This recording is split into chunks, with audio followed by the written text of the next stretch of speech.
My dear audiobook fanatics, I hope you are all doing very well. All novels recorded by Mack makes audiobooks are henceforth in the public domain. If you are new to the channel, then please do consider hitting that subscribe button. It does look awfully attractive, and that is a temptation you should give into. If you find my efforts to be pleasing, then please do consider showing the love with a like and comment, and possibly a share to someone who might enjoy it. All your feedback, suggestions, and corrections are greatly appreciated. Please sit back, and I hope you enjoy. Riders of the Purple Sage by Zane Grey, read by Mack Makes Audiobooks. Chapter 1. Lassiter. A sharp clip-clop of iron-shod hoofs deadened and died away, and clouds of yellow dust drifted from under the cottonwoods out over the sage. Jane Withersteen gazed down the wide purple slope with dreamy and troubled eyes. A rider had just left her, and it was his message that held her thoughtful and almost sad, awaiting the churchmen who were coming to resent and attack her right to befriend a Gentile. She wondered if the unrest and strife that had lately come to the little village of Cottonwoods was to involve her, and then she sighed, remembering that her father had founded this remotest border settlement of southern Utah, and that he had left it to her. She owned all the ground and many of the cottages. Withersteen House was hers, and the great ranch, with its thousands of cattle and the swiftest horses of the sage. To her belonged Amber Spring, the water which gave verdure and beauty to the village and made living possible on that wild purple upland waste. She could not escape being involved by whatever befell Cottonwoods. That year, 1871, had marked a change which had been gradually coming in the lives of the peace-loving Mormons of the border. Glaze, Stonebridge, Sterling, villages to the north, had risen against the invasion of Gentile settlers and the forays of rustlers. There had been opposition to the one and fighting with the other, and now Cottonwoods had begun to wake and bestir itself and grown hard. Jane prayed that the tranquility and sweetness of her life would not be permanently disrupted. She meant to do so much more for her people than she had done. She wanted the sleepy, quiet pastoral days to last always. Trouble between the Mormons and the Gentiles of the community would make her unhappy. She was Mormon-born, and she was a friend to poor and unfortunate Gentiles. She wished only to go on doing good and being happy, and she thought of what that great ranch meant to her. She loved it all, the grove of cottonwoods, the old stone house, the amber-tinted water, and the droves of shaggy, dusty horses and mustangs, the sleek, clean-limbed, blooded racers, and the browsing herds of cattle and the lean, sun-browned riders of the sage. While she waited there, she forgot the prospect of untoward change. The bray of a lazy burro broke the afternoon quiet, and it was comfortingly suggestive of the drowsy farmyard and the open corrals and the green alfalfa fields. Her clear sight intensified the purple sage slope as it rolled before her. Low swells of prairie-like ground sloped up to the west. Dark, lonely cedar trees, few and far between, stood out strikingly, and at long distances ruins of red rocks. Farther on, up the gradual slope, rose a broken wall, a huge monument, looming dark purple and stretching its solitary, mystic way, a wavering line that faded in the north. Here to the westward was the light and color and beauty. Northward the slope descended to a dim line of canyons from which rose an upflinging of the earth, not mountainous, but a vast heave of purple uplands, with ribbed and fan-shaped walls, castle-crowned cliffs, and grey escarpments. Over it all crept the lengthening, waning afternoon shadows. The rapid beat of hoofs recalled Jane Withersteen to the question at hand. A group of riders cantered up the lane, dismounted, and threw their bridles. They were 7 in number, and Tull, the leader, a tall, dark man, was an elder of Jane's church. "Did you get my message?" he asked curtly. "Yes," replied Jane. "I sent word I'd give that rider Venters half an hour to come down to the village. He didn't come." "He knows nothing of it," said Jane. "I didn't tell him. I've been waiting here for you." "Where is Venters?" "I left him in the courtyard." "Here, Jerry," called Tull, turning to his men. "Take the gang and fetch Venters out here if you have to rope him." The dusty-booted and long-spurred riders clanked noisily into the grove of cottonwoods and disappeared in the shade. "Elder Tull, what do you mean by this?" demanded Jane. "If you must arrest Venters, you might have the courtesy to wait till he leaves my home. And if you do arrest him, it will be adding insult to injury. It's absurd to accuse Venters of being mixed up in that shooting fray in the village last night. He was with me at the time. Besides, he let me take charge of his guns. You're only using this as a pretext. What do you mean to do to Venters?" "I'll tell you presently," replied Tull. "But first tell me why you defend this worthless rider." "Worthless!" exclaimed Jane indignantly. "He's nothing of the kind. He was the best rider I ever had. There's not a reason why I shouldn't champion him and every reason why I should. It's no little shame to me, Elder Tull, that through my friendship he has roused the enmity of my people and become an outcast. Besides, I owe him eternal gratitude for saving the life of little Fay.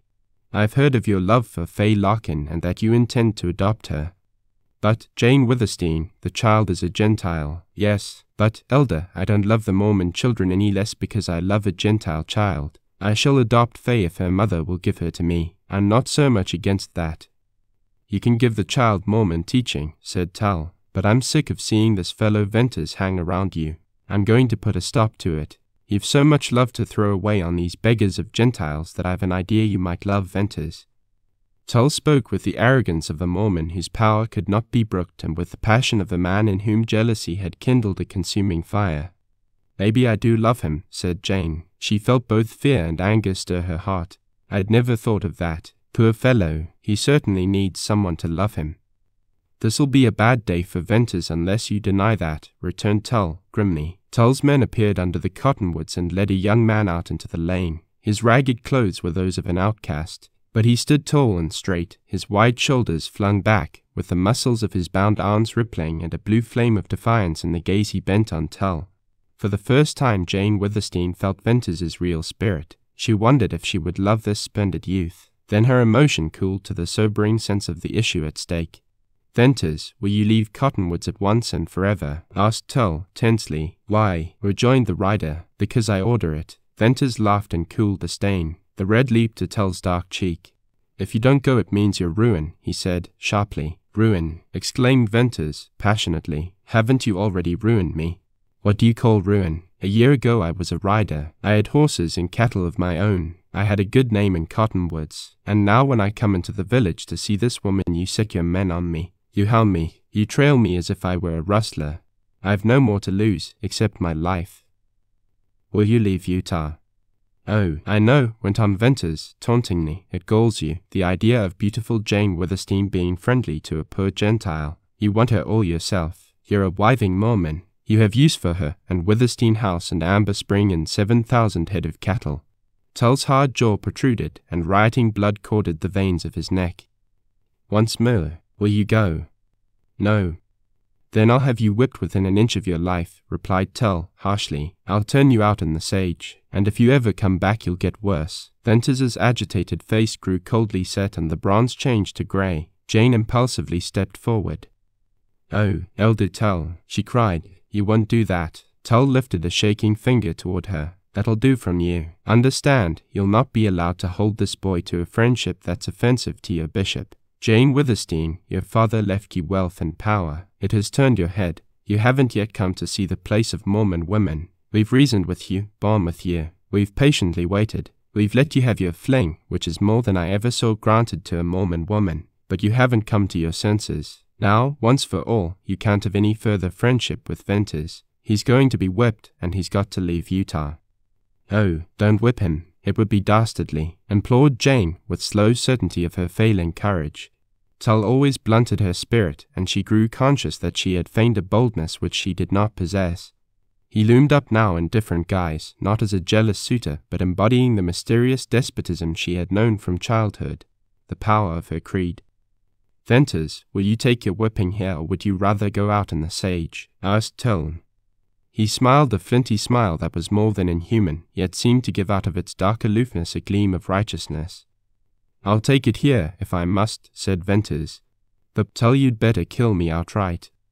That'll be a dear whipping for you and your praying Mormons. You'll make me another Lassiter."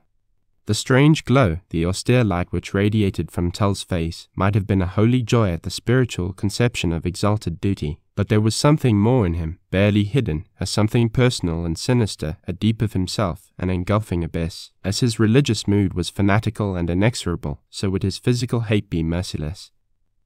"Elder, I repent my words," Jane faltered. The religion in her, the long habit of obedience, of humility as well as agony of fear, spoke in her voice. "Spare the boy," she whispered. "You can't save him now," replied Tull stridently. Her head was bowing to the inevitable. She was grasping the truth when suddenly there came an inward constriction, a hardening of gentle forces within her breast. Like a steel bar was stiffening all that had been soft and weak in her. She felt a birth in her of something new and unintelligible. Once more her strained gaze sought the sage slopes. Jane Withersteen loved that wild and purple wilderness. In times of sorrow it had been her strength, and happiness its beauty was her continual delight. In her extremity she found herself murmuring, "Whence cometh my help?" It was a prayer, as if forth from those lonely purple reaches and walls of red and clefts of blue might ride a fearless man, neither creed-bound nor creed-mad, who would hold up a restraining hand in the faces of her ruthless people. The restless movements of Tull's men suddenly quieted down. Then followed a low whisper, a rustle, a sharp exclamation. "Look," said one, pointing to the west. "A rider." Jane Withersteen wheeled and saw a horseman, silhouetted against the western sky, coming riding out of the sage. He had ridden down from the left in the golden glare of the sun, and had been unobserved till close at hand, and answered to her prayer. "Do you know him? Does any one know him?" questioned Tull hurriedly. His men looked, and one by one shook their heads. "He's come from far," said one. "That's a fine horse," said another. "A strange rider, her." "He wears black leather," added a fourth. With a wave of his hand, enjoining silence, Tull stepped forward in such a way that he concealed Venters. The rider reined in his mount, and with a lithe forward slipping action appeared to reach the ground in one long step. It was a peculiar movement in its quickness, and inasmuch that while performing it the rider did not swerve in the slightest from a square front to the group before him. "Look," hoarsely whispered one of Tull's companions. "He packs 2 black-butted guns, low down, they're hard to see, black akin them black chaps." "A gunman," whispered another. "Fellas, careful now about moving your hands." The stranger's slow approach might have been a mere leisurely manner of gait or the cramped short steps of a rider unused to walking, yet, as well, it could have been the guarded advance of one who took no chances with men. "Hello, stranger," told Tull. No welcome was in this greeting, only a gruff curiosity. The rider responded with a curt nod. The wide brim of a black sombrero cast a dark shade over his face. For a moment he closely regarded Tull and his comrades, and then, halting in his slow walk, he seemed to relax. "Evenin', ma'am," he said to Jane, and removed his sombrero with quaint grace. Jane, greeting him, looked up into a face that she trusted instinctively and which riveted her attention. It had all the characteristics of the range riders, the leanness, the red burn of the sun, and the set changelessness that came from years of silence and solitude. But it was not these which held her, rather the intensity of his gaze, a strained weariness, a piercing wistfulness of keen, grey sight, as if the man was forever looking for that which he never found. Jane's subtle woman's intuition, even in that brief instant, felt a sadness, a hungering, a secret. "Jane Withersteen, ma'am?" he inquired. "Yes," she replied. "The water here is yours." "Yes." "May I water my horse?" "Certainly. There's the trough." "But meb if you knew who I was," he hesitated, with his glance on the listening men. "Meb you wouldn't let me water him, though I ain't asking none for myself." "Stranger, it doesn't matter who you are. Water your horse, and if you are thirsty and hungry come into my house." "Thanks, ma'am. I can't accept for myself, but for my tired horse." Trampling of hoofs interrupted the rider. More restless movements on the part of Tull's men broke up the little circle, exposing the prisoner Venters. "Neb I've kind of hindered something, for a few moments, perhaps?" inquired the rider. "Yes," replied Jane Withersteen, with a throb in her voice. She felt the drawing power of his eyes, and then she saw him look at the bound Venters, and at the men who held him, and their leader. In this here country all the rustlers and thieves and cutthroats and gun-throwers and all-round no-good men just happen to be Gentiles. "Lamb, which of the no-good class does that young fella belong to?" "He belongs to none of them. He's an honest boy." "You know that, ma'am?" "Yes." "Yes." "Then what has he done to get tied up that way?" His clear and distinct question, meant for Tull as well as for Jane Withersteen, stilled the restlessness and brought a momentary silence. "Ask him," replied Jane, her voice rising high.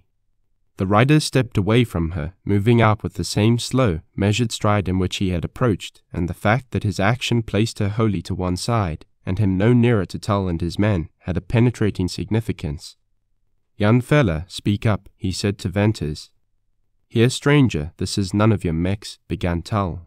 "Don't try any interference. You've been asked to drink and eat. That's more than you'd have got in any other village of the Utah border. Water your horse and be on your way." "Easy, easy, I ain't interfering yet," replied the rider. The tone of his voice had undergone a change. A different man had spoken. Where, in addressing Jane, he had been mild and gentle. Now, with his first speech to Tull, he was dry, cool, biting. "I've less stumbled onto a queer deal. 7 Mormons all packing guns, and a Gentile tied with a rope, and a woman who swears by his honesty. Queer, ain't that?" "Queer or not, it's none of your business," retorted Tull. "Where I was raised, a woman's word was law. I ain't quite outgrowed that yet." Tull fumed between amaze and anger. "Nedler, we have a law here something different from woman's when, Mormon law. Take care you don't transgress it." "To hell with your Mormon law." The deliberate speech marked the rider's further change, this time from kindly interest to an awakening menace. It produced a transformation in Tull and his companions. The leader gasped and staggered backward at a blasphemous affront to an institution he held most sacred. The man Jerry, holding the horses, dropped the bridles and froze in his tracks. Like posts, the other men stood watchful-eyed, arms hanging rigid, all waiting. "Speak up now, young man. What have you done to be roped that way?" "It's a damned outrage," burst out Venters. "I've done no wrong. I've offended this Mormon elder by being a friend to that woman." "Ma'am, is it true, what he says?" asked the rider of Jane, but his quiveringly alert eyes never left the little knot of quiet men. "True. Yes, perfectly true," she answered. "Well, young man, it seems to me that being a friend to such a woman would be what you wouldn't want to help and couldn't help. What's to be done to you for it?" "They intend to whip me. You know what that means in Utah." "I reckon," replied the rider slowly. With his grey glance cold on the Mormons, with the restive bit champing of the horses, with Jane failing to repress her mounting agitations, with Venters standing pale and still, the tension of the moment tightened. Tull broke the spell with a laugh without mirth, a laugh that was only a sound betraying fear. "Come on, men," he called. Jane Withersteen turned again to the rider. "Stranger, can you do nothing to save Venters?" "Ma'am, you asked me to save him from your own people." "Ask you, I beg of you." "But you don't dream who you're asking." "Oh, sir, I pray you, save him. These are Mormons, and at any cost, save him, for I care for him." Tull snarled, "You lovesick fool. Tell your secrets. There'll be a way to teach you what you've never learned. Come men out of here." "Mormon, the young man stays," said the rider. Like a shot his voice halted Tull. "What, who'll keep him?" "He's my prisoner," cried Tull hotly. "Stranger, again I tell you, don't mix here. You've meddled enough. Go your way now." "Listen, he stays." Absolute certainty, beyond any shadow of doubt, breathed in the rider's low voice. "Who are you?" "We are 7 here." The rider dropped his sombrero and made a rapid movement, singular in that it left him somewhat crouched, arms bent and stiff, with the big black gun sheaths swung round to the full. "Lassiter." It was Venters's wondering, thrilling cry that bridged the fateful connection between the rider's singular position and the dreaded name. Tull put out a groping hand. The life of his eyes dulled to the gloom with which men of his fear saw the approach of death. But death, while it hovered over him, did not descend, for the rider waited for the twitching fingers, the downward flash of hand that did not come.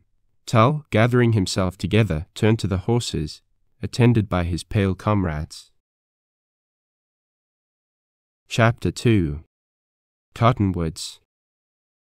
Venters appeared too deeply moved to speak the gratitude his face expressed, and Jane turned upon the rescuer and gripped his hands. Her smiles and tears seemingly dazed him. Presently, as something like calmness returned, she went to Lassiter's weary horse. "I will water him myself," she said, and she led the horse to a trough under a huge old cottonwood. With nimble fingers she loosened the bridle and removed the bit. The horse snorted and bent his head. The trough was of solid stone, hollowed out, moss-covered and green, and wet and cool, and the clear brown water that fed it spouted and splashed from the wooden pipe. he has brought you far today. Yes, ma'am, a matter of over 60 miles, maybe 70. A long ride, a ride that. Ah, he is blind. Yes, ma'am, replied Lassiter. What blinded him? Some men once roped and tied him, and then held white iron close to his eyes. Oh, then, you mean devils. Were they your enemies? Mormons. Yes, ma'am, to take revenge on a horse. Lassiter, the men of my creed are unnaturally cruel. To my everlasting sorrow, I confess it. They have been driven, hated, scourged till their hearts have hardened. But we women hope and pray for the time when our men will soften. Begging your pardon, ma'am, but that time will never come. Oh, it will. Lassiter, do you think Mormon women wicked? Has your hand been against them, too? No, I believe Mormon women are the best and noblest, the most long-suffering, and the blindest, unhappiest women on earth. She gave him a grave, thoughtful look. Then you will break bread with me. Lassiter had no ready response, and he uneasily shifted his weight from one leg to another and turned his sombrero round and round in his hands. Lamb, he began, presently, I reckon your kindness of heart makes you overlook things. Perhaps I ain't well known hereabouts, but back up north there's Mormons who'd rest uneasy in their graves at the idea of me sitting to table with you. I dare say. But will you do it anyway? She asked. Maybe you have a brother or relative who might drop in and be offended, and I wouldn't want to. I've not a relative in Utah that I know of. There's no one with a right to question my actions. She turned smilingly to Venters. You will come in, Bern, and Lassiter will come in. We'll eat and be merry while we may. I'm only wondering if Tull and his men'll raise a storm down in the village, said Lassiter in his last weakening stand. Yes, he'll raise the storm after he has prayed, replied Jane. Come, she led the way, with the bridle of Lassiter's horse over her arm. They entered a grove and walked down a wide path shaded by great low-branching cottonwoods. The last rays of the setting sun sent golden bars through the leaves. The grass was deep and rich, welcome contrast to sage-tired eyes. Twittering quail darted across the path, and from a tree-top somewhere a robin sang its evening song, and on the still air floated the freshness and murmur of flowing water. The home of Jane Withersteen stood in a circle of cottonwoods, and was a flat, long, red stone structure with a covered court in the center through which flowed a lively stream of amber-colored water. In the massive blocks of stone and heavy timbers and solid doors and shutters showed the hand of a man who had builded against pillage and time, and in the flowers and mosses lining the stone-bedded stream, in the bright colors of rugs and blankets on the court floor, and the cozy corner with hammock and books and the clean linen table, showed the grace of a daughter who lived for happiness and the day at hand. Jane turned Lassiter's horse loose in the thick grass. You will want him to be near you, she said, or I'd have him taken to the alfalfa fields. At her call appeared women who began at once to bustle about, hurrying to and fro, setting the table. Then Jane, excusing herself, went within. She passed through a huge low-ceiled chamber, like the inside of a fort, and into a smaller one where a bright wood fire blazed in an old open fireplace, and from this into her own room. It had the same comfort as was manifested in the home-like outer court. Moreover, it was warm and rich in soft hues. Seldom did Jane Withersteen enter her room without looking into her mirror. She knew she loved the reflection of that beauty which since early childhood she had never been allowed to forget. Her relatives and friends, and later a horde of Mormon and Gentile suitors, had fanned the flame of natural vanity in her, so that at 28 she scarcely thought at all of her wonderful influence for good in the little community where her father had left her practically its beneficent landlord, but cared most for the dream and the assurance and the allurement of her beauty. This time, however, she gazed into her glass with more than the usual happy motive, without the usual slight conscious smile. For she was thinking of more than the desire to be fair in her own eyes, in those of her friend. She wondered if she were to seem fair in the eyes of this Lassiter, this man whose name had crossed the long, wild breaks of stone and plains of sage, this gentle-voiced, sad-faced man who was a hater and a killer of Mormons. It was not now her usual half-conscious vain obsession that actuated her as she hurriedly changed her riding dress to one of white, and then looked long at the stately form with its gracious contours, at the fair face with its strong chin and full firm lips, at the dark blue, proud, and passionate eyes. If by some means I can keep him here a few days, a week, he will never kill another Mormon, she mused. Lassiter, I shudder when I think of that name, of him. But when I look at the man I forget who he is. I almost like him. I remember only that he saved Bern. he has suffered. I wonder what it was. Did he love a Mormon woman once? How splendidly he championed us poor misunderstood souls. Somehow he knows much. Jane Withersteen joined her guests and bade them to her board. Dismissing her woman, she waited upon them with her own hands. It was a bountiful supper and a strange company. On her right sat the ragged and half-starved Venters, and though blind eyes could have seen what he counted for in the sum of her happiness, yet he looked the gloomy outcast his allegiance had made him, and about him there was the shadow of the ruin presaged by Tull. On her left sat black leather-garbed Lassiter, looking like a man in a dream. Hunger was not with him, nor composure, nor speech, and when he twisted in frequent unquiet movements, the heavy guns that he had not removed knocked against the table legs. If it had been otherwise possible to forget the presence of Lassiter, those telling little jars would have rendered it unlikely, and Jane Withersteen talked and smiled and laughed with all the dazzling play of lips and eyes that a beautiful, daring woman could summon to her purpose. When the meal ended and the men pushed back their chairs, she leaned closer to Lassiter and looked square into his eyes. "Why did you come to Cottonwoods?" Her question seemed to break a spell. The rider arose as if he had just remembered himself and had tarried longer than his wont. "Ma'am, I have hunted all over the southern Utah and Nevada for something, and through your name I learned where to find it, here in Cottonwoods." "My name? Oh, I remember. You did know my name when you spoke first. Well, tell me where you heard it and from whom." "At the little village, Glaze, I think it's called, some 50 miles or more west of here. And I heard it from a Gentile, a rider who said you'd know where to tell me to find." "What?" she demanded imperiously as Lassiter broke off. "Lily Ern's grave," he answered low, and the words came with a wrench. Venters wheeled in his chair to regard Lassiter in amazement, and Jane slowly raised herself in white, still wonder. "Lily Ern's grave," she echoed in a whisper. "What do you know of Millie Ern, my best beloved friend who died in my arms? What were you to her?" "Did I claim to be anything?" he inquired. "I know people, relatives, who have long wanted to know where she's buried, that's all." "Relatives?" She never spoke of relatives, except a brother who was shot in Texas. "Lassiter, Millie Ern's grave is in a secret burying ground on my property. Will you take me there? You'll be offending Mormons worse than by breaking bread with me." "Indeed, yes, but I'll do it. Only we must go unseen. Tomorrow, perhaps." "Thank you, Jane Withersteen," replied the rider, and he bowed to her and stepped backward out of the court. "Will you not stay? Sleep under my roof?" she asked. "No, ma'am, and thanks again. I never sleep indoors, and even if I did there's that gathering storm in the village below. No, I'll go to the Sage. I hope you won't suffer none for your kindness to me." "Lassiter," said Venters, with a half-bitter laugh, "my bed too is the Sage. Perhaps we may meet out there." "Meb so, but the Sage is wide and I won't be near. Good night." At Lassiter's low whistle the black horse whinnied and carefully picked his blind way out of the grove. The rider did not bridle him, but walked beside him, leading him by touch of hand, and together they passed slowly into the shade of the cottonwoods. "Jane, I must be off soon," said Venters. "Give me my guns." "If I'd had my guns, either my friend or the elder of my church would be lying dead," she interposed. "Tull would be, surely."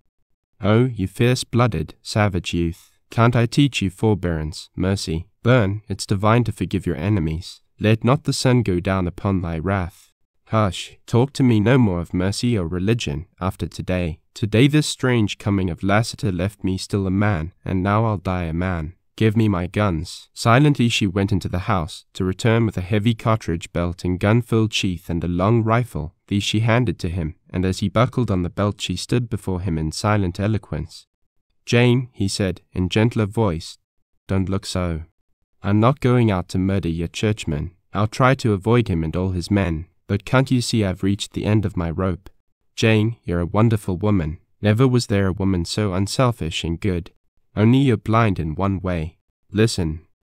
From behind the grove came the clicking sound of horses in a rapid trot. "Some of your riders," he continued. "It's getting time for the night shift. Let us go out to the bench in the grove and talk there." It was still daylight in the open, but under the spreading cottonwood shadows were obscuring the lanes. Venters drew Jane off from one of these into a shrub-lined trail, just wide enough for the two to walk abreast, and in a roundabout way led her far from the house to a knoll on the edge of the grove. Here in a secluded nook was a bench from which, through an opening in the treetops, could be seen the sage slope and the wall of rock and the dim lines of cannons. Jane had not spoken since Venters had shocked her with his first harsh speech, but all the way she had clung to his arm, and now, as he stopped and laid his rifle against the bench, she still clung to him. "Jane, I'm afraid I must leave you." "Bern," she cried. "Yes, it looks that way. My position is not a happy one. I can't feel right. I've lost all. I'll give you anything you." "Listen, please. When I say loss, I don't mean what you think. I mean loss of goodwill, good name, that which would have enabled me to stand up in this village without bitterness. Well, it's too late. Now, as to the future, I think you'd do best to give me up. Tull is implacable. You ought to see from his intention today that, but you can't see. Your blindness, your damned religion. Jane, forgive me. I'm sore within and something rankles. Well, I fear that invisible hand will turn its hidden work to your ruin." "Invisible hand, Bern." "I mean your bishop." Venters said it deliberately and would not release her as she started back. "He's the law. The edict went forth to ruin me. Well, look at me. It'll now go forth to compel you to the will of the church. He wronged Bishop Dyer. Tull is hard, I know, but then he has been in love with me for years. Oh, your faith and your excuses. You can't see what I know, and if you did see it, you'd not admit it to save your life. That's the Mormon of you. These elders and bishops will do absolutely any deed to go on building up the power and wealth of their church, their empire. Think of what they've done to the Gentiles here. To me, think of Millie Ern's fate. What do you know of her story?" "I know enough, all, perhaps, except the name of the Mormon who brought her here. But I must stop this kind of talk." She pressed his hand in response. He helped her to a seat beside him on the bench, and he respected a silence that he divined was full of woman's deep emotion beyond his understanding.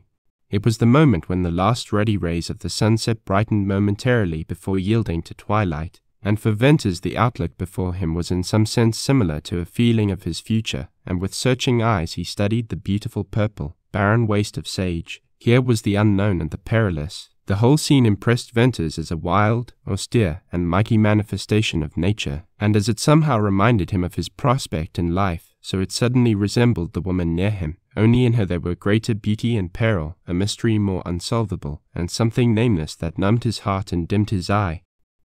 "Look, a rider!" exclaimed Jane, breaking the silence. "Can that be Lassiter?" Venters moved his glance once more to the west. A horseman showed dark on the sky line, then merged into the color of the sage. "It might be, but I think not. That fellow was coming in. One of your riders, more likely. Yes, I see him clearly now. And there's another. I see them too. Jane, your riders seem as many as the bunches of sage. I ran into 5 yesterday way down near the trail to Deception Pass. They were with the white herd. You still go to that cannon." "Bern, I wish you wouldn't. Oldring and his rustlers live somewhere down there." "Well, what of that? Tull has already hinted to your frequent trips into Deception Pass." "I know." Venters uttered a short laugh. "He'll make a rustler of me next. But, Jane, there's no water for 50 miles after I leave here, and the nearest is in the cannon. I must drink and water my horse."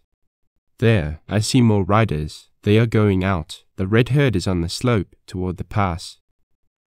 Twilight was fast falling. A group of horsemen crossed the dark line of low ground to become more distinct as they climbed the slope. The silence broke to a clear call from an incoming rider, and, almost like the peal of a hunting horn, floated back the answer.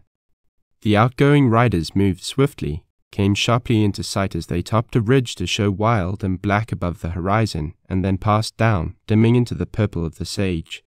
"I hope they don't meet Lassiter," said Jane. "So do I," replied Venters. "By this time the riders of the night shift know what happened today, but Lassiter will likely keep out of their way." "Bern, who is Lassiter? He's only a name to me, a terrible name." "Who is he?" "I don't know, Jane. Nobody I ever met knows him. He talks a little like a Texan, like Millie Ern." "Did you note that?" "Yes." "How strange of him to know of her, and she lived here 10 years and has been dead too." "Bern, what do you know of Lassiter? Tell me what he has done, why you spoke of him to Tull, threatening to become another Lassiter yourself." "Jane, I only heard things, rumors, stories, most of which I disbelieved. At Glaze's name was known, but none of the riders or ranchers I knew there ever met him. At Stone Bridge I never heard him mentioned, but at Stirling and villages north of there he was spoken of often. I've never been in a village which he had been known to visit. There were many conflicting stories about him and his doings. Some said he had shot up this and that Mormon village, and others denied it. I'm inclined to believe he has, and you know how Mormons hide the truth. But there was one feature about Lassiter upon which all agree, that he was what writers in this country call a gunman. He's a man with a marvelous quickness and accuracy in the use of a Colt, and now that I've seen him I know more. Lassiter was born without fear. I watched him with eyes which saw him my friend. I'll never forget the moment I recognized him from what had been told me of his crouch before the draw. It was then I yelled his name. I believe that yell saved Tull's life. At any rate, I know this. Between Tull and death then there was not the breadth of the littlest hair. If he or any of his men had moved a finger downward. Venters left his meaning unspoken, but at the suggestion Jane shuddered. The pale afterglow in the west darkened with the merging of twilight into night. The sage now spread out black and gloomy. One dim star glimmered in the southwest sky. The sound of trotting horses had ceased, and there was silence broken only by a faint, dry pattering of cottonwood leaves in the soft night wind. Into this peace and calm suddenly broke the high-keyed yelp of a coyote, and from far off in the darkness came the faint answering note of a trailing mate. "Hello, the sage dogs are barking," said Venters. "I don't like to hear them," replied Jane. "At night, sometimes when I lie awake, listening to the long mourn or breaking bark or wild howl, I think of you asleep somewhere in the sage, and my heart aches. Jane, you couldn't listen to sweeter music, nor could I have a better bed. Just think, then like Lassiter and you have no home, no comfort, no rest, no place to lay your weary heads. Well, let us be patient. Tull's anger may cool, and time may help us. You might do some service to the village. Who can tell? Suppose you discovered the long unknown hiding place of Oldring and his band, and told it to my riders. That would disarm Tull's ugly hints and put you in favor. For years my riders have trailed the tracks of stolen cattle. You know as well as I how dearly we've paid for our ranges in this wild country. Oldring drives our cattle down into the network of deceiving cannons, and somewhere far to the north or east he drives them up and out to Utah markets. If you will spend time in Deception Pass, try to find the trails." "Jane, I've thought of that. I'll try. I must go now, and it hurts, for now I'll never be sure of seeing you again. But tomorrow, Bern, tomorrow surely, I'll watch for Lassiter and ride in with him. Good night." Then she left him and moved away, a white, gliding shape that soon vanished in the shadows. Venters waited until the faint slam of a door assured him she had reached the house, and then, taking up his rifle, he noiselessly slipped through the bushes, down the knoll, and on under the dark trees to the edge of the grove. The sky was now turning from grey to blue. Stars had begun to lighten the earlier blackness, and from the wide flat sweep before him blew a cool wind, fragrant with the breath of sage. Keeping close to the edge of the cottonwoods, he went swiftly and silently westward. The grove was long, and he had not reached the end when he heard something that brought him to a halt. Low padded thuds told him horses were coming this way. He sank down in the gloom, waiting, listening. Much before he had expected, judging from sound, to his amazement he descried horsemen near at hand. They were riding along the border of the sage, and instantly he knew the hoofs of the horses were muffled. Then the pale starlight afforded him indistinct sight of the riders. But his eyes were keen and used to the dark, and by peering closely he recognized the huge bulk and black-bearded visage of Oldring and the lithe, supple form of the rustlers' lieutenant, a masked rider. They passed on. The darkness swallowed them. Then, farther out on the sage, a dark, compact body of horsemen went by, almost without sound, almost like spectres, and they, too, melted into the night. Chapter 3. Amber Spring.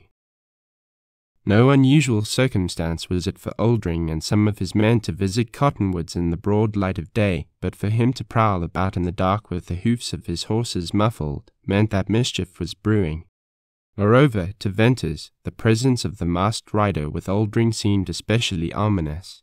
For about this man there was mystery. He seldom rode through the village, and when he did ride through it was swiftly.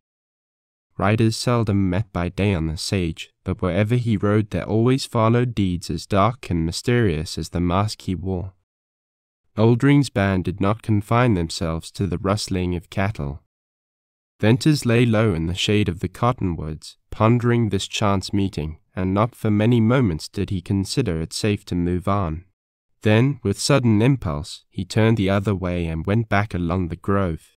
When he reached the path leading to Jane's home, he decided to go down to the village, so he hurried onward with quick, soft steps. Once beyond the grove, he entered the one and only street. It was wide, lined with tall poplars, and under each row of trees, inside the footpath, were ditches where ran the water from Jane Withersteen's spring. Between the trees twinkled lights of cottage candles, and far down flared bright windows of the village stores. When Venters got closer to these, he saw knots of men standing together in earnest conversation. The usual lounging on the corners and benches and steps was not in evidence. Keeping in the shadow, Venters went closer and closer until he could hear voices, but he could not distinguish what was said. He recognized many Mormons, and looked hard for Tull and his men, but looked in vain. Venters concluded that the rustlers had not passed along the village street. No doubt these earnest men were discussing Lassiter's coming, but Venters felt positive that Tull's intention toward himself that day had not been and would not be revealed. So Venters, seeing there was little for him to learn, began retracing his steps. The church was dark, Bishop Dyer's home next to it was also dark, and likewise Tull's cottage. Upon almost any night at this hour there would be lights here, and Venters marked the unusual omission. As he was about to pass out of the street to skirt the grove, he once more slunk down at the sound of trotting horses. Presently he descried 2 mounted men riding toward him. He hugged the shadow of a tree. Again the starlight, brighter now, aided him, and he made out Tull's stalwart figure, and beside him the short, frog-like shape of the rider Jerry. They were silent, and they rode on to disappear. Venters went his way with busy, gloomy mind, revolving events of the day, trying to reckon those brooding in the night. His thoughts overwhelmed him. Up in that dark grove dwelt a woman who had been his friend, and he skulked about her home, gripping a gun stealthily as an Indian, a man without place or people or purpose. Above her hovered the shadow of grim, hidden, secret power. No queen could have given more royally out of a bounteous store than Jane Withersteen gave her people, and likewise to those unfortunates whom her people hated. She asked only the divine right of all women, freedom, to love and to live as her heart willed, and yet prayer and her hope were vain. For years I've seen a storm clouding over her and the village of Cottonwoods, muttered Venters as he strode on. Soon it'll burst. I don't like the prospects. That night the villagers whispered in the street, and night-riding rustlers muffled horses, and Tull was at work in secret, and out there in the sage hid a man who meant something terrible, Lassiter. Venters passed the black cottonwoods, and, entering the sage, climbed the gradual slope. He kept his direction in line with the western star. From time to time he stopped to listen and heard only the usual familiar bark of coyote and sweep of wind and rustle of sage. Presently a low jumble of rocks loomed up darkly somewhat to his right, and, turning that way, he whistled softly. Out of the rocks glided a dove that leaped and whined about him. He climbed over rough, broken rock, picking his way carefully, and then went down. Here it was darker and sheltered from the wind. A white object guided him. It was another dog, and this one was asleep, curled up between a saddle and a pack. The animal awoke and thumped his tail in greeting. Venters placed the saddle for a pillow, rolled in his blankets, with his face upward to the stars. The white dog snuggled close to him. The other whined and patted a few yards to the rise of ground, and they crouched on guard. And in that wild covert Venters shut his eyes under the great white stars and intense vaulted blue, bitterly comparing their loneliness to his own, and fell asleep. When he awoke, day had dawned, and all about him was bright steel grey. The air had a cold tang. Arising, he greeted the fawning dogs and stretched his cramped body, and then, gathering together bunches of dead sage sticks, he lighted a fire. Strips of dried beef held to the blaze for a moment served him and the dogs. He drank from a canteen. There was nothing else in his outfit. He had grown used to a scant fire. Then he sat over the fire, palms outspread, and waited. Waiting had been his chief occupation for months, and he scarcely knew what he waited for unless it was the passing of the hours. But now he sensed action in the immediate present. The day promised another meeting with Lassiter and Jane, perhaps news of the rustlers. On the morrow he meant to take the trail to Deception Pass, and while he waited he talked to his dogs. He called them Ring and Witty. They were sheep dogs, half collie, half deerhound, superb in build, perfectly trained. It seemed that in his fallen fortunes these dogs understood the nature of their value to him, and governed their affection and faithfulness accordingly. Witty watched him with summer eyes of love, and Ring, crouched on the little rise of ground above, kept tireless guard. When the sun rose, the white dog took the place of the other, and Ring went to sleep at his master's feet. By and by Venters rolled up his blankets and tied them and his meagre pack together, then climbed out to look for his horse. He saw him, presently, a little way off in the sage, and went to fetch him. In that country, where every rider boasted of a fine mount and was eager for a race, where thoroughbreds dotted the wonderful grazing ranges, Venters rode a horse that was sad proof of his misfortunes. Then, with his back against a stone, Venters faced the east, and, stick in hand and idle blade, he waited. The glorious sunlight filled the valley with purple fire. Before him, to left, to right, waving, rolling, sinking, rising, like low swells of the purple sea, stretched the sage. Out of the grove of cottonwoods, a green patch on the purple, gleamed the dull red of Jane Withersteen's old stone house, and from there extended the wide green of the village gardens and orchards marked by the graceful poplars, and farther down shone the deep, dark richness of the alfalfa fields. Numberless red and black and white dots speckled the sage, and these were cattle and horses. So, watching and waiting, Venters let the time wear away. At length he saw a horse rise above a ridge, and he knew it to be Lassiter's black. Climbing to the highest rock, so that he would show against the sky line, he stood and waved his hat. The almost instant turning of Lassiter's horse attested to the quickness of that rider's eye. Then Venters climbed down, saddled his horse, tied on his pack, and, with a word to his dogs, was about to ride out to meet Lassiter when he concluded to wait for him there, on higher ground, where the outlook was commanding. It had been long since Venters had experienced friendly greeting from a man. Lassiter's warmed in him something that had grown cold from neglect, and when he had returned it, with a strong grip of the iron hand that held his and met the grey eyes, he knew that Lassiter and he were to be friends. "Venters, let's talk a while before we go down there," said Lassiter, slipping his bridle. "I ain't in no hurry. Them sure fine dogs you've got." With a rider's eye he took in the points of Venters' horse, but did not speak his thought. "Well, did anything come off after I left you last night?" Venters told him about the rustlers.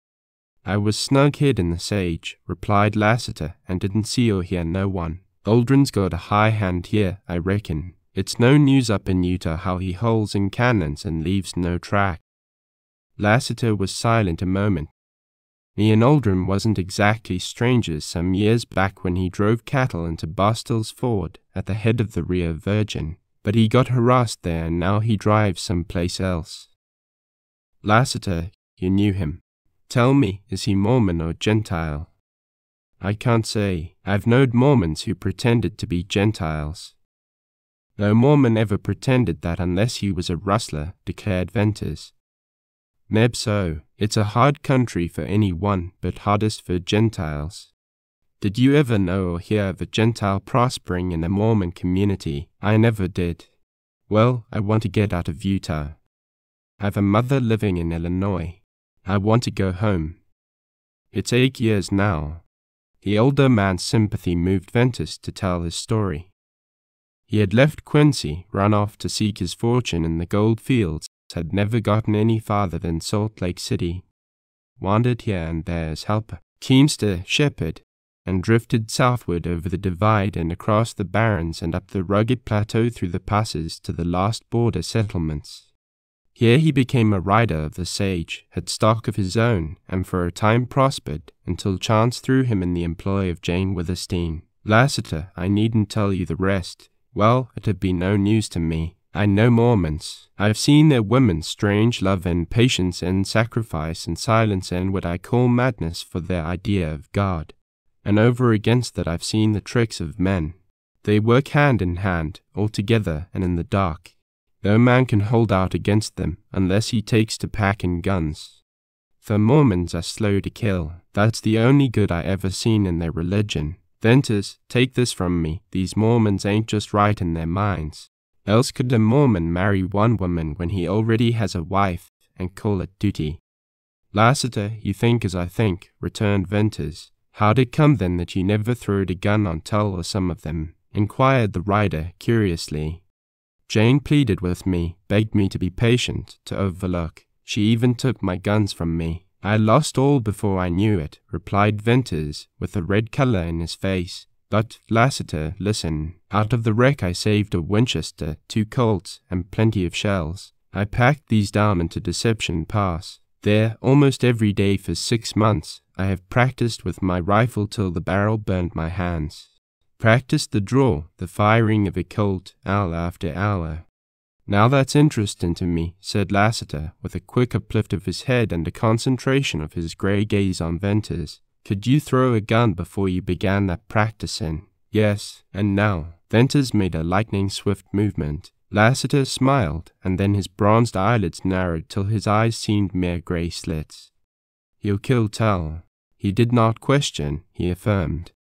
I promised Jane Withersteen I'd try to avoid Tull. I'll keep my word. But sooner or later Tull and I will meet. As I feel now, if he even looks at me I'll draw. I reckon so. They'll be held down there, presently. He paused a moment and flicked a sage brush with his quirt. Venters, seeing as you're considerable worked up, tell me Millie Ern's story. Venters's agitation stilled to the trace of suppressed eagerness in Lassiter's query. Millie Ern's story.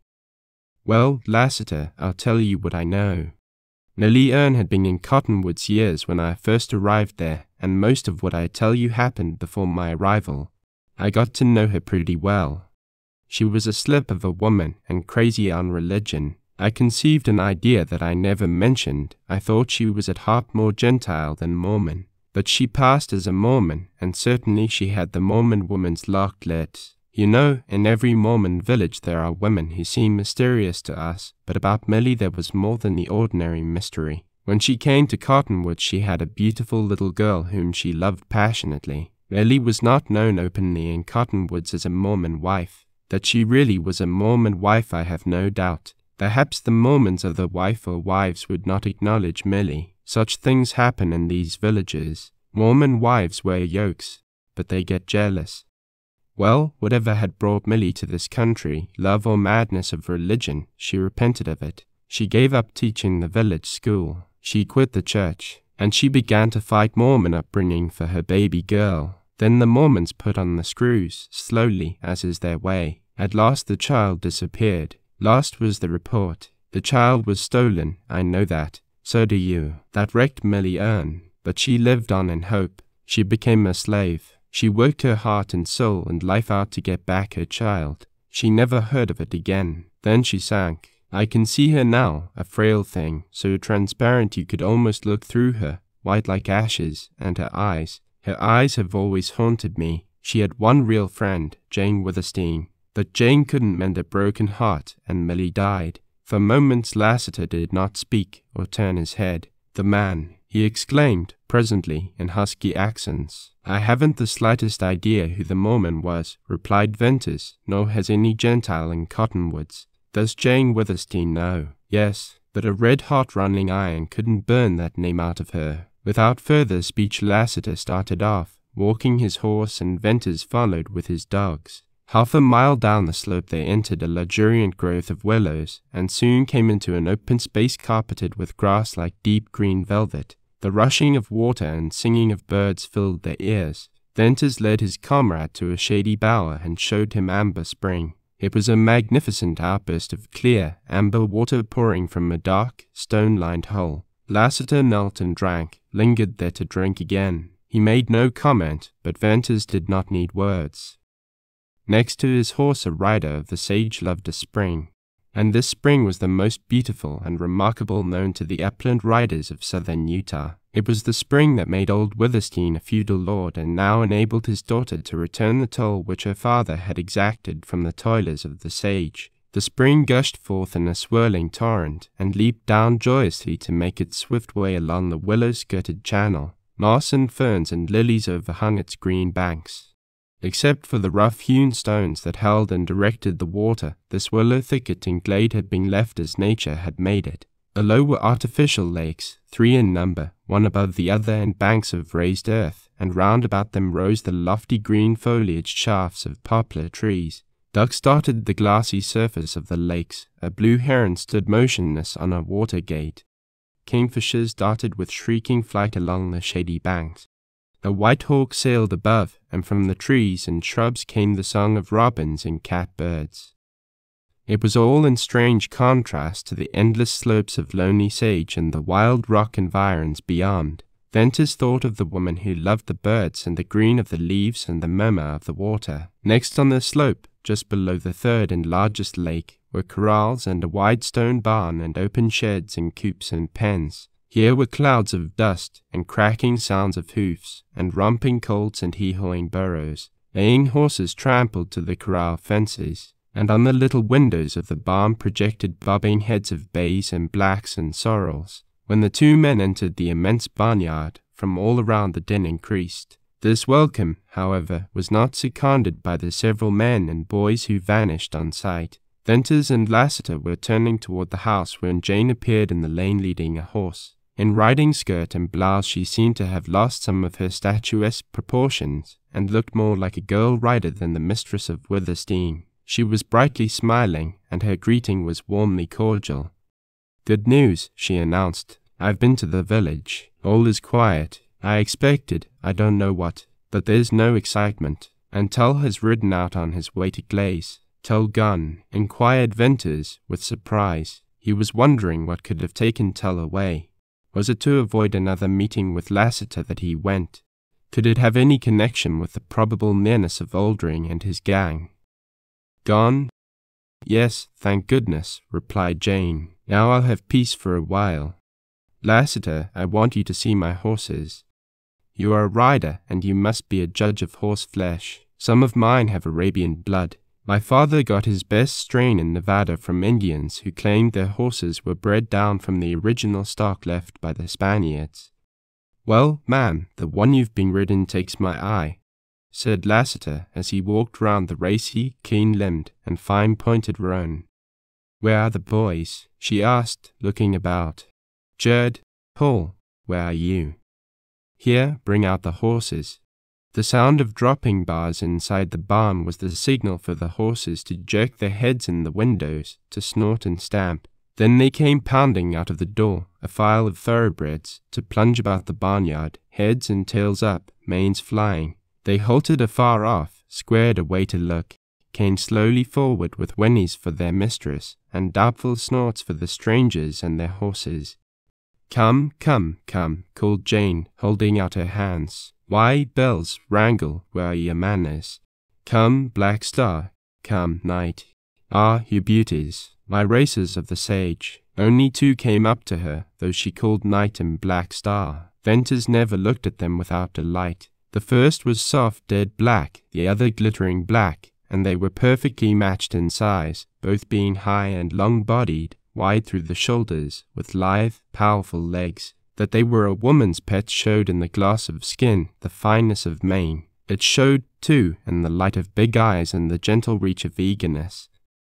"I never seen their like," was Lassiter's encomium, "and in my day I've seen a sight of horses. Now, ma'am, if you was wantin' to make a long and fast ride across the sage, say to elope." Lassiter ended there with dry humour, yet behind that was meaning. Jane blushed and made arch eyes at him. "Take care, Lassiter, I might think that a proposal," she replied gaily. "It's dangerous to propose elopement to a Mormon woman." "Well, I was expecting you. Now will be a good hour to show you Millie Ern's grave. The day riders have gone, and the night riders haven't come in. Bern, what do you make of that?" "Need I worry? You know I have to be made to worry." "Well, it's not usual for the night shift to ride in so late," replied Venters, slowly, and his glance sought Lassiter's. "Cattle are usually quiet after dark. Still, I've known even a coyote to stampede your white herd. I refuse to borrow trouble. Come, said Jane. They mounted and, with Jane in the lead, rode down the lane and, turning off into a cattle trail, proceeded westward. Venters's dogs trotted behind them. On this side of the ranch the outlook was different from that on the other. The immediate foreground was rough and the sage more rugged and less colorful. There were no dark blue lines of cannons to hold the eye, nor any uprooting rock walls. It was a long roll and slope into grey obscurity. Soon Jane left the trail and rode into the sage, and presently she dismounted and threw her bridle. The men did likewise. Then, on foot, they followed her, coming out at length on the rim of a low escarpment. She passed by several little ridges of earth to halt before a faintly defined mound. It lay in the shade of a sweeping sage brush close to the edge of the promontory, and the rider could have jumped his horse over it without recognizing a grave. Here. She looked sad as she spoke, but she offered no explanation for the neglect of an unmarked, uncared-for grave. There was a little bunch of pale, sweet lavender daisies, doubtless planted there by Jane. I only come here to remember and to pray, she said, but I leave no trail, a grave in the sage. How lonely this resting place of Millie Erne. The cottonwoods or the alfalfa fields were not in sight, nor was there any rock or ridge or cedar to lend contrast to the monotony. Grey slopes, tinging the purple, barren and wild, with the wind waving the sage, swept away to the dim horizon. Lassiter looked at the grave and then out into space. At that moment he seemed a figure of bronze. Jane touched Venters's arm and led him back to the horses. "Bern," cried Jane when they were out of hearing. "Suppose Lassiter were Millie's husband, the father of that little girl lost so long ago. It might be, Jane. Let us ride on. If he wants to see us again he'll come." So they mounted and rode out to the cattle trail and began to climb. From the height of the ridge, where they had started down, Venters looked back. He did not see Lassiter, but his glance, drawn irresistibly farther out on the gradual slope, caught sight of a moving cloud of dust. "Hello, a rider." "Yes, I see," said Jane. "That fellow's riding hard."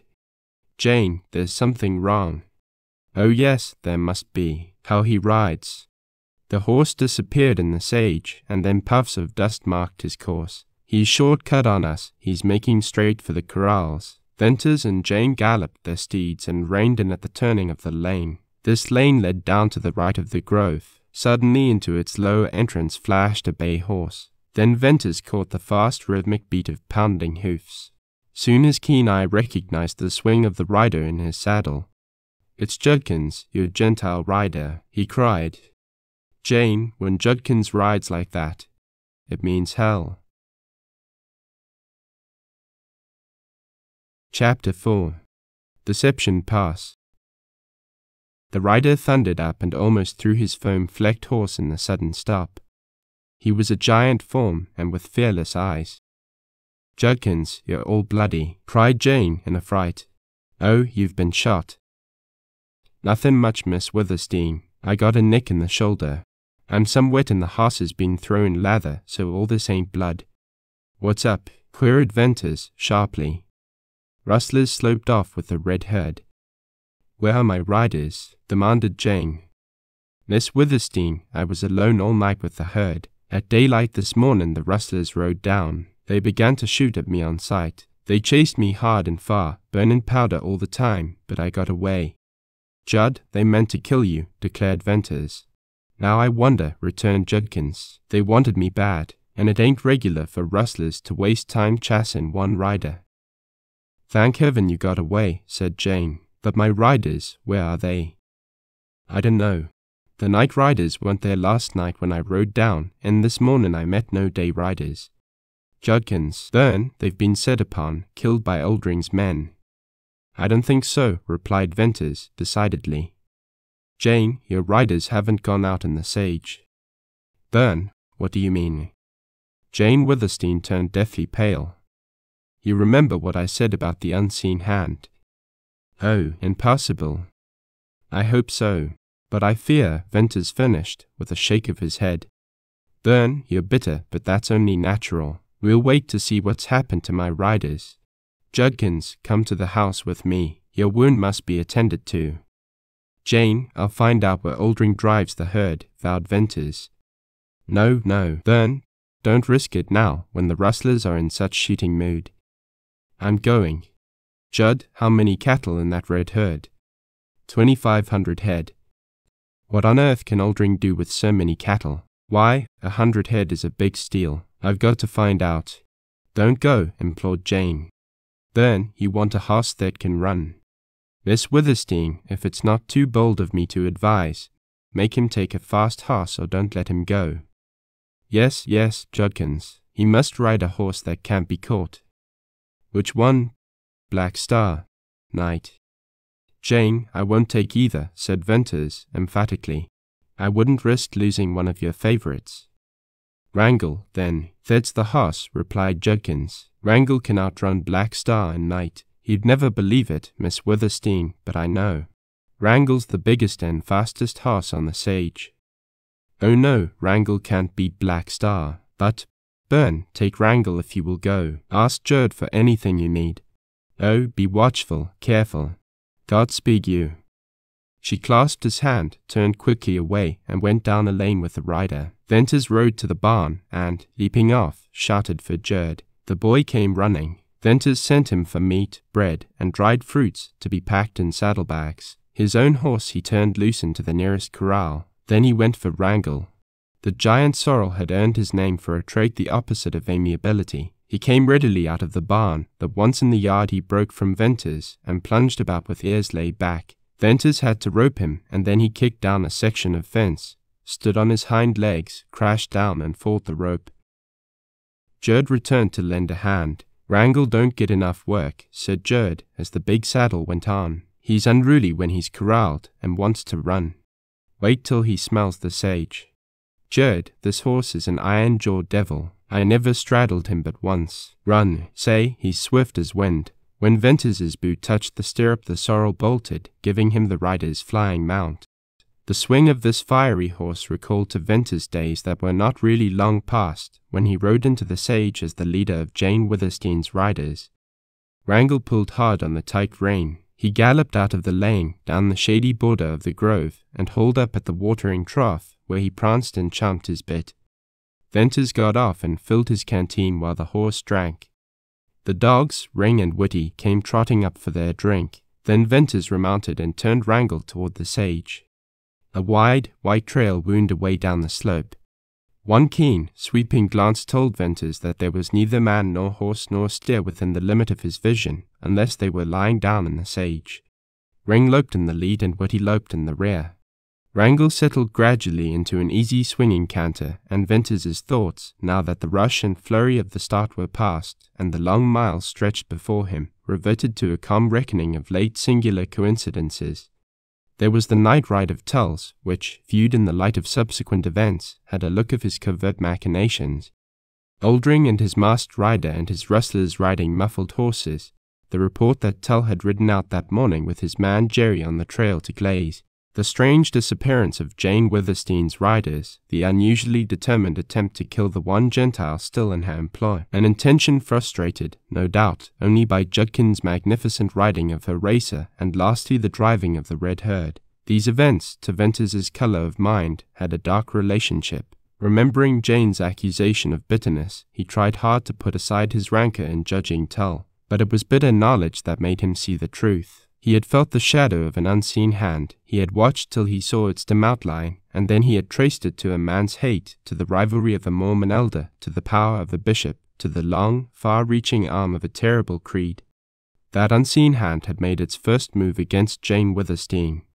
Her riders had been called in, leaving her without help to drive 7,000 head of cattle. But to Venters it seemed extraordinary that the power which had called in these riders had left so many cattle to be driven by rustlers and harried by wolves. For hand in glove with that power was an insatiate greed.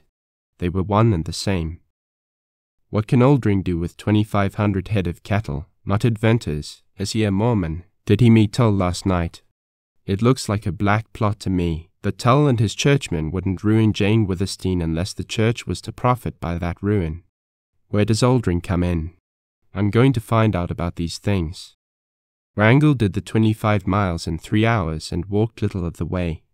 When he had gotten warmed up, he had been allowed to choose his own gait. The afternoon had well advanced when Venters struck the trail of the red herd and found where it had grazed the night before. Then Venters rested the horse and used his eyes. Near at hand were a cow and a calf and several yearlings, and farther out in the sage some straggling steers. He caught a glimpse of coyotes skulking near the cattle. The slow sweeping gaze of the rider failed to find other living things within the field of sight. The sage about him was breast high to his horse, oversweet with its warm, fragrant breath, grey where it waved to the light, darker where the wind left it still, and beyond the wonderful haze purple lent by distance. Far across that wide waste began the slow lift of uplands through which Deception Pass cut its tortuous many-cannoned way. Venters raised the bridle of his horse and followed the broad cattle trail. The crushed sage resembled the path of a monster snake. In a few miles of travel he passed several cows and calves that had escaped the drive. Then he stood on the last high bench of the slope with the floor of the valley beneath. The opening of the cannon showed in a break of the sage, and the cattle trail paralleled it as far as he could see. That trail led to an undiscovered point where Oldring drove cattle into the pass, and many a rider who had followed it had never returned.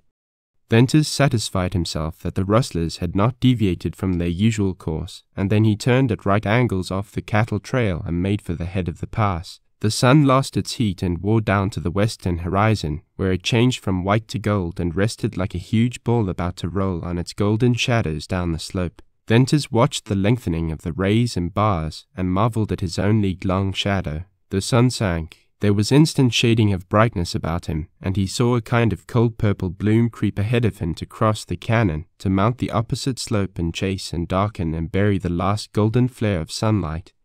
Venters rode into a trail that he always took to get down into the cannon.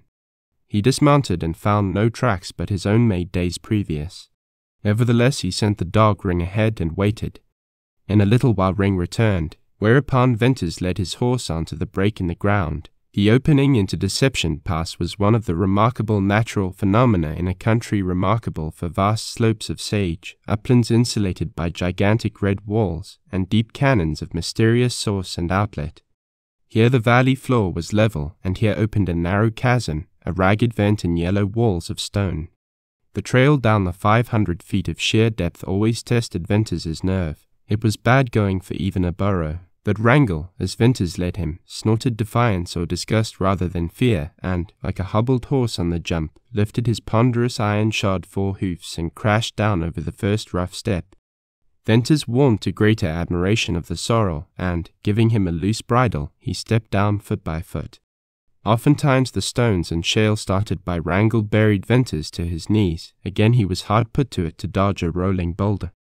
There were times when he could not see Wrangel for dust, and once he and the horse rode a sliding shelf of yellow, weathered cliff. It was a trail on which there could be no stops, and, therefore, if perilous, it was at least one that did not take long in the descent. Venters breathed lighter when that was over, and felt a sudden assurance in the success of his enterprise.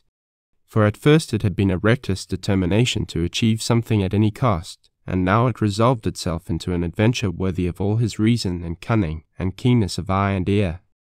Canaan pines clustered in little clumps along the level floor of the pass. Twilight had gathered under the walls.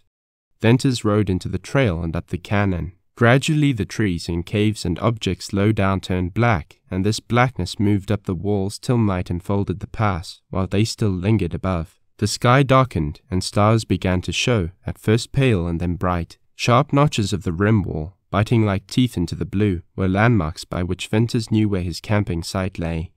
He had to feel his way through a thicket of slender oaks to a spring where he watered Wrangel and drank himself. Here he unsaddled and turned Wrangel loose, having no fear that the horse would leave the thick, cool grass adjacent to the spring. Next he satisfied his own hunger, fed Ring and Whitty, and, with them curled beside him, composed himself to await sleep. There had been a time when night in the high altitude of these Utah uplands had been satisfying to Venters, but that was before the oppression of enemies had made the change in his mind. As a rider guarding the herd he had never thought of the night's wildness and loneliness. As an outcast, now when the full silence set in, and the deep darkness, and trains of radiant stars shone cold and calm, he lay with an ache in his heart. For a year he had lived as a black fox, driven from his kind. He longed for the sound of a voice, the touch of a hand. In the daytime there was riding from place to place, and the gun practice to which something drove him, and other tasks that at least necessitated action at night before he won sleep. There was strife in his soul. He yearned to leave the endless sage slopes, the wilderness of canyons, and it was in the lonely night that this yearning grew unbearable. It was then that he reached forth to feel Ring or Whitty immeasurably grateful for the love and companionship of 2 dogs. On this night the same old loneliness beset Venters. The old habit of sad thought and burning unquiet had its way, but from it evolved a conviction that his useless life had undergone a subtle change. He had sensed it first when Wrangle swung him up to the high saddle. He knew it now when he lay in the gateway of Deception Pass. He had no thrill of adventure, rather a gloomy perception of great hazard, perhaps death. He meant to find Oldring's retreat. The rustlers had fast horses, but none that could catch Wrangle. Venters knew no rustler could creep upon him at night when Ring and Whitty guarded his hiding place. For the rest, he had eyes and ears, and a long rifle and an unerring aim, which he meant to use. Strangely, his foreshadowing of change did not hold the thought of the killing of Tull. It related only to what was to happen to him in Deception Pass, and he could no more lift the veil of that mystery than tell where the trails led to in that unexplored canon. Moreover, he did not care, and at length, tired out by stress of thought, he fell asleep. When his eyes unclosed, day had come again, and he saw the rim of the opposite wall tipped with the gold of sunrise. A few moments sufficed for the morning's simple camp duties. Near at hand he found Wrangle, and to his surprise the horse came to him. Wrangle was one of the horses that left his viciousness in the home corral. What he wanted was to be free of mules and burros and steers, to roll in dust patches, and then to run down the wide, open, windy sage plains, and at night browse and sleep in the cool, wet grass of a spring hole. Judd knew the sorrow when he said of him, "Wait till he smells the sage." Venters saddled and led him out of the oak thicket, and, leaping astride, rode up the canon, with Ring and Whitty trotting behind. An old grass-grown trail followed the course of a shallow wash where flowed a thin stream of water. The canon was 100 rods wide. Its yellow walls were perpendicular. It had abundant sage and a scant growth of oak and pinon. For 5 miles it held to a comparatively straight bearing, and then began a heightening of rugged walls and a deepening of the floor. Beyond this point of sudden change in the character of the canon Venters had never explored, and here was the real door to the intricacies of Deception Pass. He reined Wrangle to a walk, halted now and then to listen, and then proceeded cautiously with shifting and alert gaze. The canon assumed proportions that dwarfed those of its first 10 miles. Venters rode on and on, not losing in the interest of his wide surroundings any of his caution or keen search for tracks or sight of living thing. If there ever had been a trail here, he could not find it.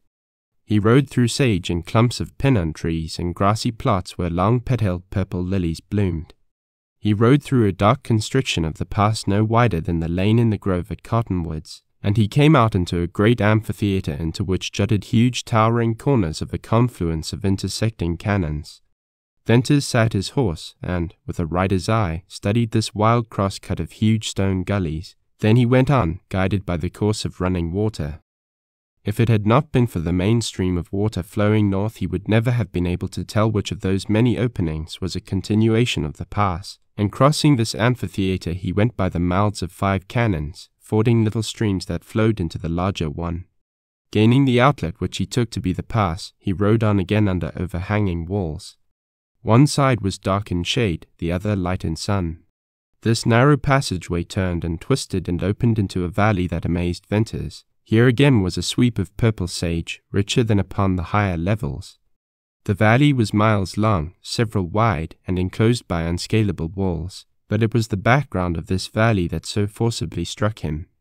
Across the sage flat rose a strange upflinging of yellow rocks. He could not tell which were close and which were distant. Scrawled mounds of stone, like mountain waves, seemed to roll up to steep bare slopes and towers. In this plain of sage Venters flushed birds and rabbits, and when he had proceeded about a mile he caught sight of the bobbing white tails of a herd of running antelope. He rode along the edge of the stream which wound toward the western end of the slowly looming mounds of stone. The high slope retreated out of sight behind the nearer protection. To Venters the valley appeared to have been filled in by a mountain of melted stone that had hardened in strange shapes of rounded outline. He followed the stream till he lost it in a deep cut. Therefore Venters quit the dark slip which baffled further search in that direction, and rode out along the curved edge of stone where it met the sage. It was not long before he came to a low place, and here Wrangle readily climbed up. All about him was ridgy roll of wind-smoothed, rain-washed rock. Not a tuft of grass or a bunch of sage colored the dull rust yellow. He saw where, to the right, this uneven flow of stone ended in a blunt wall. Leftward, from the hollow that lay at his feet, mounted a gradual slow swelling slope to a great height topped by leaning, cracked, and ruined crags. Not for some time did he grasp the wonder of that acclivity. It was no less than a mountain-side, glistening in the sun like polished granite, with cedar trees springing as if by magic out of the denuded surface. Winds had swept it clear of weathered shale, and rains had washed it free of dust. Far up the curved slope its beautiful lines broke to meet the vertical rim wall, to lose its grace in a different order and color of rock, a stained yellow cliff of cracks and caves and seamed crags, and straight before Venters was a scene less striking but more significant to his keen survey. For beyond a mile of the bare, hummocky rock began the valley of sage and the mouths of cannons, one of which surely was another gateway into the pass. He got off his horse, and, giving the bridle to Ring to hold, he commenced a search for the cleft where the stream ran. He was not successful, and concluded the water dropped into an underground passage. Then he returned to where he had left Wrangle, and led him down off the stone to the sage. It was a short ride to the opening cannons. There was no reason for a choice of which one to enter. The one he rode into was a clear, sharp shaft in yellow stone 1,000 feet deep, with wonderful wind-worn caves low down and high above buttressed and turreted ramparts.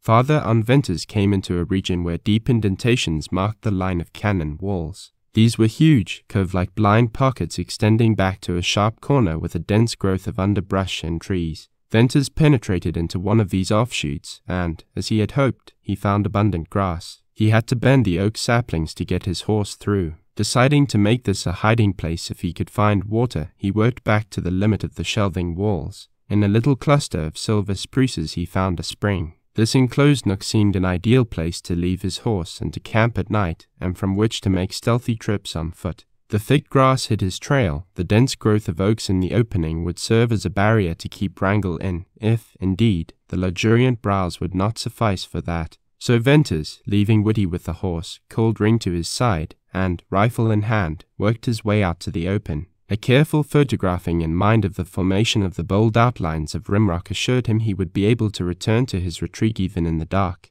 Bunches of scattered sage covered the center of the cannon, and among these Venters threaded his way with the step of an Indian.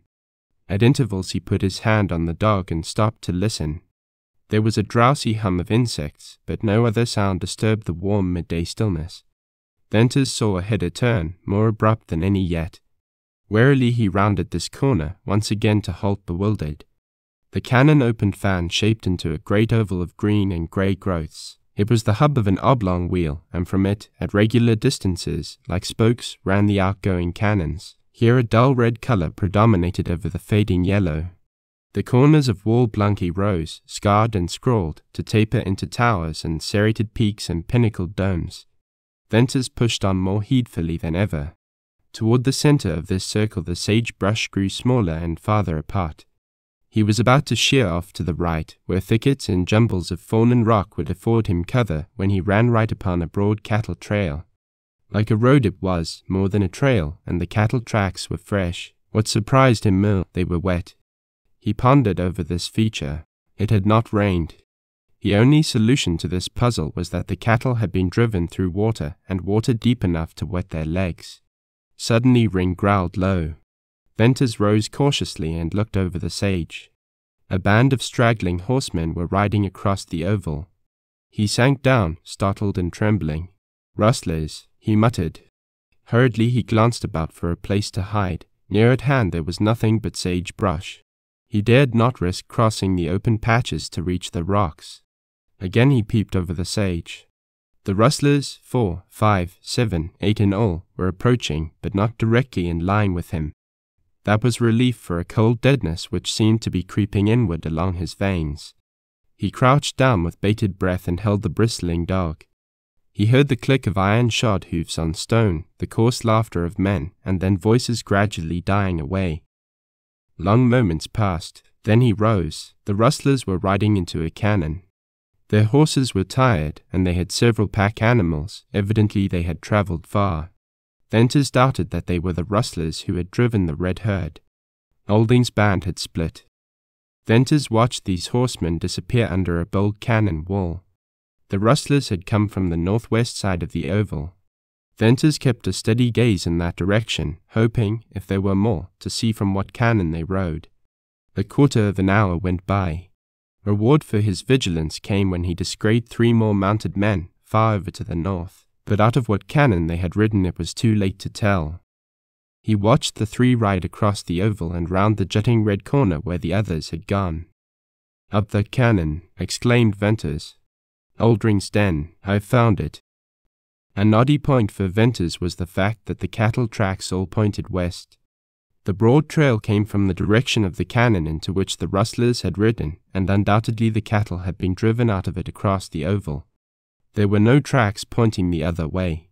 It had been in his mind that Oldring had driven the red herd toward the rendezvous, and not from it. Where did that broad trail come down into the pass, and where did it lead? Venters knew he wasted time in pondering the question, but it held a fascination not easily dispelled. For many years Oldring's mysterious entrance and exit to Deception Pass had been all-absorbing topics to sage riders. All at once the dog put an end to Venters's pondering. Ring sniffed the air, turned slowly in his tracks with a whine, and then growled. Venters wheeled. 2 horsemen were within 100 yards, coming straight at him. One, lagging behind the other, was Oldring's masked rider. Venters cunningly sank, slowly trying to merge into sagebrush. But, guarded as his action was, the first horse detected it. He stopped short, snorted, and shot up his ears.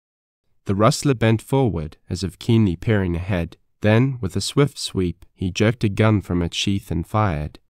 The bullet zipped through the sagebrush. Flying bits of wood struck Venters, and the hot, stinging pain seemed to lift him in one leap. Like a flash the blue barrel of his rifle gleamed level, and he shot once, twice. The foremost rustler dropped his weapon and toppled from his saddle, to fall with his foot catching in a stirrup. The horse snorted wildly and plunged away, dragging the rustler through the sage.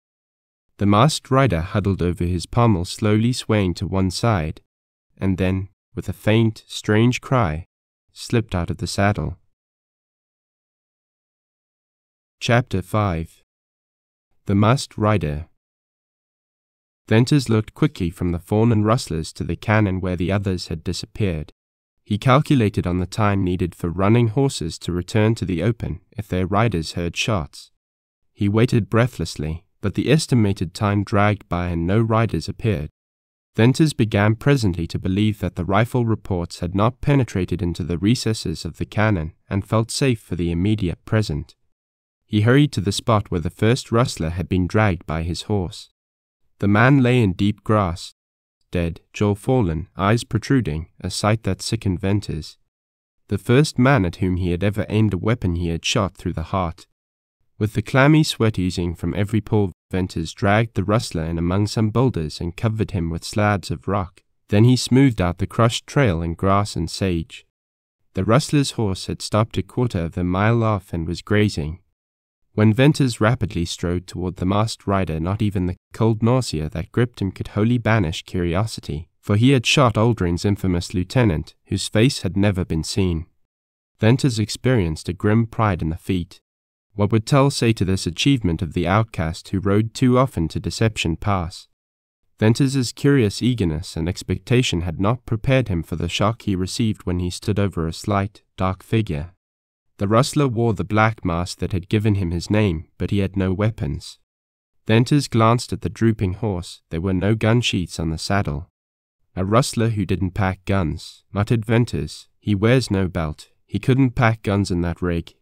Strange. A low, gasping intake of breath and a sudden twitching of body told Venters the rider still lived. "He's alive. I've got to stand here and watch him die. And I shot an unarmed man." Shrinkingly, Venters removed the rider's wide sombrero and the black cloth mask. This action disclosed bright chestnut hair, inclined to curl, and a white, youthful face.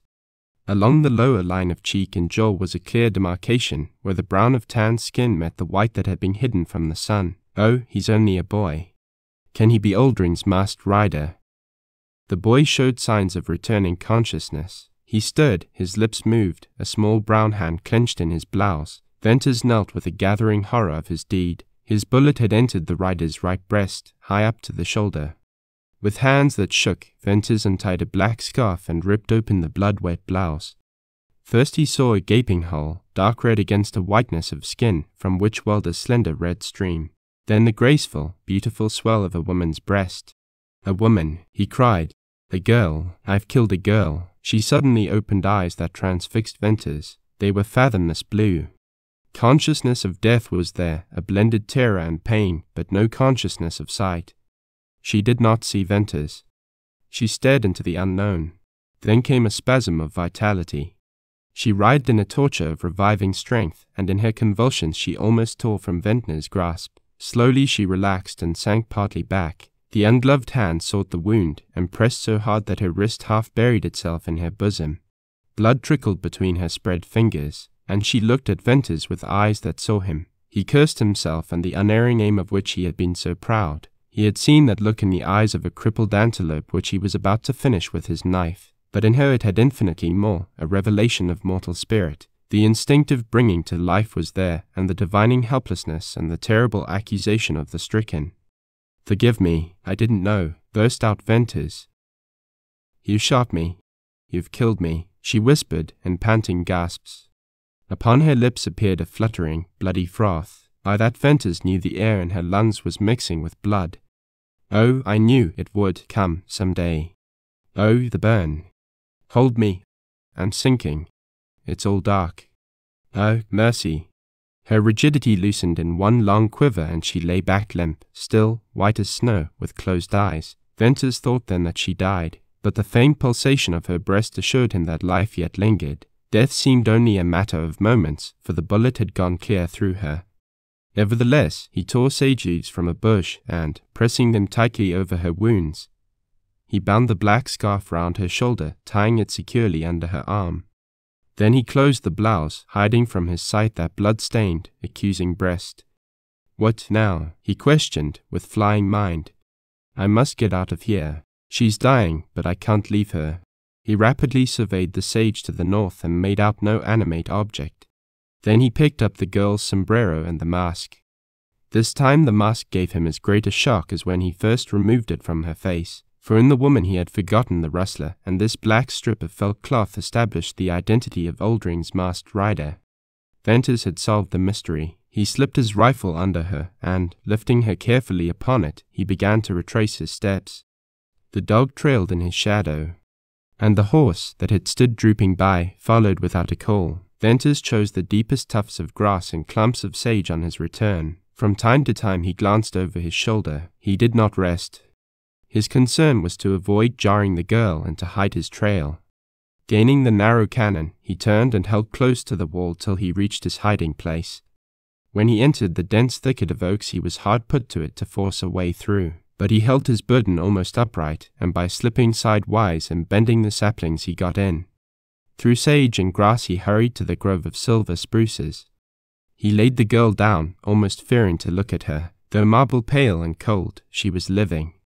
Venters then appreciated the tax that long carry had been to his strength. He sat down to rest.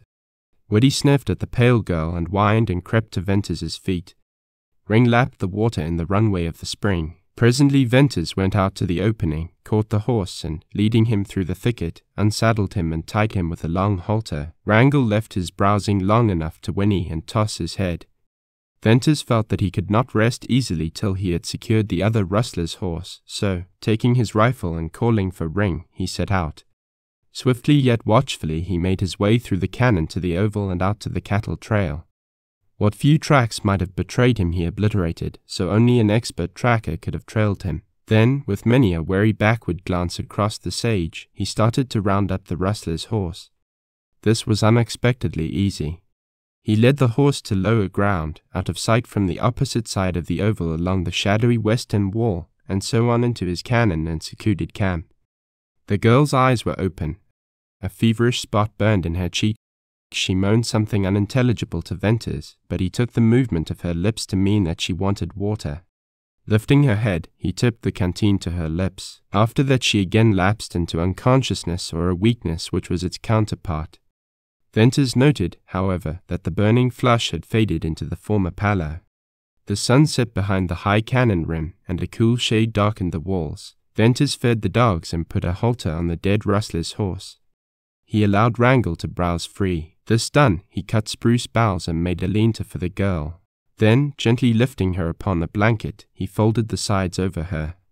The other blanket he wrapped about his shoulders and found a comfortable seat against a spruce tree that upheld the little shack. Ring and Whitty lay near at hand, one asleep, the other watchful. Venters dreaded the night's vigil. At night his mind was active, and this time he had to watch and think and feel beside a dying girl whom he had all but murdered. 1,000 excuses he invented for himself, yet not one made any difference in his act or his self-reproach. It seemed to him that when night fell black he could see her white face so much more plainly. "She'll go, presently," he said, "and be out of agony." Every little while certainty of her death came to him with a shock, and then he would bend over and lay his ear on her breast.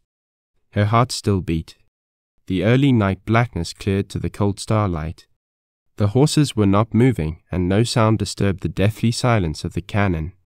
"I'll bury her here," thought Venters, "and let her grave be as much a mystery as her life was." For the girl's few words, the look of her eyes, the prayer had strangely touched Venters. She was only a girl, he soliloquized. What was she to Oldring? Rustlers don't have wives nor sisters nor daughters. She was bad, that's all, but somehow... Well, she may not have willingly become the companion of rustlers. That prayer of hers to God for mercy. Life is strange and cruel. I wonder if other members of Oldring's gang are women. Likely enough, but what was his game? Oldring's masked rider, a name to make villagers hide and lock their doors. A name credited with 12 murders, 100 forays, and 1,000 stealings of cattle. What part did the girl have in this? It may have served Oldring to create mystery. Hours passed. The white stars moved across the narrow strip of dark blue sky above. The silence awoke to the low hum of insects. Venters watched the immovable white face, and as he watched, hour by hour waiting for death, the infamy of her passed from his mind. He thought only of the sadness, the truth of the moment.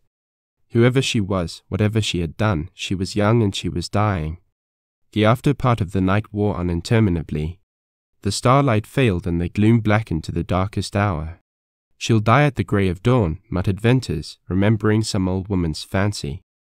The blackness paled to grey, and the grey lightened and day peeped over the eastern rim. Venters listened at the breast of the girl. She still lived. Did he only imagine that her heart beat stronger, ever so slightly, but stronger? He pressed his ear closer to her breast, and he rose with his own pulse quickening. "If she doesn't die soon, she's got a chance, the barest chance to live," he said. He wondered if the internal bleeding had ceased. There was no more film of blood upon her lips, but no corpse could have been whiter. Opening her blouse, he untied the scarf, and carefully picked away the sage leaves from the wound in her shoulder. It had closed. Lifting her lightly, he ascertained that the same was true of the hole where the bullet had come out. He reflected on the fact that clean wounds closed quickly in the healing upland air. He recalled instances of riders who had been cut and shot apparently to fatal issues, yet the blood had clotted, the wounds closed, and they had recovered. He had no way to tell if internal hemorrhage still went on, but he believed that it had stopped. Otherwise she would surely not have lived so long. He marked the entrance of the bullet and concluded that it had just touched the upper lobe of her lung. Perhaps the wound in the lung had also closed. As he began to wash the blood stains from her breast and carefully rebandage the wound, he was vaguely conscious of a strange, grave happiness in the thought that she might live. Broad daylight and a hint of sunshine high on the cliff rim to the west brought him to consideration of what he had better do, and while busy with his few camp tasks he revolved the thing in his mind.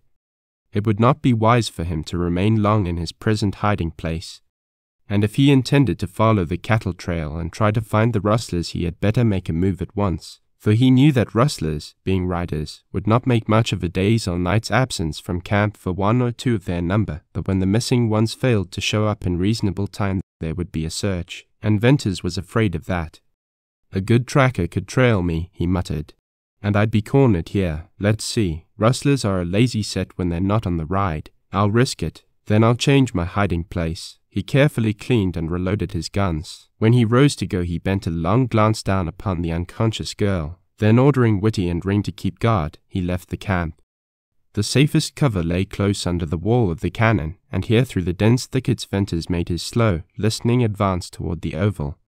Upon gaining the wide opening, he decided to cross it and follow the left wall till he came to the cattle trail. He scanned the oval as keenly as if hunting for antelope. Then, stooping, he stole from one cover to another, taking advantage of rocks and bunches of sage, until he had reached the thickets under the opposite wall. Once there, he exercised extreme caution in his surveys of the ground ahead, but increased his speed when moving.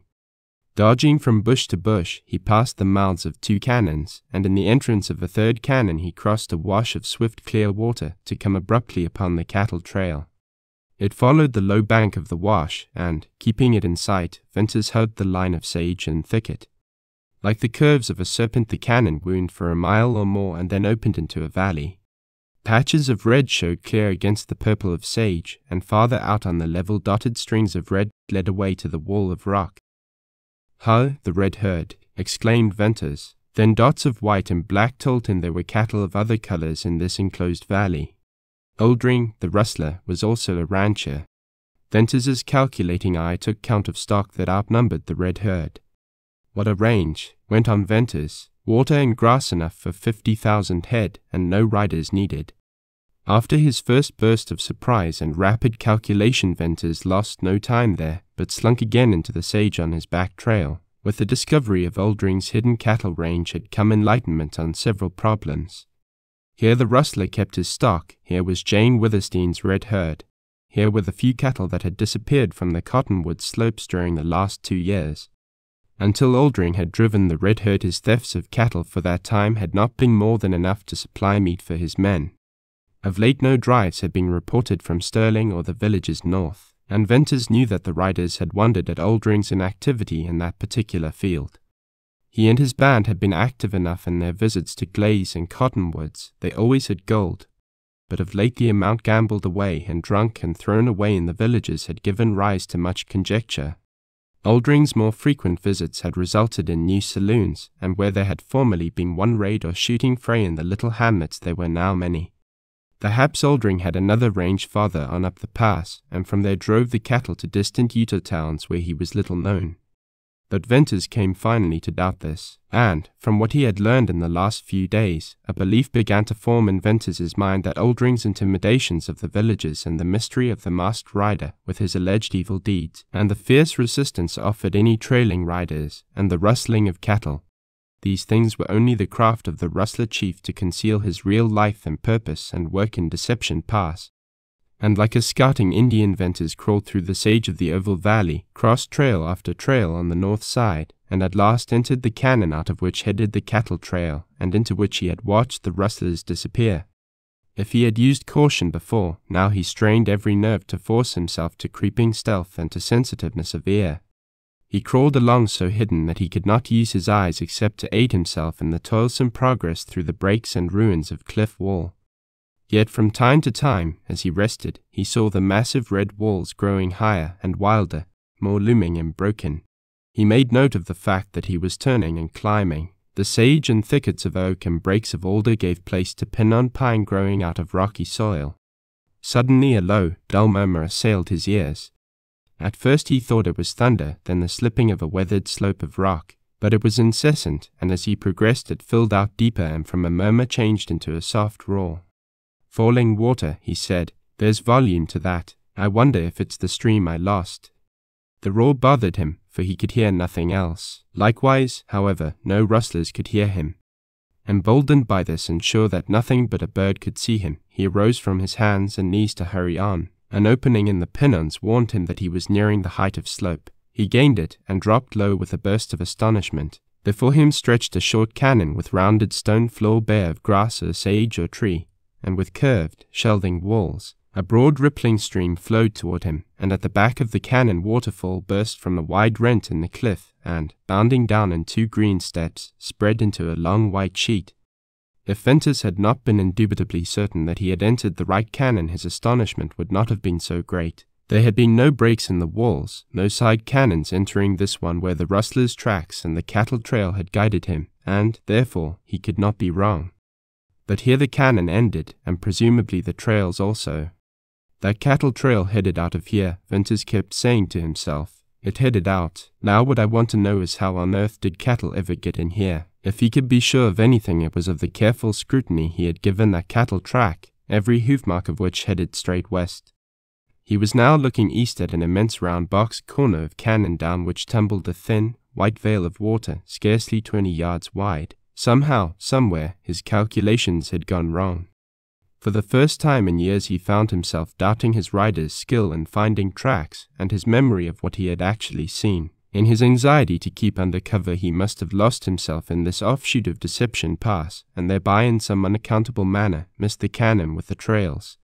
There was nothing else for him to think. Rustlers could not fly, nor cattle jump down 1,000-foot precipices. He was only proving what the sage riders had long said of this labyrinthine system of deceitful canyons and valleys. Trails led down into Deception Pass, but no rider had ever followed them. On a sudden he heard above the soft roar of the waterfall an unusual sound that he could not define. He dropped flat behind a stone and listened. From the direction he had come swelled something that resembled a strange muffled pounding and splashing and ringing. Despite his nerve, the chill sweat began to dampen his forehead. What might not be possible in this stone-walled maze of mystery?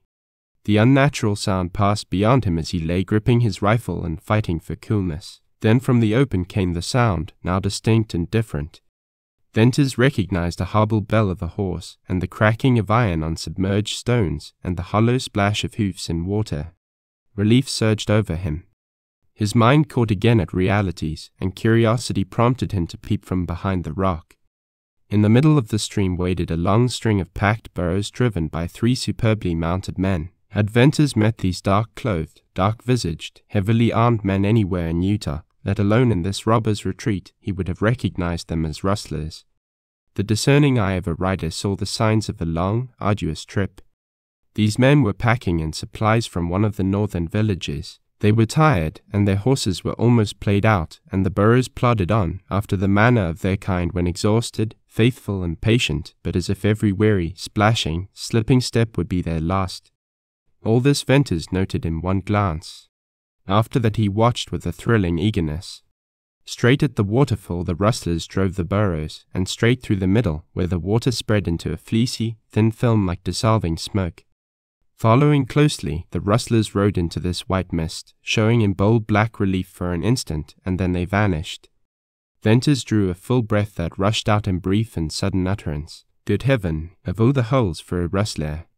There's a cavern under that waterfall, and a passageway leading out to a cannon beyond. Bouldering hides in there. He needs only to guard a trail leading down from the sage flat above.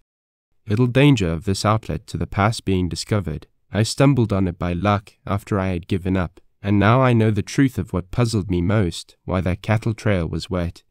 He wheeled and ran down the slope and out to the level of the sage brush. Returning, he had no time to spare, only now and then, between dashes, a moment when he stopped to cast sharp eyes ahead. The abundant grass left no trace of his trail. Short work he made of the distance to the circle of cannons. He doubted that he would ever see it again. He knew he never wanted to. Yet he looked at the red corners and towers with the eyes of a rider picturing landmarks never to be forgotten. Here he spent a panting moment in a slow circling gaze of the sage oval and the gaps between the bluffs. Nothing stirred except the gentle wave of the tips of the brush. Then he pressed on past the mouths of several cannons and over ground new to him, now close under the eastern wall. This latter part proved to be easy traveling, well screened from possible observation from the north and west, and he soon covered it and felt safer in the deepening shade of his own cannon. Then the huge, notched bulge of red rim loomed over him, a mark by which he knew again the deep cove where his camp lay hidden. As he penetrated the thicket, safe again for the present, his thoughts reverted to the girl he had left there. The afternoon had far advanced. How would he find her? He ran into camp, frightening the dogs. The girl lay with wide open, dark eyes, and they dilated when he knelt beside her. The flush of fever shone in her cheeks. He lifted her and held water to her dry lips, and felt an inexplicable sense of lightness as he saw her swallow in a slow, choking gulp. Who are you? She whispered haltingly. I'm the man who shot you, he replied. You'll not kill me now. No. What will you do with me? Chapter 6. The Mill Wheel of Steers. Meantime, at the ranch, when Judkins's news had sent Venters on the trail of the rustlers, Jane Withersteen led the injured man to her house and with skilled fingers dressed the gunshot wound in his arm. Judkins, what do you think happened to my riders? I'd rather not say, he replied. Tell me. Whatever you'll tell me I'll keep to myself. I'm beginning to worry about more than the loss of a herd of cattle. Venters hinted of, but tell me, Judkins. Well, Miss Withersteen, I think as Venters thinks, your riders have been called in. Judkins, by whom? You know who handles the reins of your Mormon riders. Do you dare insinuate that my churchmen have ordered in my riders? I ain't insinuating nothing, Miss Withersteen, answered Judkins with spirit. I know what I'm talking about. I didn't want to tell you. Oh, I can't believe that. I'll not believe it. Would tell leave my herds at the mercy of rustlers and wolves just because. It's unbelievable.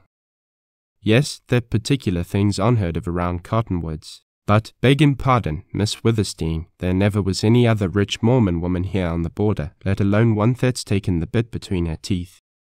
That was a bold thing for the reserved Judkins to say, but it did not anger her. This rider's crude hint of her spirit gave her a glimpse of what others might think. Humility and obedience had been hers always, but had she taken the bit between her teeth? Still she wavered, and then, with a quick spurt of warm blood along her veins, she thought of Black Star when he got the bit fast between his iron jaws and ran wild in the sage, if she ever started to run. Jane smothered the glow and burn within her, ashamed of a passion for freedom that opposed her duty. Judkins, go to the village, she said, and when you have learned anything definite about my riders, please come to me at once.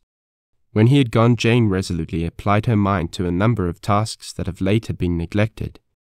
Her father had trained her in the management of the 100 employees and the working of gardens and fields, and to keep record of the movements of cattle and riders. And beside the many duties she had added to this work was one of extreme delicacy, such as required all her tact and ingenuity. It was an unobtrusive, almost secret aid which she rendered to the Gentile families of the village. Though Jane Withersteen never admitted so to herself, it amounted to no less than a system of charity. But for her invention of numberless kinds of employment, for which there was no actual need, these families of Gentiles, who had failed in a Mormon community, would have starved. In aiding these poor people, Jane thought she deceived her keen churchmen, but it was a kind of deceit for which she did not pray to be forgiven. Equally as difficult was the task of deceiving the Gentiles, for they were as proud as they were poor. It had been a great grief to her to discover how these people hated her people, and it had been a source of great joy that through her they had come to soften in hatred. At any time this work called for a clearness of mind that precluded anxiety and worry, but under the present circumstances it required all her vigor and obstinate tenacity to pin her attention upon her task. Sunset came, bringing with the end of her labor a patient calmness and power to wait that had not been hers earlier in the day. She expected Judkins, but he did not appear. Her house was always quiet. Tonight, however, it seemed unusually so. At supper her women served her with a silent assiduity. It spoke what their sealed lips could not utter, the sympathy of Mormon women. Jerd came to her with the key of the great door of the stone stable, and to make his daily report about the horses. One of his daily duties was to give Black Star and Knight and the other racers a 10-mile run. This day it had been omitted, and the boy grew confused in explanations that she had not asked for. She did inquire if he would return on the morrow, and Jerd, in mingled surprise and relief, assured her he would always work for her. Jane missed the rattle and trot, canter and gallop of the incoming riders on the hard trails. Dusk shaded the grove where she walked, the birds ceased singing, the wind sighed through the leaves of the cottonwoods, and the running water murmured down its stone-bedded channel.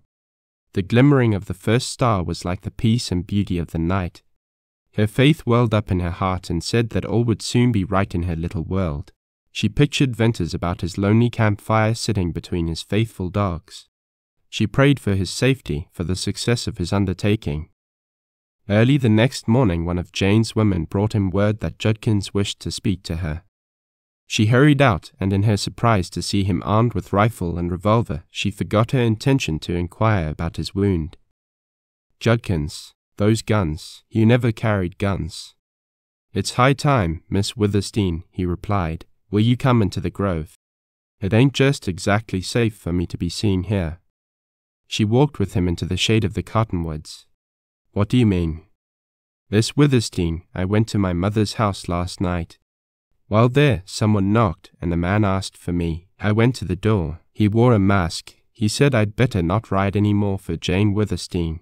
His voice was hoarse and strange, disguised, I reckon, like his face. He said no more and ran off in the dark." "Did you know who he was?" asked Jane in a low voice. "Yes." Jane did not ask to know. She did not want to know. She feared to know.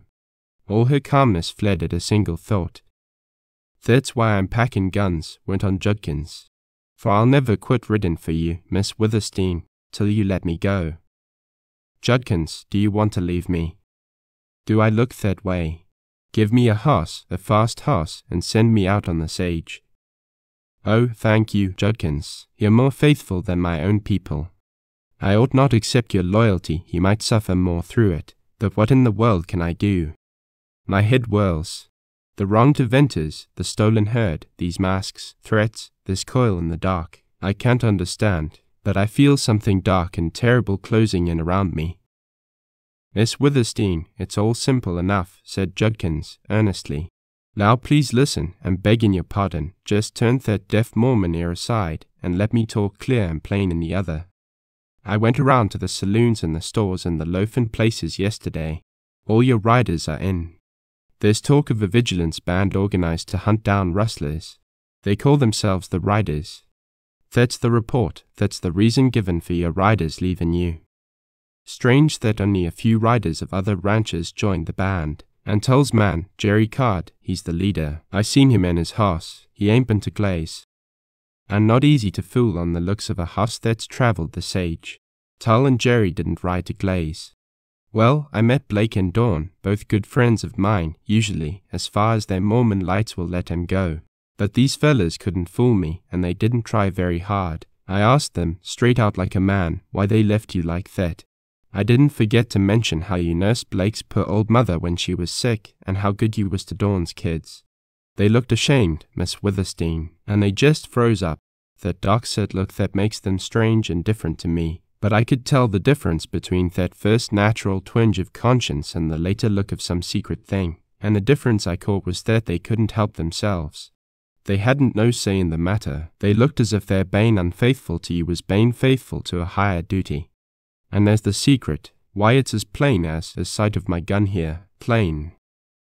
My herd's to wander in the sage, to be stolen.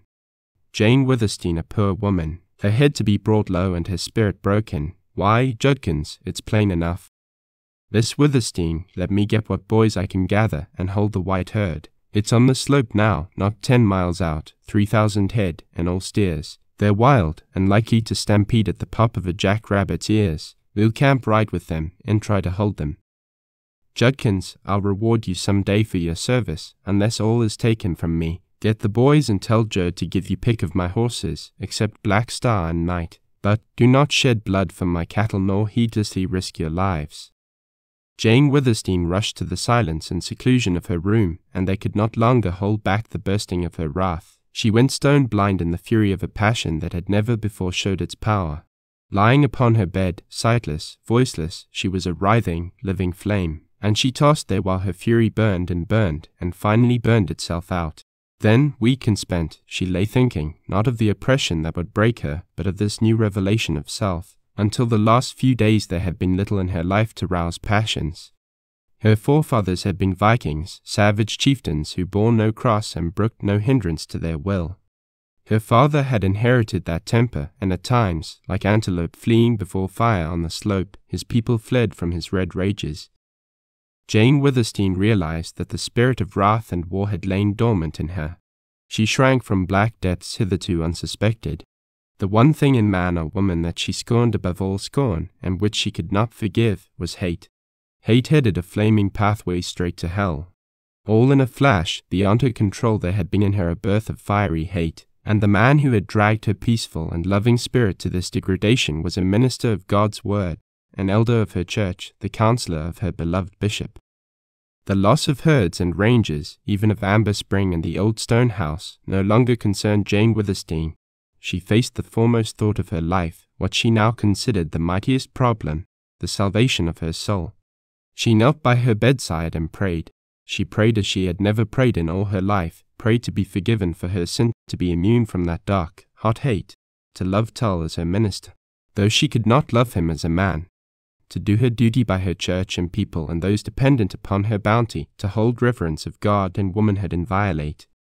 When Jane Withersteen rose from that storm of wrath and prayer for help, she was serene, calm, sure, a changed woman. She would do her duty as she saw it, live her life as her own truth guided her.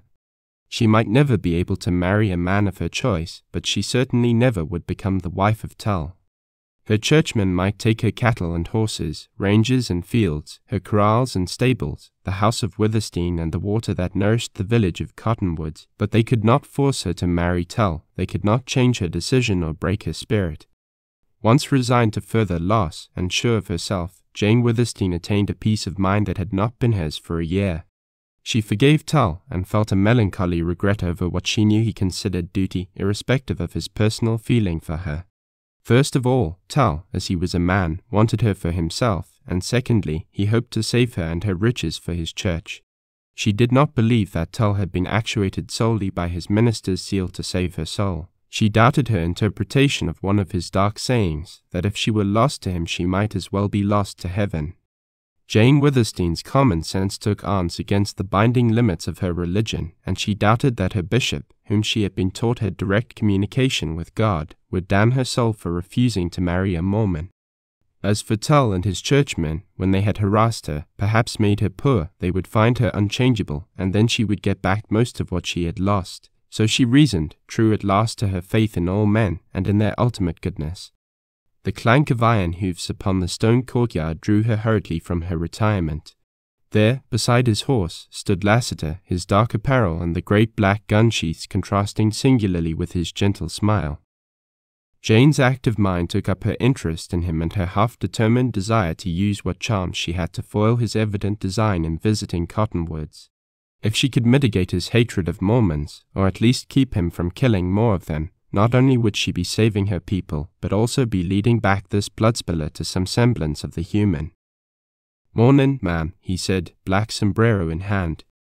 "Lassiter, I'm not an old woman, or even a madam," she replied, with her bright smile. "If you can't say Miss Withersteen, call me Jane. I reckon Jane would be easier. First names are always handy for me." "Well, use mine, then." "Lassiter, I'm glad to see you.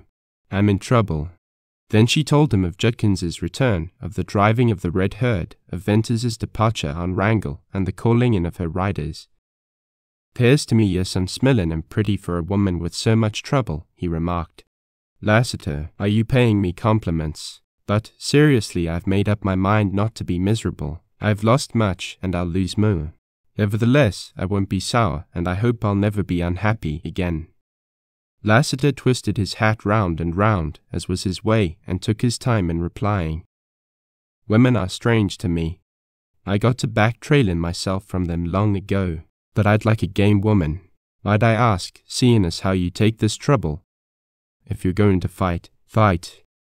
Hell, even if I would, I haven't a friend except that boy who doesn't dare stay in the village. I make bold to say, ma'am, Jane, that there's another if you want him." "Lassiter, thank you, but how can I accept you as a friend? Why, you'd ride down into the village with those terrible guns and kill my enemies, who are also my churchmen." "I reckon I might be riled up to jest about that," he replied dryly. She held out both hands to him.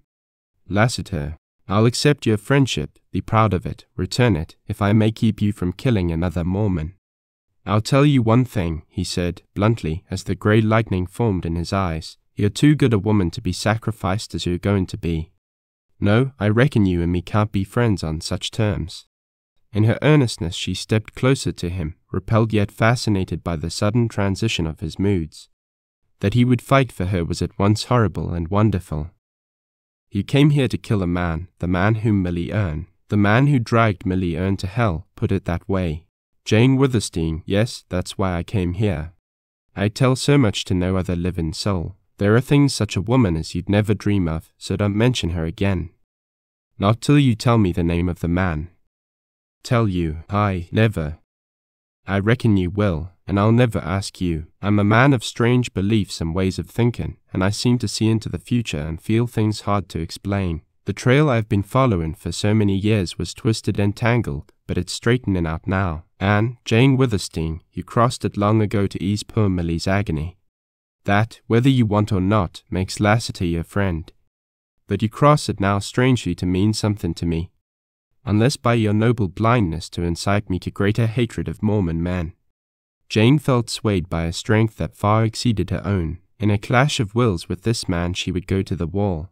If she were to influence him, it must be wholly through womanly allurement. There was that about Lassiter which commanded her respect. She had abhorred his name. Face to face with him, she found she feared only his deeds. His mystic suggestion, his foreshadowing of something that she was to mean to him, pierced deep into her mind. She believed fate had thrown in her way the lover or husband of Millie Erne. She believed that through her an evil man might be reclaimed. His allusion to what he called her blindness terrified her. Such a mistaken idea of his might unleash the bitter, fatal mood she sensed in him. At any cost she must placate this man. She knew the die was cast, and that if Lassiter did not soften to a woman's grace and beauty and wiles, then it would be because she could not make him. "I reckon you'll hear no more such talk from me," Lassiter went on, presently. "Now, Miss Jane, I rode in to tell you that your herd of white steers is down on the slope behind them big ridges. And I seen something going on that'd be mighty interesting to you if you could see it. Have you a field glass?" "Yes, I have 2 glasses. I'll get them and ride out with you." "Wait, Lassiter, please," she said, and hurried within. Sending word to Judd to saddle Black Star and fetch him to the court, she then went to her room and changed to the riding clothes she always donned when going into the sage. In this male attire her mirror showed her a jaunty, handsome rider. If she expected some little need of admiration from Lassiter, she had no cause for disappointment. The gentle smile that she liked, which made of him another person, slowly overspread his face. "If I didn't take you for a boy," he exclaimed. "It's powerful queer what difference clothes make. Now I've been some scared of your dignity, like when the other night you was all in white but in this rig." Black Star came pounding into the court, dragging Judd half off his feet, and he whistled at Lassiter's black. But at sight of Jane all his defiant lines seemed to soften, and with tosses of his beautiful head he whipped his bridle. "Down, Black Star, down," said Jane. He dropped his head, and, slowly lengthening, he bent one foreleg, then the other, and sank to his knees. Jane slipped her left foot in the stirrup, swung lightly into the saddle, and Black Star rose with a ringing stamp. It was not easy for Jane to halt him to a canter through the grove, and like the wind he broke when he saw the sage. Jane let him have a couple of miles of free running on the open trail, and then she coaxed him in and waited for her companion. Lassiter was not long in catching up, and presently they were riding side by side. It reminded her how she used to ride with Venters. Where was he now? She gazed far down the slope to the curved purple lines of Deception Pass and involuntarily shut her eyes with a trembling stir of nameless fear. "We'll turn off here," Lassiter said, "and take to the sage a mile or so. The white herd is behind them big ridges." "What are you going to show me?" asked Jane. "I'm prepared, don't be afraid." He smiled as if he meant that bad news came swiftly enough without being presaged by speech. When they reached the lee of a rolling ridge, Lassiter dismounted, motioning to her to do likewise. They left the horses standing, bridles down. Then Lassiter, carrying the field glasses, began to lead the way up the slow rise of ground. Upon nearing the summit he halted her with a gesture. "I reckon we'd see more if we didn't show ourselves against the sky," he said. "I was here less than an hour ago. Then the herd was 7 or 8 miles south, and if they ain't bolted yet." Lassiter, bolted. "That's what I said. Now let's see." Jane climbed a few more paces behind him and then peeped over the ridge. Just beyond began a shallow swell that deepened and widened into a valley and then swung to the left. Following the undulating sweep of sage, Jane saw the straggling lines and then the great body of the white herd. She knew enough about steers, even at a distance of 4 or 5 miles, to realize that something was in the wind. Bringing her field glass into use, she moved it slowly from left to right, which action swept the whole herd into range. The stragglers were restless, the Munkampaki masked steers were browsing. Jane brought the glass back to the big sentinels of the herd, and she saw them trot with quick steps, stop short and toss wide horns, look everywhere, and then trot in another direction. "Judkins hasn't been able to get his boys together yet," said Jane, "but he'll be there soon. I hope not too late. Lassiter, what's frightening those big leaders?" "Nothing, just on the minute," replied Lassiter. "Them steers are quieting down. They've been scared, but not bad yet. I reckon the whole herd has moved a few miles this way since I was here. They didn't browse that distance, not in less than an hour. Cattle aren't sheep. No, they just run it, and that looks bad." "Lassiter, what frightened them?" repeated Jane impatiently. "Put down your glass. You'll see at first better with a naked eye. Now look along them ridges on the other side of the herd, the ridges where the sun shines bright on the sage. That's right. Now look hard and wait." Long-drawn moments of straining sight rewarded Jane with nothing save the low, purple rim of ridge and the shimmering sage. "It's begun again," whispered Lassiter, and he gripped her arm. "Watch. There, did you see that?" "No. Tell me what to look for." A white flash, a kind of pinpoint of quick light, a gleam as from sun shining on something white. Suddenly Jane's concentrated gaze caught a fleeting glint. Quickly she brought her glass to bear on the spot. Again the purple sage, magnified in color and size and wave, for long moments irritated her with its monotony. Then from out of the sage on the ridge flew up a broad, white object, flashed in the sunlight and vanished. Like magic it was, and bewildered Jane. "What on earth is that?"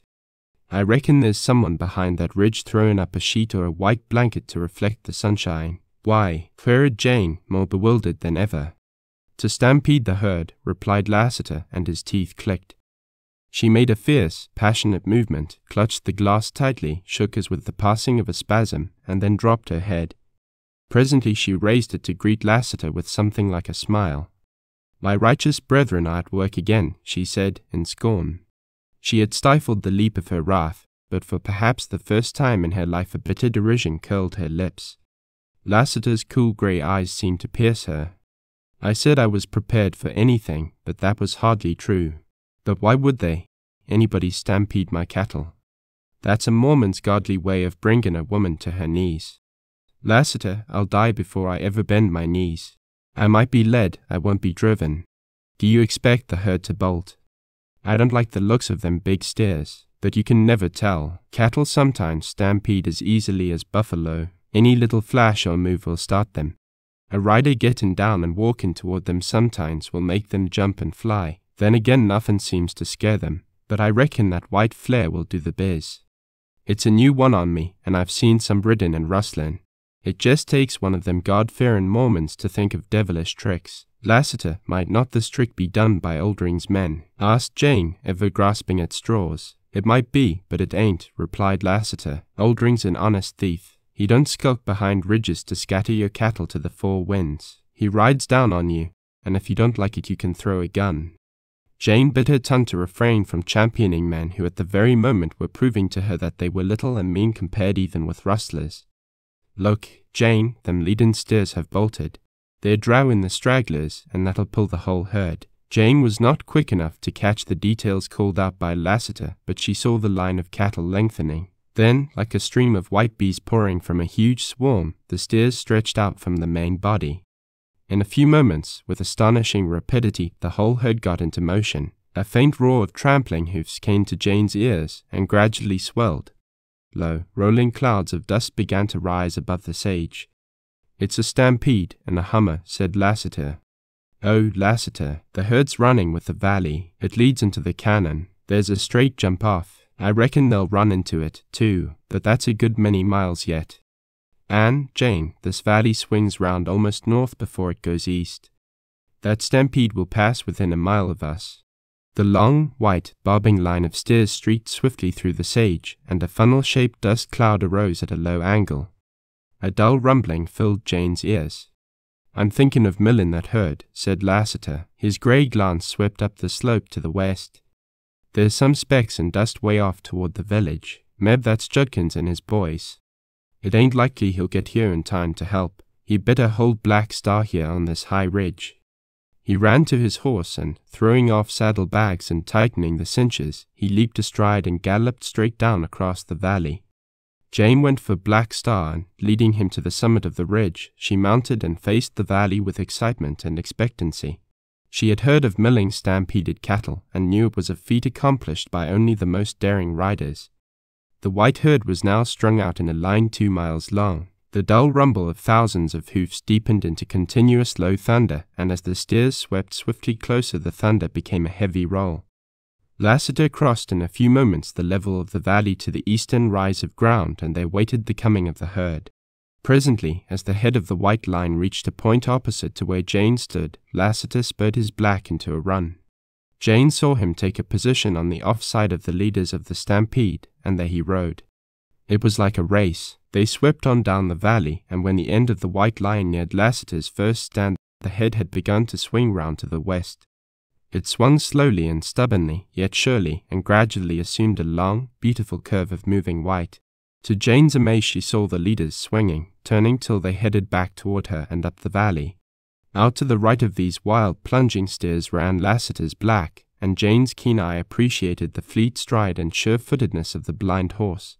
Then it seemed that the herd moved in a great curve, a huge half-moon with the points of head and tail almost opposite and a mile apart. But Lassiter relentlessly crowded the leaders, shearing them to the left, turning them little by little, and the dust-blinded wild followers plunged on madly in the tracks of their leaders. This ever-moving, ever-changing curve of steers rolled toward Jane, and when below her, scarce half a mile, it began to narrow and close into a circle. Lassiter had ridden parallel with her position, turned toward her, then aside, and now he was riding directly away from her, all the time pushing the head of that bobbing line inward. It was then that Jane, suddenly understanding Lassiter's feat, stared and gasped at the riding of this intrepid man. His horse was fleet and tireless, but blind. He had pushed the leaders around and around till they were about to turn in on the inner side of the end of that line of steers. The leaders were already running in a circle. The end of the herd was still running almost straight, but soon they would be wheeling. Then, when Lassiter had the circle formed, how would he escape? With Jane Withersteen, prayer was as ready as praise, and she prayed for this man's safety. A circle of dust began to collect. Dimly, as through a yellow veil, Jane saw Lassiter press the leaders inward to close the gap in the sage. She lost sight of him in the dust. Again she thought she saw the black, riderless now, rear and drag himself and fall. Lassiter had been thrown, lost. Then he reappeared running out of the dust into the sage. He had escaped, and she breathed again. Spellbound, Jane Withersteen watched the stupendous mill-wheel of steers. Here was the milling of the herd. The white running circle closed in upon the open space of sage, and the dust circles closed above into a pole. The ground quaked, and the incessant thunder of pounding hoofs rolled on. Jane felt deafened, yet she thrilled to a new sound. As the circle of sage lessened, the steers began to bawl, and when it closed entirely there came a great upheaval in the center, and a terrible thumping of heads and clicking of horns. Bawling, climbing, goring, the great mass of steers on the inside wrestled in a crashing din, heaved and groaned under the pressure. Then came a deadlock. The inner strife ceased, and the hideous roar and crash. Movement went on in the outer circle, and that, too, gradually stilled. The white herd had come to a stop, and the pall of yellow dust began to drift away on the wind. Jane Withersteen waited on the ridge with full and grateful heart. Lassiter appeared, making his weary way toward her through the sage, and up on the slope Jerkins rode into sight with his troop of boys. For the present, at least, the white herd would be looked after. When Lassiter reached her and laid his hand on Black Star's mane, Jane could not find speech. "Killed my hoss," he panted. "I'm sorry," cried Jane. "Lassiter, I know you can't replace him, but I'll give you any one of my racers, Bells or Knight, even Black Star." "I'll take a fast hoss, Jane, but not one of your favorites," he replied. "Only, will you let me have Black Star now and ride him over there and head off them fellers who stampeded the herd?" He pointed to several moving specks of black and puffs of dust in the purple sage. "I can head them off with this hoss, and then, Lassiter, they'll never stampede no more cattle." "No, Lassiter, I won't let you go." But a flush of fire flamed in her cheeks, and her trembling hands shook Black Star's bridle, and her eyes fell before Lassiter's. Chapter 7. The Daughter of Withersteen. "Lassiter, will you be my rider?" Jane had asked him. "I reckon so," he had replied. Few as the words were, Jane knew how infinitely much they implied. She wanted him to take charge of her cattle and horse and ranges, and save them if that were possible. Yet, though she could not have spoken aloud all she meant, she was perfectly honest with herself. Whatever the price to be paid, she must keep Lassiter close to her. She must shield from him the man who had led Millie Erne to Cottonwoods. In her fear she so controlled her mind that she did not whisper this Mormon's name to her own soul. She did not even think it. Besides, beyond this thing she regarded as a sacred obligation thrust upon her, was the need of a helper, of a friend, of a champion in this critical time. If she could rule this gunman, as Venters had called him, if she could even keep him from shedding blood, what strategy to play his flame and his presence against the game of oppression her churchmen were waging against her. Never would she forget the effect on Tull and his men when Venters shouted Lassiter's name. If she could not wholly control Lassiter, then what she could do might put off the fatal day. One of her safe races was a dark bay, and she called him Bells because of the way he struck his iron shoes on the stones. When Judd led out this slender, beautifully built horse, Lassiter suddenly became all eyes. A rider's love of a thoroughbred shone in them. Round and round Bells he walked, plainly weakening all the time in his determination not to take one of Jane's favorite races.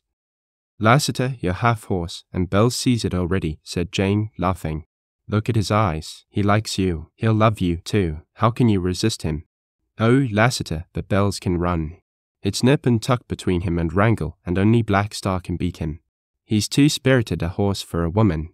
Take him. He's yours." "I jest am weak where a horse is concerned," said Lassiter. "I'll take him, and I'll take your orders, ma'am." "Well, I'm glad, but never mind the ma'am. Let it still be Jane." From that hour, it seemed, Lassiter was always in the saddle, riding early and late, and coincident with his part in Jane's affairs the days assumed their old tranquility.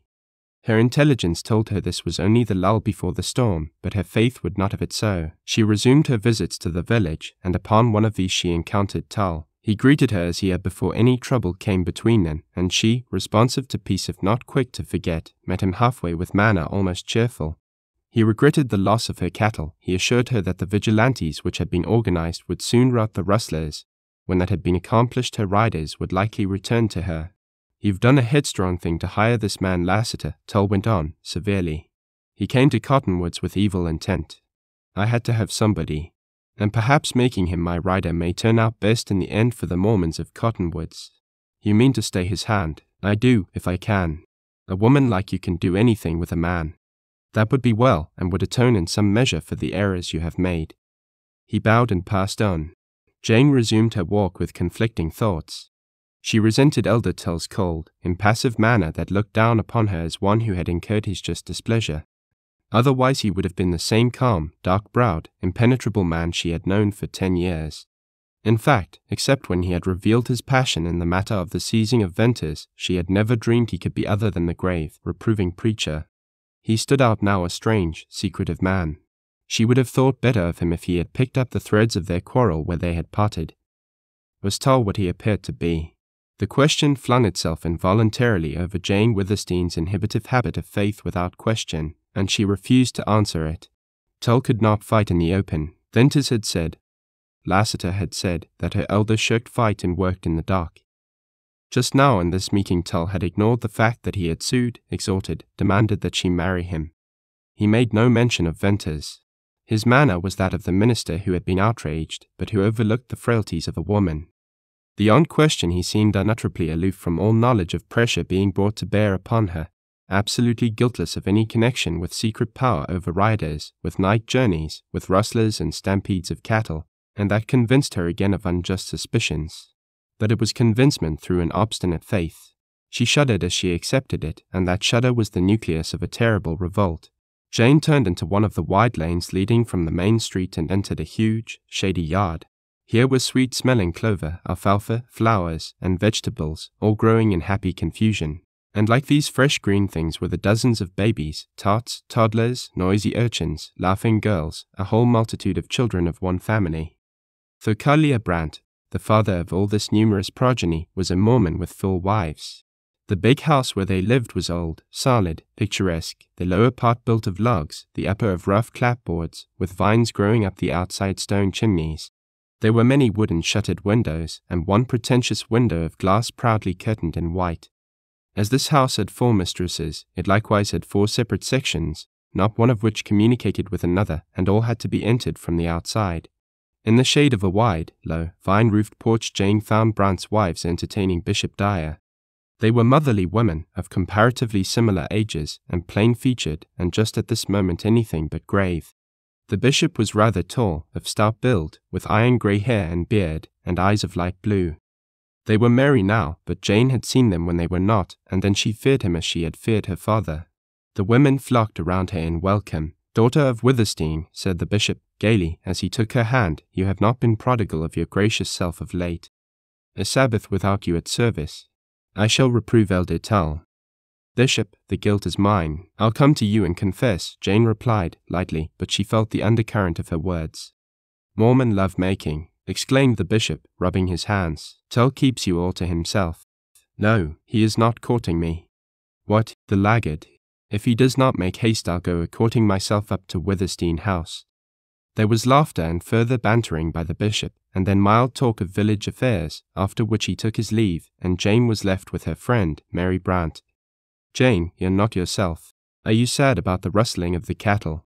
That you have so many, you are so rich?" Then Jane confided in her, telling much, yet holding back her doubts of fear. "Oh, why don't you marry Tull and be one of us?" "But, Mary, I don't love Tull," said Jane, stubbornly. "I don't blame you for that. But, Jane Withersteen, you've got to choose between the love of man and love of God. Often we Mormon women have to do that. It's not easy. The kind of happiness you want I wanted once. I never got it, nor will you, unless you throw away your soul. We've all watched your affair with Venters in fear and trembling. Some dreadful thing will come of it. You don't want him hanged or shot, or treated worse, as that Gentile boy was treated in Glaze for fooling round a Mormon woman. Marry Tull. It's your duty as a Mormon. You'll feel no rapture as his wife, but think of heaven. Mormon women don't marry for what they expect on earth. Take up the cross, Jane. Remember your father found Amber Spring, built these old houses, brought Mormons here, and fathered them. You are the daughter of Withersteen." Jane left Mary Brant and went to call upon other friends. They received her with the same glad welcome as had Mary, lavished upon her the pent-up affection of Mormon women, and let her go with her ears ringing of Tull, Venters, Lassiter, of duty to God and glory in heaven. "Verily," murmured Jane, "I don't know myself when, through all this, I remain unchanged, nay, more fixed of purpose." She returned to the main street and bent her thoughtful steps toward the center of the village. A string of wagons drawn by oxen was lumbering along. These sage freighters, as they were called, hauled grain and flour and merchandise from Sterling, and Jane laughed suddenly in the midst of her humility at the thought that they were her property, as was one of the 3 stores for which they freighted goods. The water that flowed along the path at her feet and turned into each cottage yard to nourish garden and orchard also was hers, no less her private property because she chose to give it free. Yet in this village of cottonwoods, which her father had founded and which she maintained she was not her own mistress, she was not able to abide by her own choice of a husband. She was the daughter of Withersteen. Suppose she proved it, imperiously. But she quelled that proud temptation at its birth. Nothing could have replaced the affection which the village people had for her. No power could have made her happy as the pleasure her presence gave. As she went on down the street past the stores with their rude platform entrances and the saloons where tired horses stood with bridles dragging, she was again assured of what was the bread and wine of life to her, that she was loved. Dirty boys playing in the ditch, clerks, teamsters, riders, loungers on the corners, ranchers on dusty horses, little girls running errands, and women hurrying to the stores all looked up at her coming with glad eyes. Jane's various calls and wandering steps at length led her to the Gentile quarter of the village. This was at the extreme southern end, and here some 30 Gentile families lived in huts and shacks and log cabins and several dilapidated cottages. The fortunes of these inhabitants of Cottonwoods could be read in their abodes. Water they had in abundance, and therefore grass and fruit trees and patches of alfalfa and vegetable gardens. Some of the men and boys had a few stray cattle. Others obtained such intermittent employment as the Mormons reluctantly tended them. But none of the families was prosperous, many were very poor, and some lived only by Jane Withersteen's beneficence. As it made Jane happy to go among her own people, so it saddened her to come in contact with these Gentiles. Yet that was not because she was unwelcome. Here she was gratefully received by the women, passionately by the children. The poverty and idleness, with their attendant wretchedness and sorrow, always hurt her. That she could alleviate this distress more now than ever before proved the adage that it was an ill wind that blew nobody good. While her Mormon riders were in her employ, she had found few Gentiles who would stay with her, and now she was able to find employment for all the men and boys. No little shock was it to have man after man tell her that he dare not accept her kind offer. "It won't do," said one Carson, an intelligent man who had seen better days. "We've had our warning, plain and to the point. Now there's Judkins, he packs guns, and he can use them, and so can the daredevil boys he's hired, that they've little responsibility. Can we risk having our homes burned in our absence?" Jane felt the stretching and chilling of the skin of her face as the blood left it. "Carson, you and the others rent these houses?" she asked. "You ought to know, Miss Withersteen. Some of them are yours."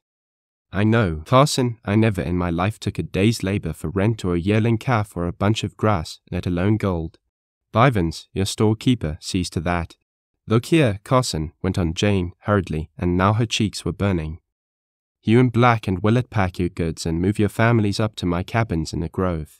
They're far more comfortable than these. Then go to work for me, and if aught happens to you there I'll give you money, gold enough to leave Utah."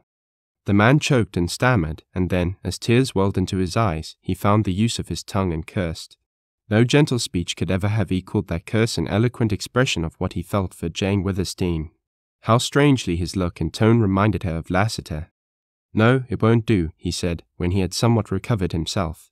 "Miss Withersteen, there are things that you don't know, and there's not a soul among us who can tell you. I seem to be learning many things, Carson."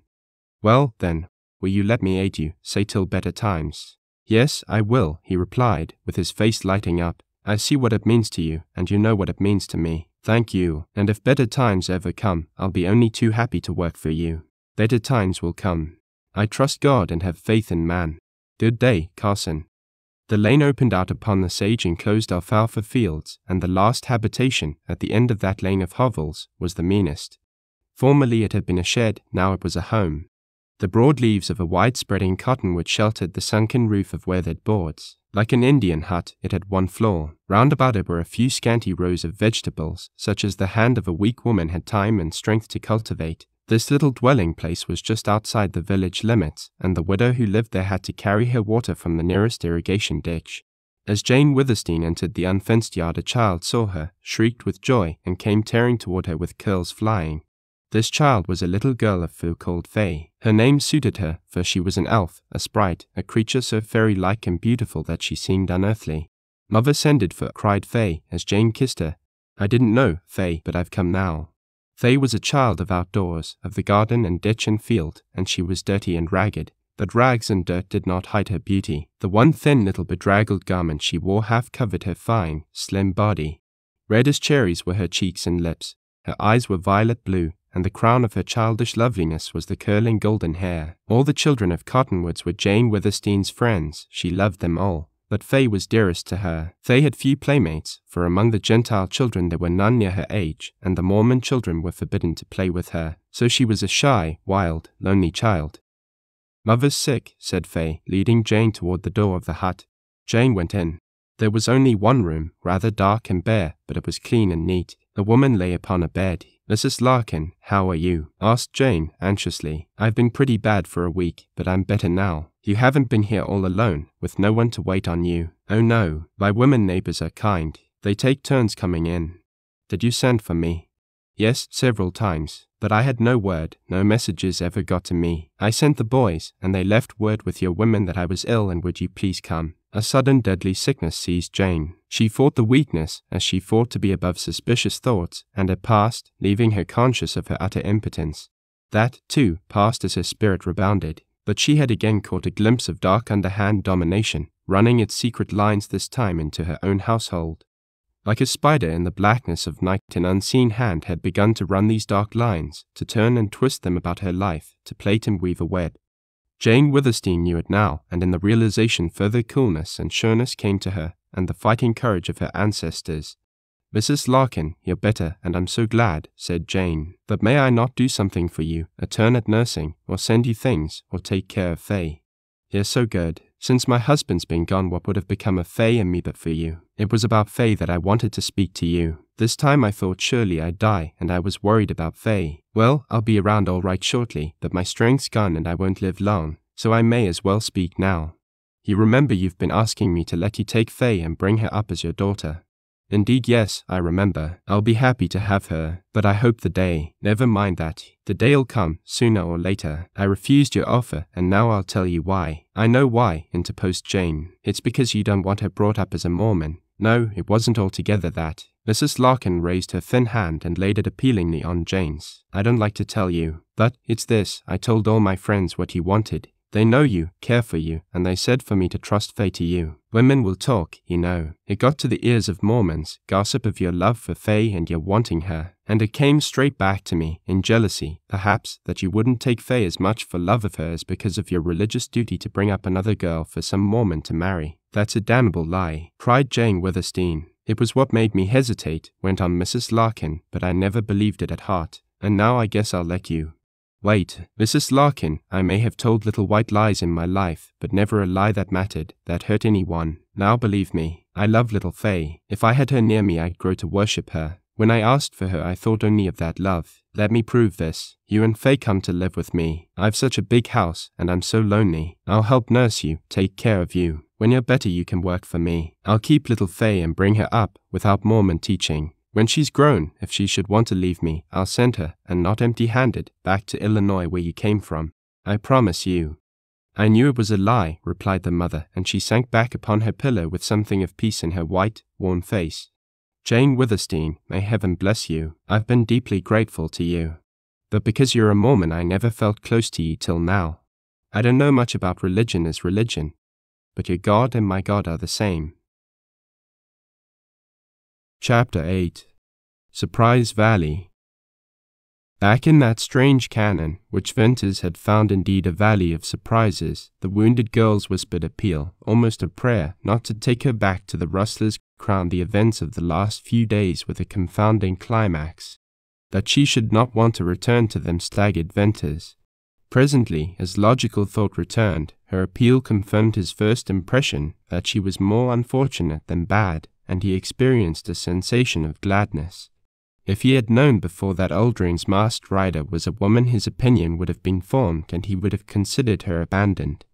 But his first knowledge had come when he lifted a white face quivering in a convulsion of agony. He had heard God's name whispered by blood-stained lips. Through her solemn and awful eyes he had caught a glimpse of her soul, and just now had come the entreaty to him, "Don't take me back there." Once for all, Venters's quick mind formed a permanent conception of this poor girl. He based it not upon what the chances of life had made her, but upon the revelation of dark eyes that pierced the infinite, upon a few pitiful, halting words that betrayed failure and wrong and misery, yet breathed the truth of a tragic fate rather than a natural leaning to evil. "What's your name?" he inquired. "Bess," she answered. "Bess what?" "That's enough, just Bess." The red that deepened in her cheeks was not all the flush of fever. Venters marveled anew, and this time at the tint of shame in her face, at the momentary drooping of long lashes. She might be a rustler's girl, but she was still capable of shame. She might be dying, but she still clung to some little remnant of honor. "Very well, Bess. It doesn't matter," he said. "But this matters. What shall I do with you?" "Are you a rider?" she whispered. "Not now. I was once. I drove the Withersteen herds, but I lost my place, lost all I owned, and now I'm a sort of outcast. My name's Bern Venters. You won't take me to Cottonwoods or Glaze. I'd be hanged. No, indeed. But I must do something with you, for it's not safe for me here. I shot that rustler who was with you. Sooner or later he'll be found, and then my tracks. I must find a safer hiding place where I can't be trailed. Leave me here, alone, to die. Yes, I will not." Venters spoke shortly with a kind of ring in his voice. "What do you want to do with me?" Her whispering grew difficult, so low and faint that Venters had to stoop to hear her. "Why, let's see," he replied, slowly. "I'd like to take you some place where I could watch by you, nurse you, till you're all right. And then— well, it'll be time to think of that when you're cured of your wound. It's a bad one, and, Bess, if you don't want to live, if you don't fight for life, you'll never." "Oh, I want to live. I'm afraid to die, but I'd rather die than go back to Aldring. asked Venters, interrupting her in turn. Her lips moved in an affirmative. "I promise not to take you back to him or to Cottonwoods or to Glaze." The mournful earnestness of her gaze suddenly shone with unutterable gratitude and wonder, and as suddenly Venters found her eyes beautiful as he had never seen or felt beauty. They were as dark blue as the sky at night. Then the flashing changed to a long, thoughtful look, in which there was a wistful, unconscious searching of his face, a look that trembled on the verge of hope and trust. "I'll try to live," she said. The broken whisper just reached his ears. "Do what you want with me." "Rest then, don't worry.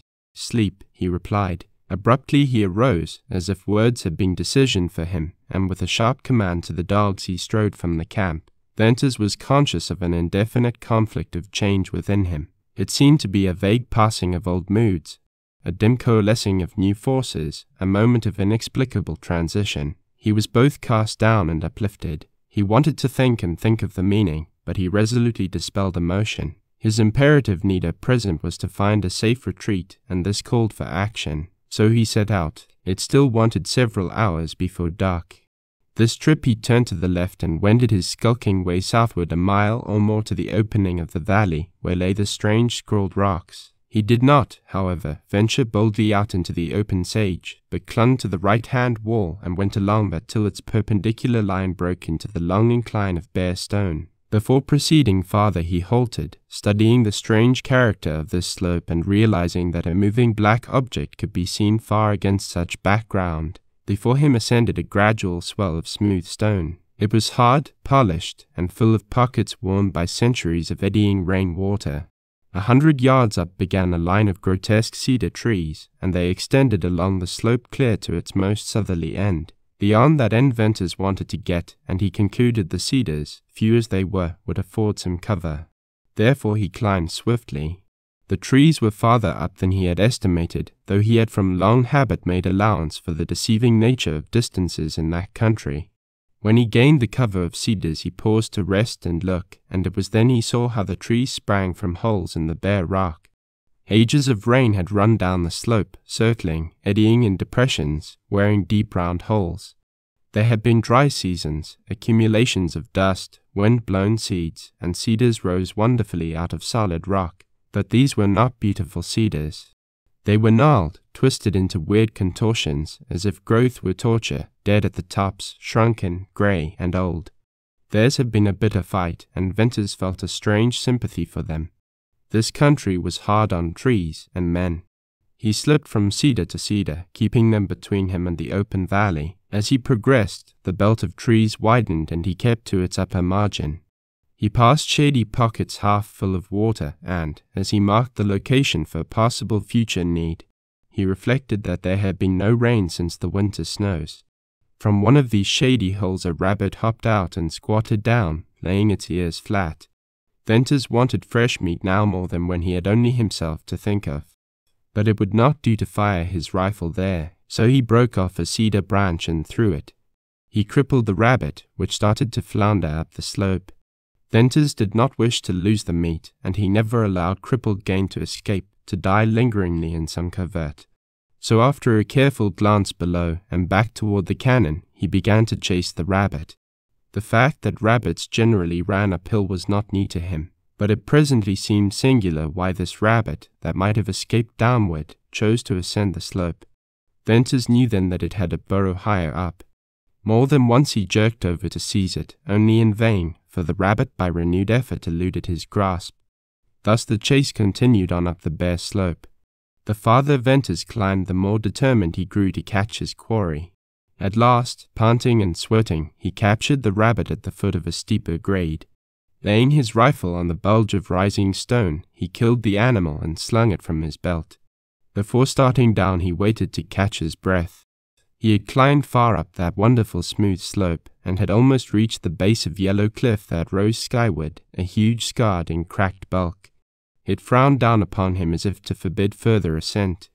Venters bent over for his rifle, and, as he picked it up from where it leaned against the steeper grade, he saw several little nicks cut in the solid stone. They were only a few inches deep and about a foot apart. Venters began to count them, 1, 2, 3, 4, on up to 16. That number carried his glance to the top of his first bulging bench of cliff base. Above, after a more level offset, was still steeper slope, and the line of necks kept on, to wind round a projecting corner of wall. A casual glance would have passed by these little dents, if Venters had not known what they signified. He would never have bestowed upon them the second glance. But he knew they had been cut there by hand, and, though age-worn, he recognized them as steps cut in the rock by the cliff dwellers. With the pulse beginning to beat and hammer away his calmness, he eyed that indistinct line of steps, up to where the buttress of wall hid further sight of them. He knew that behind the corner of stone would be a cave or a crack which could never be suspected from below. Chance, that had sported with him of late, now directed him to a probable hiding place. Again he laid aside his rifle, and, removing boots and belt, he began to walk up the steps. Like a mountain goat, he was agile, sure-footed, and he mounted the first bench without bending to use his hands. The next ascent took grip of fingers as well as toes, but he climbed steadily, swiftly, to reach the projecting corner, and slipped around it. Here he faced a notch in the cliff. At the apex he turned abruptly into a ragged vent that split the ponderous wall clear to the top, showing a narrow streak of blue sky. At the base this vent was dark, cool, and smelled of dry, musty dust. It zigzagged so that he could not see ahead more than a few yards at a time. He noticed tracks of wildcats and rabbits in the dusty floor. At every turn he expected to come upon a huge cavern full of little square stone houses, each with a small aperture like a staring dark eye. The passage lightened and widened and opened at the foot of a narrow, steep, ascending chute. Venters had a moment's notice of the rock, which was of the same smoothness and hardness as the slope below, before his gaze went irresistibly upward to the precipitous walls of this wide ladder of granite. These were ruined walls of yellow sandstone, and so split and splintered, so overhanging with great sections of balancing rim, so impending with tremendous crumbling crags, that Venters caught his breath sharply, and, appalled, he instinctively recoiled as if a step upward might jar the ponderous cliffs from their foundation. Indeed, it seemed that these ruined cliffs were but awaiting a breath of wind to collapse and come tumbling down. Venters hesitated. It would be a foolhardy man who risked his life under the leaning, waiting avalanches of rock in that gigantic split. Yet how many years had they leaned there without falling? At the bottom of the incline was an immense heap of weathered sandstone all crumbling to dust, but there were no huge rocks as large as houses, such as rested so lightly and frightfully above, waiting patiently and inevitably to crash down. Slowly split from the parent rock by the weathering process, and carved and sculptured by ages of wind and rain, they waited their moment. Venters felt how foolish it was for him to fear these broken walls, to fear that, after they had endured for thousands of years, the moment of his passing should be the one for them to slip. Yet he feared it. What a place to hide, muttered Venters. I'll climb, I'll see where this thing goes. If only I can find water. With teeth tight shut he essayed the incline, and as he climbed he bent his eyes downward. This, however, after a little grew impossible. He had to look to obey his eager, curious mind. He raised his glance and saw light between row on row of shafts and pinnacles and crags that stood out from the main wall. Some leaned against the cliff, others against each other, many stood sheer and alone. All were crumbling, cracked, rotten. It was a place of yellow, ragged ruin. The passage narrowed as he went up. It became a slant, hard for him to stick on. It was smooth as marble. Finally he surmounted it, surprised to find the walls still several 100 feet high, and a narrow gorge leading down on the other side. This was a divide between two inclines, about 20 yards wide. At one side stood an enormous rock. Venters gave it a second glance, because it rested on a pedestal. It attracted closer attention. It was like a colossal pair of stones standing on its stem. Around the bottom were thousands of little necks just distinguishable to the eye. They were marks of stone hatchets. The cliff dwellers had chipped and chipped away at this boulder till it rested its tremendous bulk upon a mere pinpoint of its surface. Venters pondered. Why had the little stone men hacked away at that big boulder? It bore no semblance to a statue or an idol or a godhead or a sphinx. Instinctively he put his hands on it and pushed, then his shoulder and heaved. The stone seemed to groan, to stir, to grate, and then to move. It tipped a little downward and hung balancing for a long instant, slowly returned, rocked slightly, groaned, and settled back to its former position. Venters divined its significance. It had been meant for defense. The cliff dwellers, driven by dreaded enemies to this last stand, had cunningly cut the rock until it balanced perfectly, ready to be dislodged by strong hands. Just below it leaned a tottering crag that would have toppled, starting an avalanche on an acclivity where no sliding mass could stop. Crags and pinnacles, splintered cliffs, and leaning shafts and monuments would have thundered down to block forever the outlet to Deception Pass. "That was a narrow shave for me," said Venters soberly. "A balancing rock. The cliff dwellers never had to roll it. They died, vanished, and here the rock stands, probably little changed. But it might serve another lonely dweller of the cliffs. I'll hide up here somewhere, if I can only find water." He descended the gorge on the other side. The slope was gradual, the space narrow, the course straight for many rods. A gloom hung between the upsweeping walls. In a turn the passage narrowed to scarce a dozen feet, and here was darkness of night. But light shone ahead, another abrupt turn brought day again, and then wide open space. Above Venters loomed a wonderful arch of stone bridging the cannon rims, and through the enormous round portal gleamed and glistened a beautiful valley shining under sunset gold reflected by surrounding cliffs. He gave a start of surprise.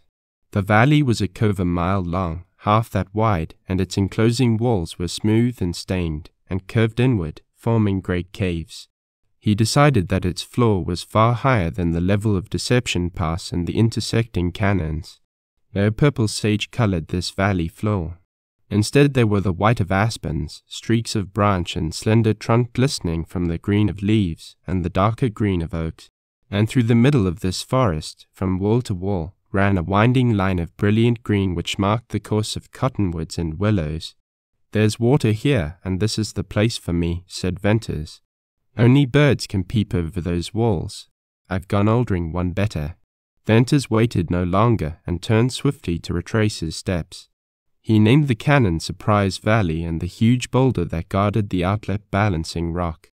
Going down he did not find himself attended by such fears as had beset him in the climb. Still, he was not easy in mind and could not occupy himself with plans of moving the girl and his outfit until he had descended to the notch. There he rested a moment and looked about him. The pass was darkening with the approach of night. At the corner of the wall, where the stone steps turned, he saw a spur of rock that would serve to hold the noose of a lasso. He needed no more aid to scale that place.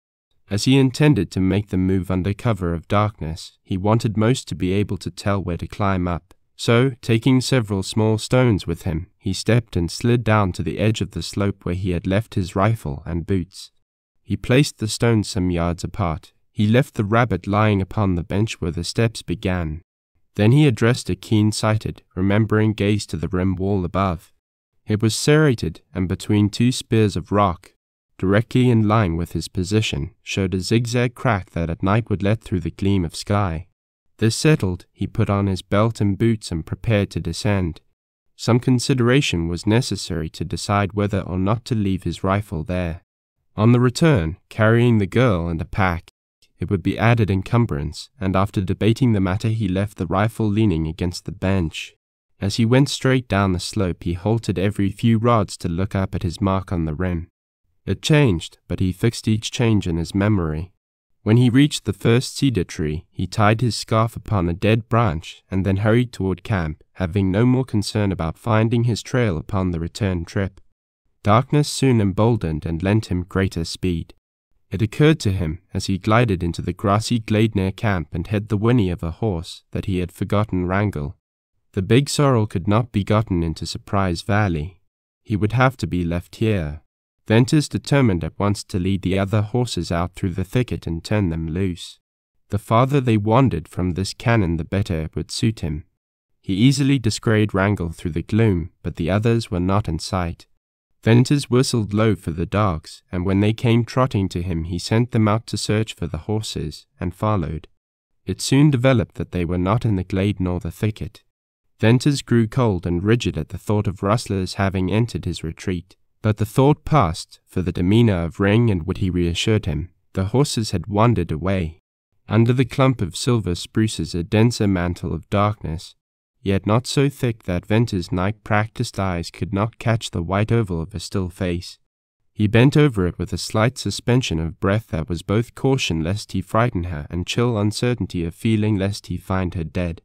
But she slept, and he arose to renewed activity. He packed his saddle bags. The dogs were hungry. They whined about him and nosed his busy hands, but he took no time to feed them nor to satisfy his own hunger. He slung the saddlebags over his shoulders and made them secure with his lasso. Then he wrapped the blankets closer about the girl and lifted her in his arms. Wrangle whinnied and thumped the ground as Venters passed him with the dogs. The sorrel knew he was being left behind and was not sure whether he liked it or not. Venters went on and entered the thicket. Here he had to feel his way in pitch blackness and to wedge his progress between the close saplings. Time meant little to him now that he had started, and he edged along with slow side movement till he got clear of the thicket. Ring and Woody stood waiting for him. Taking to the open aisles and patches of the sage, he walked guardedly, careful not to stumble or step in dust or strike against spreading sage branches. If he were burdened, he did not feel it. From time to time, when he passed out of the black lines of shade into the wan starlight, he glanced at the white face of the girl lying in his arms. She had not awakened from her sleep or stupor. He did not rest until he cleared the black gate of the canon. Then he leaned against a stone breast high to him and gently released the girl from his hold. His brow and hair and the palms of his hands were wet, and there was a kind of nervous contraction of his muscles. They seemed to ripple and string tense. He had a desire to hurry and no sense of fatigue. A wind blew the scent of sage in his face. The first early blackness of night passed with the brightening of the stars. Somewhere back on his trail a coyote yelped, splitting the dead silence. Venters's faculties seemed singularly acute. He lifted the girl again and pressed on. The valley afforded better travelling than the canon. It was lighter, freer of sage, and there were no rocks. Soon, out of the pale gloom shone a still paler thing, and that was the low swell of slope. Venters mounted it, and his dogs walked beside him. Once upon the stone he slowed to snail pace, straining his sight to avoid the pockets and holes. Foot by foot he went up. The weird cedars, like great demons and witches chained to the rock and writhing in silent anguish, loomed up with wide and twisting naked arms. Venters crossed this belt of cedars, skirted the upper border, and recognized the tree he had marked, even before he saw his waving scarf. Here he knelt and deposited the girl gently, feet first, and slowly laid her out full length. What he feared was to reopen one of her wounds, if he gave her a violent jar, or slipped and fell. But the supreme confidence so strangely felt that night admitted no such blunders. The slope before him seemed to swell into obscurity, to lose its definite outline in a misty, opaque cloud that shaded into the overshadowing wall. He scanned the rim where the serrated points speared the sky, and he found the zigzag crack. It was dim, only a shade lighter than the dark ramparts, but he distinguished it, and that served. Lifting the girl, he stepped upward, closely attending to the nature of the path under his feet. After a few steps he stopped to mark his line with the crack in the rim. The dogs clung closer to him. While chasing the rabbit, this slope had appeared interminable to him. Now, burdened as he was, he did not think of length or height or toil. He remembered only to avoid a misstep and to keep his direction. He climbed on, with frequent stops to watch the rim, and before he dreamed of gaining the bench he bumped his knees into it, and saw, in the dim grey light, his rifle and the rabbit. He had come straight up without mishap or swerving off his course, and his shut teeth unlocked. As he laid the girl down in the shallow hollow of the little ridge with her white face upturned, she opened her eyes. Wide, staring black, at once like both the night and the stars, they made her face seem still whiter. "Is it you?" she asked, faintly. "Yes," replied Venters. "Oh, where are we?" "I'm taking you to a safe place where no one will ever find you. I must climb a little here and call the dogs. Don't be afraid. I'll soon come for you." She said no more. Her eyes watched him steadily for a moment and then closed. Venters pulled off his boots and then felt for the little steps in the rock. The shade of the cliff above obscured the point he wanted to gain, but he could see dimly a few feet before him. What he had attempted with care he now went up with surpassing lightness. Buoyant, rapid, sure, he attained the corner of wall and slipped around it. Here he could not see a hand before his face, so he groped along, found a little flat space, and there removed the saddlebags. The lasso he took back with him to the corner and looped the noose over the spur of rock. "Ring, Whitty, come," he called, softly. Low whines came up from below. "Here, come, Whitty, ring," he repeated, this time sharply. Then followed scraping of claws and pattering of feet, and out of the grey gloom below him swiftly climbed the dogs to reach his side and pass beyond. Venters descended, holding to the lasso. He tested its strength by throwing all his weight upon it. Then he gathered the girl up, and, holding her securely in his left arm, he began to climb, at every few steps jerking his right hand upward along the lasso. It sagged at each forward movement he made, but he balanced himself lightly during the interval when he lacked the support of a taut rope. He climbed as if he had wings, the strength of a giant, and knew not the sense of fear. The sharp corner of cliff seemed to cut out of the darkness. He reached it and the protruding shelf, and then, entering the black shade of the notch, he moved blindly but surely to the place where he had left the saddle-bags. He heard the dogs, though he could not see them. Once more he carefully placed the girl at his feet. Then, on hands and knees, he went over the little flat space, feeling for stones. He removed a number, and, scraping the deep dust into a heap, he unfolded the outer blanket from around the girl and laid her upon this bed. Then he went down the slope again for his boots, rifle, and the rabbit, and, bringing also his lasso with him, he made short work of that trip. "Ah, you there?" The girl's voice came low from the blackness. "Yes," he replied, and was conscious that his labouring breast made speech difficult. "Are we in a cave?" "Yes." "Oh, listen. The beautiful. I hear it. You've brought me back." Venters heard a murmuring moan that one moment swelled to a pitch almost softly shrill and the next lulled to a low, almost inaudible sigh.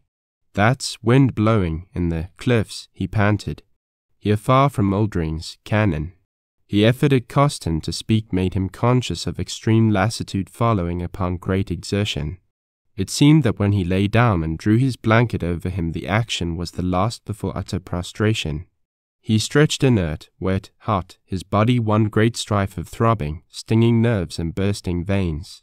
And there he lay for a long while before he felt that he had begun to rest.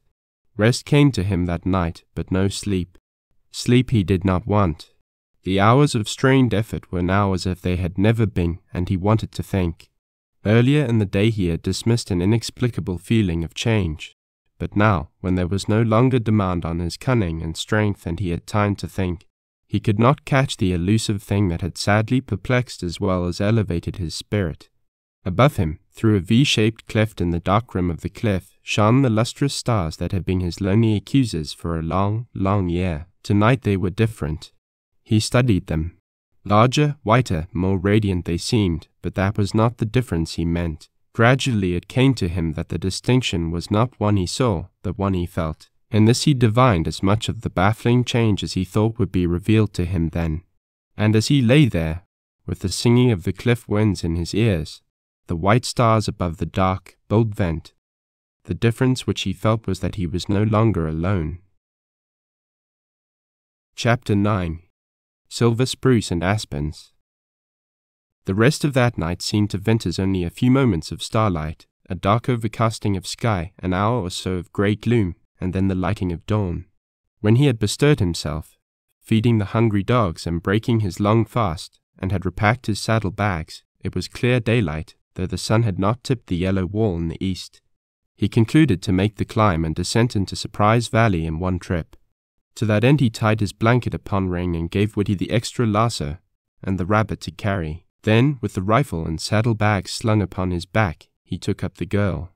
She did not awaken from heavy slumber. That climb up under the rugged, menacing brows of the broken cliffs, in the face of a grim, leaning boulder that seemed to be weary of its age-long wavering, was a tax on strength and nerve that Venters felt equally with something sweet and strangely exulting in its accomplishment. He did not pause until he gained the narrow divide, and there he rested.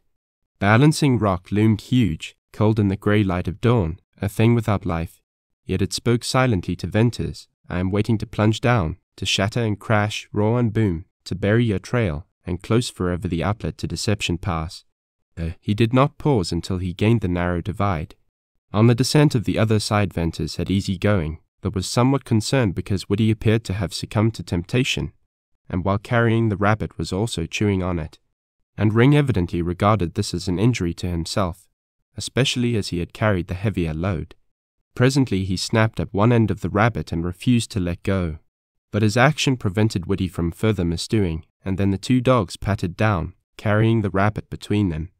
Venters turned out of the gorge, and suddenly paused stock still, astounded at the scene before him. The curve of the great stone bridge had caught the sunrise, and through the magnificent arch burst a glorious stream of gold that shone with a long slant down into the center of Surprise Valley. Only through the arch did any sunlight pass, so that all the rest of the valley lay still asleep, dark green, mysterious, shadowy, merging its level into walls as misty and soft as morning clouds. Venters then descended, passing through the arch, looking up at its tremendous height and sweep. It spanned the opening to Surprise Valley, stretching in almost perfect curve from rim to rim. Even in his hurry and concern, Venters could not but feel its majesty, and the thought came to him that the cliff dwellers must have regarded it as an object of worship. Down, down, down Venters strode, more and more feeling the weight of his burden as he descended, and still the valley lay below him. As all other canyons and coves and valleys had deceived him, so had this deep, nestling oval. At length he passed beyond the slope of weathered stone that spread fan-shaped from the arch, and encountered a grassy terrace running to the right and about on a level with the tips of the oaks and cottonwoods below. Scattered here and there upon this shelf were clumps of aspens, and he walked through them into a glade that surpassed in beauty and adaptability for a wild home, any place he had ever seen. Silver spruces bordered the base of a precipitous wall that rose loftily. Caves indented its surface, and there were no detached ledges or weathered sections that might dislodge a stone. The level ground, beyond the spruces, dropped down into a little ravine. This was one dense line of slender aspens from which came the low splashing of water, and the terrace, lying open to the west, afforded unobstructed view of the valley of green treetops. For his camp, Venters chose a shady, grassy plot between the silver spruces and the cleft. Here, in the stone wall, had been wonderfully carved by wind or washed by water several deep caves above the level of the terrace. They were clean, dry, roomy. He cut spruce boughs and made a bed in the largest cave and laid the girl there. The first intimation that he had of her being aroused from sleep or lethargy was a low call for water. He hurried down into the ravine with his canteen. It was a shallow, grass-green place with aspens growing up everywhere. To his delight he found a tiny brook of swift running water. Its faint tinge of amber reminded him of the spring at Cottonwoods, and the thought gave him a little shock. The water was so cold it made his fingers tingle as he dipped the canteen. Having returned to the cave, he was glad to see the girl drink thirstily. This time he noted that she could raise her head slightly without his help. "You were thirsty," he said. "It's good water. I've found a fine place. Tell me, how do you feel?" "There's pain here," she replied, and moved her hand to her left side. "Why, that's strange. Your wounds are on your right side. I believe you're hungry. Is the pain a kind of dull ache, annoying?" "It's like that." "Then it's hunger." Venters laughed, and suddenly caught himself with a quick breath and felt again the little shock. When had he laughed? "It's hunger," he went on. "I've had that no many a time. I've got it now. But you mustn't eat. You can have all the water you want, but no food just yet." "Won't I starve?" "No, people don't starve easily. I've discovered that. You must lie perfectly still and rest and sleep for days." "My hands are dirty, my face feels so hot and sticky, my boots hurt." It was her longest speech as yet, and it trailed off in a whisper. Well, I'm a fine nurse. It annoyed him that he had never thought of these things. But then, awaiting her death and thinking of her comfort were vastly different matters. He unwrapped the blanket which covered her. What a slender girl she was. No wonder he had been able to carry her miles and pack her up that slippery ladder of stone. Her boots were of soft, fine leather, reaching clear to her knees.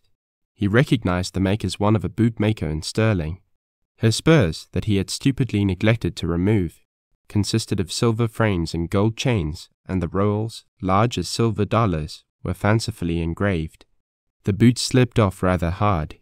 She wore heavy woolen riders' stockings, half-length, and these were pulled up over the ends of her short trousers. Venters took off the stockings to note her little feet were red and swollen. He bathed them. Then he removed his scarf and bathed her face and hands. "I must see your wounds now," he said, gently. She made no reply, but watched him steadily as he opened her blouse and untied the bandage. His strong fingers trembled a little as he removed it. If the wounds had reopened. A chill struck him as he saw the angry red bullet mark, and a tiny stream of blood winding from it down her white breast. Very carefully he lifted her to see that the wound in her back had closed perfectly. Then he washed the blood from her breast, bathed the wound, and left it unbandaged, open to the air. Her eyes thanked him. "Listen," he said, earnestly. "I've had some wounds, and I've seen many. I know a little about them. The hole in your back is closed. If you lie still 3 days, the one in your breast will close and you'll be safe. The danger from hemorrhage will be over." He had spoken with earnest sincerity, almost eagerness. "Why do you want me to get well?" she asked, wonderingly. The simple question seemed unanswerable except on grounds of humanity. But the circumstances under which he had shot this strange girl, the shock and realization, the waiting for death, the hope, had resulted in a condition of mind wherein Venters wanted her to live more than he had ever wanted anything. Yet he could not tell why. He believed the killing of the rustler and the subsequent excitement had disturbed him. For how else could he explain the throbbing of his brain, the heat of his blood, the undefined sense of full hours, charged, vibrant with pulsating mystery where once they had dragged in loneliness? "I shot you," he said, slowly, "and I want you to get well so I shall not have killed a woman. But, for your own sake, too." A terrible bitterness darkened her eyes, and her lips quivered. "Hush," said Venters. "You've talked too much already." In her unutterable bitterness he saw a darkness of mood that could not have been caused by her present weak and feverish state. She hated the life she had led, that she probably had been compelled to lead. She had suffered some unforgivable wrong at the hands of Oldring. With that conviction Venters felt a shame throughout his body, and it marked the rekindling of fierce anger and ruthlessness. In the past long year he had nursed resentment. He had hated the wilderness, the loneliness of the uplands. He had waited for something to come to pass. It had come. Like an Indian stealing horses, he had skulked into the recesses of the canyons. He had found Oldring's retreat, he had killed a rustler, he had shot an unfortunate girl, then had saved her from this unwitting act, and he meant to save her from the consequent wasting of blood, from fever and weakness. Starvation he had to fight for her and for himself. Where he had been sick at the letting of blood, now he remembered it in grim, cold calm. And as he lost that softness of nature, so he lost his fear of men. He would watch for Oldring, biding his time, and he would kill this great black-bearded rustler who had held a girl in bondage, who had used her to his infamous ends. Venters surmised this much of the change in him. Idleness had passed. Keen, fierce vigor flooded his mind and body. All that had happened to him at Cottonwood seemed remote and hard to recall. The difficulties and perils of the present absorbed him, held him in a kind of spell. First, then, he fitted up the little cave adjoining the girl's room for his own comfort and use. His next work was to build a fireplace of stones and to gather a store of wood. That done, he spilled the contents of his saddle bags upon the grass and took stock. His outfit consisted of a small-handled axe, a hunting knife, a large number of cartridges for rifle or revolver, a tin plate, a cup, and a fork and spoon, a quantity of dried beef and dried fruits, and small canvas bags containing tea, sugar, salt, and pepper. For him alone this supply would have been bountiful to begin a sojourn in the wilderness, but he was no longer alone. Starvation in the uplands was not an unheard of thing. He did not, however, worry at all on that score, and feared only his possible inability to supply the needs of a woman in a weakened and extremely delicate condition. If there was no game in the valley, a contingency he doubted, it would not be a great task for him to go by night to Oldring's herd and pack out a calf.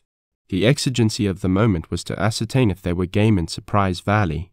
Widdy still guarded the dilapidated rabbit, and Ring slept nearby under a spruce. Venters called Ring and went to the edge of the terrace, and there halted to survey the valley. He was prepared to find it larger than his unstudied glances had made it appear, for more than a casual idea of dimensions and a hasty conception of oval shape and singular beauty he had not had time. Again the felicity of the name he had given the valley struck him forcibly. Around the red perpendicular walls, except under the great arc of stone, ran a terrace fringed at the cliff base by silver spruces. Below that first terrace sloped another wider one densely overgrown with aspens, and the center of the valley was a level circle of oaks and alders, with the glittering green line of willows and cottonwood dividing it in half. Venters saw a number and variety of birds flitting among the trees. To his left, facing the stone bridge, an enormous cavern opened in the wall, and low down, just above the treetops, he made out a long shelf of cliff dwellings with little black, staring windows or doors. Like eyes they were, and seemed to watch him. The few cliff dwellings he had seen, all ruins, had left him with haunting memory of age and solitude and of something past. He had come, in a way, to be a cliff dweller himself, and those silent eyes would look down upon him, as if in surprise that after thousands of years a man had invaded the valley. Venters felt sure that he was the only white man who had ever walked under the shadow of the wonderful stone bridge, down into that wonderful valley with its circle of caves and its terraced rings of silver spruce and aspens. The dog growled below and rushed into the forest. Venters ran down the declivity to enter a zone of light shade streaked with sunshine. The oak trees were slender, none more than half a foot thick, and they grew close together, intermingling their branches. Ring came running back with a rabbit in his mouth. Venters took the rabbit and, holding the dog near him, stole softly on. There were fluttering of wings among the branches and quick bird notes, and rustling of dead leaves and rapid patterings.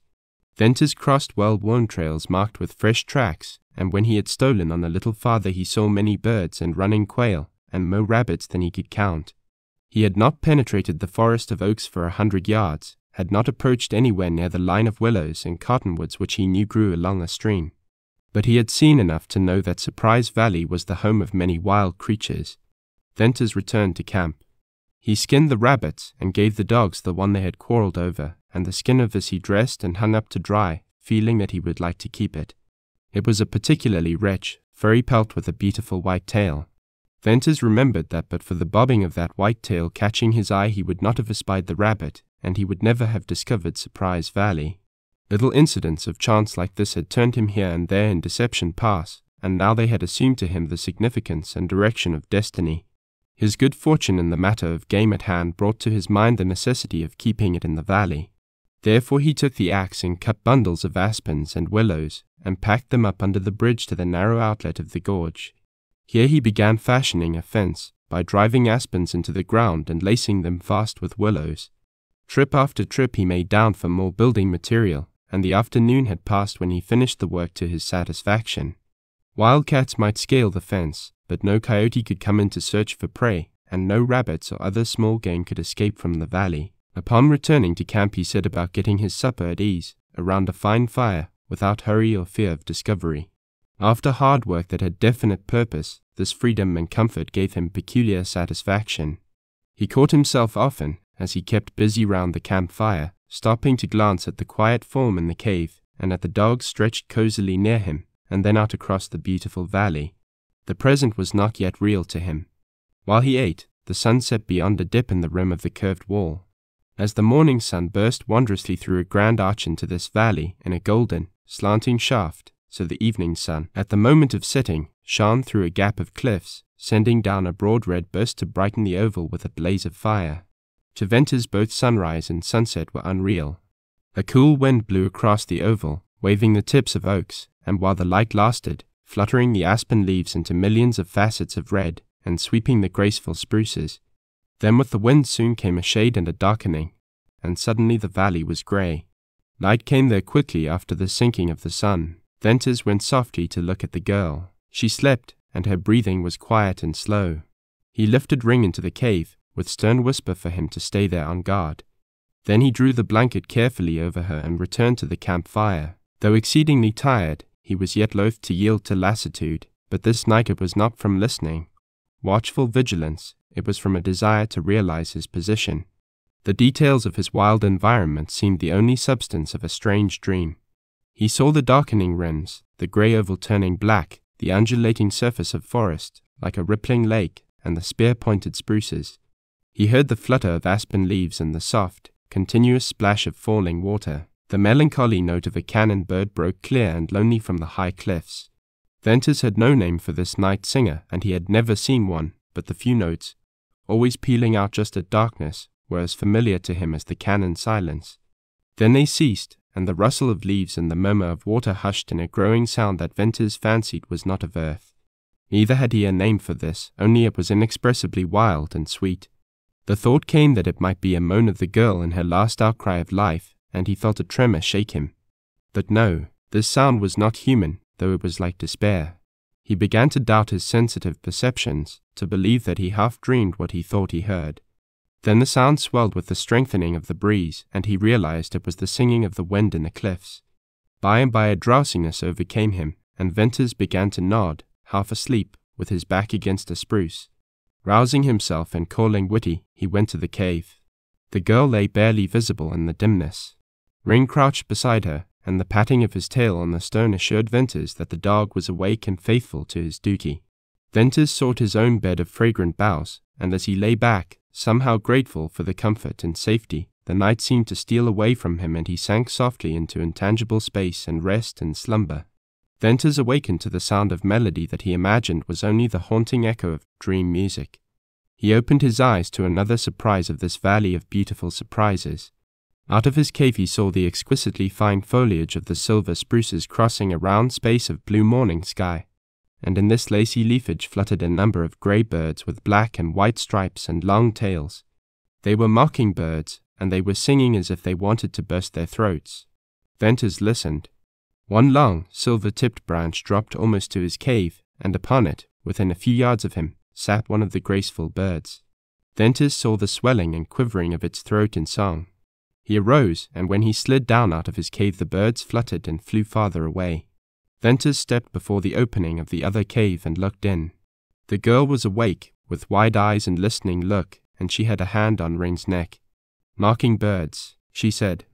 "Yes," replied Venters, "and I believe they like our company."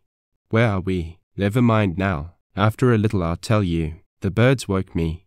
When I heard them and saw the shiny trees and the blue sky and then a blaze of gold dropping down, I wondered." She did not complete her fancy, but Venters imagined he understood her meaning. She appeared to be wandering in mind. Venters felt her face and hands and found them burning with fever. He went for water and was glad to find it almost as cold as if flowing from ice. That water was the only medicine he had, and he put faith in it. She did not want to drink, but he made her swallow, and then he bathed her face and head and cooled her wrists. The day began with the heightening of the fever. Venters spent the time reducing her temperature, cooling her hot cheeks and temples. He kept close watch over her, and at the least indication of restlessness, that he knew led to tossing and rolling of the body, he held her tightly so no violent move could reopen her wounds. Hour after hour she babbled and laughed and cried and moaned in delirium, but whatever her secret was she did not reveal it. Attended by something sombre for Venters, the day passed. At night in the cool winds the fever abated and she slept. The second day was a repetition of the first. On the third he seemed to see her wither and waste away before his eyes. That day he scarcely went from her side for a moment, except to run for fresh, cool water, and he did not eat. The fever broke on the fourth day and left her spent and shrunken, a slip of a girl with life only in her eyes. They hung upon Venters with a mute observance, and he found hope in that. To rekindle the spark that had nearly flickered out, to nourish the little life and vitality that remained in her, was Venters's problem. But he had little resource other than the meat of the rabbits and quail, and from these he made broths and soups as best he could, and fed her with a spoon. It came to him that the human body, like the human soul, was a strange thing and capable of recovering from terrible shocks. For almost immediately she showed faint signs of gathering strength. There was one more waiting day in which he doubted, and spent long hours by her side as she slept, and watched the gentle swell of her breast rise and fall in breathing, and the wind stir the tangled chestnut curls. On the next day he knew that she would live. Upon realizing it he abruptly left the cave and sought his accustomed seat against the trunk of a big spruce, where once more he let his glance stray along the sloping terraces. She would live, and the summer gloom lifted out of the valley, and he felt relief that was pain. Then he roused to the call of action, to the many things he needed to do in the way of making camp fixtures and utensils, to the necessity of hunting food, and the desire to explore the valley. But he decided to wait a few more days before going far from camp, because he fancied that the girl rested easier when she could see him near at hand. And on the first day her languor appeared to leave her in a renewed grip of life. She awoke stronger from each short slumber, she ate greedily, and she moved about in her bed of boughs, and always, it seemed to Venters, her eyes followed him. He knew now that her recovery would be rapid. She talked about the dogs, about the caves, the valley, about how hungry she was, till Venters silenced her, asking her to put off further talk till another time. She obeyed, but she sat up in her bed, and her eyes roved to and fro, and always back to him. Upon the second morning she sat up when he awakened her, and would not permit him to bathe her face and feed her, which action she performed for herself. She spoke little, however, and Venters was quick to catch in her the first intimations of thoughtfulness and curiosity, and appreciation of her situation.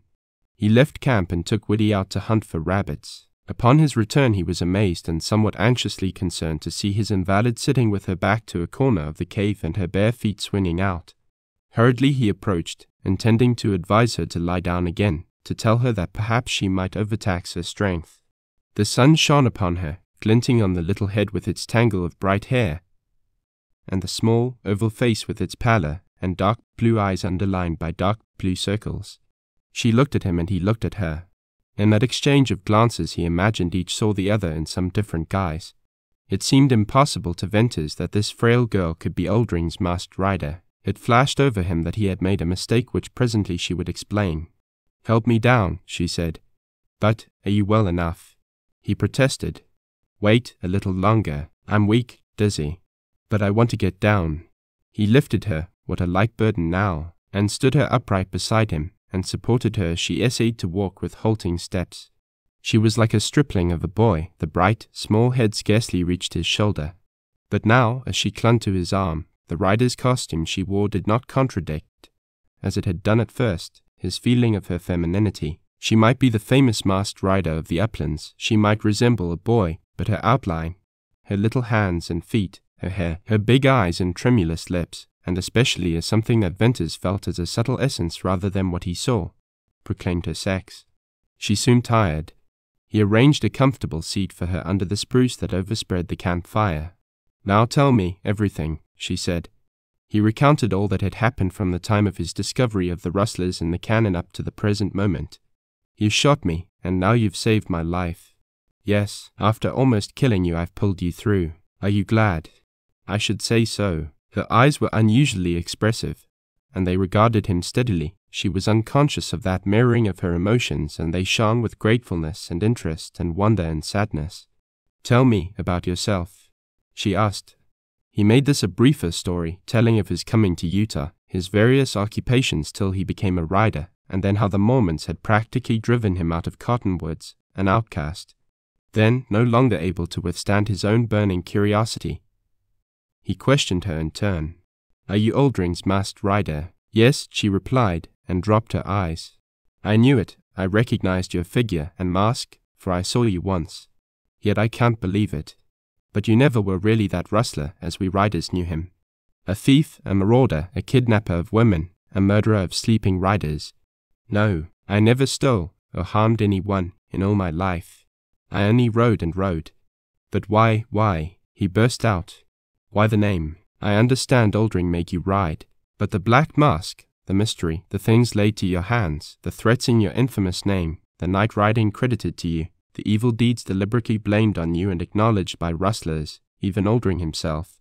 Why? Tell me why. I never knew that, she answered low. Her drooping head straightened, and the large eyes, larger now and darker, met Venters's with a clear, steadfast gaze in which he read truth. It verified his own conviction. Never knew. That's strange. Are you a Mormon? No. Is Oldring a Mormon? No. Do you care for him? Yes. I hate his men, his life. Sometimes I almost hate him. Venters paused in his rapid-fire questioning, as if to brace himself to ask for a truth that would be abhorrent for him to confirm, but which he seemed driven to hear. What were you to Oldring?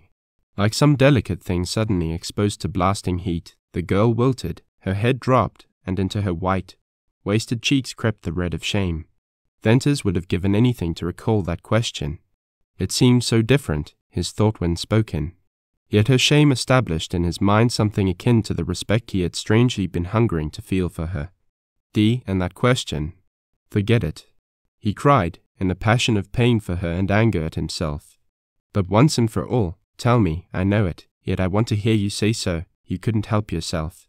Oh no. Well, that makes it all right with me, he went on, honestly. I want you to feel that. You see, we've been thrown together, and I want to help you, not hurt you. I thought life had been cruel to me, but when I think of yours I feel mean and little for my complaining. Anyway, I was a lonely outcast. And now, I don't see very clearly what it all means.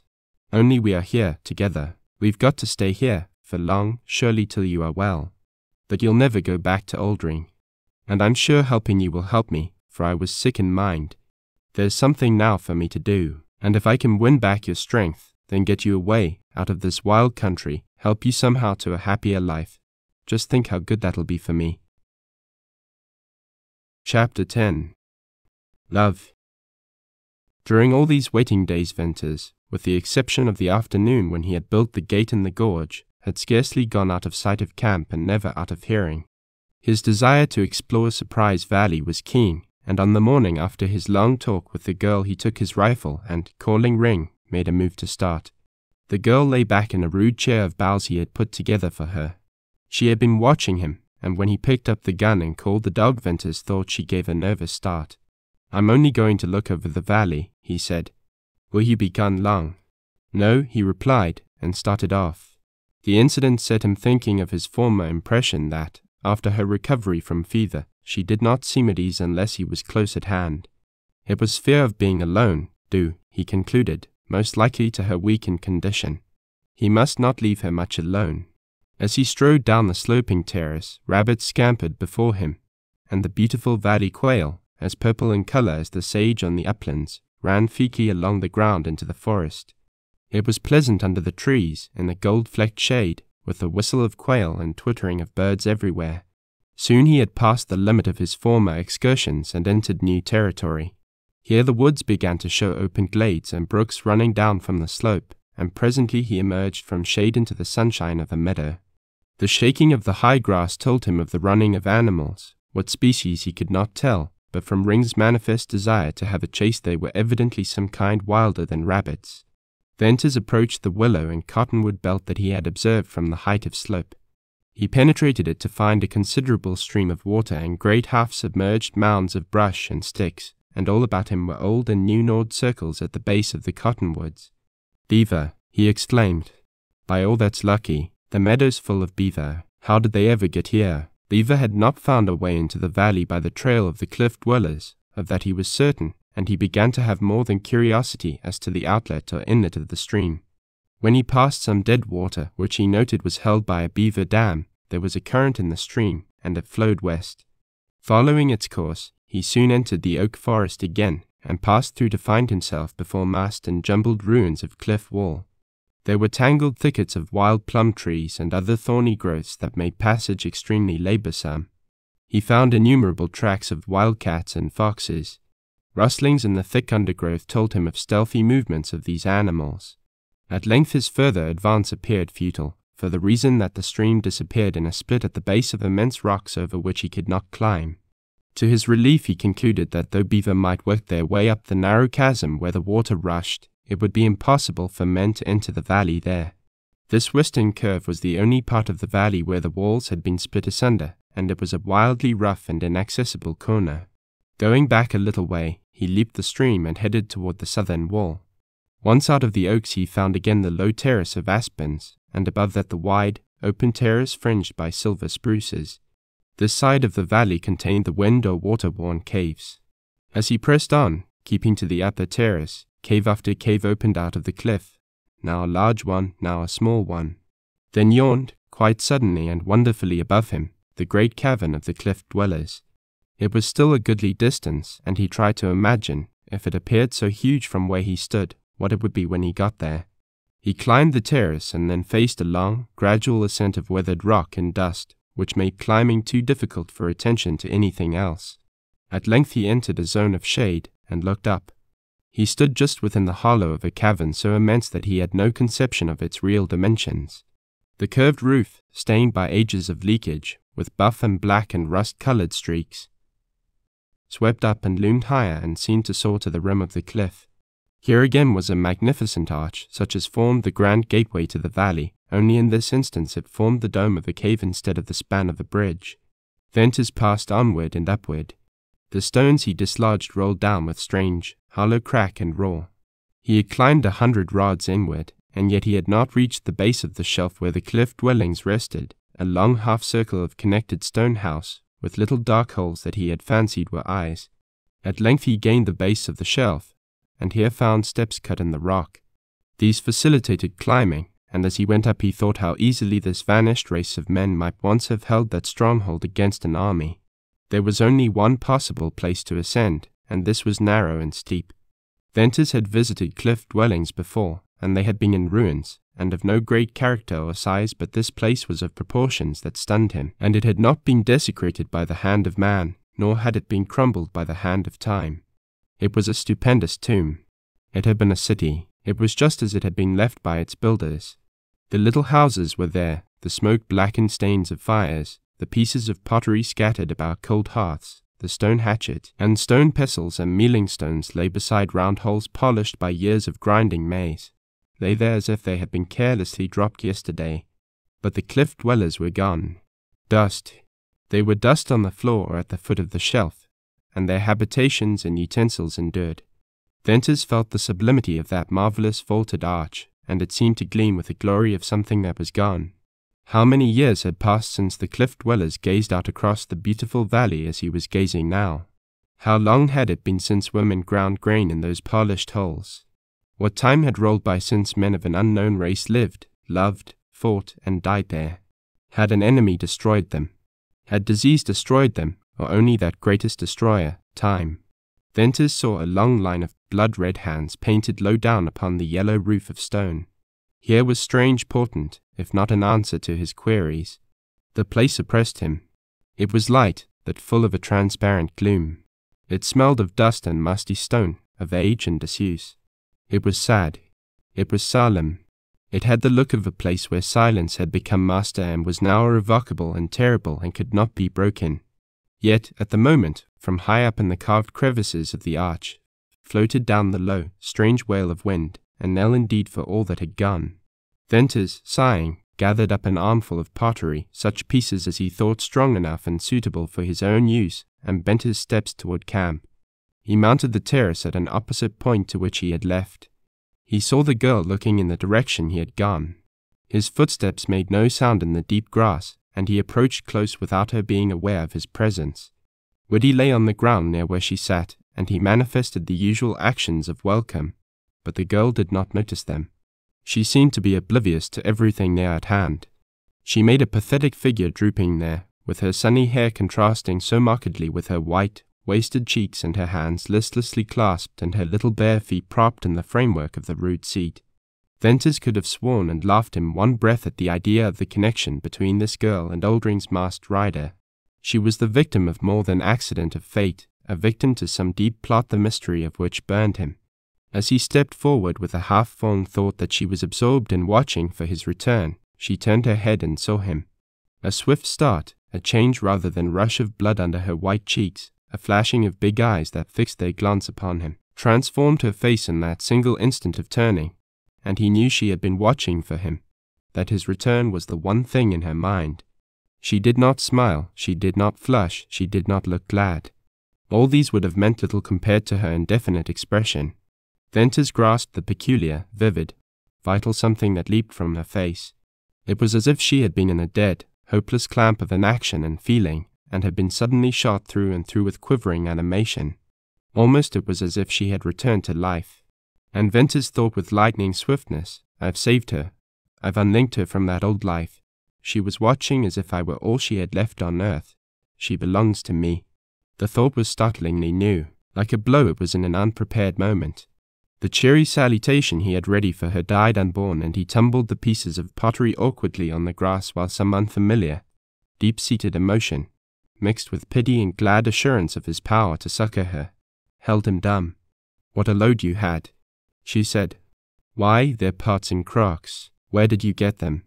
Venters laid down his rifle and, filling one of the pots from his canteen, he placed it on the smouldering campfire. Hope it'll hold water, he said, presently. Why, there's an enormous cliff dwelling just across here. I got the pottery there. Don't you think we needed something? That tin cup of mine has served to make tea, broth, soup, everything.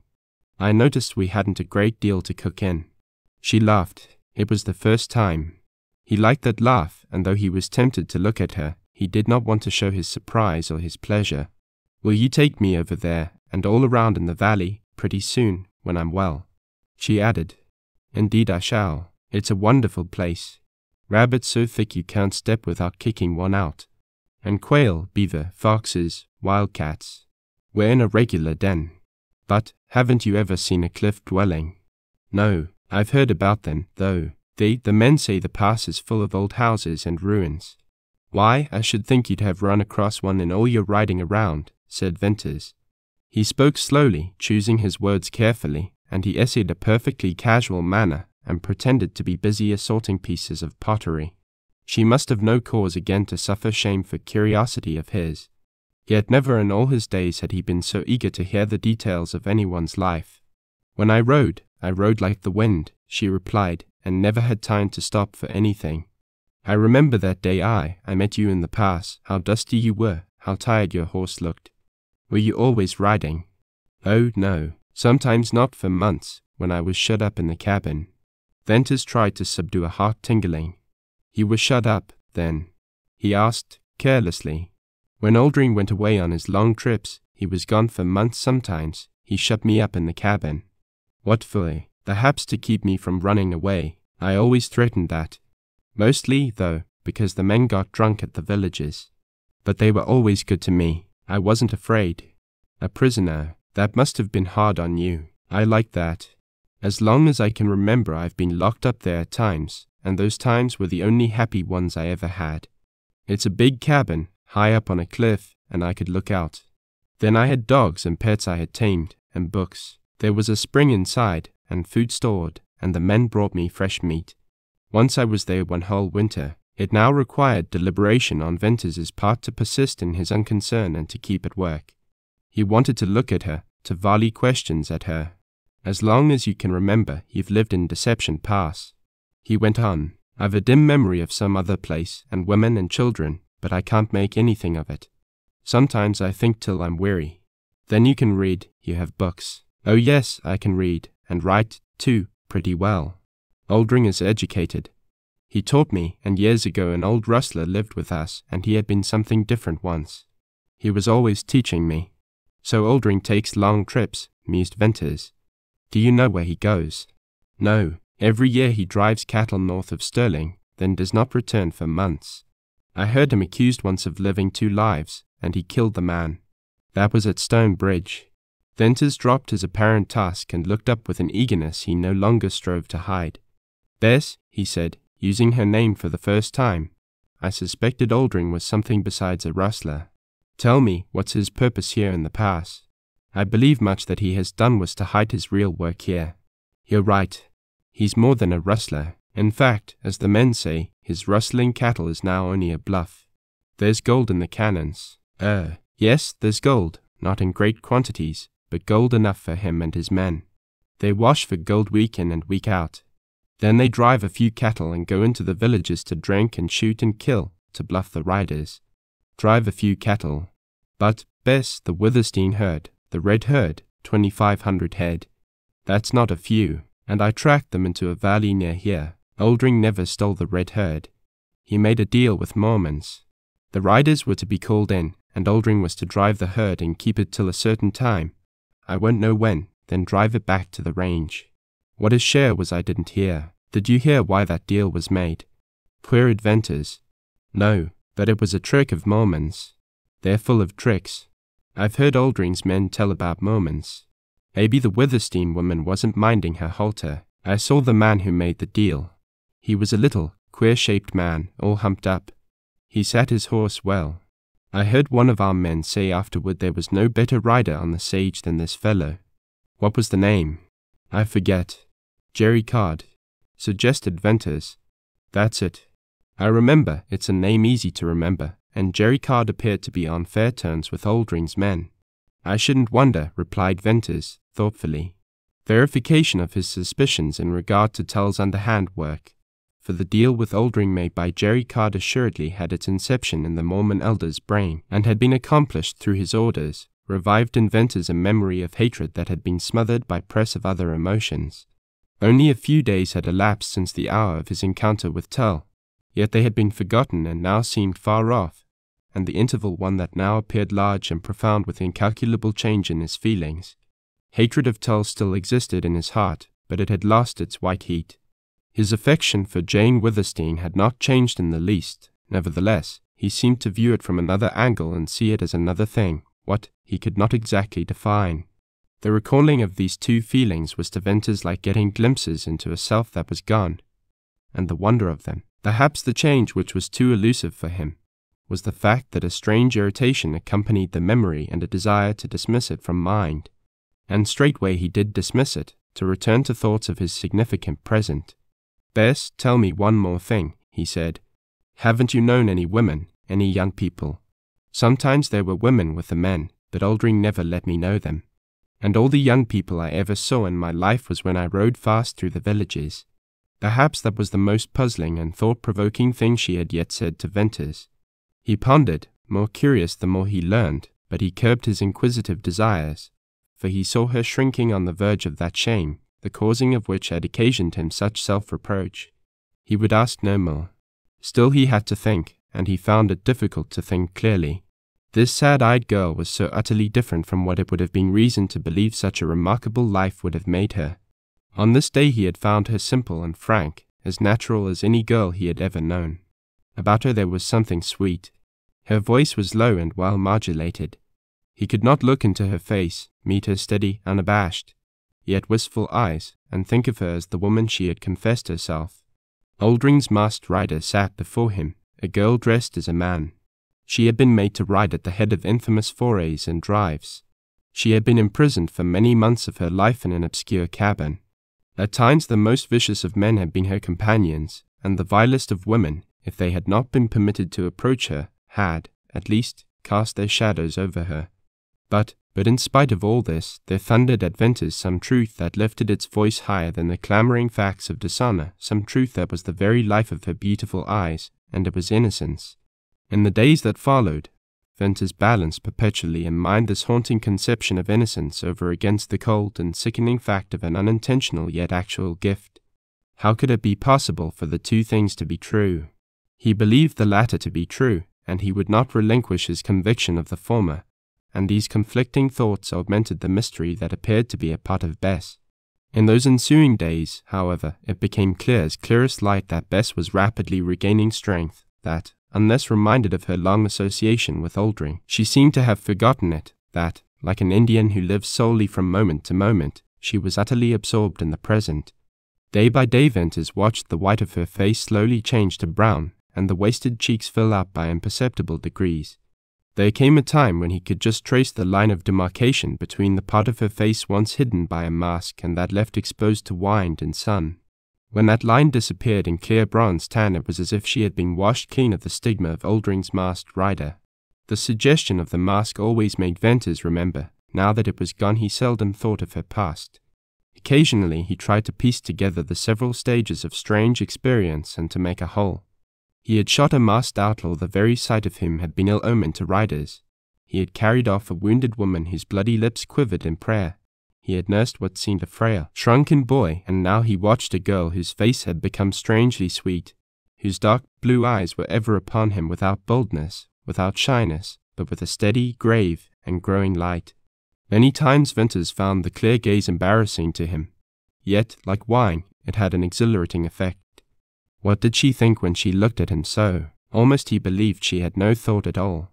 All about her and the present there in Surprise Valley, and the dim yet subtly impending future, fascinated Venters and made him thoughtful as all his lonely vigils in the sage had not. Chiefly it was the present that he wished to dwell upon, but it was the call of the future which stirred him to action. No idea had he of what that future had in store for Bess and him. He began to think of improving Surprise Valley as a place to live in, for there was no telling how long they would be compelled to stay there. Venters stubbornly resisted the entering into his mind of an insistent thought that, clearly realized, might have made it plain to him that he did not want to leave Surprise Valley at all. But it was imperative that he consider practical matters, and whether or not he was destined to stay long there. He felt the immediate need of a change of diet. It would be necessary for him to go farther afield for a variety of meat, and also that he soon visit cottonwoods for a supply of food. It occurred again to Venters that he could go to the cannon where Oldring kept his cattle, and at little risk he could pack out some beef. He wished to do this, however, without letting Bess know of it till after he had made the trip. Presently he hit upon the plan of going while she was asleep. That very night he stole out of camp, climbed up under the stone bridge, and entered the outlet to the pass. The gorge was full of luminous gloom. Balancing rock loomed dark and leaned over the pale descent. Transformed in the shadowy light, it took shape and dimensions of a spectral god waiting for the moment to hurl himself down upon the tottering walls and close forever the outlet to Deception Pass. At night more than by day Venters felt something fearful and fateful in that rock, and that it had leaned and waited through 1,000 years to have somehow to deal with his destiny. "Old man, if you must roll, wait till I get back to the girl, and then roll," he said, aloud, as if the stones were indeed a god. And those spoken words, in their grim note to his ear, as well as contents to his mind, told Venters that he was all but drifting on a current which he had not power nor wish to stem.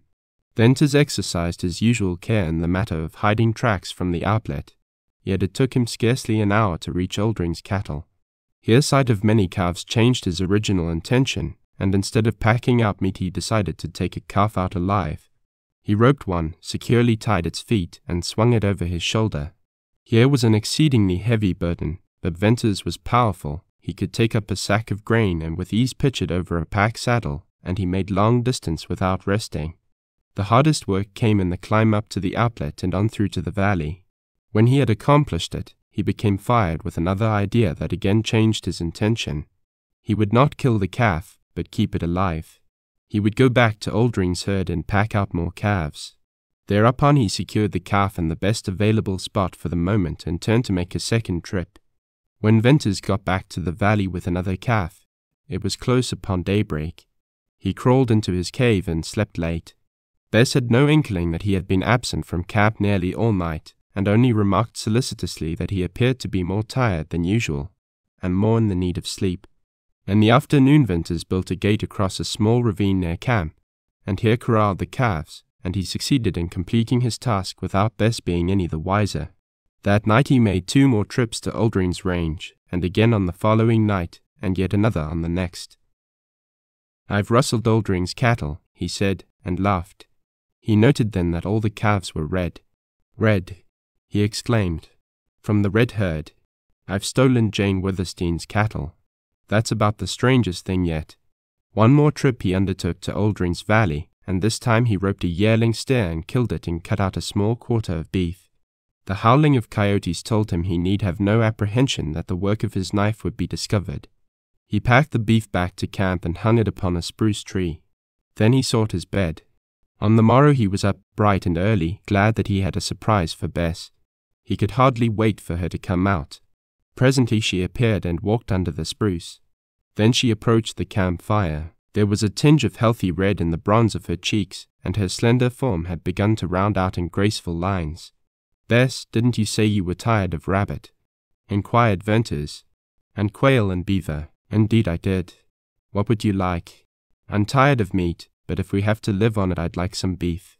"Well, how does that strike you?" Venters pointed to the quarter hanging from the spruce tree. "We'll have fresh beef for a few days, then we'll cut the rest into strips and dry it." "Where did you get that?" asked Bess slowly. "I stole that from Oldring." "You went back to the cannon," he risked. While she hesitated, the tinge of bloom faded out of her cheeks. "It wasn't any risk, but it was hard work. I'm sorry I said I was tired of rabbit." "Why? How? When did you get that beef?" "Last night, while I was asleep."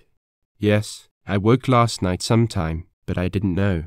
Her eyes were widening, darkening with thought, and whenever they did so the steady, watchful, seeing gaze gave place to the wistful light.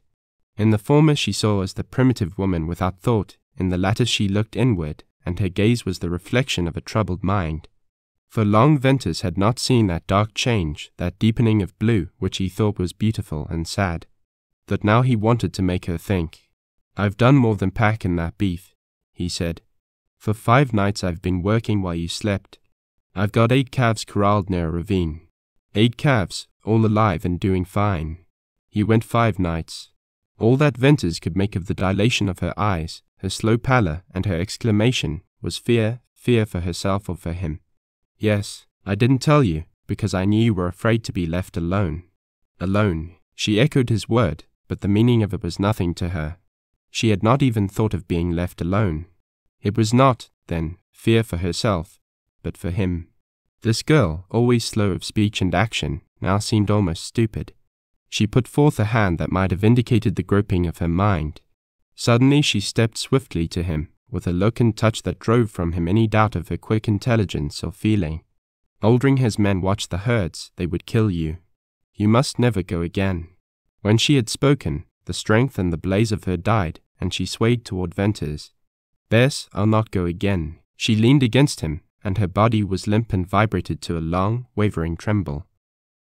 Woman's face, woman's eyes, woman's lips, all acutely and blindly and sweetly and terribly truthful in their betrayal. But as her fear was instinctive, so was her clinging to this one and only friend. Venters gently put her from him and steadied her upon her feet, and all the while his blood raced wild, and a thrilling tingle unsteadied his nerve, and something that he had seen and felt in her, that he could not understand, seemed very close to him, warm and rich as a fragrant breath, sweet as nothing had ever before been sweet to him. With all his will Venters strove for calmness and thought and judgment unbiased by pity and reality unswayed by sentiment.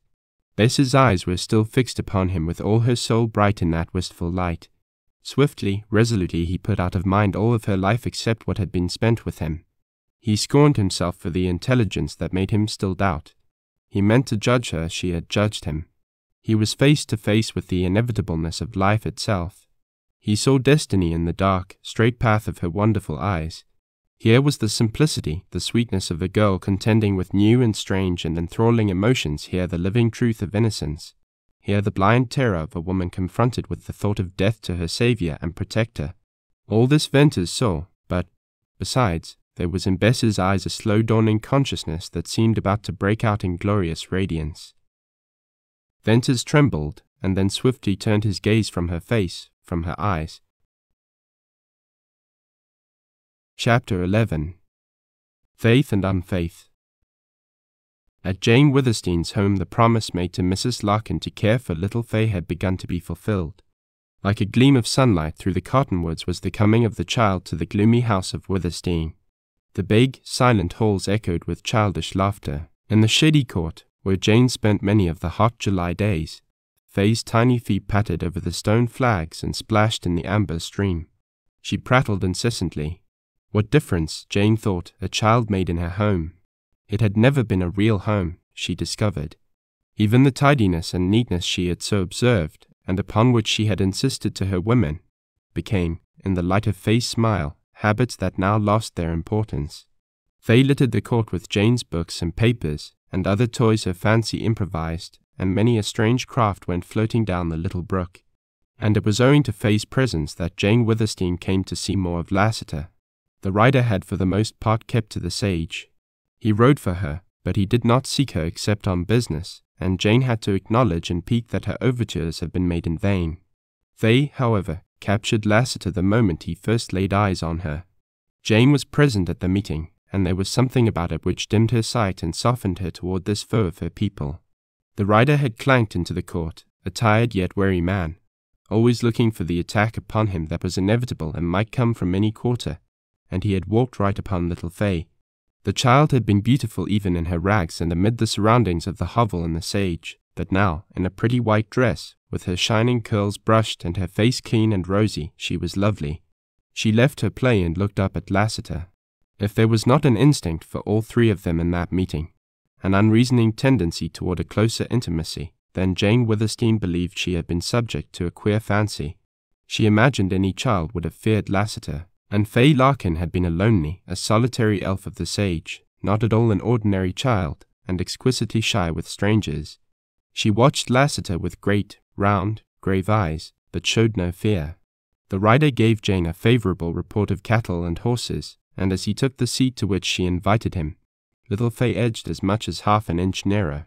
Jane replied to his look of inquiry and told Fay's story. The rider's grey, earnest gaze troubled her. Then he turned to Fay and smiled in a way that made Jane doubt her sense of the true relation of things. How could Lassiter smile so at a child when he had made so many children fatherless? But he did smile, and to the gentleness she had seen a few times he added something that was infinitely sad and sweet. Jane's intuition told her that Lassiter had never been a father, but if life ever so blessed him he would be a good one.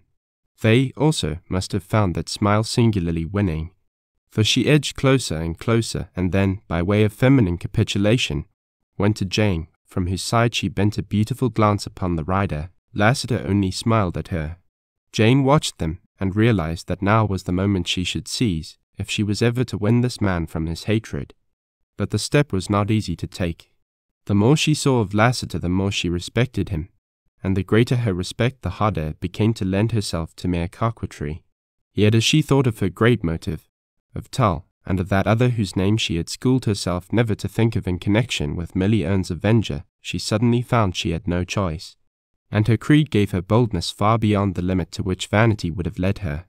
"Lassiter, I see so little of you now," she said, and was conscious of heat in her cheeks.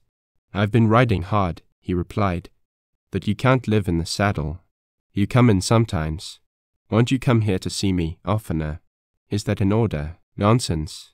I simply ask you to come to see me when you find time." Why? The query once heard was not so embarrassing to Jane as she might have imagined. Moreover, it established in her mind a fact that there existed actually other than selfish reasons for her wanting to see him. And as she had been bold, so she determined to be both honest and brave. "I've reasons, only one of which I need mention," she answered. "If it's possible, I want to change you toward my people. And on the moment I can conceive of little I wouldn't do to gain that end." How much better and freer Jane felt after that confession.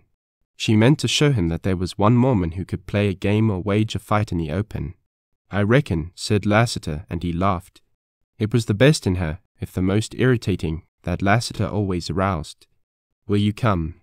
She looked into his eyes, and for the life of her could not quite subdue an imperiousness that rose with her spirit. "I never asked so much of any man, except Bern Venters. 'Pears to me that you'd run no risk, or Venters, either. That Meb that doesn't hold good for me." "You mean it wouldn't be safe for you to be often here? You look for ambush in the cottonwoods." "Not that so much." At this juncture little Fay sidled over to Lassiter. "Has a little Dell?" she inquired. "No, lassie," replied the rider. Whatever Fay seemed to be searching for in Lassiter's sun-reddened face and quiet eyes she evidently found. "Utan Tom to see me," she added, and with that, shyness gave place to friendly curiosity. First his sombrero with its leather band and silver ornaments commanded her attention, next his quirt, and then the clinking, silver spurs. These held her for some time, but presently, true to childish fickleness, she left off playing with them to look for something else. She laughed in glee as she ran her little hands down the slippery, shiny surface of Lassiter's leather chaps. Soon she discovered one of the hanging gun sheaths, and she dragged it up and began tugging at the huge black handle of the gun. Jane Withersteen repressed an exclamation. What significance there was to her in the little girl's efforts to dislodge that heavy weapon. Jane Withersteen saw Fay's play and her beauty and her love as most powerful allies to her own woman's part in a game that suddenly had acquired a strange zest and a hint of danger. And as for the rider, he appeared to have forgotten Jane in the wonder of this lovely child playing about him. At first he was much the shyer of the two. Gradually her confidence overcame his backwardness, and he had the temerity to stroke her golden curls with a great hand. Fay rewarded his boldness with a smile, and when he had gone to the extreme of closing that great hand over her little brown one, she said, simply, "I like O.O." Sight of his face then made Jane oblivious for the time to his character as a hater of Mormons. Out of the mother longing that swelled her breast she divined the child hunger in Lassiter. He returned the next day and the next, and upon the following he came both at morning and at night. Upon the evening of this fourth day Jane seemed to feel the breaking of a brooding struggle in Lassiter. During all these visits he had scarcely a word to say, though he watched her and played absent-mindedly with Fay. Jane had contented herself with silence. Soon little Fay substituted for the expression of regard, "I like O.O., a warmer and more generous one, "I love O.O." Thereafter Lassiter came oftener to see Jane and her little protégée. Daily he grew more gentle and kind, and gradually developed a quaintly merry mood. In the morning he lifted Fay upon his horse and let her ride as he walked beside her to the edge of the sage. In the evening he played with the child at an infinite variety of games she invented, and then, oftener than not, he accepted Jane's invitation to supper. No other visitor came to Withersteen House during those days, so that in spite of watchfulness he never forgot, Lassiter began to show he felt at home there. After the meal they walked into the grove of cottonwoods or up by the lakes, and little Fay held Lassiter's hand as much as she held Jane's. Thus a strange relationship was established, and Jane liked it. At twilight they always returned to the house, where Fay kissed them and went in to her mother. Lassiter and Jane were left alone. Then, if there were anything that a good woman could do to win a man and still preserve her self-respect, it was something which escaped the natural subtlety of a woman determined to allure. Jane's vanity, that after all was not great, was soon satisfied with Lassiter's silent admiration, and her honest desire to lead him from his dark, blood-stained path would never have blinded her to what she owed herself.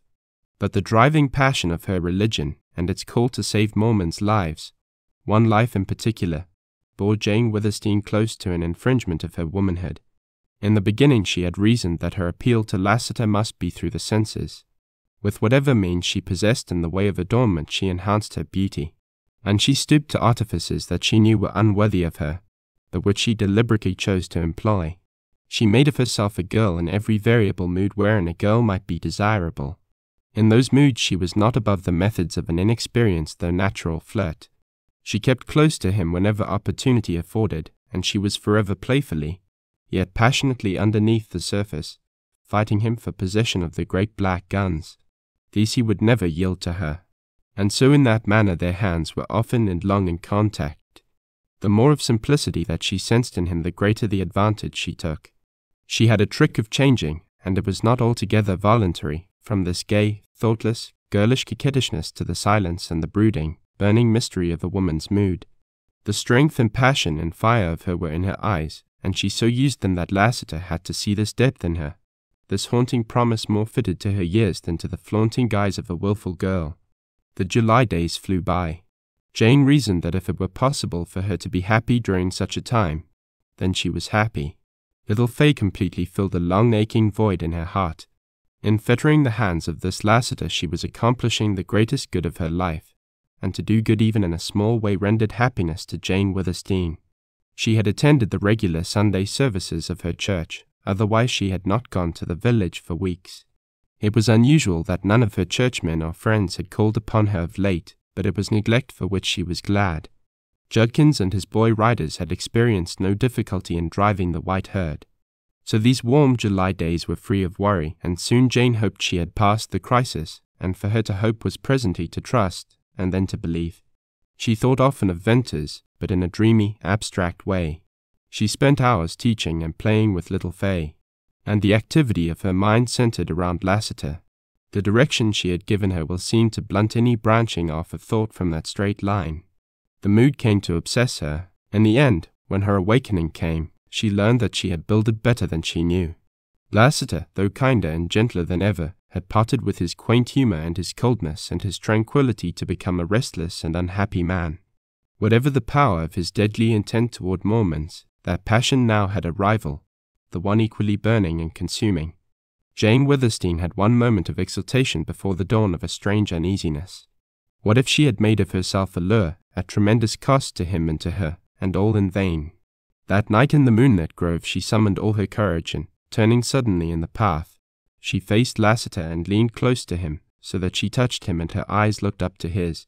"Lassiter, will you do anything for me?" In the moonlight she saw his dark, worn face change, and by that change she seemed to feel him immovable as a wall of stone. Jane slipped her hands down to the swinging gun sheaths, and when she had locked her fingers around the huge, cold handles of the guns, she trembled as with a chilling ripple over all her body. "May I take your guns?" "Why?" he asked, and for the first time to her his voice carried a harsh note. Jane felt his hard, strong hands close round her wrists. It was not wholly with intent that she leaned toward him, for the look of his eyes and the feel of his hands made her weak. "It's no trifle, no woman's whim. It's deep as my heart. Let me take them." "Why?" "I want to keep you from killing more men, Mormons. You must let me save you from more wickedness, more wanton bloodshed." Then the truth forced itself falteringly from her lips. "You must help me to keep my vow to Millie Erne. I swore to her, as she lay dying, that if ever any one came here to avenge her, I swore I would stay his hand." Perhaps I alone can save thee, the man who, oh, Lassiter, I feel that I can't change you, then soon you'll be out to kill, and you'll kill by instinct, and among the Mormons you kill will be the one who. Lassiter, if you care a little for me, for my sake, let me take your guns.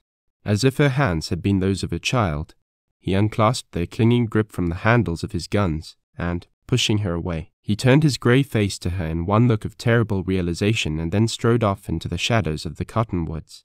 When the first shock of her futile appeal to Lassiter had passed, Jane took his cold, silent condemnation and abrupt departure not so much as a refusal to her entreaty as a hurt and stunned bitterness for her attempt at his betrayal.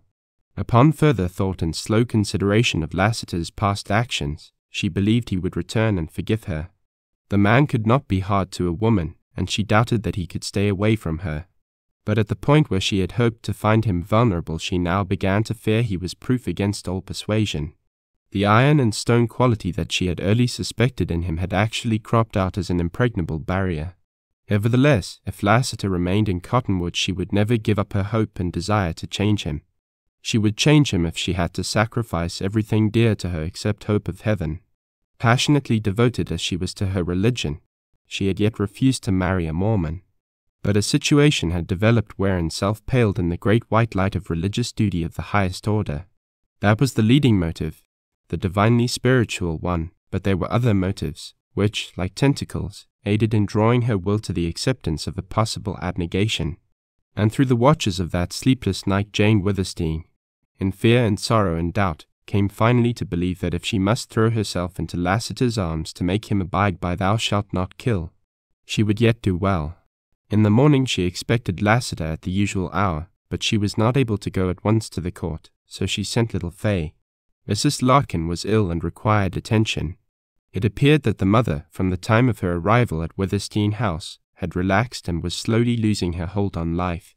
Jane had believed that absence of worry and responsibility coupled with good nursing and comfort would mend Mrs. Larkin's broken health. Such, however, was not the case. When Jane did get out to the court, Fay was there alone, and at the moment embarking on a dubious voyage down the stone-lined amber stream upon a craft of 2 brooms and a pillow. Fay was as delightfully wet as she could possibly wish to get. Clatter of hoofs distracted Fay and interrupted the scolding she was gleefully receiving from Jane. The sound was not the light-spirited trot that Bells made when Lassiter rode him into the outer court.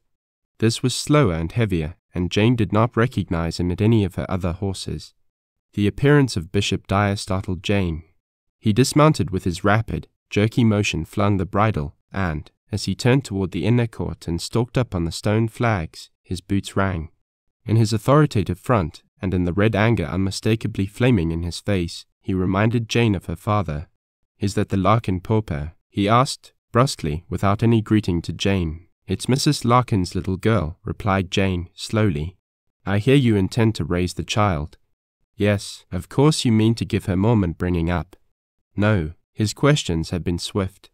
She was amazed at a feeling that someone else was replying for her. "I've come to say a few things to you." He stopped to measure her with stern, speculative eye. Jane Withersteen loved this man. From earliest childhood she had been taught to revere and love bishops of her church. And for 10 years Bishop Dyer had been the closest friend and counselor of her father, and for the greater part of that period her own friend and scriptural teacher. Her interpretation of her creed and her religious activity and fidelity to it, her acceptance of mysterious and holy Mormon truths, were all invested in this bishop. Bishop Dyer as an entity was next to God. He was God's mouthpiece to the little Mormon community at Cottonwoods. God revealed himself in secret to this mortal, and Jane Withersteen suddenly suffered a paralyzing affront to her consciousness of reverence by some strange, irresistible twist of thought wherein she saw this bishop as a man. And the train of thought hurtled the rising, crying protests of that other self whose poise she had lost. It was not her bishop who eyed her in curious measurement. It was a man who tramped into her presence without removing his hat, who had no greeting for her, who had no semblance of courtesy. In looks, as in action, he made her think of a bull stamping cross-grained into a corral. She had heard of Bishop Dyer forgetting the minister in the fury of a common man, and now she was to feel it. The glance by which she measured him in turn momentarily veiled the divine in the ordinary. He looked a rancher, he was booted, spurred, and covered with dust, He carried a gun at his hip, and she remembered that he had been known to use it. But during the long moment while he watched her, there was nothing commonplace in the slow gathering might of his wrath. "Brother Tull has talked to me," he began. "It was your father's wish that you marry Tull, and my order. You refused him." "Yes." "You would not give up your friendship with that tramp Venters." "No." "But you'll do as I order." He thundered. "Why, Jane Withersteen, you are in danger of becoming a heretic. You can thank your Gentile friends for that. You face the damning of your soul to perdition." In the flux and reflux of the whirling torture of Jane's mind, that new, daring spirit of hers vanished in the old habitual order of her life. She was a Mormon, and the bishop regained ascendance. "It's well I got you in time, Jane Withersteen. What would your father have said to these goings-on of yours? He would have put you in a stone cage on bread and water. He would have taught you something about Mormonism.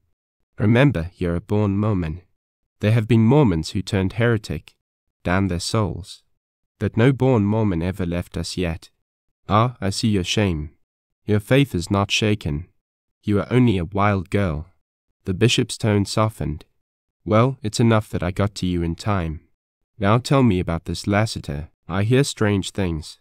"What do you wish to know?" queried Jane. "About this man." "You hired him." "Yes, he's writing for me.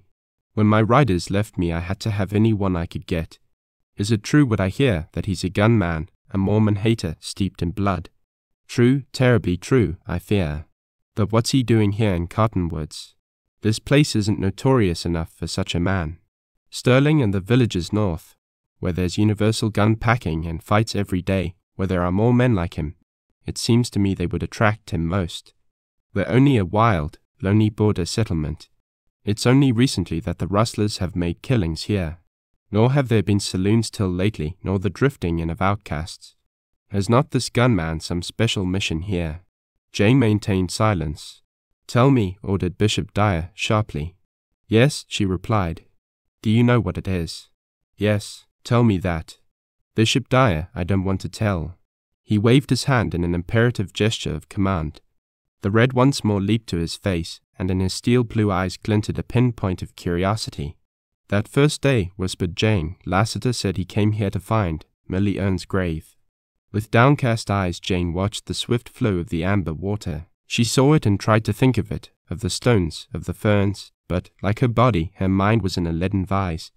Only the bishop's voice could release her. Seemingly there was silence of longer duration than all her former life. For what else? When Bishop Dyer's voice did cleave the silence, it was high, curiously shrill, and on the point of breaking. It released Jane's tongue, but she could not lift her eyes.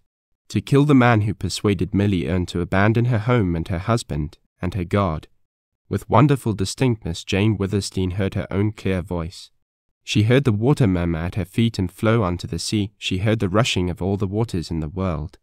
They filled her ears with low, unreal murmurings, these sounds that deadened her brain and yet could not break the long and terrible silence. Then, from somewhere, from an immeasurable distance, came a slow, guarded, clanking step. Into her it shot electrifying life. It released the weight upon her numbed eyelids. Lifting her eyes, she saw, ashen, shaken, stricken, not the bishop but the man. And beyond him, from round the corner, came that soft, silvery step. A long black boot with a gleaming spur swept into sight, and then Lassiter.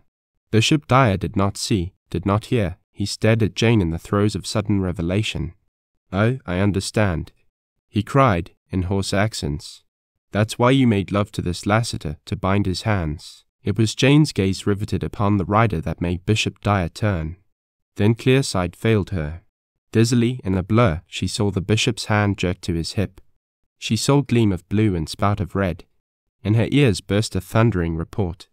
The court floated in darkening circles around her, and she fell into utter blackness. It was Jane's gaze riveted upon the rider that made Bishop Dyer turn. The darkness lightened, turned to slow drifting haze, and lifted. Through a thin film of blue smoke she saw the rough-hewn timbers of the court roof.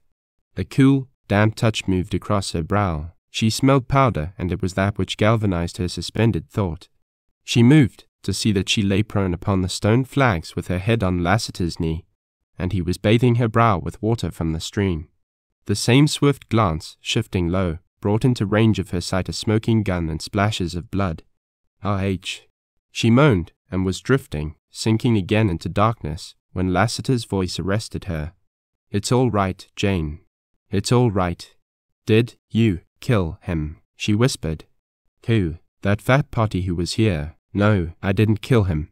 "Oh, Lassiter, say, it was queer for you to faint.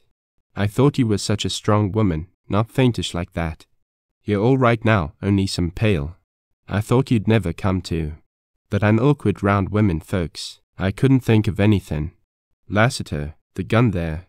The bloody, so that's troubling you. I reckon it needn't. You see, it was this way. I come round the house and seen that fat potty and heard him talking loud. Then he seen me and very impolite goes straight for his gun. He oughtn't have tried to throw a gun on me, whatever his reason was. For that's meeting me on my own grounds. I've seen running molasses that was quick in him. Now I didn't know who he was, visitor or friend or relation of yours, though I seen he was a Mormon all over and I couldn't get serious about shooting. So I winged him, put a bullet through his arm as he was pulling at his gun. And he dropped the gun there and a little blood. I told him he'd introduced himself sufficient and to please move out of my vicinity. And he went. Lassiter spoke with slow, cool, soothing voice in which there was a hint of levity, and his touch, as he continued to bathe her brow, was gentle and steady. His impassive face and the kind grey eyes further stilled her agitation. "He drew on you first, and you deliberately shot to cripple him. You wouldn't kill him, you, Lassiter. That's about the size of it." Jane kissed his hand. All that was calm and cool about Lassiter instantly vanished. "Don't do that. I won't stand it. And I don't care a damn who that fat potty was." He helped Jane to her feet into a chair. Then with the wet scarf he had used to bathe her face he wiped the blood from the stone flags and, picking up the gun, he threw it upon a couch. With it he began to pace the court, and his silver spurs jangled musically, and the great gun sheath softly brushed against his leather chaps. "So, it's true, what I heard him say?" Lassiter asked, presently halting before her. "You made love to me, to bind my hands." "Yes," confessed Jane. It took all her woman's courage to meet the grey storm of his glance. "All these days that you've been so friendly and like a partner, all these evenings that have been so bewildering to me, your beauty, Anne, and the way you looked and came close to me, they were woman's tricks to bind my hands." "Yes, and your sweetness that seemed so natural, and your throwing little Fay and me so much together, to make me love the child, all that was for the same reason." "Yes." Lassiter flung his arms, a strange gesture for him.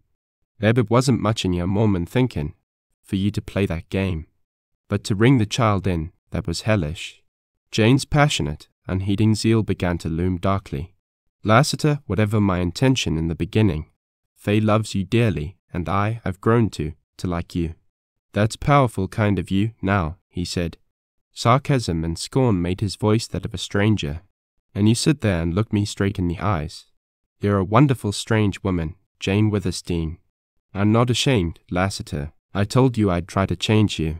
Would you mind telling me just what you tried?" "I tried to make you see beauty in me and be softened by it.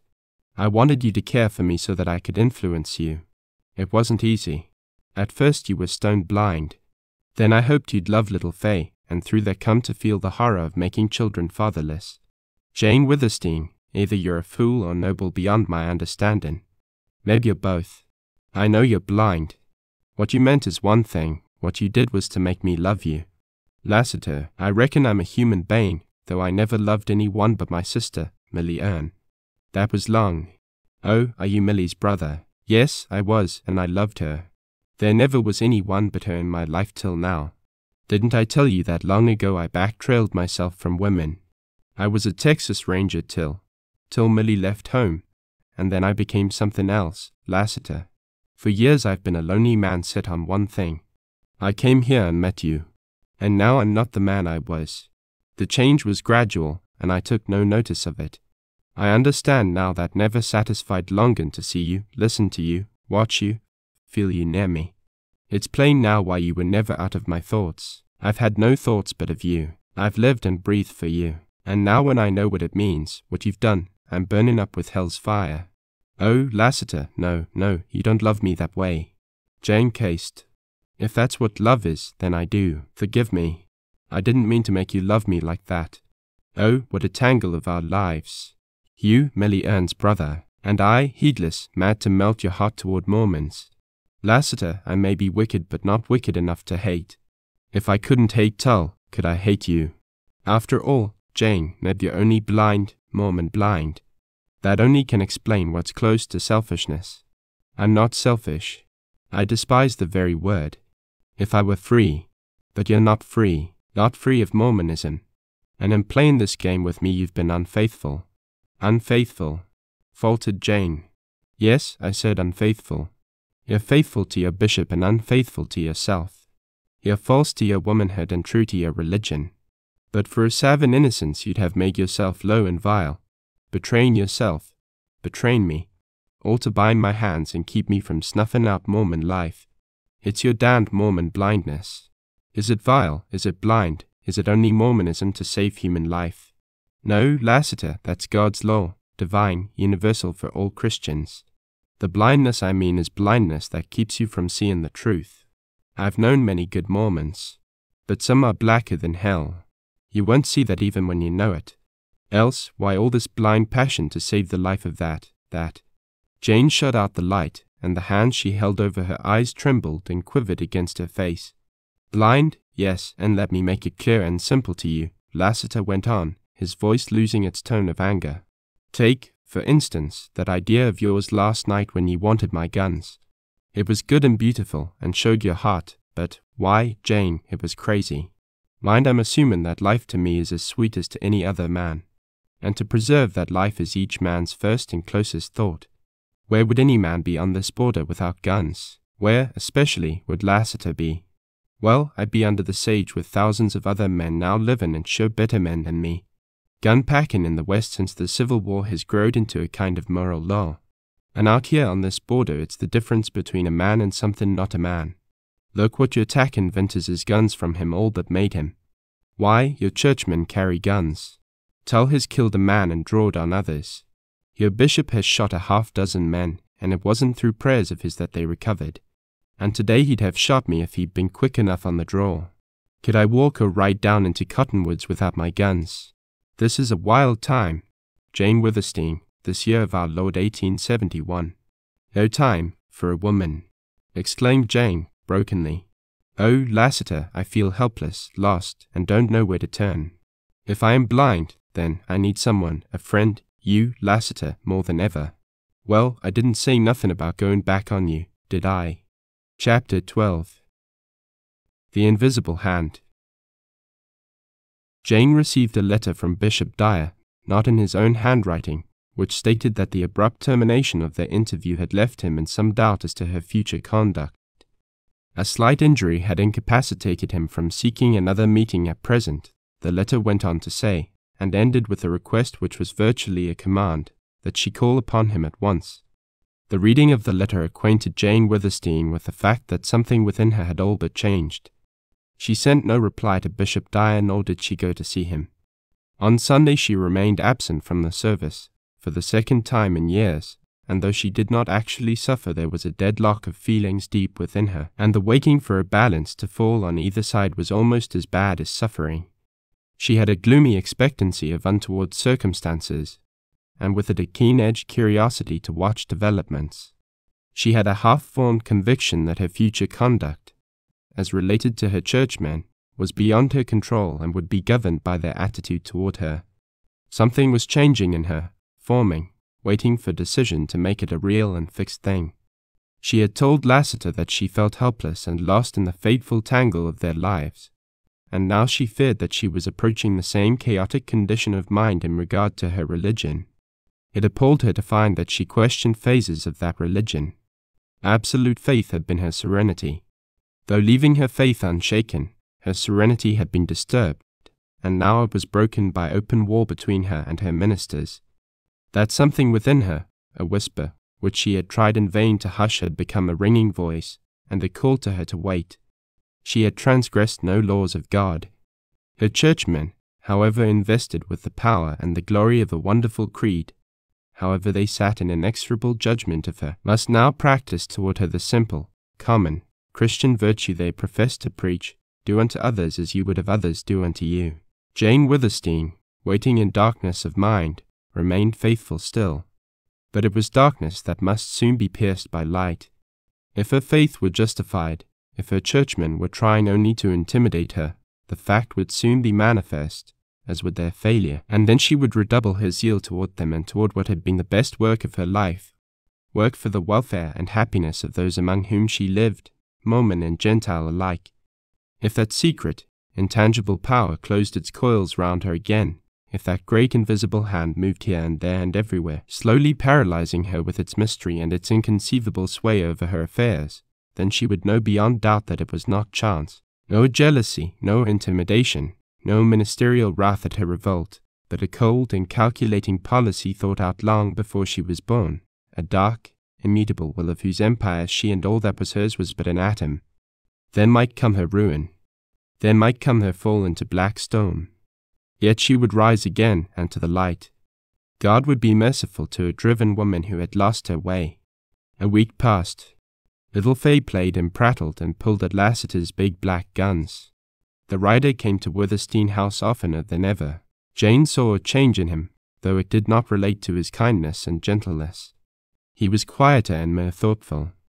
While playing with Fay or conversing with Jane, he seemed to be possessed of another self that watched with cool, roving eyes, that listened always as if the murmuring amber stream brought messages, and the moving leaves whispered something. Lassiter never rode Bells into the court any more, nor did he come by the lane or the paths. When he appeared it was suddenly and noiselessly out of the dark shadow of the grove. "I left Bells out in the sage," he said, one day at the end of that week. "I must carry water to him." "Why not let him drink at the trough or here?" asked Jane quickly. "I reckon it'll be safer for me to slip through the grove. I've been watched when I rode in from the sage." "Watched? By whom?" "By a man who thought he was well hid. But my eyes are pretty sharp. And, Jane," he went on, almost in a whisper, "I reckon it'd be a good idea for us to talk low. You're spied on here by your women." "Lassiter," she whispered in turn. "That's hard to believe. My women love me." "What of that?" he asked. "Of course they love you. But they're Mormon women." Jane's old, rebellious loyalty clashed with her doubt. "I won't believe it," she replied stubbornly. "Well then, just act natural and talk natural, and pretty soon, give them time to hear us, pretend to go over there to the table, and then quick-like make a move for the door and open it." "I will," said Jane, with heightened color. Lassiter was right. He never made mistakes. He would not have told her unless he positively knew. Yet Jane was so tenacious of faith that she had to see with her own eyes, and so constituted that to employ even such small deceit toward her woman made her ashamed, and angry for her shame as well as theirs. Then a singular thought confronted her that made her hold up this simple ruse, which hurt her, though it was well justified, against the deceit she had wittingly and eagerly used toward Lassiter. The difference was staggering in its suggestion of that blindness of which he had accused her. Fairness and justice and mercy that she had imagined were anchor cables to hold fast her soul to righteousness had not been hers in the strange, biased duty that had so exalted and confounded her. Presently Jane began to act her little part, to laugh and play with Fay, to talk of horses and cattle to Lassiter. Then she made deliberate mention of a book in which she kept records of all pertaining to her stock, and she walked slowly toward the table, and when near the door she suddenly whirled and thrust it open. Her sharp action nearly knocked down a woman who had undoubtedly been listening. "Hester," said Jane, sternly, "you may go home, and you need not come back." Jane shut the door and returned to Lassiter. Standing unsteadily, she put her hand on his arm. She let him see that doubt had gone, and how this stab of disloyalty pained her.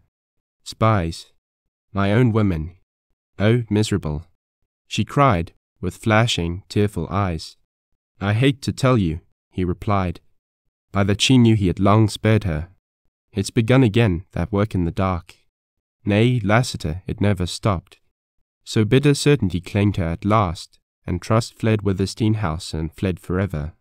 The women who owed much to Jane Withersteen changed not in love for her, nor in devotion to their household work, but they poisoned both by 1,000 acts of stealth and cunning and duplicity. Jane broke out once and caught them in strange, stone-faced, unhesitating falsehood. Thereafter she broke out no more. She forgave them because they were driven. Poor, fettered, and sealed haggers, how she pitied them. What terrible thing bound them and locked their lips, when they showed neither consciousness of guilt toward their benefactress nor distress at the slow wearing apart of long-established and dear ties. The blindness again, cried Jane Withersteen, and my sisters as in me. O God, there came a time when no words passed between Jane and her women. Silently they went about their household duties, and secretly they went about the underhand work to which they had been bidden. The gloom of the house and the gloom of its mistress, which darkened even the bright spirit of little Fay, did not pervade these women. Happiness was not among them, but they were aloof from gloom. They spied and listened, they received and sent secret messengers, and they stole Jane's books and records, and finally the papers that were deeds of her possessions. Through it all they were silent, wrapped in a kind of trance. Then one by one, without leave or explanation or farewell, they left Withersteen House and never returned. Coincident with this disappearance, Jane's gardeners and workers in the alfalfa fields and stablemen quit her, not even asking for their wages. Of all her Mormon employees about the great ranch only Jerd remained. He went on with his duty, but talked no more of the change than if it had never occurred. Jerd, said Jane, what stock you can't take care of turn out in the sage. Let your first thought be for Black Star and Night. Keep them in perfect condition. Run them every day and watch them always. Though Jane Withersteen gave them such liberality, she loved her possessions. She loved the rich, green stretches of alfalfa, and the farms, and the grove, and the old stone house, and the beautiful, ever-faithful amber spring, and every one of a myriad of horses and colts and burros and fowls down to the smallest rabbit that nipped her vegetables. But she loved best her noble Arabian steeds.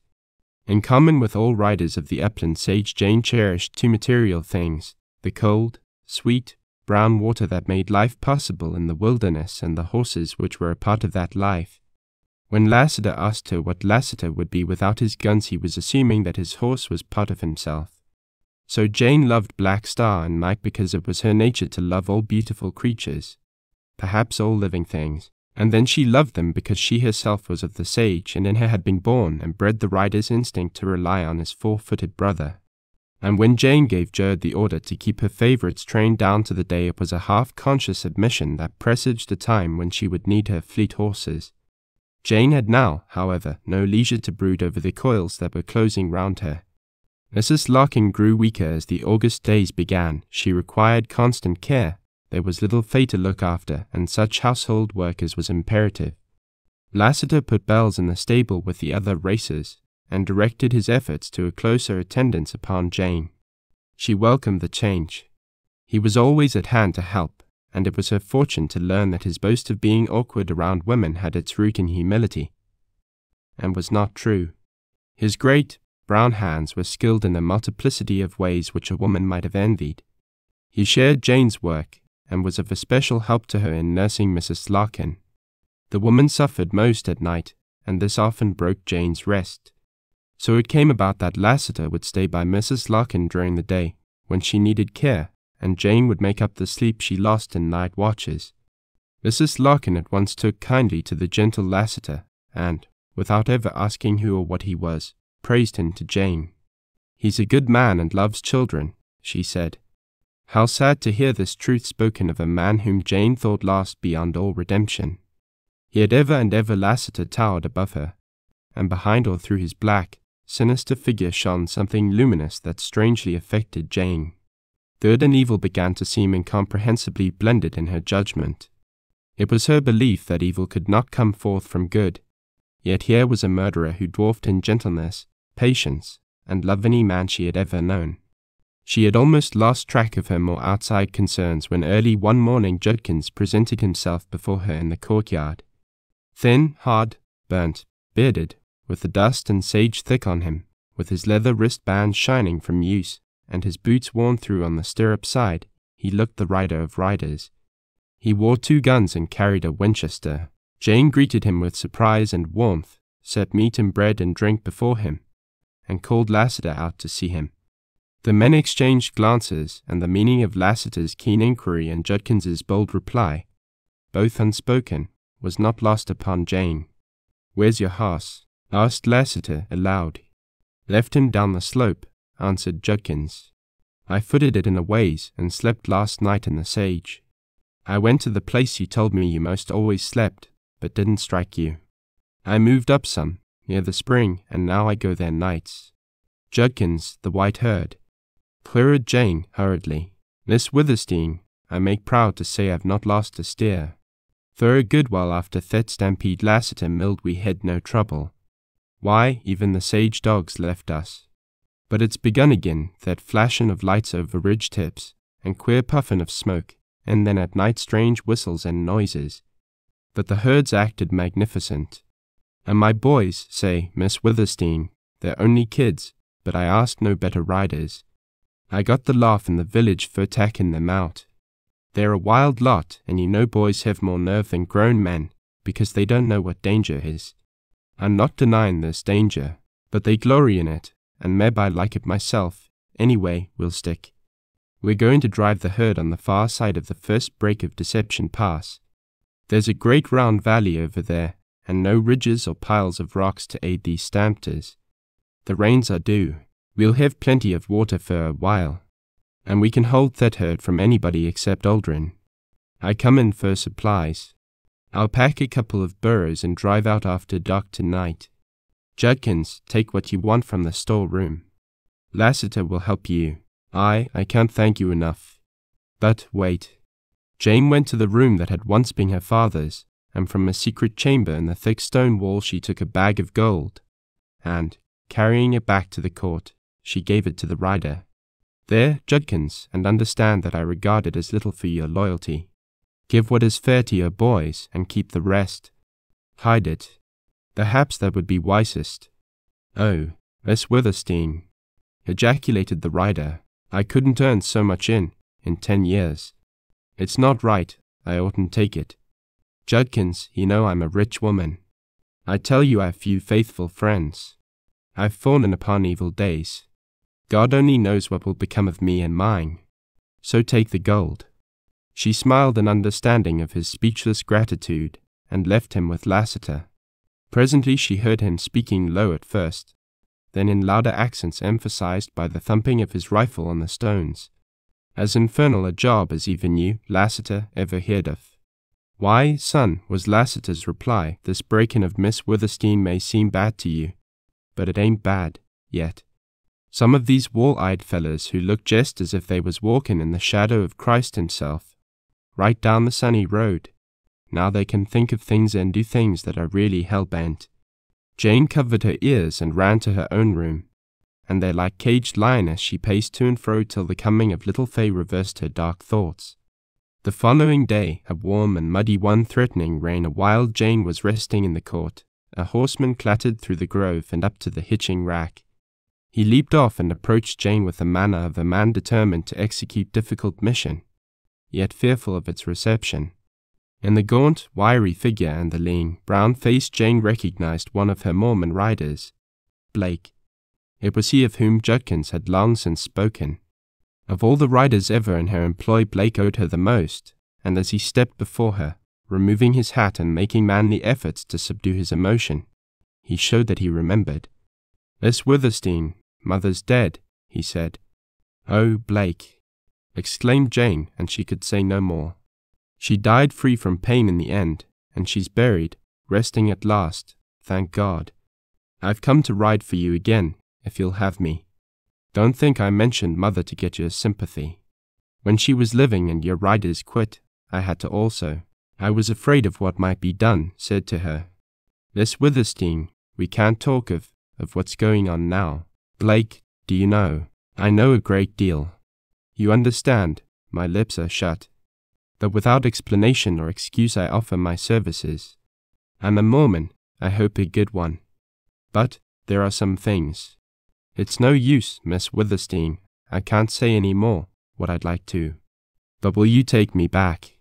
Blake, you know what it means. I don't care. I'm sick of, I'll show you a Mormon who'll be true to you.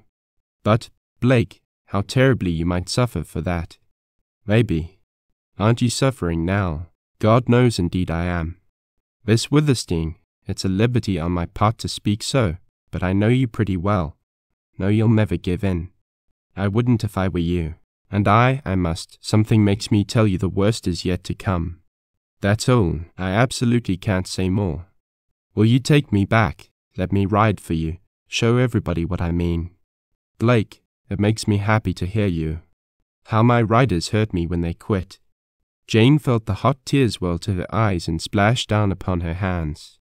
I thought so much of them, tried so hard to be good to them. And not one was true. You've made it easy to forgive. Perhaps many of them really feel as you do, but dare not return to me. Still, Blake, I hesitate to take you back. Yet I want you so much. Do it, then.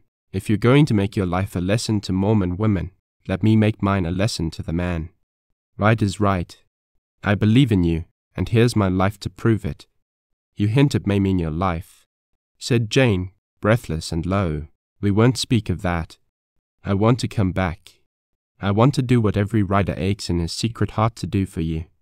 Miss Withersteen, I hoped it had not been necessary to tell you that my mother on her deathbed told me to have courage. She knew how the thing galled me. She told me to come back. Will you take me? God bless you, Blake. Yes, I'll take you back. And will you accept gold from me? Miss Withersteen, I just gave Judkins a bag of gold. I'll give you one. If you will not take it, you must not come back. You might ride for me a few months, weeks, days till the storm breaks. Then you'd have nothing and be in disgrace with your people. We'll forearm you against poverty and me against endless regret. I'll give you gold which you can hide till some future time. Well, if it pleases you, replied Blake. But you know I never thought of pay. Now, Miss Withersteen, one thing more. I want to see this man Lassiter. Is he here? Yes, but, Blake, what need you see him? Why? Asked Jane, instantly worried. I can speak to him, tell him about you. That won't do. I've got to tell him myself. Where is he? Lassiter is with Mrs. Larkin. She is ill. I'll call him, answered Jane, and going to the door she softly called for the rider. A faint, musical jingle preceded his step, then his tall form crossed the threshold. Lassiter, here's Blake, an old rider of mine. He has come back to me and he wishes to speak to you. Blake's brown face turned exceedingly pale. Yes, I had to speak to you, he said, swiftly. My name's Blake. I'm a Mormon and a rider. Lately I quit Miss Withersteen. I've come to beg her to take me back. Now I don't know you, but I know what you are, so I've this to say to your face. It would never occur to this woman to imagine, let alone suspect me to be a spy. She couldn't think it might just be a low plot to come here and shoot you in the back. Jane Withersteen hasn't that kind of a mind. Well, I've not come for that. I want to help her, to pull a bridle along with Judkins and you. The thing is, do you believe me? I reckon I do, replied Lassiter. How this slow, cool speech contrasted with Blake's hot, impulsive words. You might have saved some of your breath. See here, Blake, cinch this in your mind. Lassiter has met some square Mormons. And Meb. Blake, interrupted Jane, nervously anxious to terminate a colloquy that she perceived was an ordeal for him. Go at once and fetch me a report of my horses. Miss Withersteen. You mean the big drove, down in the sage-cleared fields. Of course, replied Jane. My horses are all there, except the blooded stock I keep here. Haven't you heard, then? Heard? No. What's happened to them? They're gone, Miss Withersteen, gone these 10 days past. Dawn told me, and I rode down to see for myself. Lassiter, did you know? Asked Jane, whirling to him. I reckon so. But what was the use to tell you? It was Lassiter turning away his face and Blake studying the stone flags at his feet that brought Jane to the understanding of what she betrayed. She strove desperately, but she could not rise immediately from such a blow. My horses. What's become of them? Dawn said the riders report another drive by Oldring, and I trailed the horses miles down the slope toward Deception Pass. My red herd's gone. My horses gone. The white herd will go next. I can stand that. But if I lost Black Star and Night, it would be like parting with my own flesh and blood. Lassiter, Blake, am I in danger of losing my races? A rustler or anybody stealing horses of yours would most of all want the blacks, said Lassiter. His evasive reply was affirmative enough. The other rider nodded gloomy acquiescence. Oh, Jane Withersteen choked, with violent utterance. Let me take charge of the blacks, asked Blake. One more rider won't be any great help to Judkins. But I might hold Black Star and Night, if you put such store on their value. Value, Blake, I love my races. Besides, there's another reason why I mustn't lose them. You go to the stables. Go with Judd every day when he runs the horses, and don't let them out of your sight. If you would please me, win my gratitude, guard my black races. When Blake had mounted and ridden out of the court, Lassiter regarded Jane with a smile that was becoming rarer as the days sped by. 'Pears to me, as Blake says, you do put some store on them horses.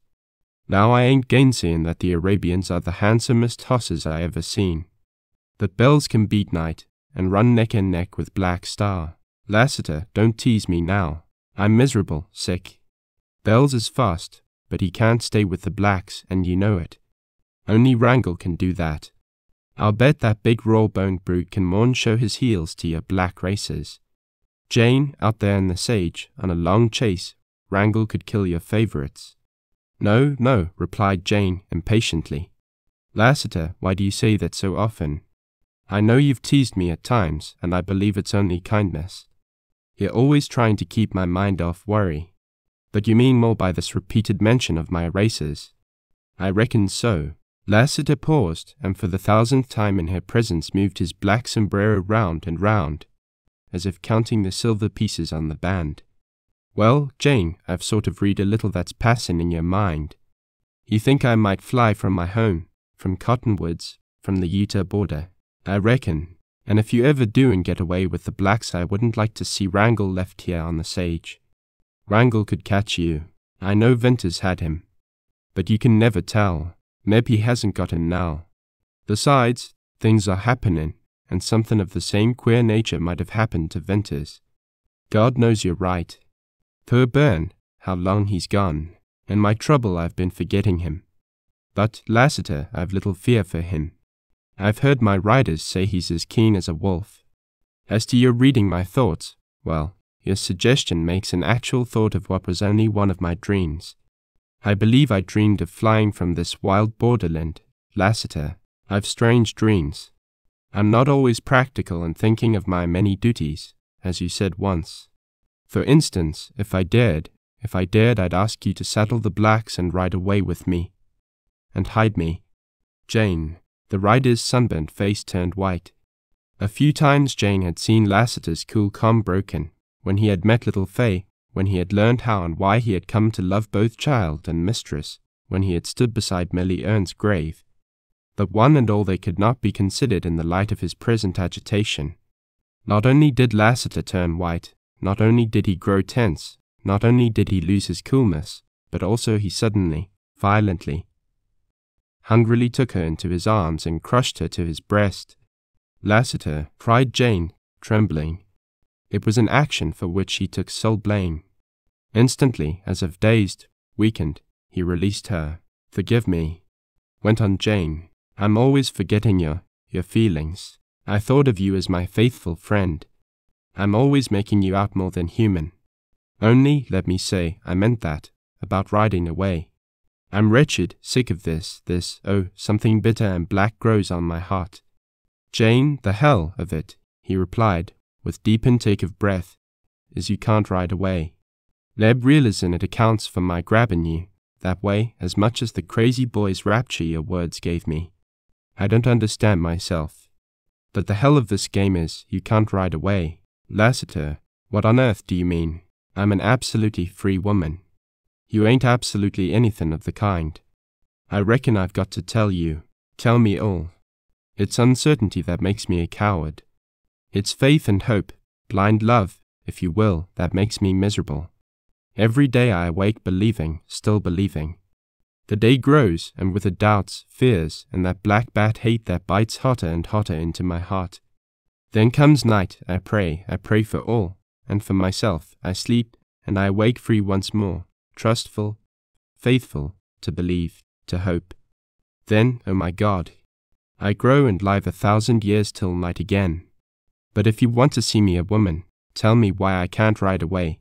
Tell me what more I'm to lose. Tell me the worst. Jane, you're watched. There's no single move of yours, except when you're hid in your house, that ain't seen by sharp eyes. The cottonwood grove's full of creepin', crawlin' men, like Indians in the grass. When you rode, which wasn't often lately, the sage was full of sneakin' men. At night they crawl under your windows into the court, and I reckon into the house. Jane Withersteen, you know, never locked a door. This here grove's a hummin' beehive of mysterious happenin's. Jane, it ain't so much that these spies keep out of my way as me keepin' out of theirs. They're going to try to kill me. That's plain, but meb I'm as hard to shoot in the back as in the face. So far I've seen fit to watch only. This all means, Jane, that you're a mocked woman. You can't get away, not now. Meb later, when you're broken, you might. But that's sure doubtful. Jane, you're to lose the cattle that's left, your home and ranch, and Amber Spring. You can't even hide a sack of gold, for it couldn't be slipped out of the house day or night, and hid or buried, let alone be rid off with. You may lose all. I'm tellin' you, Jane, hoppin' to prepare you, if the worst has come. I told you once before about that strange power I've got to feel things. Lassiter, what can I do? Nothin', I reckon, except know what's common and wait and be game. If you'd let me make a call on Tull, and a long-deferred call on. Hush, hush, she whispered. Well, even that wouldn't help you any in the end. What does it mean? Oh, what does it mean? I am my father's daughter, a Mormon, yet I can't see. I've not failed in religion and duty. For years I've given with a free and full heart. When my father died I was rich. If I'm still rich it's because I couldn't find enough ways to become poor. What am I, what are my possessions to set in motion such intensity of secret oppression? Jane, the mind behind it all is an empire builder. But, Lassiter, I would give freely all I own to avert this wretched thing. If I gave, that would leave me with faith still. Surely my churchmen think of my soul. If I lose my trust in them. Child, be still, said Lassiter with a dark dignity that had in it something of pity. You are a woman, fine and big and strong, and your heart matches your size. But in mind you're a child. I'll say a little more, then I'm done. I'll never mention this again. Among many thousands of women you're one who has bucked against your churchmen.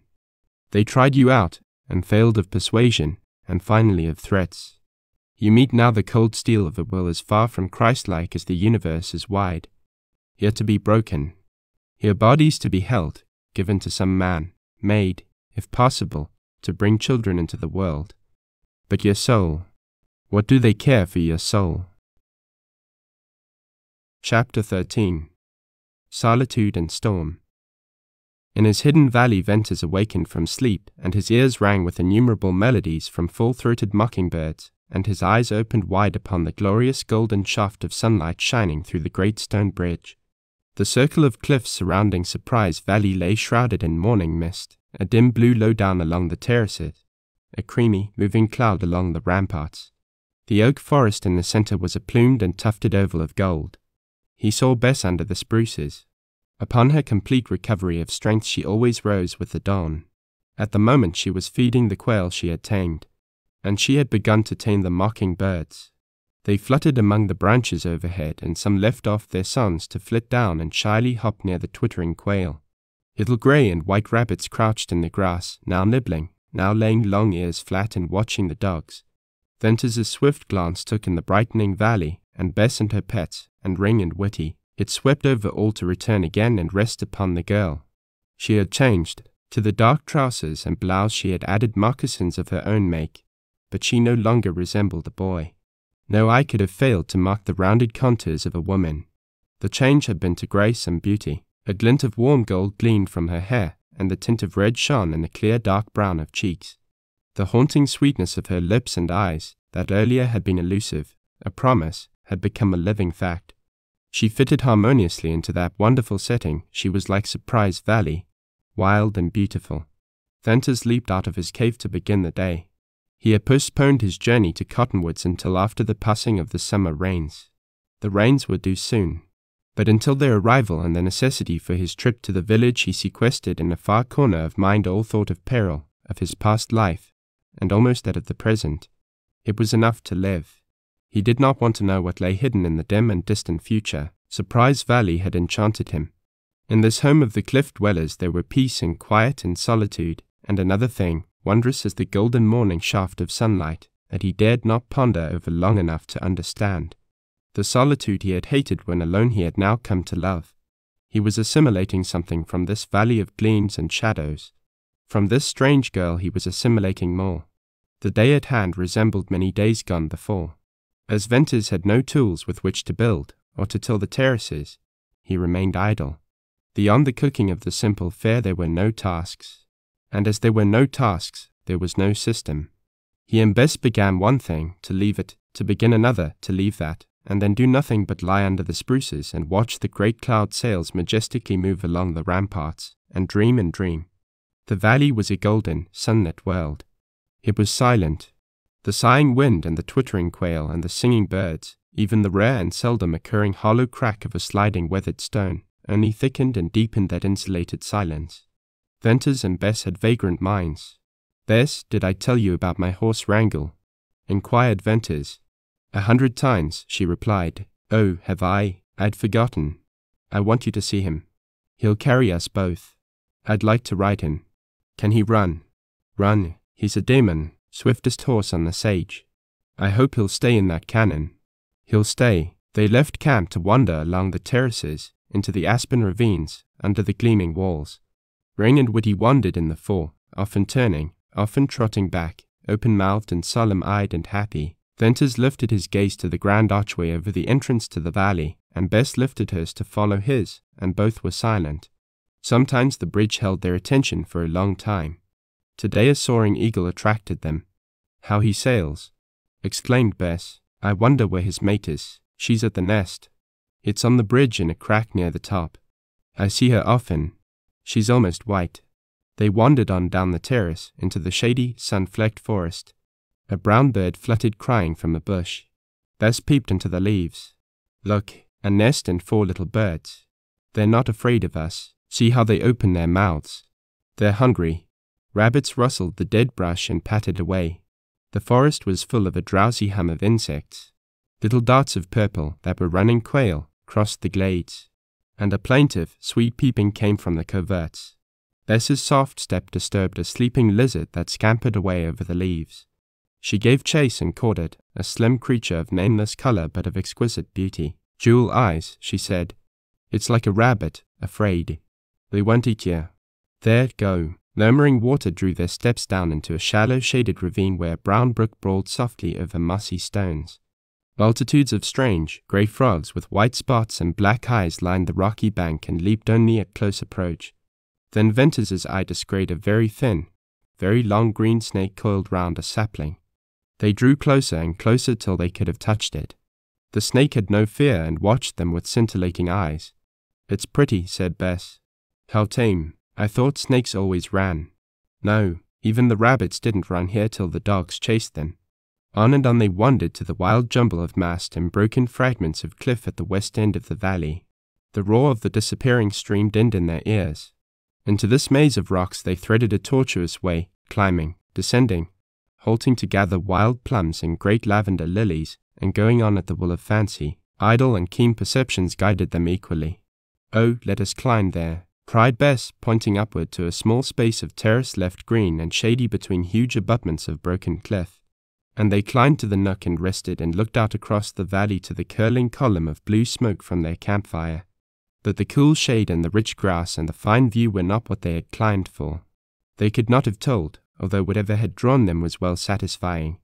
Light, sure-footed as a mountain goat, Bess pattered down at Venters's heels, and they went on, calling the dogs, eyes dreamy and wide, listening to the wind and the bees and the crickets and the birds. Part of the time Ring and Whitty led the way, then Venters, then Bess, and the direction was not an object. They left the sun-streaked shade of the oaks, brushed the long grass of the meadows, entered the green and fragrant swaying willows, to stop, at length, under the huge old cottonwoods where the beavers were busy. Here they rested and watched. A dam of brush and logs and mud and stones backed the stream into a little lake. The round, rough beaver houses projected from the water. Like the rabbits, the beavers had become shy. Gradually, however, as Venters and Bess knelt low, holding the dogs, the beavers emerged to swim with logs and gnaw at cottonwoods and pat mud walls with their paddle-like tails, and, glossy and shiny in the sun, to go on with their strange, persistent industry. They were the builders. The lake was a mud hole, and the immediate environment a scarred and dead region, but it was a wonderful home of wonderful animals. "Look at that one, he puddles in the mud," said Bess, "and there, see him dive. Hear them gnawing. I'd think they'd break their teeth. How's it they can stay out of the water and under the water?" And she laughed. Then Venters and Bess wandered farther and, perhaps not all unconsciously this time, wended their slow steps to the cave of the cliff dwellers, where she liked best to go. The tangled thicket and the long slant of dust and little chips of weathered rock and the steep bench of stone and the worn steps all were arduous work for Bess in the climbing. But she gained the shelf, gasping, hot of cheek, glad of eye, with her hand in Venters's. Here they rested. The beautiful valley glittered below with its millions of wind-turned leaves bright-faced in the sun, and the mighty bridge towered heavenward, crowned with blue sky. Bess, however, never rested for long. Soon she was exploring, and Venters followed. She dragged forth from corners and shelves a multitude of crudely fashioned and painted pieces of pottery, and he carried them. They peeped down into the dark holes of the kivas, and Bess gleefully dropped a stone and waited for the long-coming hollow sound to rise. They peeped into the little globular houses, like mud wasp nests, and wondered if these had been store places for grain, or baby cribs, or what, and they crawled into the larger houses and laughed when they bumped their heads on the low roofs, and they dug in the dust of the floors. And they brought from dust and darkness armloads of treasure which they carried to the light. Flints and stones and strange curved sticks and pottery they found, and twisted grass rope that crumbled in their hands, and bits of whitish stone which crushed to powder at a touch and seemed to vanish in the air. "That white stuff was bone," said Venters, slowly. "Bones of a cliff dweller." "No," exclaimed Bess. "Here's another piece. Look, Thew, dry, powdery smoke. That's bone." Then it was that Venters's primitive, childlike mood, like a savage, seeing, yet unthinking, gave way to the encroachment of civilized thought. The world had not been made for a single day's play of fancy or idle watching. The world was old. Nowhere could be gotten a better idea of its age than in this gigantic silent tomb. The grey ashes in Venters's hand had once been bone of a human being like himself. The pale gloom of the cave had shadowed people long ago.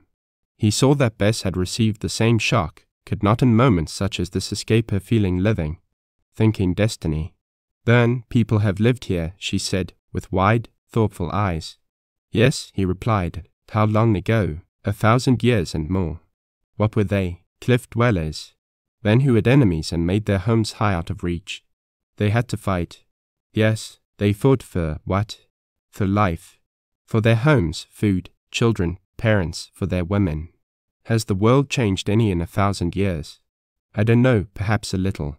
Have men? I hope so, I think so. Things crowd into my mind, she went on, and the wistful light in her eyes told Venters the truth of her thoughts.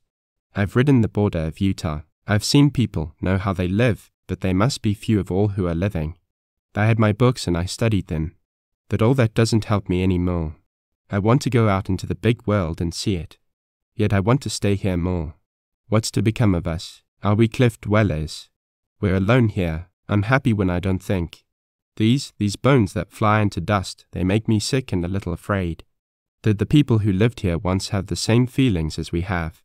What was the good of their living at all? They're gone. What's the meaning of it all, of us? This, you ask more than I can tell. It's beyond me. Only there was laughter here once, and now there's silence. There was life, and now there's death. Men cut these little steps, made these arrowheads and mealing stones, plaited the ropes we found, and left their bones to crumble in our fingers. As far as time is concerned, it might all have been yesterday. We're here today. Maybe we're higher in the scale of human beings and intelligence. But who knows? We can't be any higher in the things for which life is lived at all. What are they? Why, I suppose relationship, friendship, love. Love, yes, love of man for woman, love of woman for man.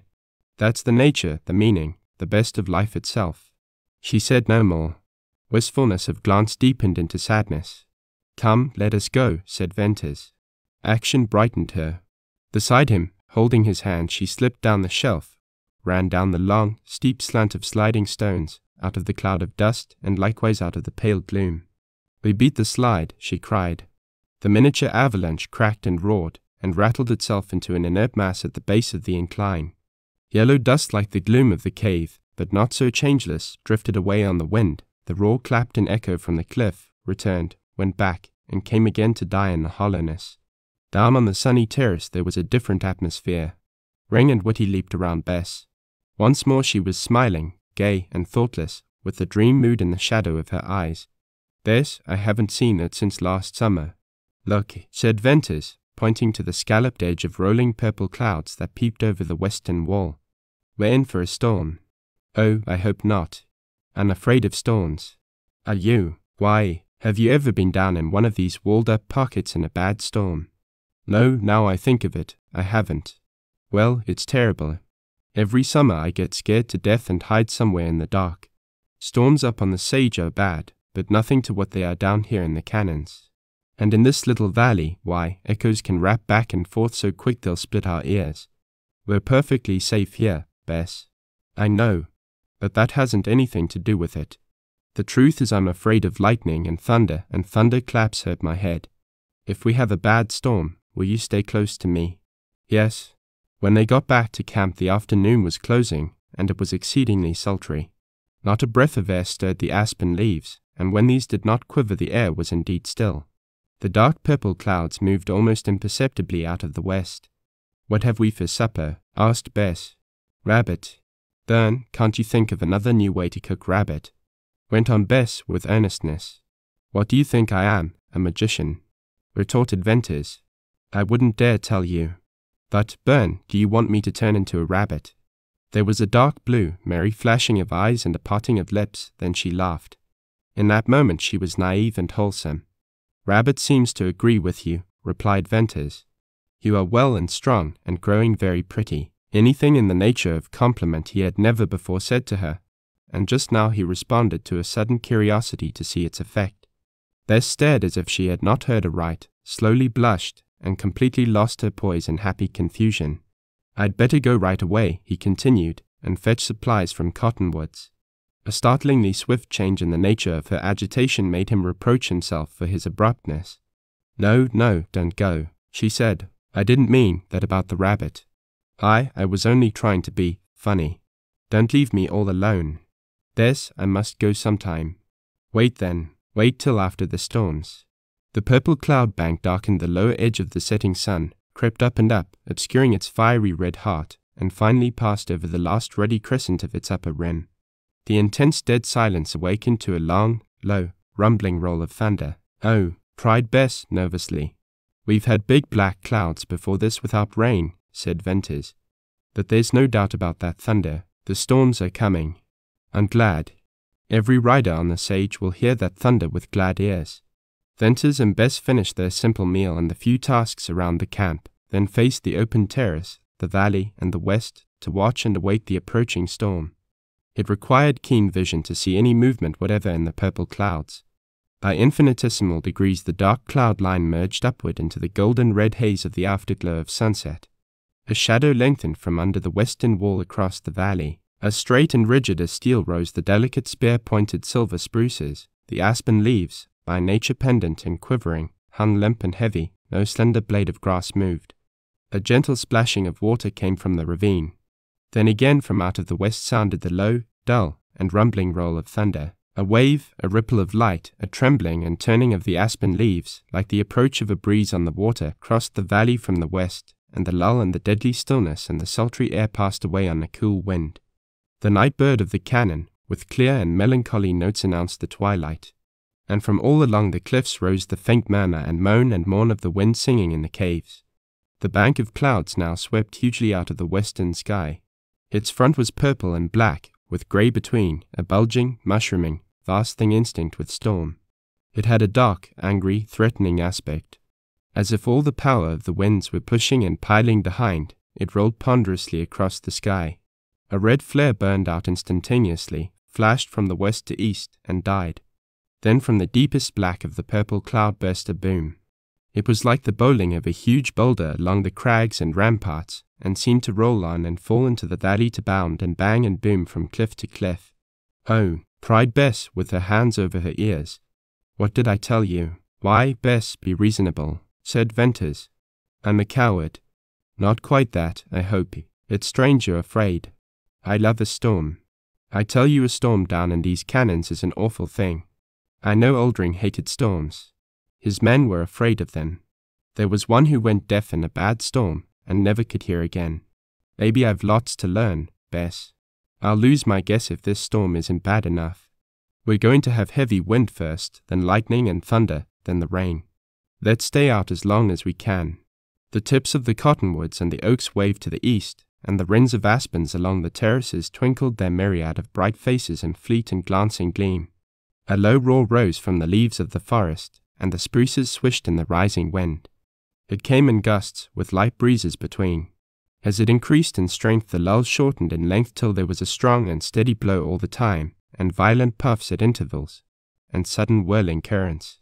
The clouds spread over the valley, rolling swiftly and low, and twilight faded into a sweeping darkness.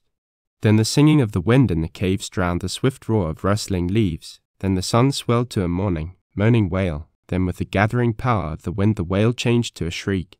Steadily the wind strengthened, and constantly the strange sound changed. The last bit of blue sky yielded to the unsweep of clouds. Like angry surf, the pale gleams of grey, amid the purple of that scudding front, swept beyond the eastern rampart of the valley. The purple deepened to black. Broad sheets of lightning flared over the western wall. There were not yet any ropes or zigzag streaks darting down through the gathering darkness. The storm center was still beyond Surprise Valley. "Listen, listen," cried Bess, with her lips close to Venters's ear. "You'll hear Oldring's knell." "What's that?" "Oldring's knell. When the wind blows a gale in the caves, it makes what the rustlers call Oldring's knell. They believe it bodes his death. I think he believes so, too. It's not like any sound on earth. It's beginning. Listen." The gale swooped down with a hollow, unearthly howl. It yelled and pealed and shrilled and shrieked. It was made up of 1,000 piercing cries. It was a rising and a moving sound. Beginning at the western break of the valley, it rushed along each gigantic cliff, whistling into the caves and cracks, to mountain power, to bellow a blast through the great stone bridge. Then, as into an engulfing roar of surging waters, it seemed to shoot back and begin all over again. It was only wind, thought Venters. Here sped and shrieked the sculptor that carved out the wonderful caves in the cliffs. It was only a gale, but as Venters listened, as his ears became accustomed to the fury and strife, out of it all or through it or above it pealed low and perfectly clear and persistently uniform a strange sound that had no counterpart in all the sounds of the elements. It was not of earth or of life. It was the grief and agony of the gale, a knell of all upon which it blew. Black night enfolded the valley. Venters could not see his companion, and knew of her presence only through the tightening hold of her hand on his arm. He felt the dogs huddled closer to him. Suddenly the dense, black vault overhead split asunder to a blue-white, dazzling streak of lightning. The whole valley lay vividly clear and luminously bright in his sight. Upreared, vast and magnificent, the stone bridge glimmered like some grand god of storm in the lightning's fire. Then all flashed black again, blacker than pitch, a thick, impenetrable coal blackness. And there came a ripping, crashing report. Instantly an echo resounded with clapping crash. The initial report was nothing to the echo. It was a terrible, living, reverberating, detonating crash. The wall threw the sound across, and could have made no greater roar if it had slipped an avalanche. From cliff to cliff the echo went in crashing retort and banged in lessening power, and boomed in thinner volume, and clapped weaker and weaker till a final clap could not reach across the waiting cliff. In the pitchy darkness Venters led Bess, and, groping his way, by feel of hand found the entrance to her cave and lifted her up. He saw Bess's face white now with dark, frightened eyes.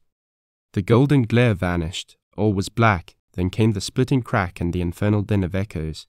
Bess shrank closer to him and closer, found his hands, and pressed them tightly over her ears, and dropped her face upon his shoulder, and hid her eyes. Venters looked out upon the beautiful valley, beautiful now as never before, mystic in its transparent, luminous gloom, weird in the quivering, golden haze of lightning. The dark spruces were tipped with glimmering lights, the aspens bent low in the winds, as waves in a tempest at sea, the forest of oaks tossed wildly and shone with gleams of fire. Flung arching to the black clouds, the great stone bridge seemed to bear the brunt of the storm. It caught the full fury of the rushing wind. It lifted its noble crown to meet the lightnings. Venters thought of the eagles and their lofty nest in a niche under the arch. A driving pall of rain, black as the clouds, came sweeping on to obscure the bridge and the gleaming walls and the shining valley.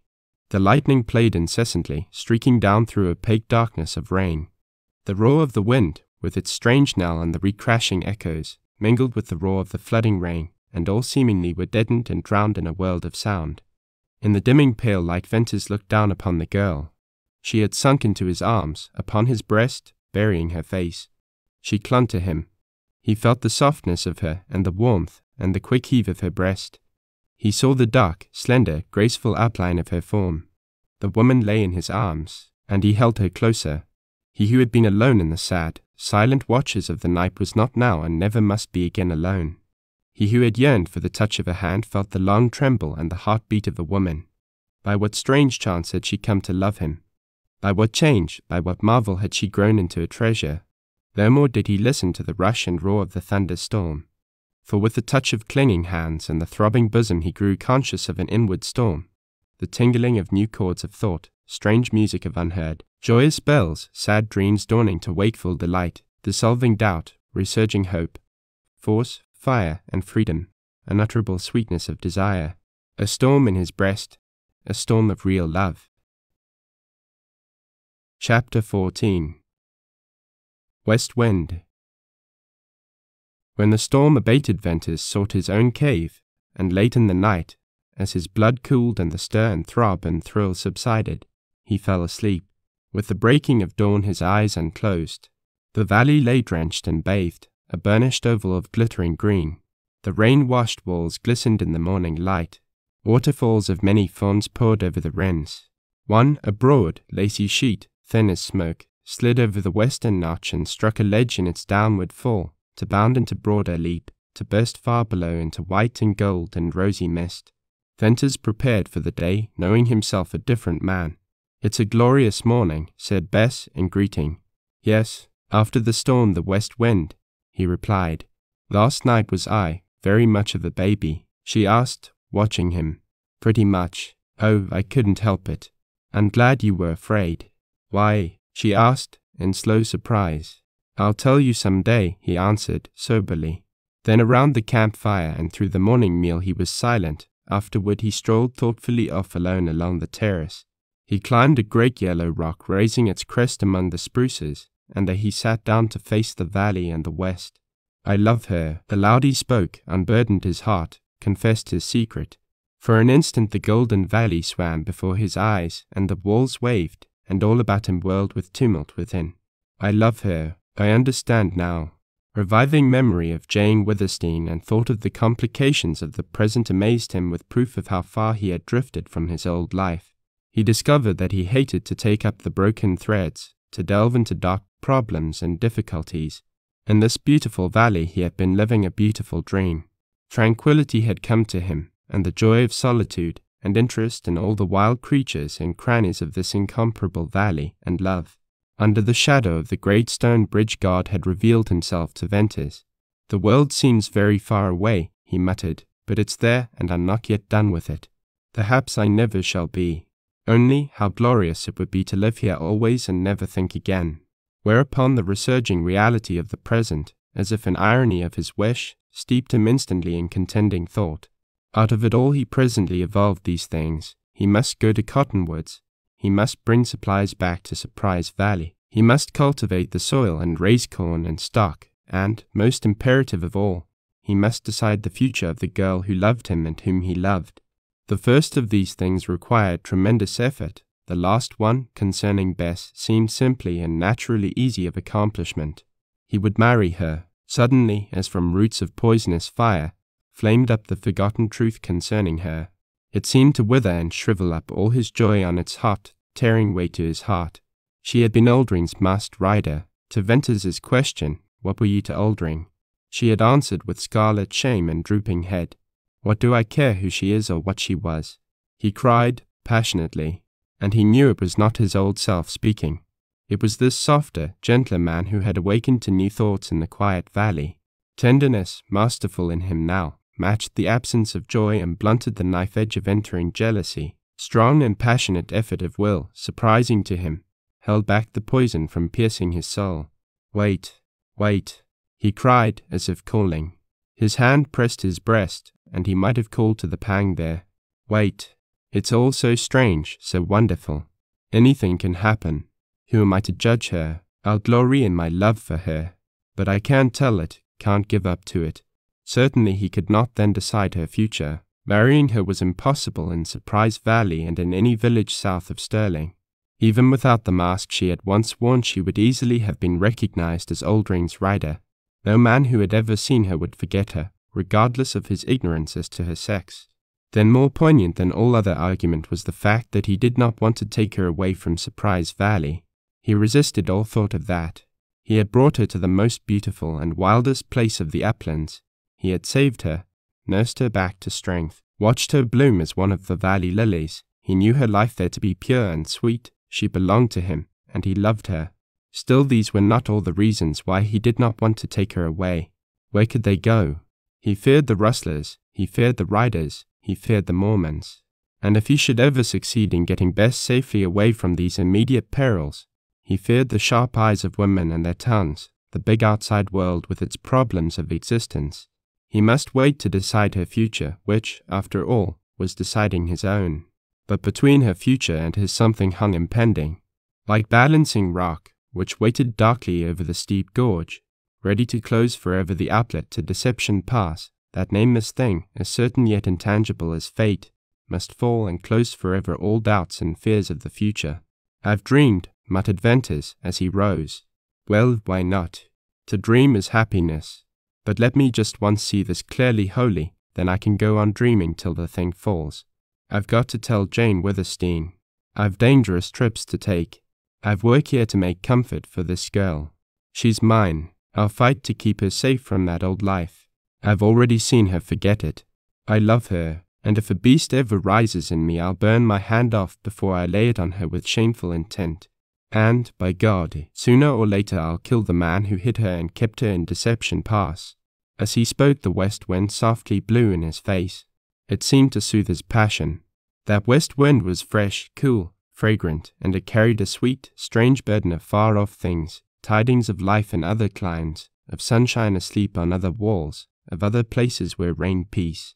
It carried, too, sad truth of human hearts and mystery, of promise and hope unquenchable.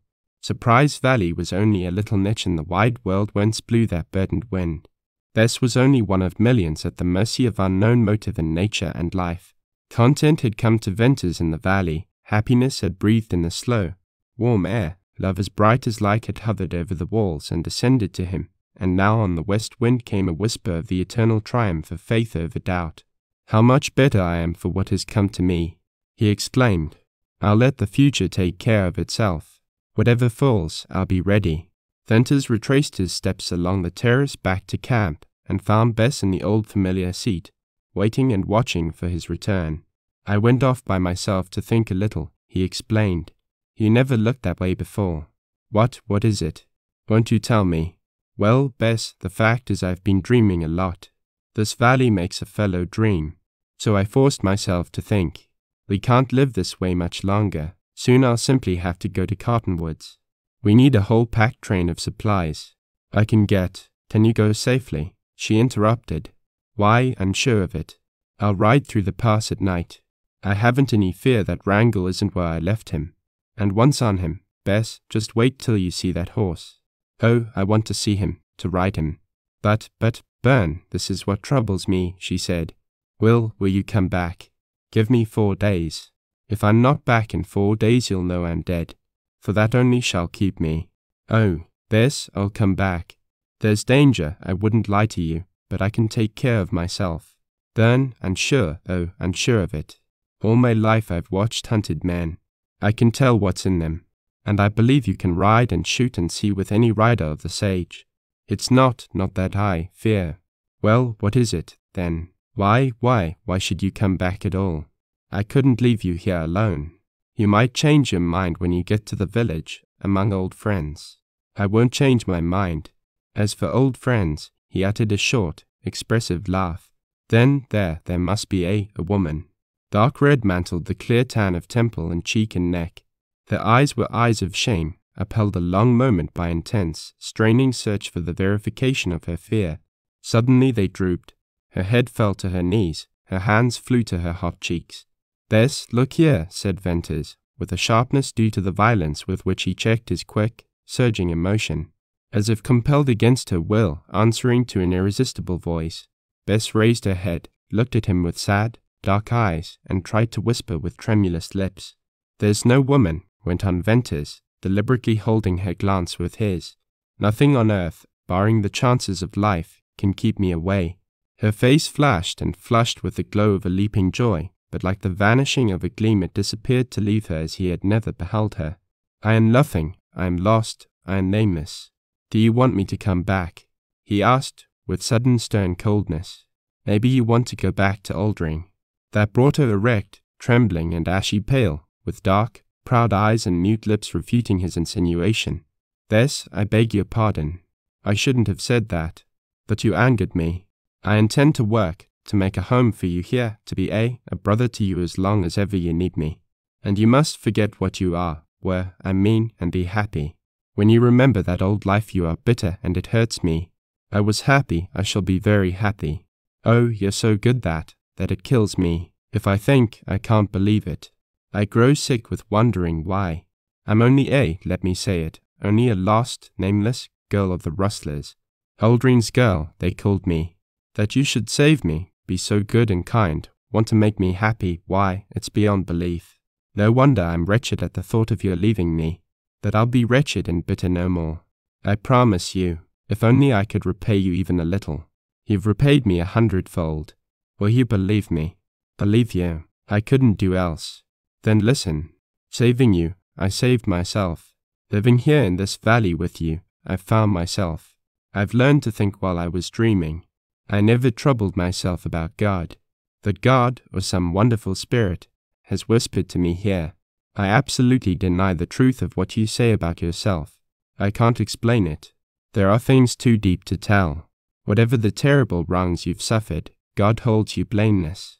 I see that, feel that in you every moment you are near me. I've a mother and a sister way back in Illinois. If I could, I'd take you to them, tomorrow. If it were true, oh, I might lift my head. She cried, "Lift it then, you child." For I swear it's true. She did lift her head with the singular wild grace always a part of her actions, with that old unconscious intimation of innocence which always tortured Venters, but now with something more, a spirit rising from the depths that linked itself to his brave words. "I've been thinking, too," she cried, with quivering smile and swelling breast. "I've discovered myself, too. I'm young, I'm alive, and so full, I'm a woman. This, I believe I can claim credit of that last discovery, before you," Venters said, and laughed. "Oh, there's more. There's something I must tell you." "Tell it, then. When will you go to Cottonwoods?" "As soon as the storms are past, or the worst of them. I'll tell you before you go. I can't now. I don't know how I shall then. But it must be told. I'd never let you leave me without knowing. For in spite of what you say, there's a chance you mightn't come back. Day after day the west wind blew across the valley. Day after day the clouds clustered grey and purple and black. The cliffs sang and the caves rang with Aldring's knell, and the lightning flashed, the thunder rolled, the echoes crashed, and the rains flooded the valley. Wild flowers sprang up everywhere, swaying with the lengthening grass on the terraces, smiling wanly from shady nooks, peeping wondrously from year-dry crevices of the walls. The valley bloomed into a paradise. Every single moment, from the breaking of the gold bar through the bridge at dawn onto the reddening of rays over the western wall, was one of colourful change. The valley swam in thick, transparent haze, golden at dawn, warm and white at noon, purple in the twilight. At the end of every storm a rainbow curved down into the leaf-bright forest to shine and fade and leave lingeringly some faint essence of its rosy iris in the air. Venters walked with Bess once more in a dream, and watched the lights change on the walls, and faced the wind from out of the west. Always it brought softly to him strange, sweet tidings of far-off things. It blew from a place that was old and whispered of youth. It blew down the grooves of time. It brought a story of the passing hours. It breathed low of fighting men and praying women. It sang clearly the song of love. That ever was the burden of its tidings, youth in the shady woods, waders through the wet meadows, boy and girl at the hedgerow stile, bathers in the booming surf, sweet, idle hours on grassy, windy hills, long strolls down moonlit lanes, everywhere in far-off lands, fingers locked and bursting hearts and longing lips. From all the world tidings of unquenchable love.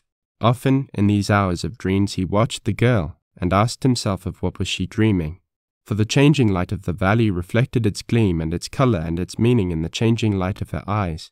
He saw in them infinitely more than he saw in his dreams. He saw thought and soul and nature, strong vision of life. All tidings the west wind blew from distance and age he found deep in those dark blue depths, and found the mysteries solved.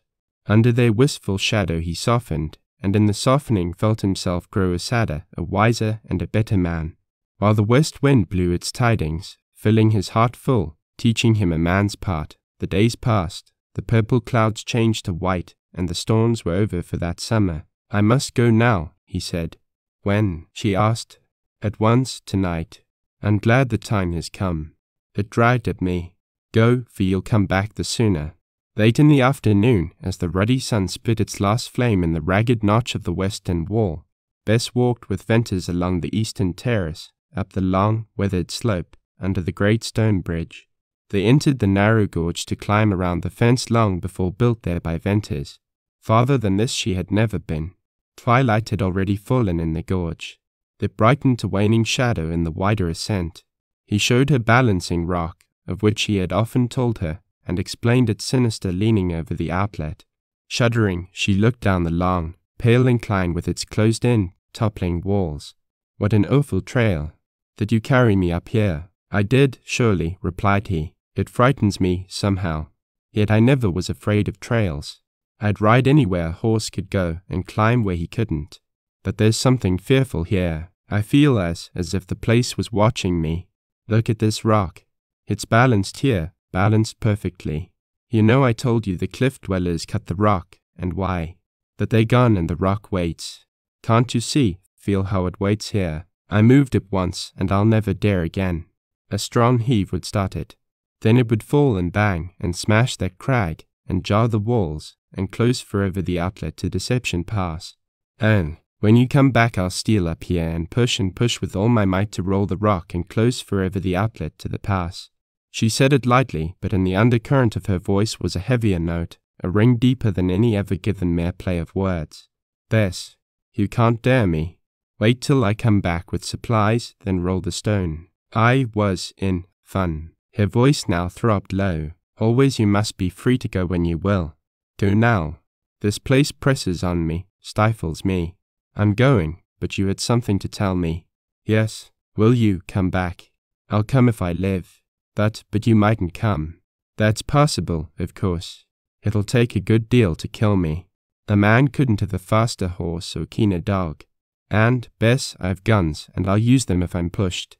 But don't worry, I've faith in you. I'll not worry until after 4 days. Only because you mightn't come, I must tell you. She lost her voice. Her pale face, her great, glowing, earnest eyes, seemed to stand alone out of the gloom of the gorge. The dog whined, breaking the silence. I must tell you, because you mightn't come back, she whispered.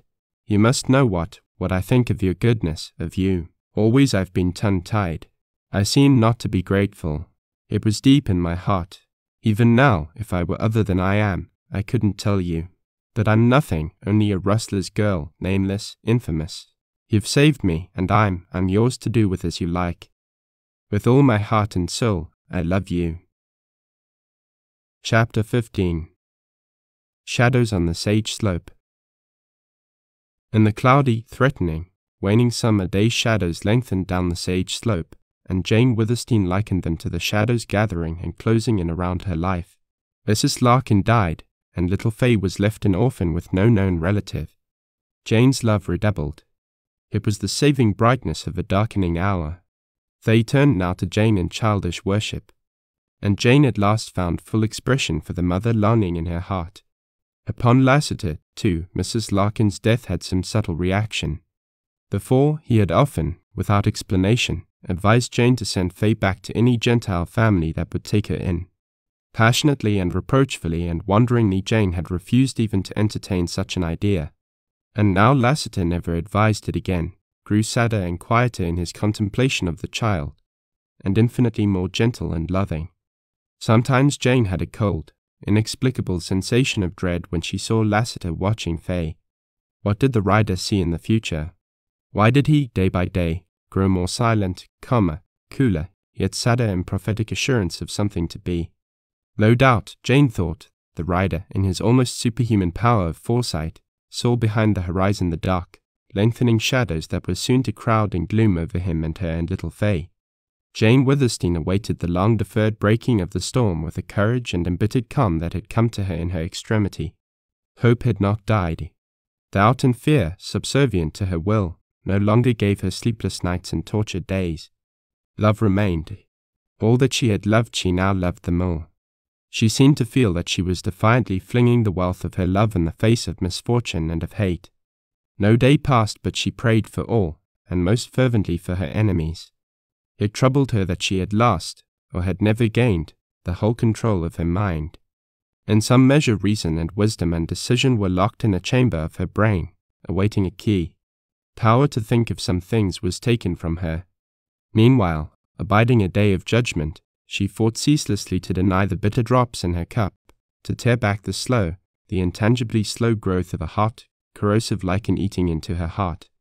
On the morning of August 10th, Jane, while waiting in the court for Lassiter, heard a clear, ringing report of a rifle. It came from the grove, somewhere toward the corrals. Jane glanced out in alarm. The day was dull, windless, soundless. The leaves of the cottonwoods drooped, as if they had foretold the doom of Withersteen House and were now ready to die and drop and decay. Never had Jane seen such shade. She pondered on the meaning of the report. Revolver shots had of late cracked from different parts of the grove, spies taking snap shots at Lassiter from a cowardly distance. That a rifle report meant murder. Riders seldom used rifles. Judkins and Venters were the exceptions she called to mind. Had the men who hounded her hidden in her grove taken to the rifle to rid her of Lassiter, her lost friend?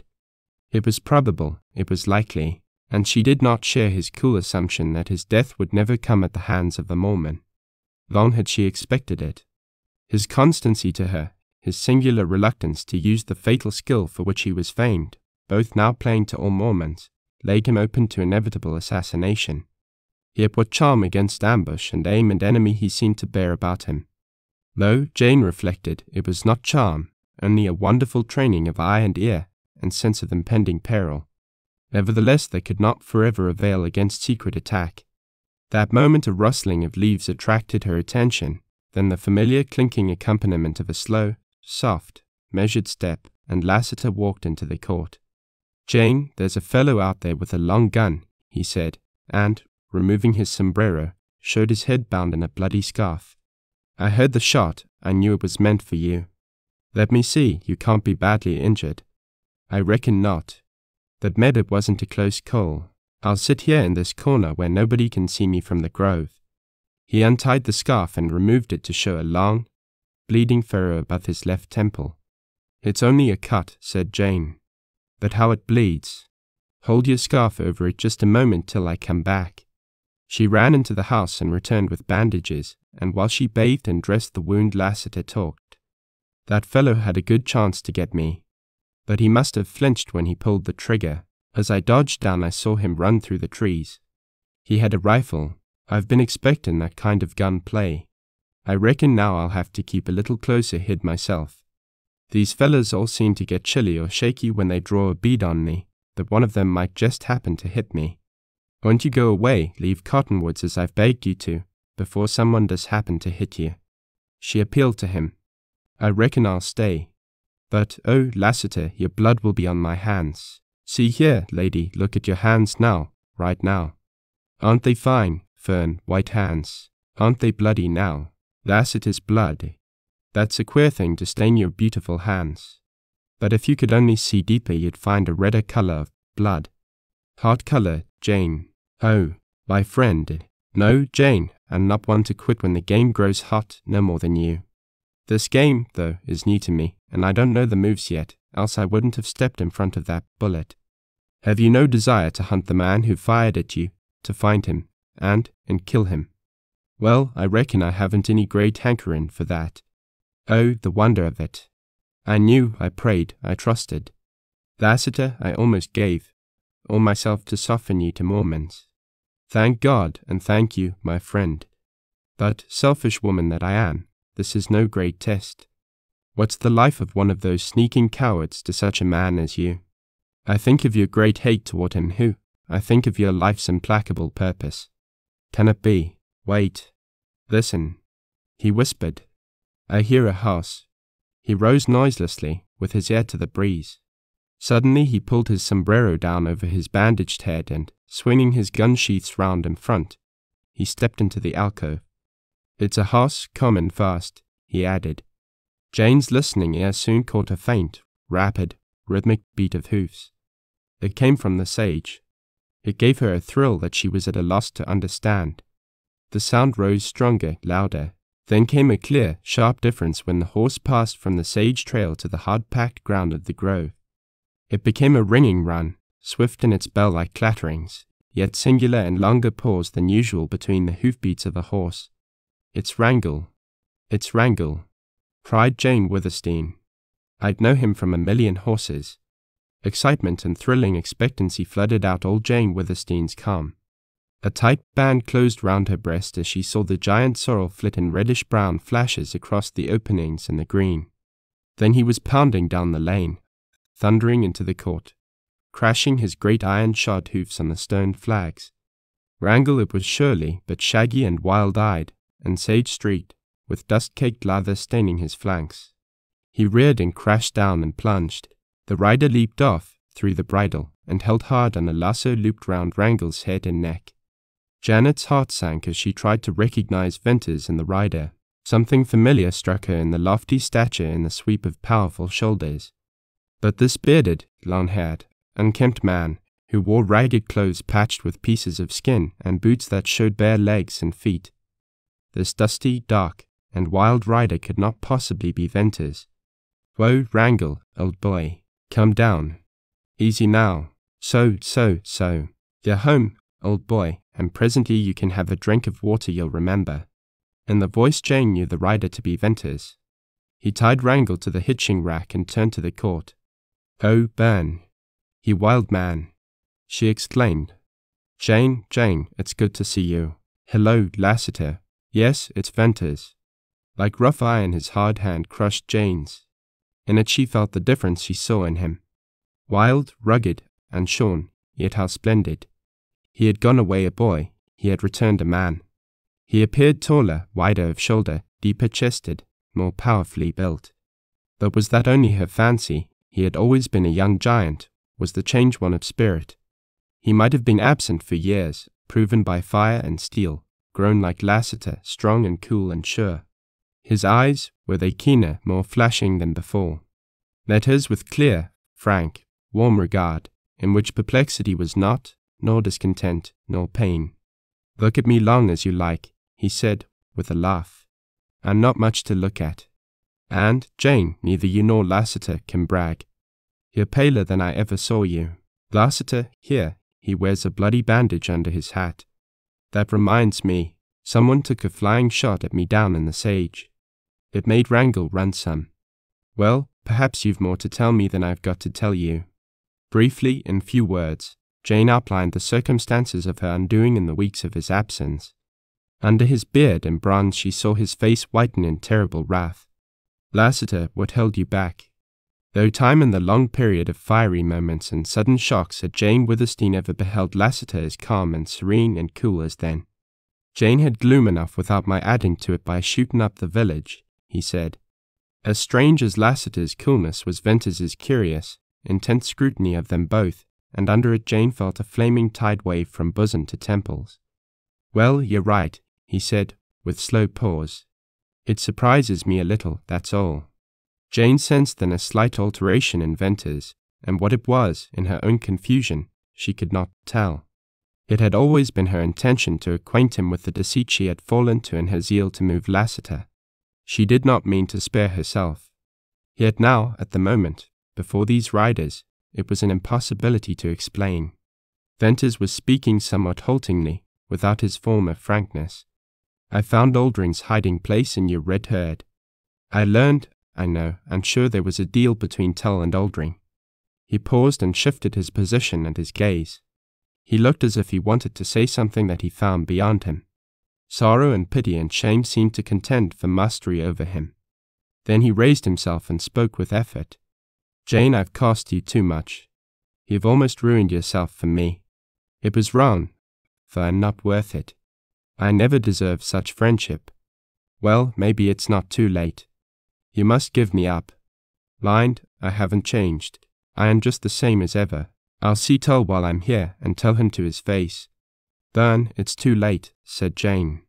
"I'll make him believe." Cried Venters, violently. "You asked me to break our friendship." "Yes, if you don't, I shall. Forever, forever," Jane sighed. Another shadow had lengthened down the sage slope to cast further darkness upon her. A melancholy sweetness pervaded her resignation. The boy who had left her had returned a man, nobler, stronger, one in whom she divined something unbending as steel.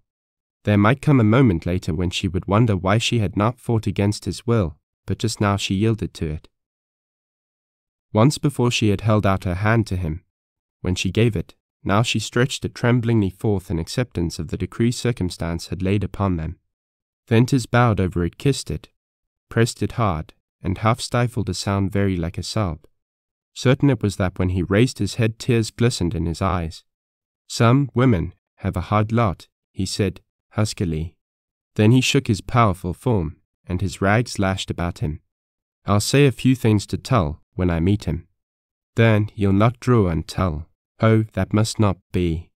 Promise me." "I promise you this," he interrupted, in stern passion that thrilled while it terrorized her. "If you say one more word for that plotter, I'll kill him as I would a mad coyote." Jane clasped her hands. Was this fire-eyed man the one whom she had once made as wax to her touch? Had Venters become Lassiter and Lassiter Venters? "I'll say no more," she faltered. "Jane, Lassiter once called you blind," said Venters. "It must be true, that I won't upbraid you. Only don't rouse the devil in me by praying for Tull. I'll try to keep cool when I meet him. That's all. Now there's one more thing I want to ask of you, the last. I've found a valley down in the pass. It's a wonderful place. I intend to stay there. It's so hidden I believe no one can find it. There's good water and browse and game. I want to raise corn and stock. I need to take in supplies. Will you give them to me?" "Assuredly. The more you take the better you'll please me, and perhaps the less my enemies will get." "Venters, I reckon you'll have trouble packing anything away," put in Lassiter. "I'll go at night." "Maybe that wouldn't be best. He'd sure be stopped. You'd better go early in the morning, say just after dawn. That's the safest time to move round here." "Lassiter, I'll be hard to stop," returned Venters, darkly. "I reckon so." "Bern," said Jane, "go first to the riders' quarters and get yourself a complete outfit. You're a sight. Then help yourself to whatever else you need, burros, packs, grain, dried fruits, and meat. You must take coffee and sugar and flour, all kinds of supplies. Don't forget corn and seeds. I remember how you used to starve. Please take all you can pack away from here. I'll make a bundle for you, which you mustn't open till you're in your valley. How I'd like to see it. To judge by you and Wrangle, how wild it must be." Jane walked down into the outer court and approached the sorrel. Upstarting, he laid back his ears and eyed her. "Wrangle, dear old Wrangle," she said, and put a caressing hand on his matted mane. "Oh, he's wild, but he knows me. Bern, can he run as fast as ever? Run. Jane, he's done 60 miles since last night at dark, and I could make him kill Black Star right now in a 10-mile race." "He never could," protested Jane. "He couldn't even if he was fresh. I reckon Meb the best hoss'll prove himself yet, said Lassiter, and, Jane, if it ever comes to that race I'd like you to be on Wrangle. I'd like that, too, rejoined Venters. But, Jane, maybe Lassiter's hint is extreme. Bad as your prospects are, you'll surely never come to the running point. Who knows? She replied, with mournful smile. No, no, Jane, it can't be so bad as all that. Soon as I see Tull there'll be a change in your fortunes. I'll hurry down to the village. Now don't worry. Jane retired to the seclusion of her room. Lassiter's subtle forecasting of disaster, Venters's forced optimism, neither remained in mind. Material loss weighed nothing in the balance with other losses she was sustaining. She wondered dully at her sitting there, hands folded listlessly, with a kind of numb deadness to the passing of time and the passing of her riches. She thought of Venters's friendship. She had not lost that, but she had lost him. Lassiter's friendship, that was more than love, it would endure, but soon he, too, would be gone. Little Fay slept dreamlessly upon the bed, her golden curls streaming over the pillow. Jane had the child's worship. Would she lose that, too? And if she did, what then would be left? Conscience thundered at her that there was left her religion. Conscience thundered that she should be grateful on her knees for this baptism of fire, that through misfortune, sacrifice, and suffering her soul might be fused pure gold. But the old, spontaneous, rapturous spirit no more exalted her. She wanted to be a woman, not a martyr. Like the saint of old who mortified his flesh, Jane Withersteen had in her the temper for heroic martyrdom, if by sacrificing herself she could save the souls of others. But here the damnable verdict blistered her that the more she sacrificed herself the blacker grew the souls of her churchmen. There was something terribly wrong with her soul, something terribly wrong with her churchmen and her religion. In the whirling gulf of her thought there was yet one shining light to guide her, to sustain her in her hope, and it was that, despite her errors and her frailties and her blindness, she had one absolute and unfaltering hold on ultimate and supreme justice. That was love. Love your enemies as yourself was a divine word, entirely free from any church or creed. Jane's meditations were disturbed by Lassiter's soft, tinkling step in the court. Always he wore the clinking spurs. Always he was in readiness to ride. She passed out and called him into the huge, dim hall. I think you'll be safer here. The court is too open, she said. I reckon, replied Lassiter, and it's cooler here. The day's sure muggy. Well, I went down to the village with Venters. Already. Where is he? Queried Jane, in quick amaze. He's at the corrals. Blake's helping him get the burros and packs ready. That Blake is a good fellow. Did Bern me tell? I guess he did, answered Lassiter, and he laughed dryly. Tell me. Oh, you exasperate me. You're so cool, so calm. For heaven's sake, tell me what happened. First time I've been in the village for weeks, went on Lassiter mildly. I reckon there ain't been more of a show for a long time. Me and Venters walking down the road. It was funny. I ain't saying anybody was particular glad to see us. And not much thought of hereabouts, and Venters he sure looks like what you called him, a wild man. Well, there was some running of folks before we got to the stores. Then everybody vamoosed except some surprised rustlers in front of a saloon. Venters went right in the stores and saloons, and of course I went along. I don't know which tickled me the most, the actions of many fellas we met, or Venters's nerve. Jane, I was downright glad to be along. You see, that sort of thing is my element, and I've been away from it for a spell. But we didn't find Tull in one of them places. Some Gentile fella at last told Venters he'd find Tull in that long building next to Parsons's store. It's a kind of meeting room, and sure enough, when we peeped in, it was half full of men. Venters yelled, "Don't anybody pull guns. We ain't come for that." Then he tramped in, and I was some put to keep alongside him. There was a hard, scrapping sound of feet, a loud cry, and then some whispering, and after that stillness you could cut with a knife. Tull was there, and that fat party who once tried to throw a gun on me, another important-looking man, and that little frog-legged fella who was with Tull the day I rode in here. I wish you could have seen their faces, specially Tull's and the fat party's. But there ain't no use of me trying to tell you how they looked.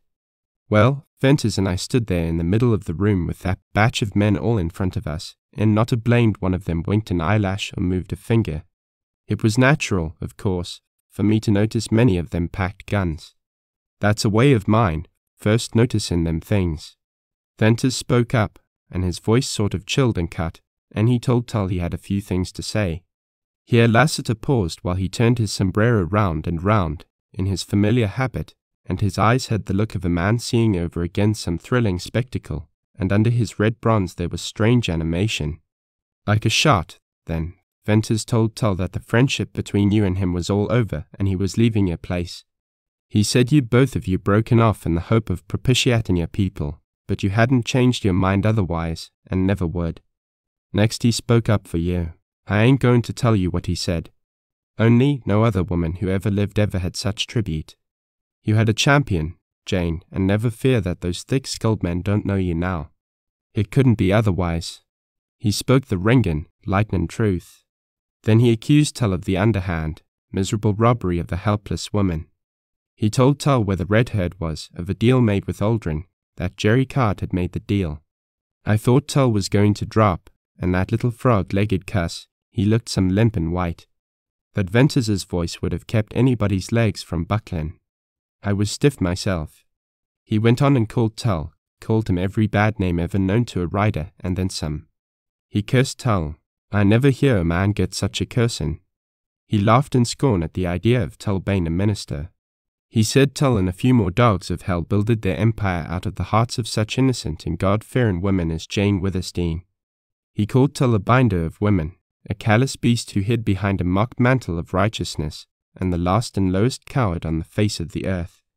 To prey on weak women through their religion, that was the last unspeakable crime. Then he finished, and by this time he'd almost lost his voice. But his whisper was enough. Tull, he said, she begged me not to draw on you today. She would pray for you if you burned her at the stake. But listen, I swear if you and I ever come face to face again, I'll kill you. We backed out of the door then, and up the road. But nobody followed us. Jane found herself weeping passionately. She had not been conscious of it till Lassiter ended his story, and she experienced exquisite pain and relief in shedding tears. Long had her eyes been dry, her grief deep, long had her emotions been dumb. Lassiter's story put her on the rack. The appalling nature of Venters's act and speech had no parallel as an outrage. It was worse than bloodshed. Men like Tull had been shot, but had one ever been so terribly denounced in public? Overmounting her horror, an uncontrollable, quivering passion shook her very soul. It was sheer human glory in the deed of a fearless man. It was hot, primitive instinct to live, to fight. It was a kind of mad joy in Venters's chivalry. It was close to the wrath that had first shaken her in the beginning of this war waged upon her. Well, well, Jane, don't take it that way, said Lassiter in evident distress. I had to tell you. There's some things a fella just can't keep. It's strange you give up on hearing that, when all this long time you've been the gamest woman I ever seen. But I don't know women. Ned, there's reason for you to cry. I know this, nothing ever rang in my soul and so filled it as what Venters did. I'd like to have done it, but I'm only good for throwing a gun. And it seems you hate that. Well, I'll be going now. Where? Venters took Wrangle to the stable. The sorrel's shy as shoe, and I've got to help hold the big devil and put on another. Tell Bern to come for the pack I want to give him, and to say goodbye, called Jane as Lassiter went out. Jane passed the rest of that day in a vain endeavor to decide what and what not to put in the pack for Venters. This task was the last she would ever perform for him, and the gifts were the last she would ever make him. So she picked and chose and rejected, and chose again, and often paused in sad reverie, and began again, till at length she filled the pack. It was about sunset, and she and Fay had finished supper and were sitting in the court, when Venters's quick steps rang on the stones. She scarcely knew him, for he had changed the tattered garments, and she missed the dark beard and long hair. Still he was not the Venters of old. As he came up the steps she felt herself pointing to the pack, and heard herself speaking words that were meaningless to her. He said goodbye, he kissed her, released her, and turned away. His tall figure blurred in her sight, grew dim through dark, streaked vision, and then he vanished. Twilight fell around Withersteen House, and dusk and night. Little Fay slept, but Jane lay with strained, aching eyes.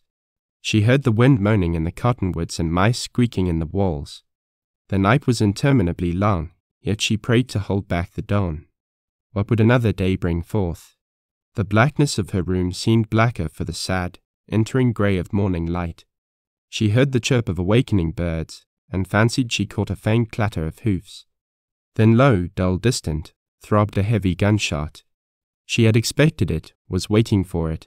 Nevertheless, an electric shock checked her heart, froze the very living fibre of her bones. That vise-like hold on her faculties apparently did not relax for a long time, and it was a voice under her window that released her. "Jane, Jane," softly called Lassiter. She answered somehow. "It's all right. Venters got away. I thought maybe you'd heard that shot, and I was worried some." "What was it? Who fired?" "Well, some fool fellow tried to stop Venters out there in the sage, and he only stopped lead. I think it'll be all right. I haven't seen or heard of any other fellas round. Venters'll go through safe. And, Jane, I've got bells saddled, and I'm going to trail Venters. Mind, I won't show myself unless he falls foul of somebody and needs me. I want to see if this place where he's going is safe for him. He says nobody can track him there. I never seen the place yet I couldn't track a man to. Now, Jane, you stay indoors while I'm gone, and keep close watch on Faye. Will you?" "Yes. Oh, yes. And another thing, Jane," he continued, then paused for long. "Another thing. If you ain't here when I come back, if you're gone, don't fear. I'll trail you. I'll find you out." "My dear Lassiter, where could I be gone, as you put it?" asked Jane in curious surprise. "I reckon you might be somewhere. Maybe tied in an old barn, or corralled in some gulch, or chained in a cave. Lily Ern was, till she give in. Maybe that's news to you. Well, if you're gone, I'll hunt for you." "No, Lassiter," she replied, sadly and low. "If I'm gone, just forget the unhappy woman who's blinded selfish to seek you repaid with kindness and love." She heard a deep, muttering curse under his breath, and then the silvery tinkling of his spurs as he moved away. Jane entered upon the duties of that day with a settled, gloomy calm. Disaster hung in the dark clouds, in the shade, in the humid west wind. Blake, when he reported, appeared without his usual cheer, and Judd wore a harassed look of the worn and worried man. And when Judkins put in appearance, riding a lame horse, and dismounted with the cramp of a rider, his dust-covered figure and his darkly grim, almost dazed expression told Jane of dire calamity. She had no need of words. "Miss Withersteen, I have to report loss of the white herd," said Judkins, hoarsely. "Come, sit down, you look played out," replied Jane, solicitously. She brought him brandy and food, and while he partook of refreshments, of which he appeared badly in need, she asked no questions. "No one rider could have done more, Miss Withersteen," he went on, presently. "Judkins, don't be distressed. You've done more than any other rider. I've long expected to lose the white herd. It's no surprise. It's in line with other things that are happening. I'm grateful for your service. Miss Withersteen, I knew how you'd take it. But if anything, that makes it harder to tell. You see, a fellow wants to do so much for you, and I got fond of my job. We led the herd a ways off to the north of the break in the valley. There was a big level and pools of water and tip-top browse. But the cattle was in a high nervous condition. Wild as antelope. You see, they've been so scared they never slept. I ain't a-going to tell you of the many tricks that were pulled off out there in the sage. But there wasn't a day for weeks that the herd didn't get started to run. We always managed to ride them close and drive them back and keep them bunched. Honest, Miss Withersteen, them steers was thin. They was thin when water and grass was everywhere. Thin at this season, that'll tell you how your steers was pestered. For instance, one night a strange run-in streak of fire run right through the herd. That streak was a coyote with an oiled and blazoned tail. So I shot it and found out. We had hell with the herd that night, and if the sage and grass hadn't been wet, we, horses, steers, and all would have burned up. But I said I wasn't going to tell you any of the tricks. Strange now, Miss Withersteen, when the stampede did come it was from natural cause. Just a whirling devil of dust. You've seen the like often. And this wasn't no big whirl. Further dust was mostly settled. It had dried out in a little swell, and ordinarily no steer would ever have run for it. But the herd was nervous and wild, and just as Lassiter said, when that bunch of white steers got to moving they was as bad as buffalo. I've seen some buffalo stampedes back in Nebraska, and this bolt of the steers was the same kind.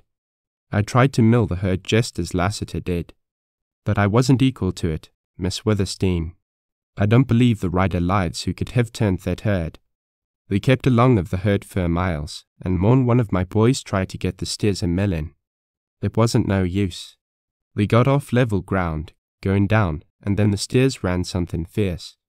We left the little gullies and washes level full of dead steers. Finally I saw the herd was macking to pass a kind of low pocket between ridges. There was a hog back, as we used to call them, a pile of rocks sticking up, and I saw the herd was going to split round it, or swing out to the left. And I wanted them to go to the right so maybe we'd be able to drive them into the pocket. So, with all my boys except 3, I rode hard to turn the herd a little to the right. We couldn't budge them.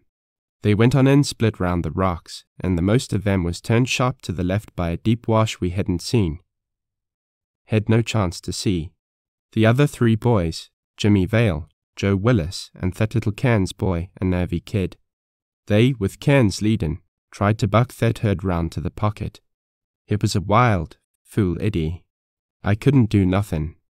The boys got hemmed in between the steers and the wash, that they hadn't no chance to see, either. Vale and Willis was run down right before our eyes. And Cairns, who rode a fine hoss, he did some ridding. I never seen equalled, and would have beat the steers if there'd been any room to run in. I was high up and could see how the steers kept spilling by 2s and 3s over into the wash. Cairns put his hoss to a place that was too wide for any hoss, and broke his neck and the hoss's too.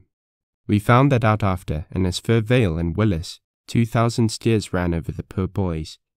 There wasn't much left to pack home for burying. And, Miss Withersteen, that all happened yesterday, and I believe, if the white herd didn't run over the wall of the pass, it's running yet. On the morning of the 2nd day after Judkins's recital, during which time Jane remained indoors a prey to regret and sorrow for the boy riders, and a new and now strangely insistent fear for her own person, she again heard what she had missed more than she dared honestly confess, the soft, jingling step of Lassiter. Almost overwhelming relief surged through her, a feeling as akin to joy as any she could have been capable of in those gloomy hours of shadow, and one that suddenly stunned her with the significance of what Lassiter had come to mean to her. She had begged him, for his own sake, to leave Cottonwoods. She might yet beg that, if her weakening courage permitted her to dare absolute loneliness and helplessness, but she realized now that if she were left alone her life would become one long, hideous nightmare. When his soft steps clinked into the hall in answer to her greeting, and his tall, black-garbed form filled the door, she felt an inexpressible sense of immediate safety. In his presence she lost her fear of the dim passageways of Withersteen House and of every sound. Always it had been that, when he entered the court or the hall, she had experienced a distinctly sickening but gradually lessening shock at sight of the huge black guns swinging at his sides. This time the sickening shock again visited her. It was, however, because a revealing flash of thought told her that it was not alone Lassiter who was thrillingly welcome, but also his fatal weapons. They meant so much. How she had fallen, how broken and spiritless must she be, to have still the same old horror of Lassiter's guns and his name, yet feel somehow a cold, shrinking protection in their law and might and use. "Did you trail Venters, find his wonderful valley?" she asked, eagerly.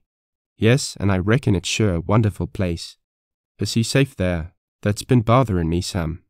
I tracked him and part of the trail was the hardest I ever tackled. Meb there's a rustler or somebody in this country who's as good at tracking as I am. If that's so Venters ain't safe. Well, tell me all about Bern and his valley." To Jane's surprise, Lassiter showed disinclination for further talk about his trip. He appeared to be extremely fatigued. Jane reflected that 120 miles, with probably a great deal of climbing on foot, all in 3 days, was enough to tire any rider. Moreover, it presently developed that Lassiter had returned in a mood of singular sadness and preoccupation. She put it down to a moodiness over the loss of her white herd and the now precarious condition of her fortune. Several days passed, and as nothing happened, Jane's spirits began to brighten. Once in her musings she thought that this tendency of hers to rebound was as sad as it was futile. Meanwhile, she had resumed her walks through the grove with little Fay. One morning she went as far as the sage. She had not seen the slope since the beginning of the rains, and now it bloomed a rich deep purple. There was a high wind blowing, and the sage tossed and waved and colored beautifully from light to dark. Clouds scudded across the sky, and their shadows sailed darkly down the sunny slope. Upon her return toward the house she went by the lane to the stables, and she had scarcely entered the great open space with its corrals and sheds when she saw Lassiter hurriedly approaching. They broke from her and, running to a corral fence, began to pat and pull the long, hanging ears of a drowsy burro. One look at Lassiter armed her for a blow. Without a word he led her across the wide yard to the rise of the ground upon which the stable stood. "Jane, look," he said, and pointed to the ground. Jane glanced down, and again, and upon steadier vision made out splotches of blood on the stones, and broad, smooth marks in the dust, leading out toward the sage. "What made these?" she asked. "I reckon somebody has dragged dead or wounded men out to where there was hosses in the sage." "Dead or wounded men? I reckon. Jane, are you strong? Can you bear up?" His hands were gently holding hers, and his eyes, suddenly she could no longer look into them. "Strong," she echoed, trembling. "Aye, I will be." Up on the stone-flagged drive, nicked with the marks made by the iron-shod hoofs of her racers, Lassiter led her, his grasp ever growing firmer.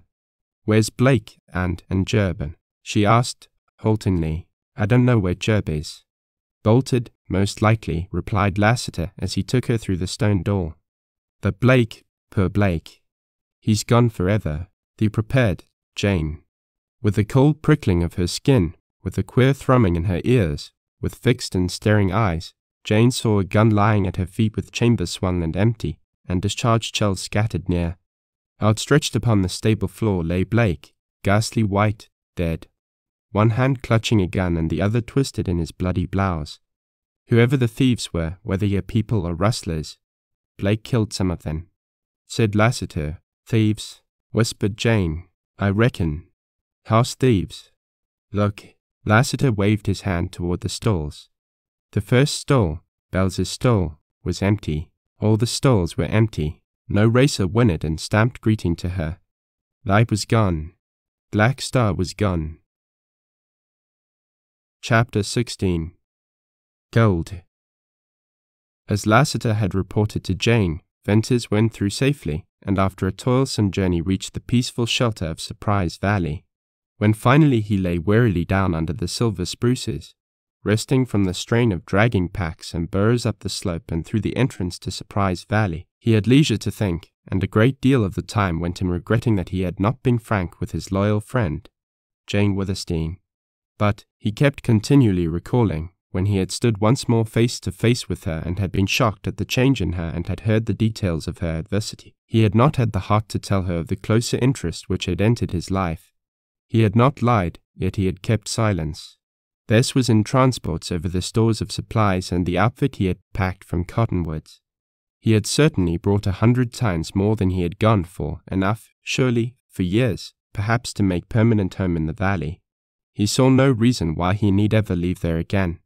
After a day of rest he recovered his strength and shared Bess's pleasure in rummaging over the endless packs and began to plan for the future. And in this planning, his trip to Cottonwoods, with its revived hate of Tull and consequent unleashing of fierce passions, soon faded out of mind.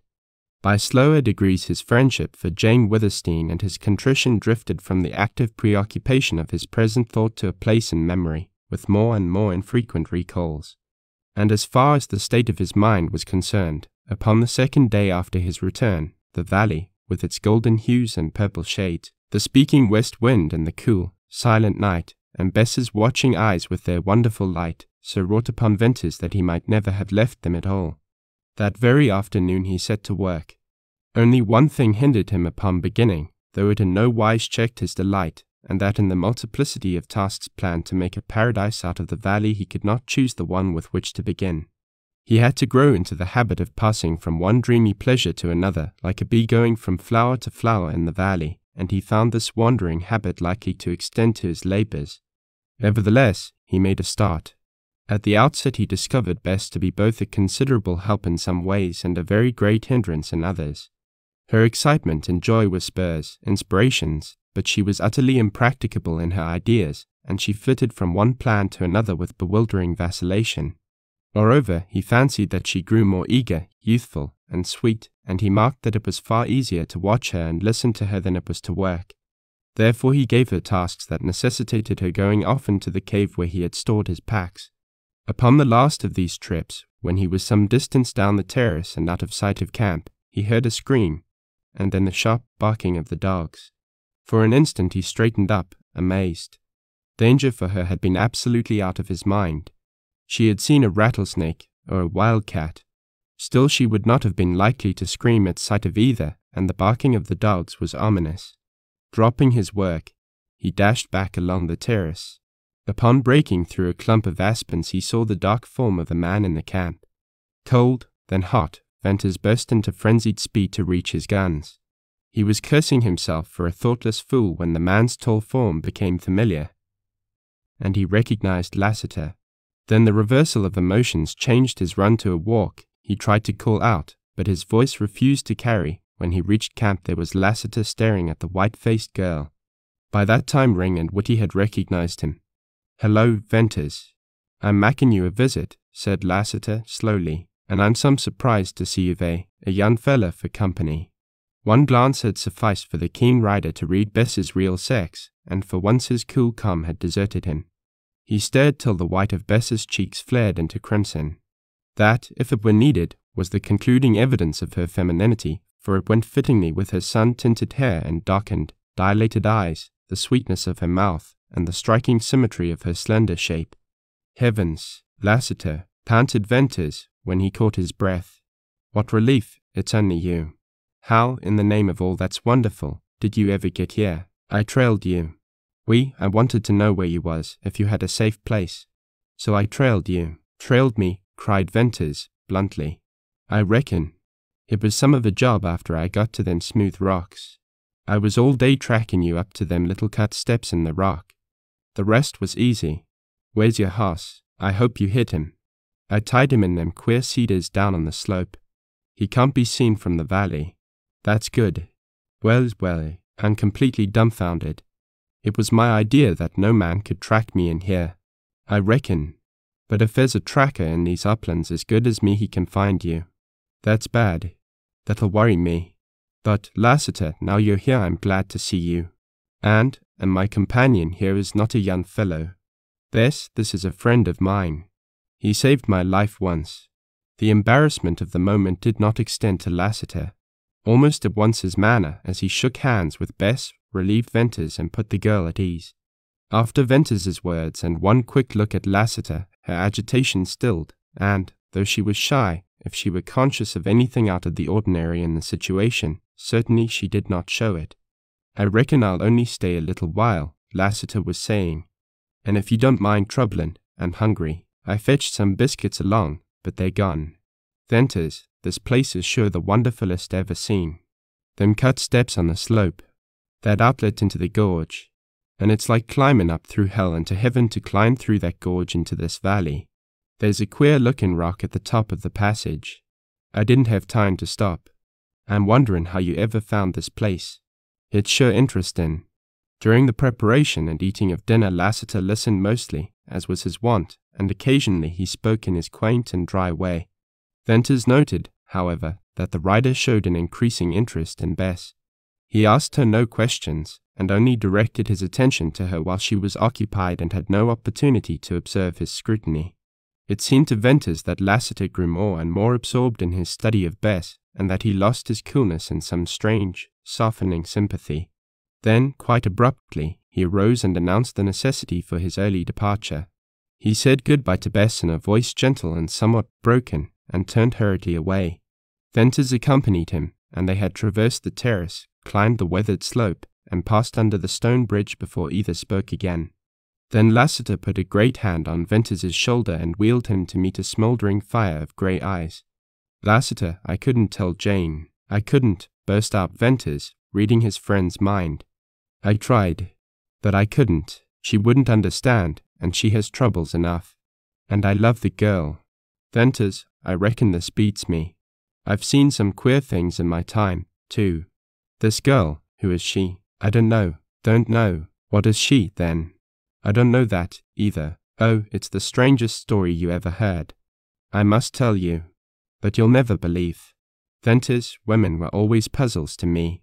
But for all that, if this girl ain't a child, and is innocent, and no fit person to think of virtue and goodness in anybody, are you going to be square with her? I am, so help me God. I reckon so. Led my temper oughtn't led me to make sure. But, man, she's a woman in all but years. She's sweet and the sage. Lassiter, I know, and the hell of it is that in spite of her innocence and charm she's not what she seems. I wouldn't want to, of course, I couldn't call you a liar, Venters, said the older man. What's more, she was Aldring's masked rider. Venters expected to floor his friend with that statement, but he was not in any way prepared for the shock his words gave. For an instant he was astounded to see Lassiter stunned, then his own passionate eagerness to unbosom himself, to tell the wonderful story, precluded any other thought. Son, tell me all about this, presently said Lassiter as he seated himself on a stone and wiped his moist brow. Thereupon Venters began his narrative at the point where he had shot the rustler and Aldring's masked rider, and he rushed through it, telling all, not holding back even Bess's unreserved avowal of her love or his deepest emotions. That's the story, he said, concluding. I love her, though I've never told her. If I did tell her, I'd be ready to marry her, and that seems impossible in this country. I'd be afraid to risk taking her anywhere. So I intend to do the best I can for her here. The longer I live, the stranger life is, mused Lassiter, with downcast eyes. I'm reminded of something you once said to Jane about hands in her game of life. There's that unseen hand of power, and Tull's black hand, and my red one, and your indifferent one, and the girl's little brown, helpless one. And, Venters, there's another one that's all wise and all wonderful. That's the hand guide in Jane Withersteen's game of life. Your stories one today's a far clearer head than mine. I can't offer no advice, even if you asked for it. Meb I can help you. Anyway, I'll hold Aldrin up when he comes to the village and find out about this girl. I knew the rustler years ago. He'll remember me. Lassiter, if I ever meet Aldring, I'll kill him. Cried Venters, with sudden intensity. I reckon that'd be perfectly natural, replied the rider. Make him think Bess is dead, as she is to him and that old life. Sure, son. Cool down now. If you're going to begin pulling guns on Tull and Aldrin, you want to be cool. I reckon, though, you'd better keep hid here. Well, I must be leaving. One thing, Lassiter, you'll not tell Jane about Bess. Please don't. I reckon not. But I wouldn't be afraid to bet that after she got over anger at your secrecy, Venters, she'd be furious once in her life. She'd think more of you. I don't mind saying for myself that I think you're a good deal of a man. In the further ascent, Venters halted several times with the intention of saying goodbye, yet he changed his mind and kept on climbing till they reached Balancing Rock. Lassiter examined the huge rock, listened to Venters's idea of its position and suggestion, and curiously placed a strong hand upon it. Hold on, cried Venters. I heaved it at once and have never gotten over my scare. Well, you do seem uncommon nervous, replied Lassiter, much amused. Now, as for me, why, I always had the funniest notion to roll stones. When I was a kid I did it, and the bigger I got the bigger stones I'd roll. Ain't that funny? Honest, even now I often get off my hoss just to tumble a big stone over a precipice, and watch it drop, and listen to it bang and boom. I've started some slides in my time, and don't you forget it. I never seen a rock I wanted to roll as bad as this one. Wouldn't there just be roaring, crashing hell down that trail? He'd close the outlet forever, exclaimed Venters. Well, goodbye, Lassiter. Keep my secret and don't forget me. And be mighty careful how you get out of the valley below. The rustler's cannon isn't more than 3 miles up the pass. Now you've tracked me here, I'll never feel safe again.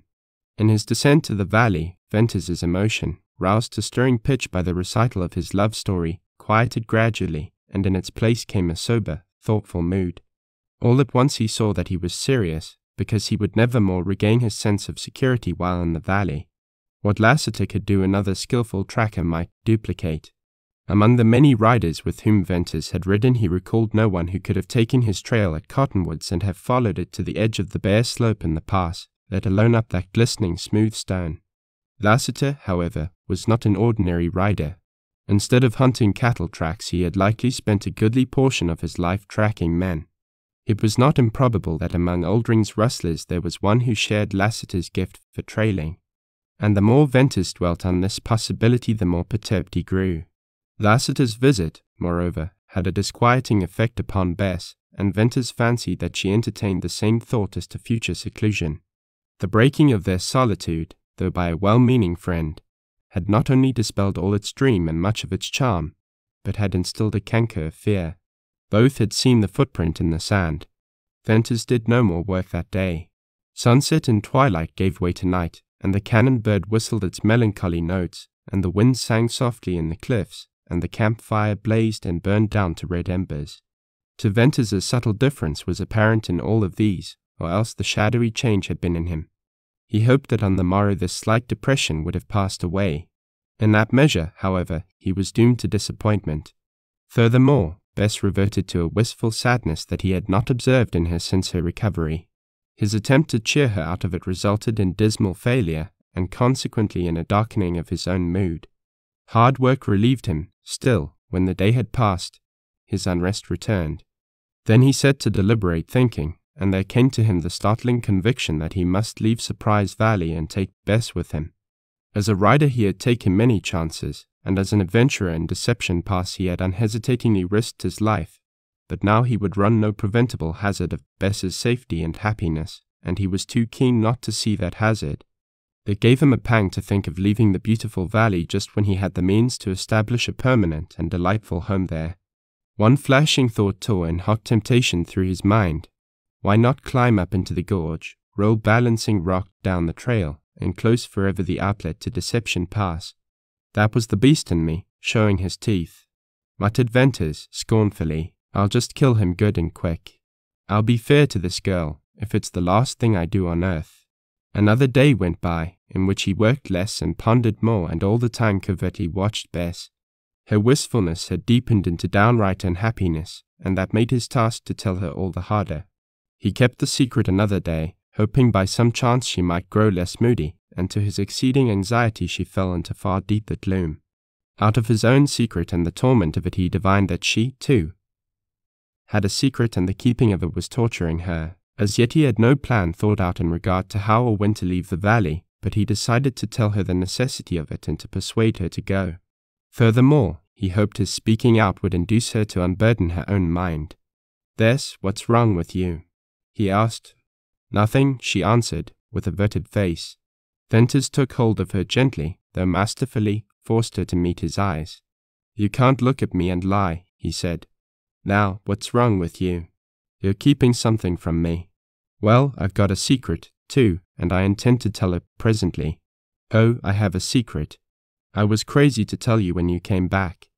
That's why I was so silly about everything. I kept holding my secret back, gloating over it. But when Lassiter came I got an idea that changed my mind. Then I hated to tell you. Are you going to now?" Yes, I was coming to it. I tried yesterday, but you were so cold. I was afraid I couldn't keep it much longer." "Very well, most mysterious lady, tell your wonderful secret." "You needn't laugh," she retorted, with a first glimpse of reviving spirit. "I can take the laugh out of you in 1 second. It's a go." She ran through the spruces to the cave, and returned carrying something which was manifestly heavy. Upon nearer view he saw that whatever she held with such evident importance had been bound up in a black scarf he well remembered. That alone was sufficient to make him tingle with curiosity. "Have you any idea what I did in your absence?" she asked. "I imagine you lounged about, waiting and watching for me," he replied, smiling. "I've my share of conceit, you know. Here, run. I worked. Look at my hands." She dropped on her knees close to where he sat, and, carefully depositing the black bundle, she held out her hands. The palms and inside of her fingers were white, puckered, and worn. "Why, Bess, you've been fooling in the water," he said. "Fooling. Look here." With deft fingers she spread open the black scarf, and the bright sun shone upon a dull, glittering heap of gold. Gold, he ejaculated. Yes, gold. See, pounds of gold. I found it, washed it out of the stream, picked it out grain by grain, nugget by nugget. Gold, he cried. Yes, thou now laugh at my secret. For a long minute Venters gazed. Then he stretched forth a hand to feel if the gold was real. Gold, he almost shouted. There are hundreds, thousands of dollars worth here. He leaned over to her and put his hand, strong and clenching now, on hers. Is there more where this came from? He whispered. Plenty of it, all the way up the stream to the cliff. You know I've often washed for gold. Then I've heard the men talk. I think there's no great quantity of gold here, but enough for a fortune for you. That was your secret. Yes, I hate gold, for it makes men mad. I've seen them drunk with joy and dance and fling themselves around. I've seen them curse and rave. I've seen them fight like dogs and roll in the dust. I've seen them kill each other for gold. Is that why you hated to tell me? Not altogether. Bess lowered her head. It was because I knew you'd never stay here long after you found gold. You were afraid I'd leave you. Yes, listen. You great, simple child. Listen. You sweet, wonderful, wild, blue-eyed girl. I was tortured by my secret. It was that I knew we must leave the valley. We can't stay here much longer. I couldn't think how we'd get away out of the country or how we'd live if we ever got out. I'm a beggar. That's why I kept my secret. And poor, it takes money to make way beyond Sterling. We couldn't ride horses or burros or walk further. So while I knew we must go, I was distracted over how to go and what to do. We've gold. Once beyond Sterling, we'll be safe from rustlers. We've no others to fear. Oh, listen. Bess. Venters now heard his voice ringing high and sweet, and he felt Bess's cold hands in his crushing grasp as she leaned toward him pale, breathless. This is how much I'd leave you. You made me live again. I'll take you away, far away from this wild country. You'll begin a new life. You'll be happy. You shall see cities, ships, people. You shall have anything your heart craves. All the shame and sorrow of your life shall be forgotten, as if they had never been. This is how much I'd leave you here alone, you sad-eyed girl. I love you. Didn't you know it? How could you fail to know it? I love you. I'm free. I'm the man you've made, no more a beggar. Kiss me. This is how much I'd leave you here alone, you beautiful, strange, unhappy girl. That I'll make you happy. What do I care for, year past? I love you. I'll take you home to Illinois, to my mother. Then I'll take you to far places. I'll make up all you've lost. Oh, I know you love me. Knew it before you told me. And it changed my life. And you'll go with me, not as my companion as you are here, nor my sister, but, Bess, darling, as my wife. Chapter 17. Wrangell's Race Run. The plan eventually decided upon by the lovers was for Venters to go to the village, secure a horse and some kind of a disguise for Bess, or at least less striking apparel than her present garb, and to return post-haste to the valley. Meanwhile, she would add to their store of gold. Then they would strike the long and perilous trail to ride out of Utah. In the event of his inability to fetch back a horse for her, they intended to make the giant sorrel carry double. The gold, a little food, saddle blankets, and Venters's guns were to compose the light outfit with which they would make the start. I love this beautiful place, said Bess. It's hard to think of leaving it. Hard? Well, I should think so, replied Venters.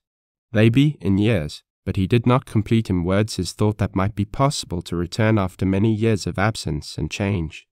Once again Bess bade Venters farewell under the shadow of Balancing Rock, and this time it was with whispered hope and tenderness and passionate trust. Long after he had left her, all down through the outlet to the pass, the clinging clasp of her arms, the sweetness of her lips, and the sense of a new and exquisite birth of character in her remained hauntingly and thrillingly in his mind. The girl who had sadly called herself nameless, and nothing had been marvelously transformed in the moment of his avowal of love. It was something to think over, something to warm his heart, but for the present it had absolutely to be forgotten so that all his mind could be addressed to the trip so fraught with danger. He carried only his rifle, revolver, and a small quantity of bread and meat, and thus lightly burdened, he made swift progress down the slope and out into the valley. Darkness was coming on, and he welcomed it. Stars were blinking when he reached his old hiding place in the spit of cannon wall, and by the 8 he slipped through the dense thickets to the grassy enclosure. Wrangle stood in the center of it with his head up, and he appeared black and of gigantic proportions in the dim light. Venters whistled softly, began a slow approach, and then called. The horse snorted and, plunging away with dull, heavy sound of hoofs, he disappeared in the gloom. Wilder than ever, muttered Venters. He followed the sorrel into the narrowing split between the walls, and presently had to desist because he could not see a foot in advance. As he went back toward the open, Wrangle jumped out of an ebony shadow of cliff and like a thunderbolt shot huge and black past him down into the starlit glade. Deciding that all attempts to catch Wrangle at night would be useless, Venters repaired to the shelving rock where he had hidden saddle and blanket, and there went to sleep. The first peep of day found him stirring, and as soon as it was light enough to distinguish objects, he took his lasso off his saddle and went out to rope the sorrel. He espied Wrangle at the lower end of the cove and approached him in a perfectly natural manner. When he got near enough, Wrangle evidently recognized him, but was too wild to stand. He ran up the glade and on into the narrow lane between the walls. This favored Venters' speedy capture of the horse, so, coiling his noose ready to throw, he hurried on. Wrangle let Venters get to within 100 feet and then he broke. But as he plunged by, rapidly getting into his stride, Venters made a perfect throw with the rope. He had time to brace himself for the shock. Nevertheless, Wrangle threw him and dragged him several yards before halting. "You wild devil," said Venters, as he slowly pulled Wrangle up. "Don't you know me? Come now, old fellow, so. Wrangle yielded to the lasso and then to Venters' strong hand. He was as straggly and wild-looking as a horse left to roam free in the sage. He dropped his long ears and stood readily to be saddled and bridled. But he was exceedingly sensitive, and quivered at every touch and sound. Venters led him to the thicket, and, bending the close saplings to let him squeeze through, at length reached the open. Sharp survey in each direction assured him of the usual lonely nature of the canon. Then he was in the saddle, riding south. Wrangle's long, swinging canter was a wonderful ground gainer. His stride was almost twice that of an ordinary horse, and his endurance was equally remarkable. Venters pulled him in occasionally, and walked him up the stretches of rising ground and along the soft washes. Wrangle had never yet shown any indication of distress while Venters rode him. Nevertheless, there was now reason to save the horse, therefore Venters did not resort to the hurry that had characterized his former trip. He camped at the last water in the pass. What distance that was to Cottonwoods he did not know. He calculated, however, that it was in the neighborhood of 50 miles. Early in the morning he proceeded on his way, and about the middle of the forenoon reached the constricted gap that marked the southerly end of the pass, and through which led the trail up to the sage level. He spied out Lassiter's tracks in the dust, but no others, and dismounting, he straightened out Wrangle's bridle and began to lead him up the trail. The short climb, more severe on beast than on man, necessitated a rest on the level above, and during this he scanned the wide purple reaches of slope. Wrangle whistled his pleasure at the smell of the sage. Remounting, Venters headed up the white trail with the fragrant wind in his face. He had proceeded for perhaps a couple of miles when Wrangle stopped with a suddenness that threw Venters heavily against the pommel. "What's wrong, old boy?" called Venters, looking down for a loose shoe or a snake or a foot lamed by a picked-up stone. Unrewarded, he raised himself from his scrutiny. Wrangle stood stiff head high, with his long ears erect.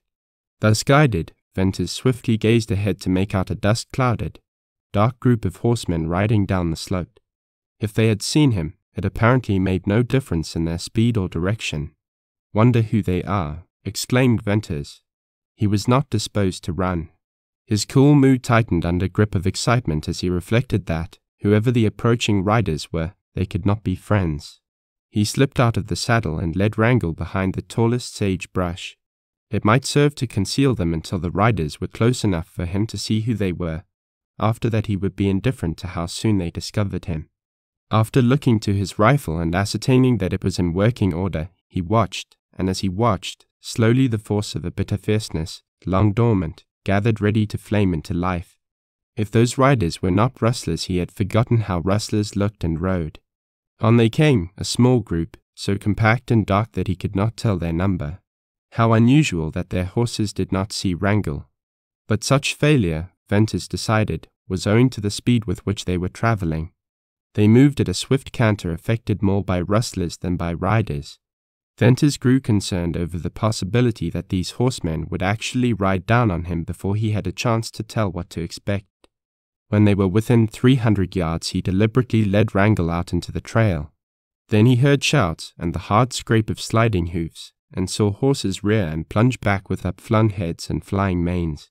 Several little white puffs of smoke appeared sharply against the black background of riders and horses, and shots rang out. Bullets struck far in front of Venters, and whipped up the dust and then hummed low into the sage.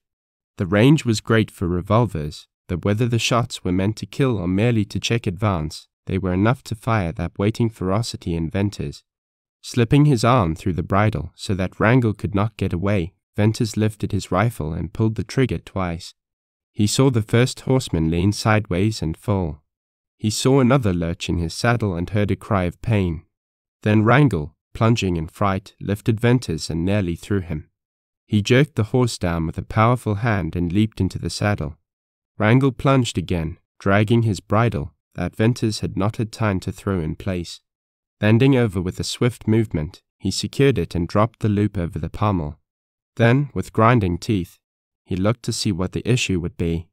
The band had scattered so as not to afford such a broad mark for bullets. The riders faced Venters, some with red belching guns.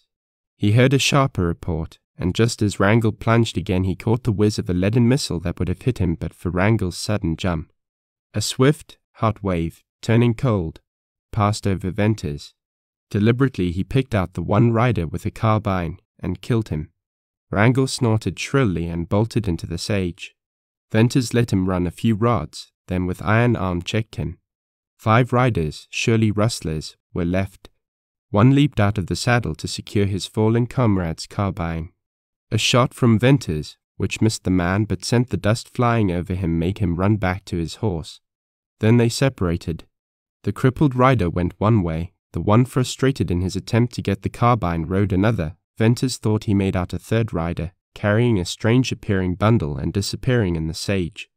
But in the rapidity of action and vision he could not discern what it was. 2 riders with 3 horses swung out to the right. Afraid of the long rifle, a burdensome weapon seldom carried by rustlers or riders, they had been put to rout. Suddenly Venters discovered that one of the 2 men last noted was riding Jane Withersteen's horse Bells, the beautiful bay racer she had given to Lassiter. Venters uttered a savage outcry. Then the small, wiry, frog-like shape of the second rider and the ease and grace of his seat in the saddle, things so strikingly incongruous, grew more and more familiar in Venters's sight. Jerry Card, cried Venters. It was indeed Tull's right-hand man. Such a white-hot wrath inflamed Venters that he fought himself to see with clearer gaze. "It's Jerry Card," he exclaimed instantly, "and he's riding Black Star and leading Night." The long kindling, stormy fire in Venters's heart burst into flame. He spurred Wrangel, and as the horse lengthened his stride, Venters slipped cartridges into the magazine of his rifle till it was once again full. Card and his companion were now half a mile or more in advance, riding easily down the slope. Venters marked the smooth gait, and understood it when Wrangel galloped out of the sage into the broad cattle trail, down which Venters had once tracked Jane Withersteen's red herd. This hard-packed trail, from years of use, was as clean and smooth as a road. Venters saw Jerry Card look back over his shoulder, the other rider did likewise. Then the 3 racers lengthened their stride to the point where the swinging canter was ready to break into a gallop. "Wrangel, the race is on," said Venters, grimly. "We'll canter with them and gallop with them and run with them. We'll let them set the pace." Venters knew he bestrode the strongest, swiftest, most tireless horse ever ridden by any rider across the Utah uplands. Recalling Jane Withersteen's devoted assurance that Night could run neck and neck with Wrangel, and Black Star could show his heels to him, Venters wished that Jane were there to see the race to recover her blacks and in the unqualified superiority of the giant sorrel. Then Venters found himself thankful that she was absent, for he meant that race to end in Jerry Card's death. The first flush, the raging of Venters's wrath, passed, to leave him in sullen, almost cold possession of his will. It was a deadly mood, utterly foreign to his nature, engendered, fostered, and released by the wild passions of wild men in a wild country. The strength in him then, the thing rife in him that was not hate, but something as remorseless, might have been the fiery fruition of a whole lifetime of vengeful quest. Nothing could have stopped him. Venters thought out the race shrewdly. The rider on Bells would probably drop behind and take to the sage. What he did was of little moment to Venters. To stop Jerry Card, his evil hidden career as well as his present flight, and then to catch the blacks, that was all that concerned Venters. The cattle trail wound for miles and miles down the slope. Venters saw with a rider's keen vision 10, 15, 20 miles of clear purple sage. There were no oncoming riders or rustlers to aid Card. His only chance to escape lay in abandoning the stolen horses and creeping away in the sage to hide. In 10 miles Wrangel could run Black Star and Night off their feet, and in 15 he could kill them outright. So Venters held the sorrel in, letting Card make the running. It was a long race that would save the blacks. In a few miles of that swinging canter Wrangel had crept appreciably closer to the 3 horses. Jerry Card turned again, and when he saw how the sorrel had gained, he put Black Star to a gallop. Light and Bells, on either side of him, swept into his stride. Venters loosened the rein on Wrangel and let him break into a gallop. The sorrel saw the horses ahead and wanted to run, but Venters restrained him, and in the gallop he gained more than in the canter. Bells was fast in that gait, but Black Star and Night had been trained to run. Slowly Wrangel closed the gap down to a quarter of a mile, and crept closer and closer. Jerry Card wheeled once more. Venters distinctly saw the red flash of his red face. This time he looked long. Venters laughed. He knew what passed in Card's mind. The rider was trying to make out what horse it happened to be that thus gained on Jane Withersteen's peerless races. Wrangel had so long been away from the village that not improbably Jerry had forgotten. Besides, whatever Jerry's qualifications for his fame as the greatest rider of the sage, certain it was that his best point was not far-sightedness. He had not recognized Wrangel. After what must have been a searching gaze, he got his comrade to face about. This action gave Venters amusement. It spoke so surely of the facts that neither Card nor the rustler actually knew their danger. Yet if they kept to the trail, and the last thing such men would do would be to leave it, they were both doomed. This comrade of Card's whirled far around in his saddle, and he even shaded his eyes from the sun. He, too, looked long. Then, all at once, he faced ahead again and, bending lower in the saddle, began to fling his right arm up and down. That flinging Venters knew to be the lashing of Bells. Jerry also became active, and the 3 races lengthened out into a run. "Thou, Wrangel," cried Venters. "Run, you big devil. Run." Venters laid the reins on Wrangel's neck and dropped the loop over the pommel. The sorrel needed no guiding on that smooth trail. He was surer-footed in a run than at any other fast gait, and his running gave the impression of something devilish. He might now have been actuated by Venters's spirit. Undoubtedly his savage running fitted the mood of his rider. Venters bent forward swinging with the horse, and gripped his rifle. His eye measured the distance between him and Jerry Card. In less than 2 miles of running, Bells began to drop behind the blacks, and Wrangel began to overhaul him. Venters anticipated that the rustler would soon take to the sage. Yet he did not. Not improbably he reasoned that the powerful sorrel could more easily overtake Bells in the heavier going outside of the trail. Soon only a few hundred yards lay between Bells and Wrangel. Turning in his saddle, the rustler began to shoot, and the bullets beat up little whiffs of dust. Venters raised his rifle, ready to take snap shots, and waited for favorable opportunity when Bells was out of line with the forward horses. Venters had it in him to kill these men as if they were skunk-bitten coyotes, but also he had restraint enough to keep from shooting one of Jane's beloved Arabians. No great distance was covered, however, before Bells swerved to the left, out of line with Black Star and Night. Then Venters, aiming high and waiting for the pause between Wrangel's great strides, began to take snapshots at the rustler. The fleeing rider presented a broad target for a rifle, but he was moving swiftly forward and bobbing up and down. Moreover, shooting from Wrangel's back was shooting from a thunderbolt, and added to that was the danger of a low-placed bullet taking effect on Bells. Yet, despite these considerations, making the shot exceedingly difficult, Venters's confidence, like his implacability, saw a speedy and fatal termination of that rustler's race. On the 6th shot the rustler threw up his arms and took a flying tumble off his horse. He rolled over and over, hunched himself to a half-erect position, fell, and then dragged himself into the sage. As Venters went thundering by, he peered keenly into the sage, but caught no sign of the man. Bells ran a few hundred yards, slowed up, and had stopped when Wrangel passed him. Again Venters began slipping fresh cartridges into the magazine of his rifle, and his hand was so sure and steady that he did not drop a single cartridge. With the eye of a rider and the judgment of a marksman, he once more measured the distance between him and Jerry Card. Wrangel had gained, bringing him into rifle range. Venters was hard put to it now not to shoot, but thought it better to withhold his fire. Jerry, who, in anticipation of a running fusillade, had huddled himself into a little twisted ball on Black Star's neck, now surmising that this pursuer would make sure of not wounding one of the blacks, rose to his natural seat in the saddle. In his mind, perhaps, as certainly as in Venters's, this moment was the beginning of the real race. Venters leaned forward to put his hand on Wrangel's neck, then backward to put it on his flank. Under the shaggy, dusty hair trembled and vibrated and rippled a wonderful muscular activity. But Wrangel's flesh was still cold. What a cold-blooded brute, thought Venters, and felt in him a love for the horse he had never given to any other.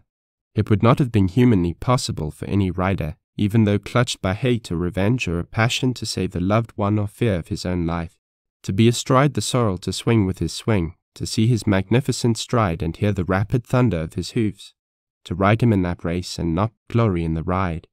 So, with his passion to kill still keen and unabated, Venters lived out that ride, and drank a rider's sage sweet cup of wildness to the dregs.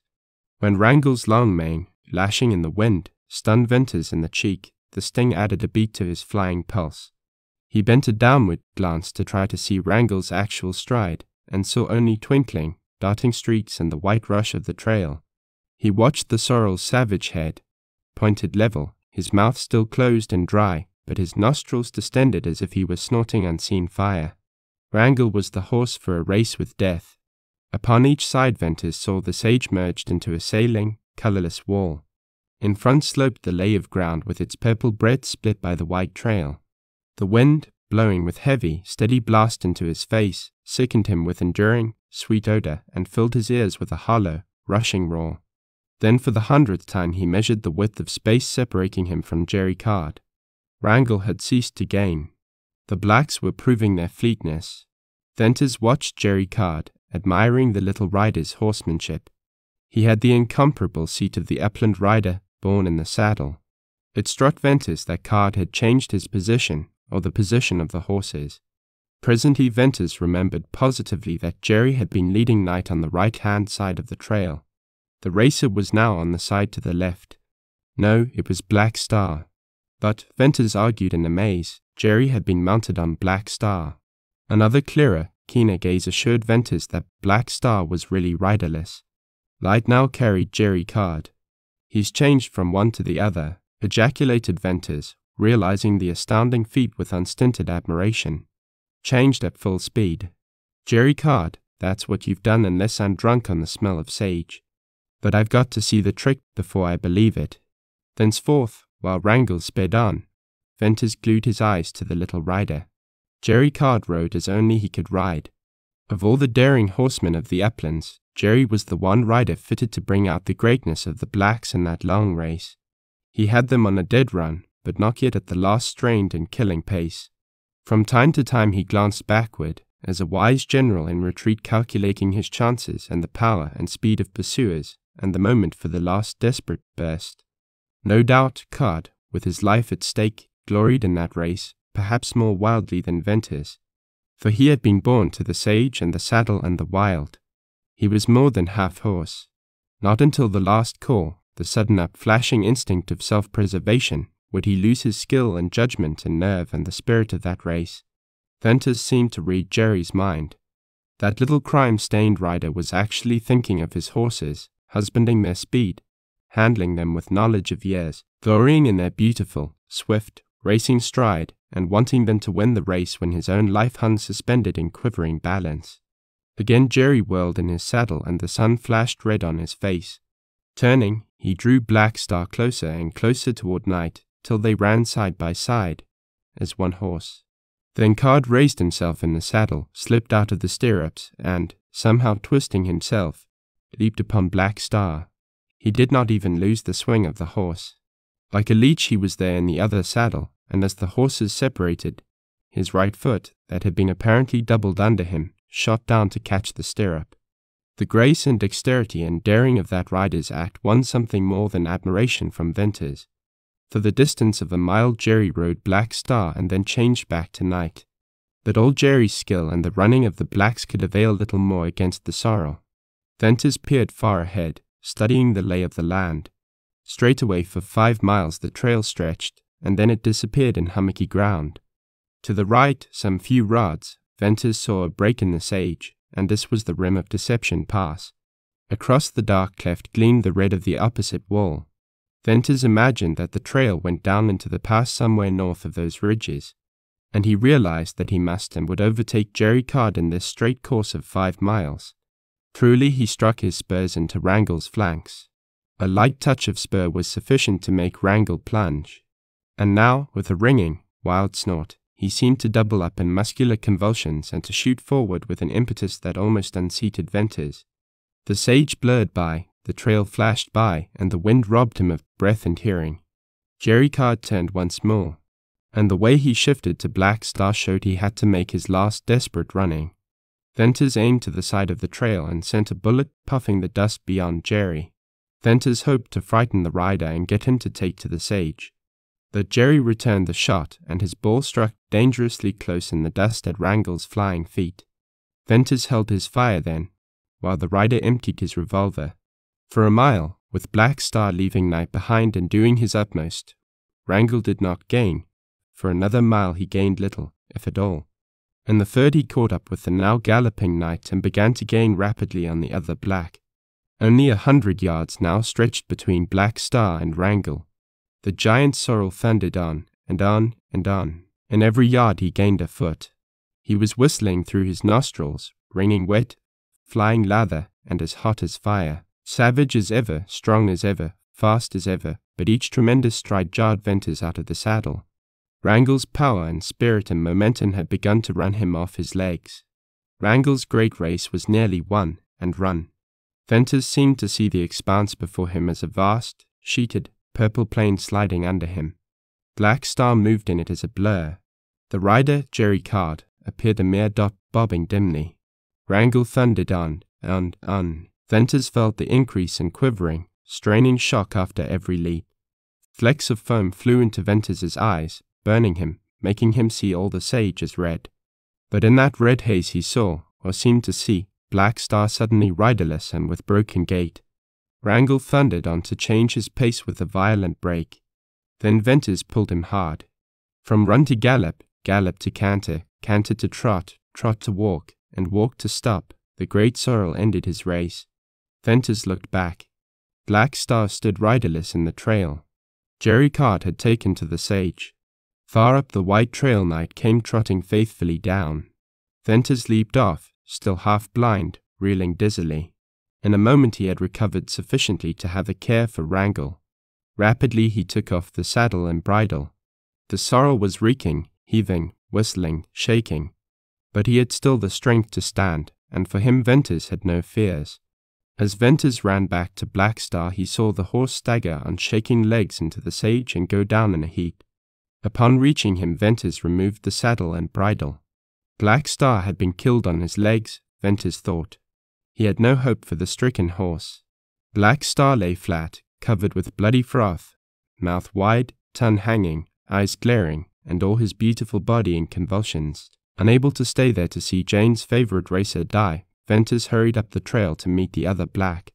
On the way he kept a sharp lookout for Jerry Card.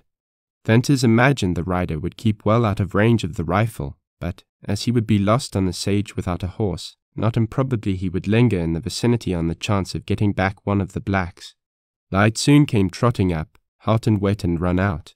Venters led him down near the others, and unsaddling him, let him loose to rest. Light wearily lay down in the dust and rolled, proving himself not yet spent. Then Venters sat down to rest and think. Whatever the risk, he was compelled to stay where he was, or comparatively near, for the night. The horses must rest and drink. He must find water. He was now 70 miles from Cottonwoods, and, he believed, close to the canon where the cattle trail must surely turn off and go down into the pass. After a while he rose to survey the valley. He was very near to the ragged edge of a deep canon into which the trail turned. The ground lay in uneven ridges divided by washes, and these sloped into the canon.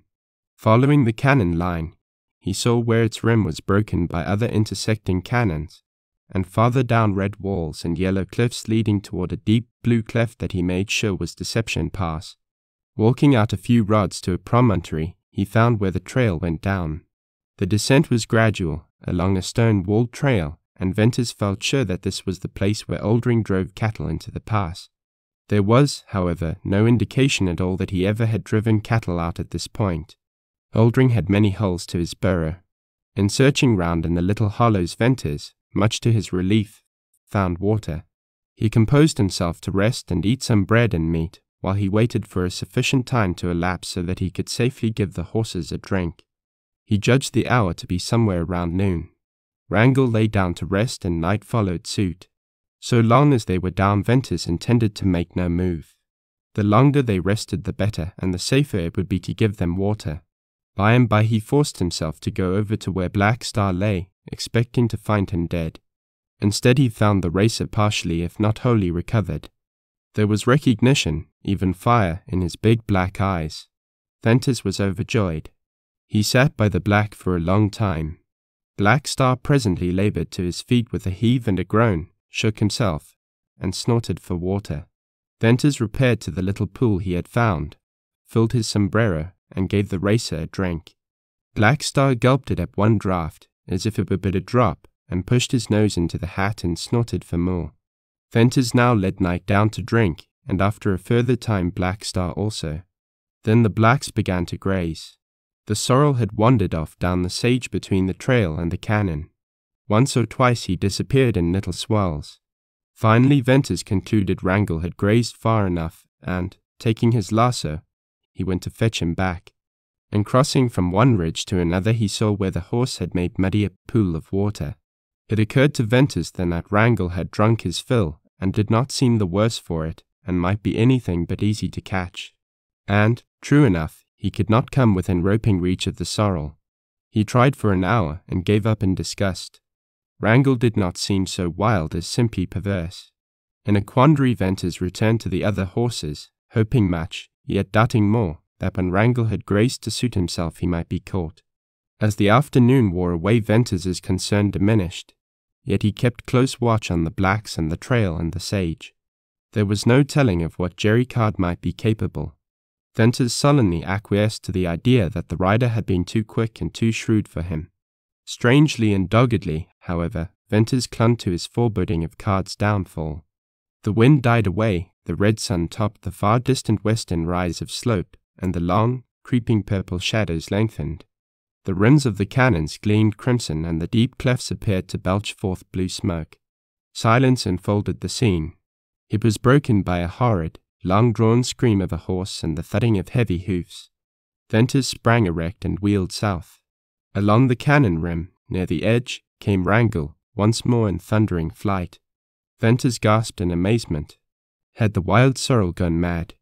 His head was high and twisted, in a most singular position for a running horse. Suddenly Venters descried a frog-like shape clinging to Wrangell's neck. Jerry Card. Somehow he had straddled Wrangell and now stuck like a huge burr. But it was his strange position and the sorrel's wild scream that shook Venters's nerves. Wrangell was pounding toward the turn where the trail went down. He plunged onward like a blind horse. More than one of his leaps took him to the very edge of the precipice. Jerry Card was bent forward with his teeth fast in the front of Wrangell's nose. Venters saw it, and there flashed over him a memory of this trick of a few desperate riders. He even thought of one rider who had worn off his teeth in this terrible hold to break or control desperate horses. Wrangell had indeed gone mad. The marvel was what guided him. Was it the half-brute, the more than half-horse instinct of Jerry Card? Whatever the mystery, it was true, and in a few more rods Jerry would have the sorrel turning into the trail leading down into the canyon. "No, Jerry," whispered Venters, stepping forward and throwing up the rifle. He tried to catch the little humped, frog-like shape over the sights. It was moving too fast, it was too small. Yet Venters shot once, twice, the third time, 4 times, 5, all wasted shots and precious seconds. With a deep muttered curse, Venters caught Wrangel through the sights and pulled the trigger. Plainly he heard the bullet thud. Wrangel uttered a horrible strangling sound. In swift death action he whirled, and with one last splendid leap he cleared the cannon rim. And he whirled downward with the little frog-like shape clinging to his neck. There was a pause which seemed never-ending, a shock, and an instant's silence. Then uprolled a heavy crash, a long roar of sliding rocks dying away in distant echo, then silence unbroken. Wrangel's race was run. Chapter 18. Oldring's Knell. Some 40 hours or more later, Venters created a commotion in Cottonwoods by riding down the main street on Black Star and leading Bells and Knight. He had come upon Bells grazing near the body of a dead rustler, the only incident of his quick ride into the village. Nothing was farther from Venters's mind than bravado, though thought came to him of the defiance and boldness of riding Jane Withersteen's races straight into the arch-plotter's stronghold. He wanted men to see the famous Arabians. He wanted men to see them dirty and dusty, bearing all the signs of having been driven to their limit. He wanted men to see and to know that the thieves who had ridden them out into the sage had not ridden them back. Venters had come for that and for more. He wanted to meet Tull face to face, if not Tull, then Dyer, if not Dyer, then anyone in the secret of these master conspirators. Such was Venters's passion. The meeting with the rustlers, the unprovoked attack upon him, the spilling of blood, the recognition of Jerry Card and the horses, the race, and that last plunge of mad Wrangel, all these things, fuel on fuel to the smouldering fire, had kindled and swelled and leaped into living flame. He could have shot Dyer in the midst of his religious services at the altar. He could have killed Tull in front of wives and babes. He walked the 3 races down the broad, green-bordered village road. He heard the murmur of running water from Amber Spring, bitter waters for Jane Withersteen. Men and women stopped to gaze at him and the horses. All knew him, all knew the blacks and the bay. As well as if it had been spoken, Venters read in the faces of men the intelligence that Jane Withersteen's Arabians had been known to have been stolen. Venters reined in and halted before Dyer's residence. It was a low, long, stone structure resembling Withersteen House. The spacious front yard was green and luxuriant with grass and flowers. Gravel walks led to the huge porch. A well-trimmed hedge of purple sage separated the yard from the church grounds. Birds sang in the trees, water flowed musically along the walks, and there were glad, careless shouts of children. For Venters the beauty of this home, and the serenity and its apparent happiness, all turned red and black. For Venters a shade overspread the lawn, the flowers, the old vine-clad stone house. In the music of the singing birds, in the murmur of the running water, he heard an ominous sound. Quiet beauty, sweet music, innocent laughter. By what monstrous abortion of fate did these abide in the shadow of Dyer? Venters rode on and stopped before Tull's cottage. Women stared at him with white faces and then flew from the porch. Tull himself appeared at the door, bent low, craning his neck. His dark face flashed out of sight, the door banged, a heavy bar dropped with a hollow sound. Then Venters shook Black Star's bridle and, sharply trotting, led the other horses to the center of the village. Here at the intersecting streets and in front of the stores he halted once more. The usual lounging atmosphere of that prominent corner was not now in evidence. Riders and ranchers and villagers broke up what must have been absorbing conversation. There was a rush of many feet, and then the walk was lined with faces. Venters's glance swept down the line of silent stone-faced men. He recognized many riders and villagers, but none of those he had hoped to meet. There was no expression in the faces turned toward him. All of them knew him, most were inimical, but there were few who were not burning with curiosity and wonder in regard to the return of Jane Withersteen's races. Yet all was silent. Here were the familiar characteristics, masked feeling, strange secretiveness, expressionless expression of mystery and hidden power. "Has anybody here seen Jerry Card?" queried Venters in a loud voice. In reply there came not a word, not a nod or shake of head, not so much as dropping eye or twitching lip, nothing but a quiet, stony stare. Then under the knife. You've a fine knife wielder here, one tull, I believe. Maybe you've all had your tongues cut out. This passionate sarcasm of Venters brought no response, and the stony calm was as oil on the fire within him. I see some of you pack guns, too, he added in biting scorn.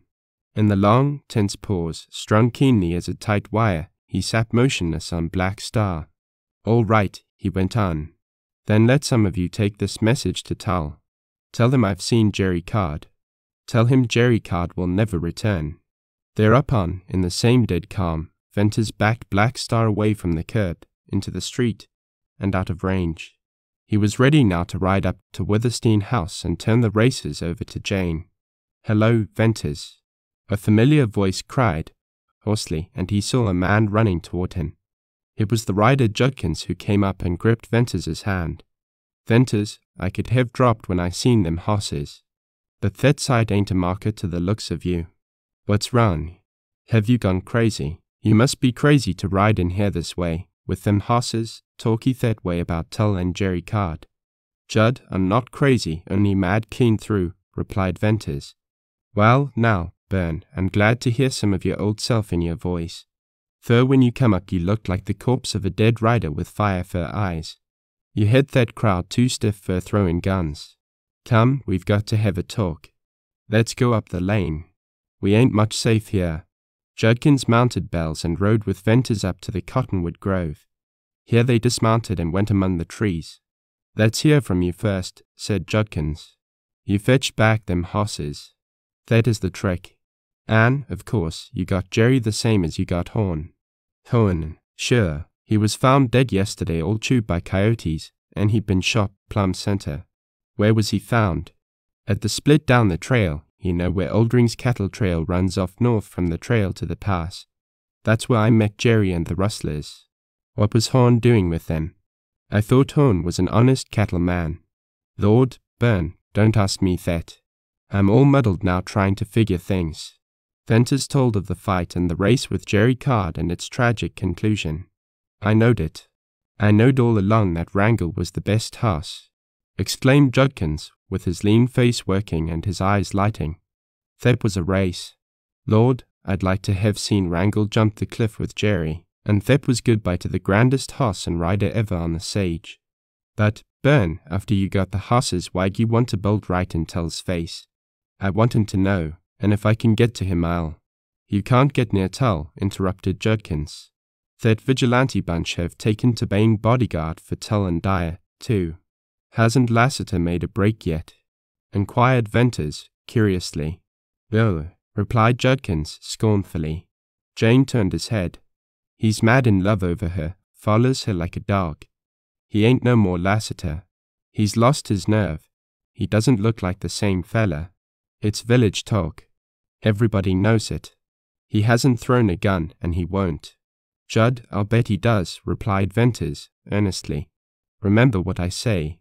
This Lassiter is something more than a gun man. Judd, he's big, he's great. I feel that in him. God help Tull and Dyer when Lassiter does go after them. The horses and riders and stone walls won't save them. Well, have it your way, Bern. I hope you're right. Laterally I've been some sore on Lassiter for getting soft. But I ain't denying his nerve, or whatever's great in him that sort of paralyzes people. Though later in this morning I seen him sauntering down the lane, quiet and slow, and like his guns he comes black, that's Lassiter. Well, the crowd on the corner never batted an eye, and I'll gamble my hoss that there wasn't one who had a heartbeat till Lassiter got by. He went in Snell's saloon, and as there wasn't no gunplay I had to go in, too. And there, darn my pictures, if Lassiter wasn't standing to the bar, drinking and talking with Oldring, whispered Venters. His voice, as all fire and pulse within him, seemed to freeze. Let go my arm, exclaimed Judkins. That's my bad arm. Sure it was Oldring. What the hell's wrong with you, anyway? Venters, I tell you something's wrong. You're whiter in a sheet. You can't be scared of the rustler. I don't believe you've got a scare in you. Well, now, just let me talk.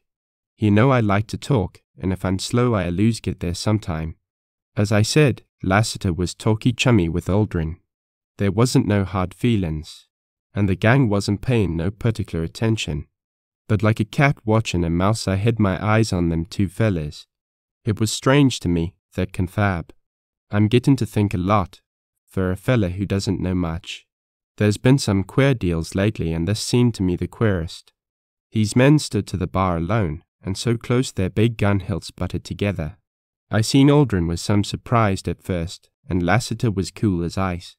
They talked, and presently at something Lassiter said the rustler bawled out a curse, and then he just fell up against the bar and sagged there. The gang in the saloon looked around and laughed, and that's about all. Finally Aldrin turned, and it was easy to see something had shook him. Yes, sir, that big rustler, you know he's as broad as he is long, and the powerfulest build of a man. Yes, sir, the nerve had been taken out of him. Then, after a little, he began to talk and said a lot to Lassiter, and by it didn't take much of an eye to see that Lassiter was getting hit hard. I never seen him anyway but cooler and ice, till then. He seemed to be hit harder than Aldrin, only he didn't roar out that way.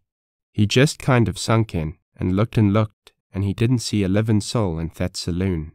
Then he sort of come to, and shaking hands, mind you, shaking hands with Aldrin, he went out.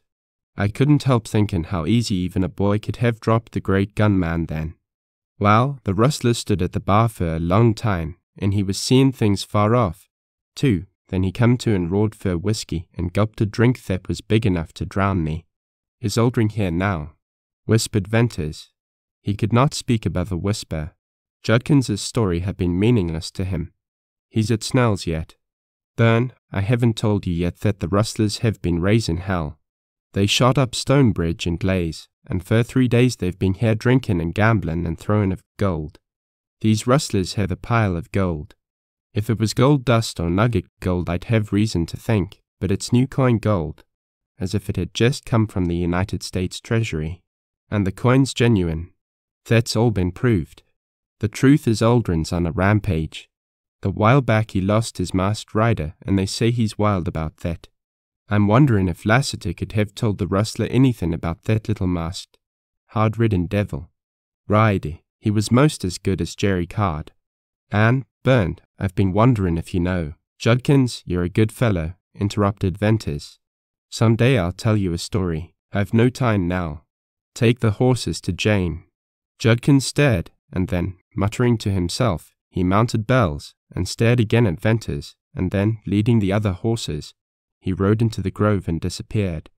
Once, long before, on the night Venters had carried Bess through the canyon and up into Surprise Valley, he had experienced the strangeness of faculties singularly, tinglingly acute, and now the same sensation recurred. But it was different in that he felt cold, frozen, mechanical, incapable of free thought, and all about him seemed unreal, aloof, remote. He hid his rifle in the sage, marking its exact location with extreme care. Then he faced down the lane and strode toward the center of the village. Perceptions flashed upon him, the faint, cold touch of the breeze, a cold, silvery tinkle of flowing water, a cold sun shining out of a cold sky, song of birds and laugh of children, coldly distant. Cold and intangible were all things in earth and heaven. Colder and tighter stretched the skin over his face, colder and harder grew the polished butts of his gun.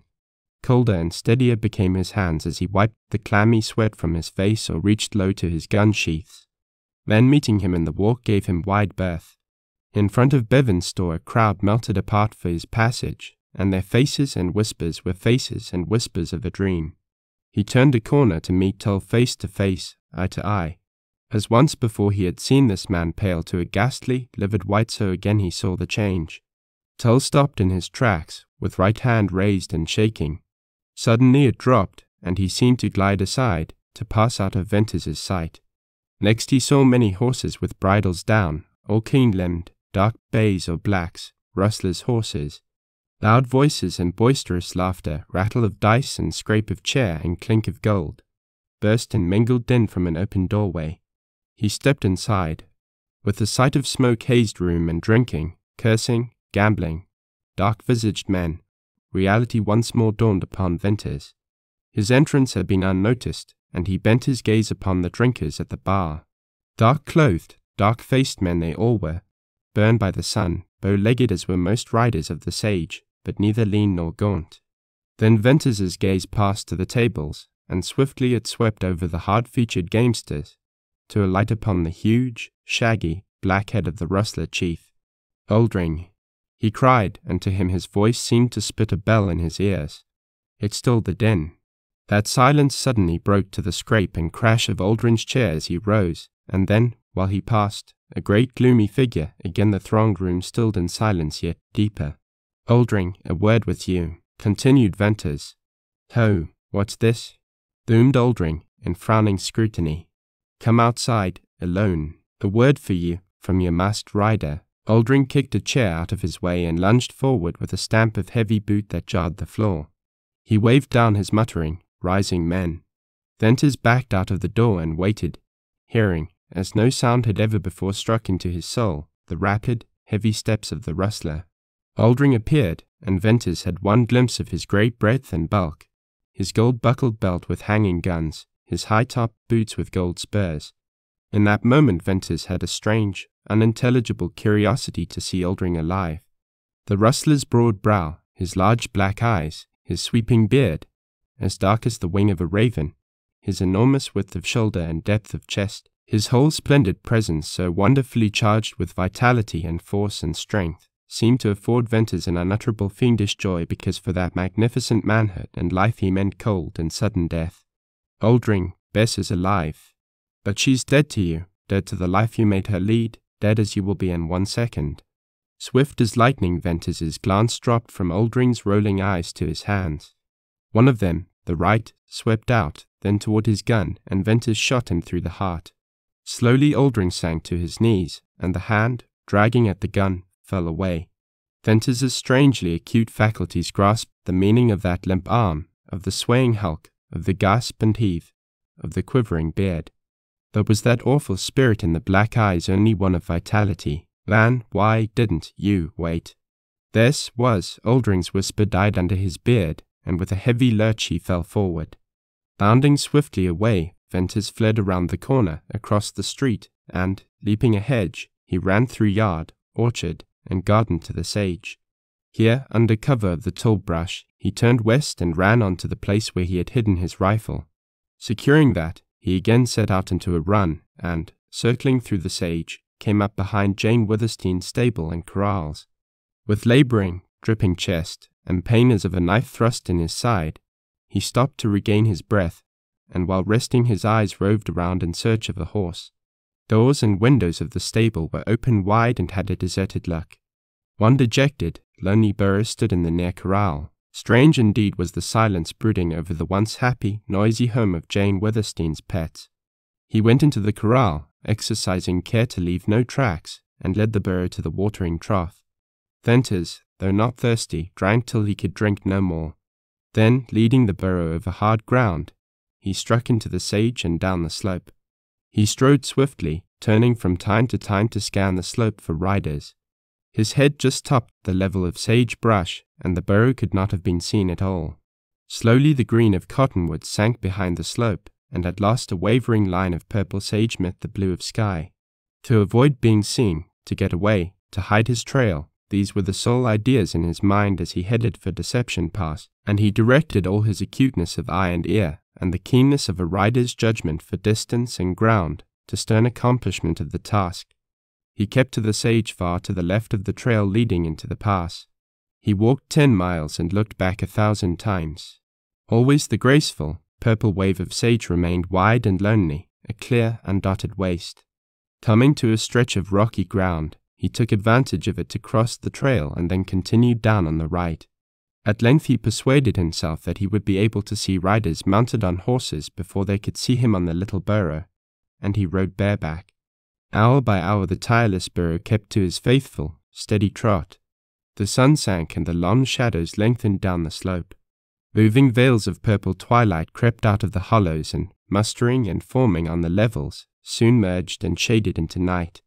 Venters guided the burro nearer to the trail, so that he could see its white line from the ridges, and rode on through the hours. Once down in the pass without leaving a trail, he would hold himself safe for the time being. When late in the night he reached the break in the sage, he sent the burro down ahead of him and started an avalanche that all but buried the animal at the bottom of the trail. Bruised and battered as he was, he had a moment's elation, for he had hidden his tracks. Once more he mounted the burro and rode on. The hour was the blackest of the night when he made the thicket which enclosed his old camp. Here he turned the burro loose in the grass near the spring, and then lay down on his old bed of leaves. He felt only vaguely, as outside things, the ache and burn and throb of the muscles of his body.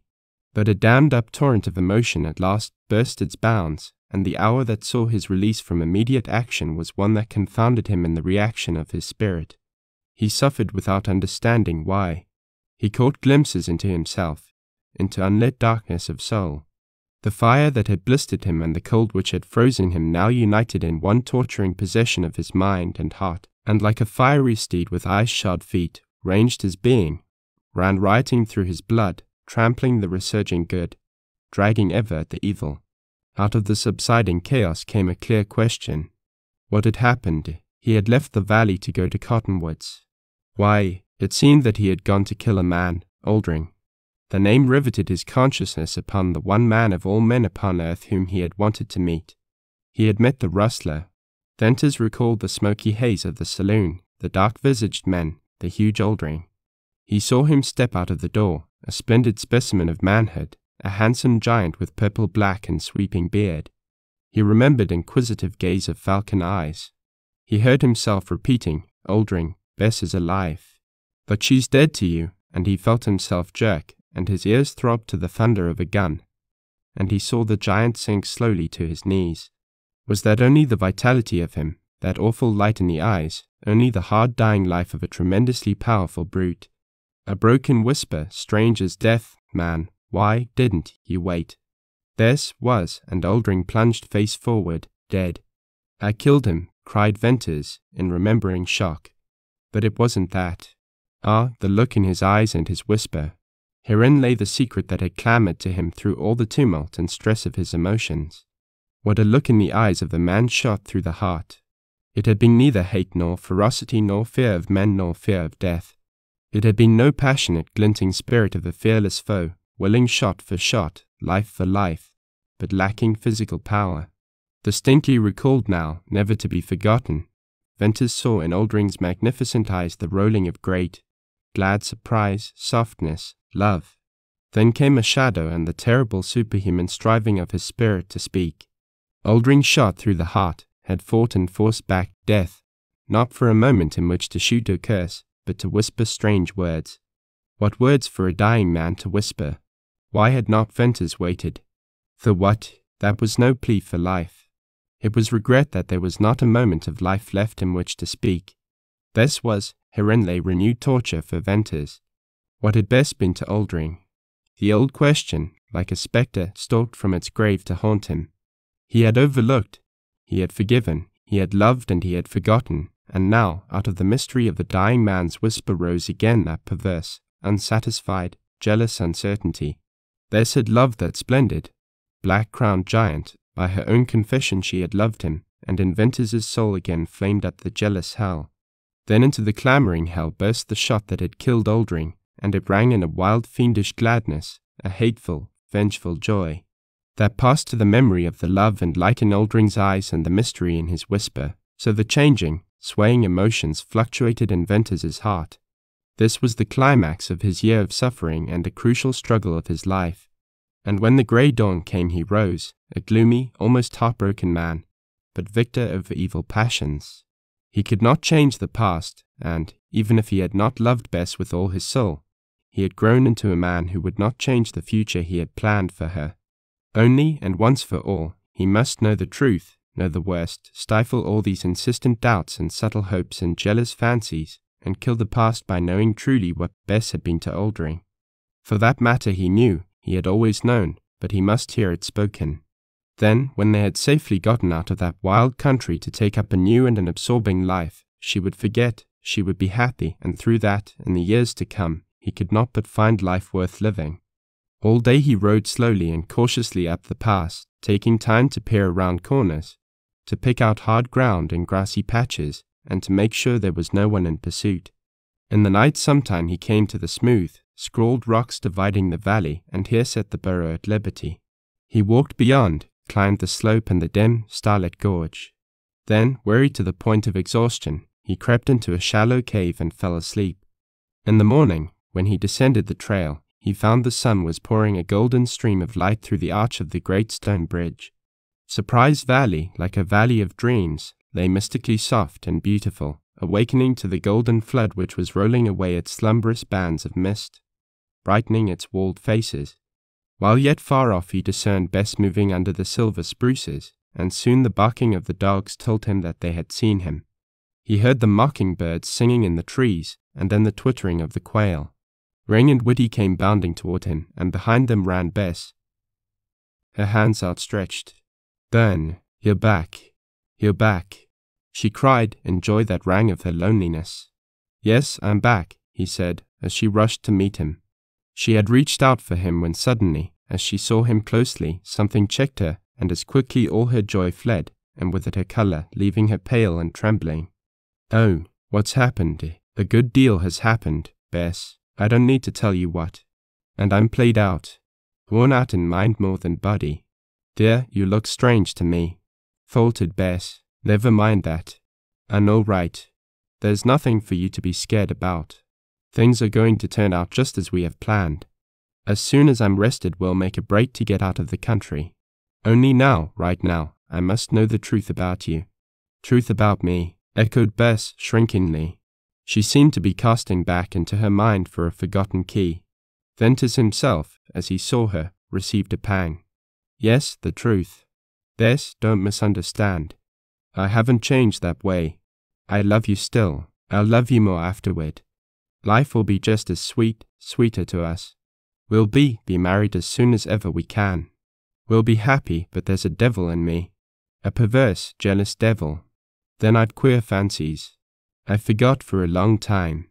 Now all those fiendish little whispers of doubt and faith and fear and hope come torturing me again. I've got to kill them with the truth." "I'll tell you anything you want to know," she replied, frankly. "Then by heaven, we'll have it over and done with. Bess, did Oldring love you?" "Certainly he did." Did you love him?" "Of course, I told you so. How can you tell it so lightly?" cried Venters, passionately. "Haven't you any sense of, he choked back speech. He felt the rush of pain and passion. He seized her in rude, strong hands and drew her close. He looked straight into her dark blue eyes. They were shadowing with the old wistful light, but they were as clear as the limpid water of the spring. They were earnest, solemn and unutterable love and faith and abnegation. Venters shivered. He knew he was looking into her soul. He knew she could not lie in that moment, but that she might tell the truth, looking at him with those eyes, almost killed his belief in purity. What were you to Oldring?" He panted, fiercely. "I am his daughter," she replied, instantly. Venters slowly let go of her. There was a violent break in the force of his feeling, then creeping blankness. "What was it you said?" he asked, in a kind of dull wonder. "I am his daughter, Oldring's daughter," queried Venters, with life gathering in his voice. "Yes." With a passionately awakening start he grasped her hands and drew her close. "All the time, you've been Oldring's daughter?" "Yes, of course, all the time, always." "But Bess, you told me, you let me think, I made out you were, so ashamed." "It is my shame," she said, with voice deep and full, and now the scarlet fired her cheek. "I told you I'm nothing, nameless, just Bess, Oldring's girl. I know, I remember. But I never thought," he went on, hurriedly, huskily. "That time when you lay dying, you prayed, somehow I got the idea you were bad." "Bad?" she asked, with a little laugh. She looked up with a faint smile of bewilderment and the absolute unconsciousness of a child. Venters gasped in the gathering might of the truth. She did not understand his meaning. Bess.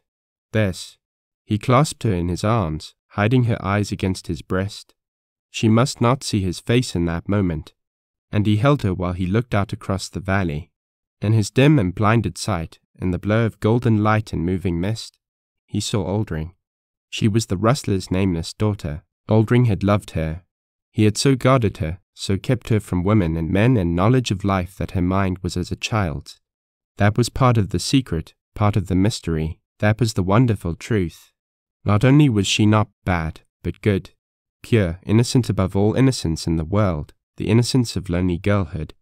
He saw Aldring's magnificent eyes, inquisitive, searching, softening. He saw them flare in amaze, in gladness, with love, then suddenly strain in terrible effort of will. He heard Aldring whisper and saw him sway like a log and fall. Then a million bellowing, thundering voices, gunshots of conscience, thunderbolts of remorse, dinned horribly in his ears. He had killed Bess's father. Then a rushing wind filled his ears like a moan of wind in the cliffs, a knell indeed, Aldring's knell. He dropped to his knees and hid his face against Bess, and grasped her with the hands of the drowning man. My God, oh Bess, forgive me. Never mind what I've done, what I've thought. But forgive me. I'll give you my life. I'll live for you. I'll love you. Oh, I do love you as no man ever loved a woman. I want you to know, to remember that I fought a fight for you, however blind I was.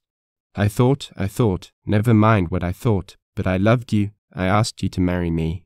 Let me have that to hug to my heart.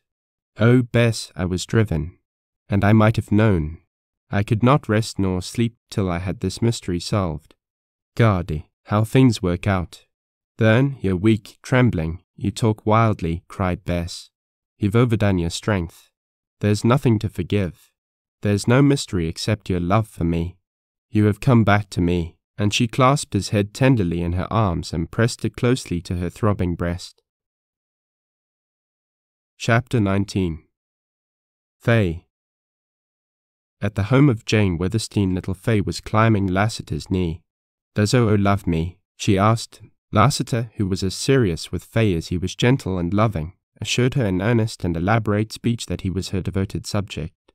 Faye looked thoughtful and appeared to be debating the duplicity of man or searching for a supreme test to prove this cavalier.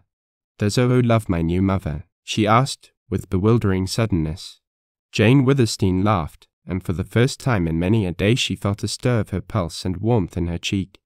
It was a still drowsy summer of afternoon, and the three were sitting in the shade of the wooded knoll that faced the sage slope.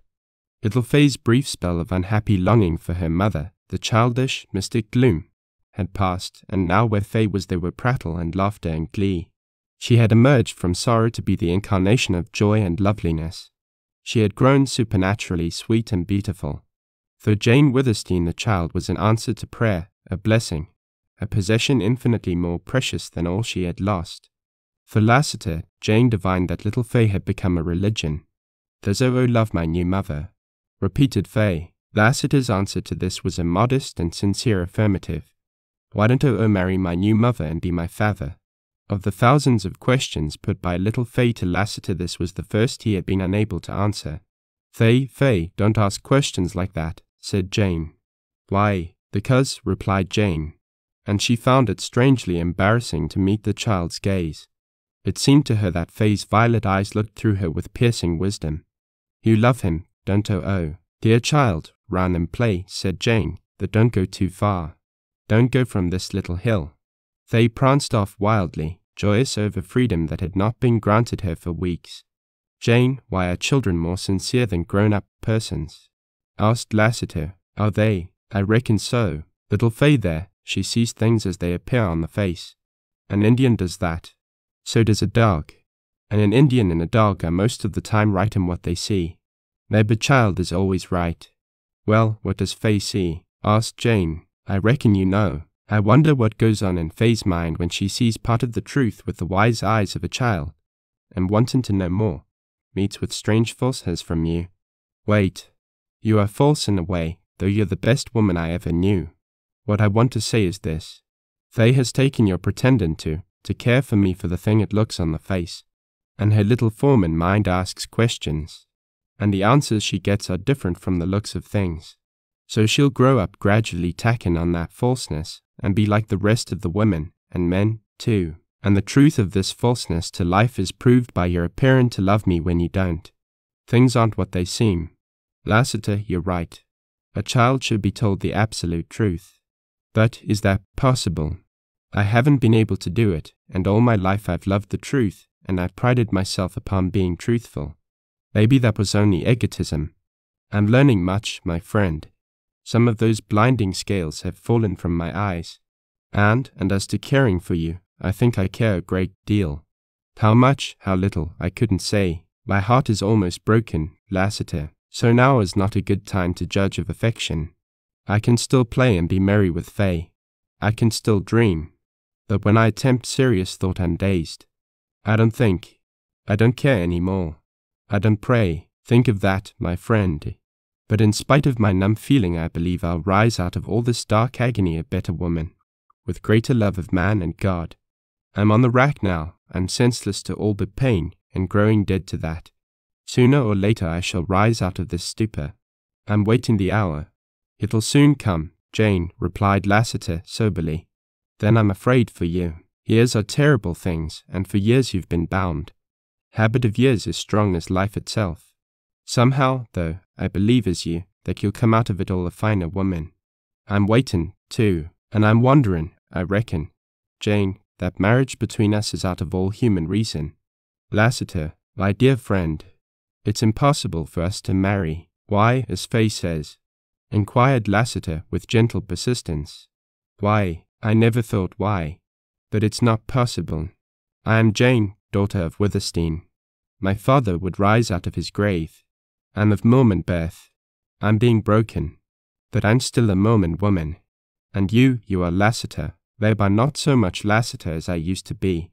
What was it you said? Habit of years is strong as life itself.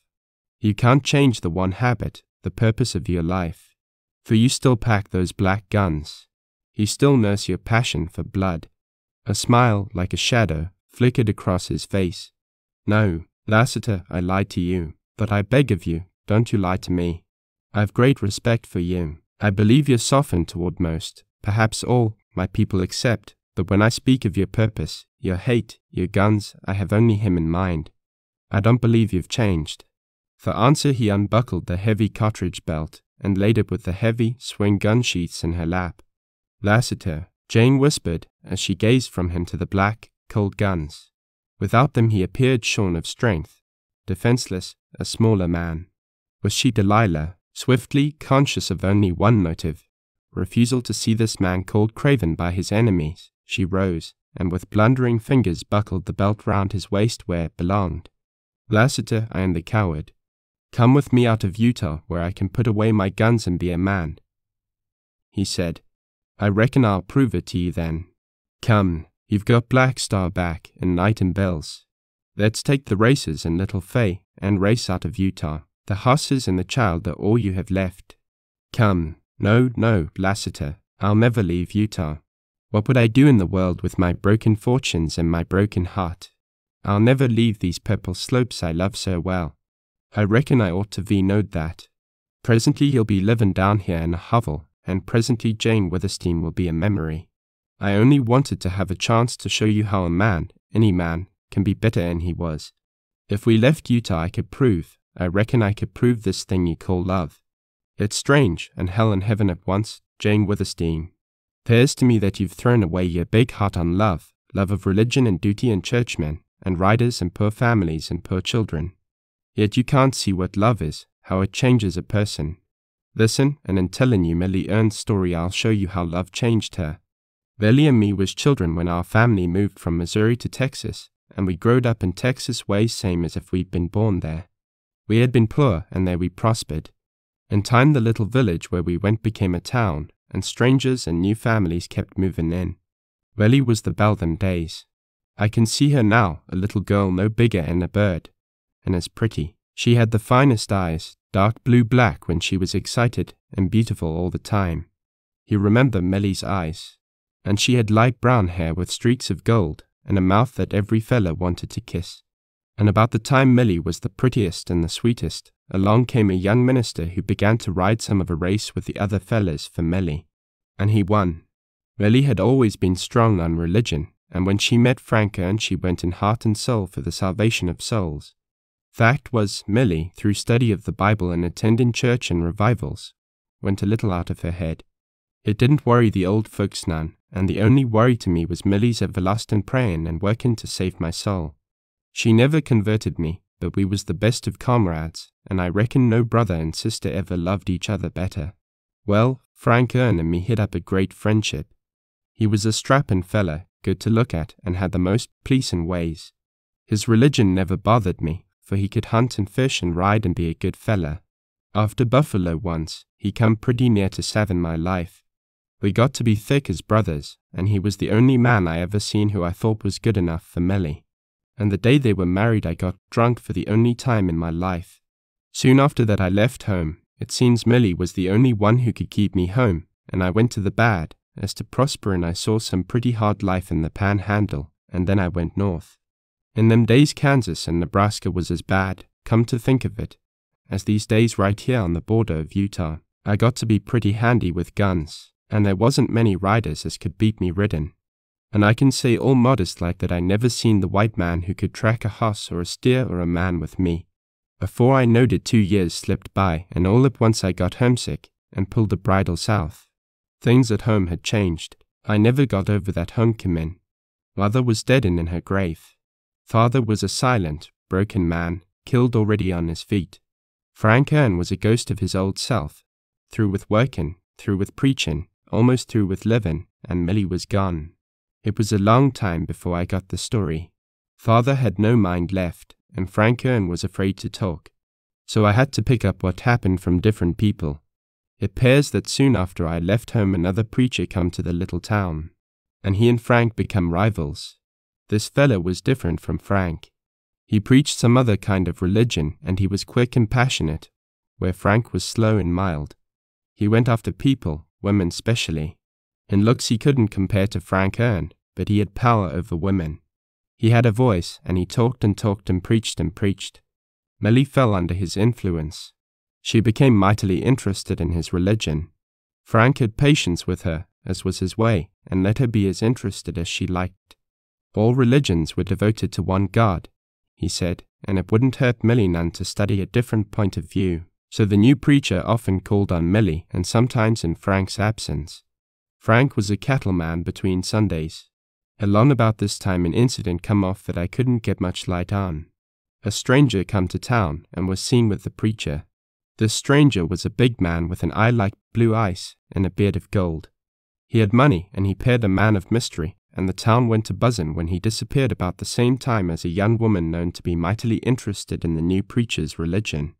Then, presently, along comes a man from somewheres in Illinois, and he up and spots this preacher as a famous Mormon proselyter. That riled Frank Hearn as nothing ever before, and from rivals they come to be bitter enemies.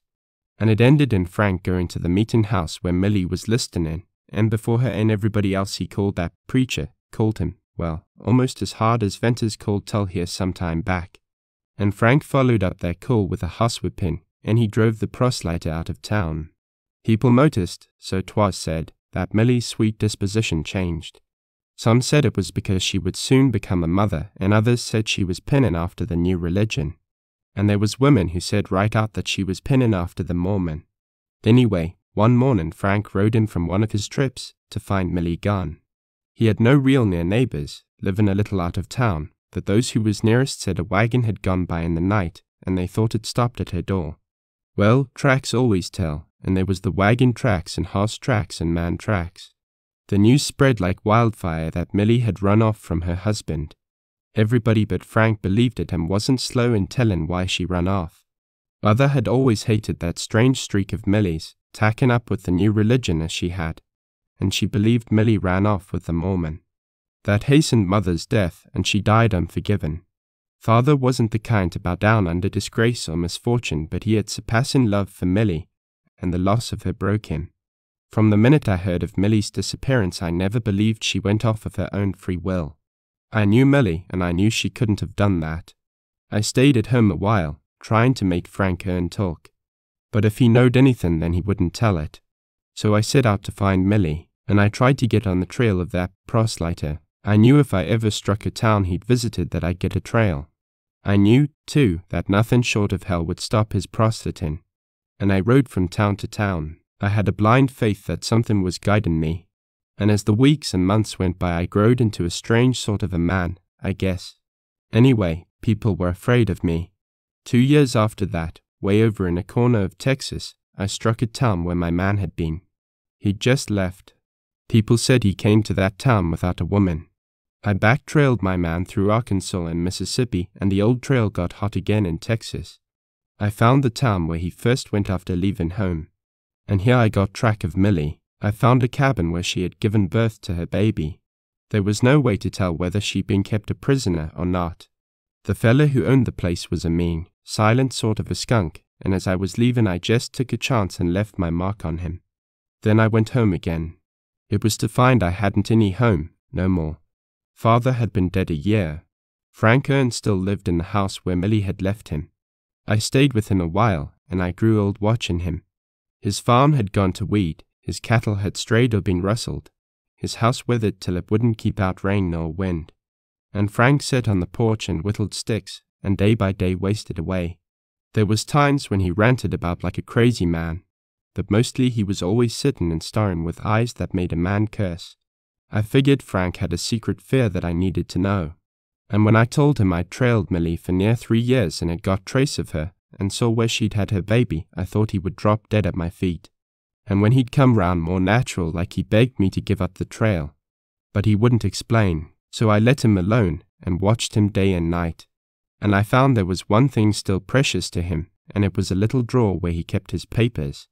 This was in the room where he slept, and it appeared he seldom slept. But after being patient I got the contents of that drawer and found 2 letters from Millie. One was a long letter written a few months after her disappearance. She had been bound and gagged and dragged away from her home by 3 men, and she named them Hurd, Metzger, Slack. They were strangers to her. She was taken to the little town where I found trace of her 2 years after. But she didn't send the letter from that town. There she was penned in. Appeared that the proselytes, who had, of course, come on the scene, was not running any risks of losing her. She went on to say that for a time she was out of her head, and when she got right again all that kept her alive was the baby. It was a beautiful baby, she said, and all she thought and dreamed of was somehow to get baby back to its father, and then she'd thankfully lay down and die. And the letter ended abrupt, in the middle of a sentence, and it wasn't signed. The second letter was written more than 2 years after the first. It was from Salt Lake City. It simply said that Millie had heard her brother was on her trail. She asked Frank to tell her brother to give up the search because if he didn't she would suffer in a way too horrible to tell. She didn't beg.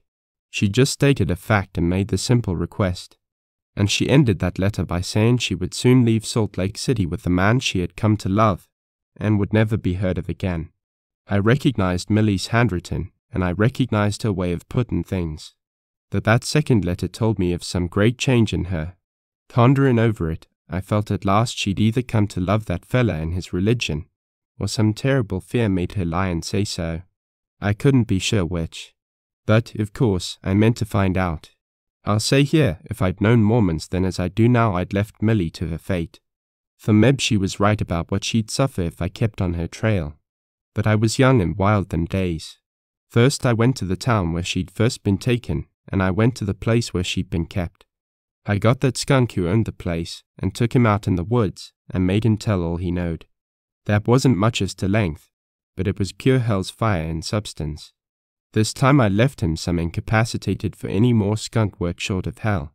Then I hit the trail for Utah. That was 14 years ago. I saw the income of most of the Mormons. It was a wild country in a wild time. I rode from town to town, village to village, ranch to ranch, camp to camp. I never stayed long in one place.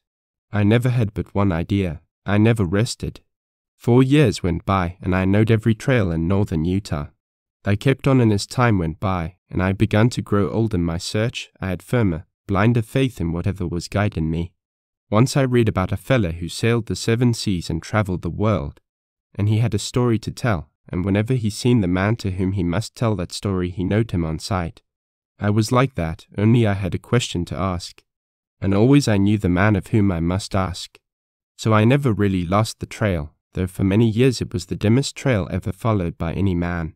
Then come a change in my luck. Along in central Utah I rounded up Hurd, and I whispered something in his ear, and watched his face, and then throwed a gun against his bowels.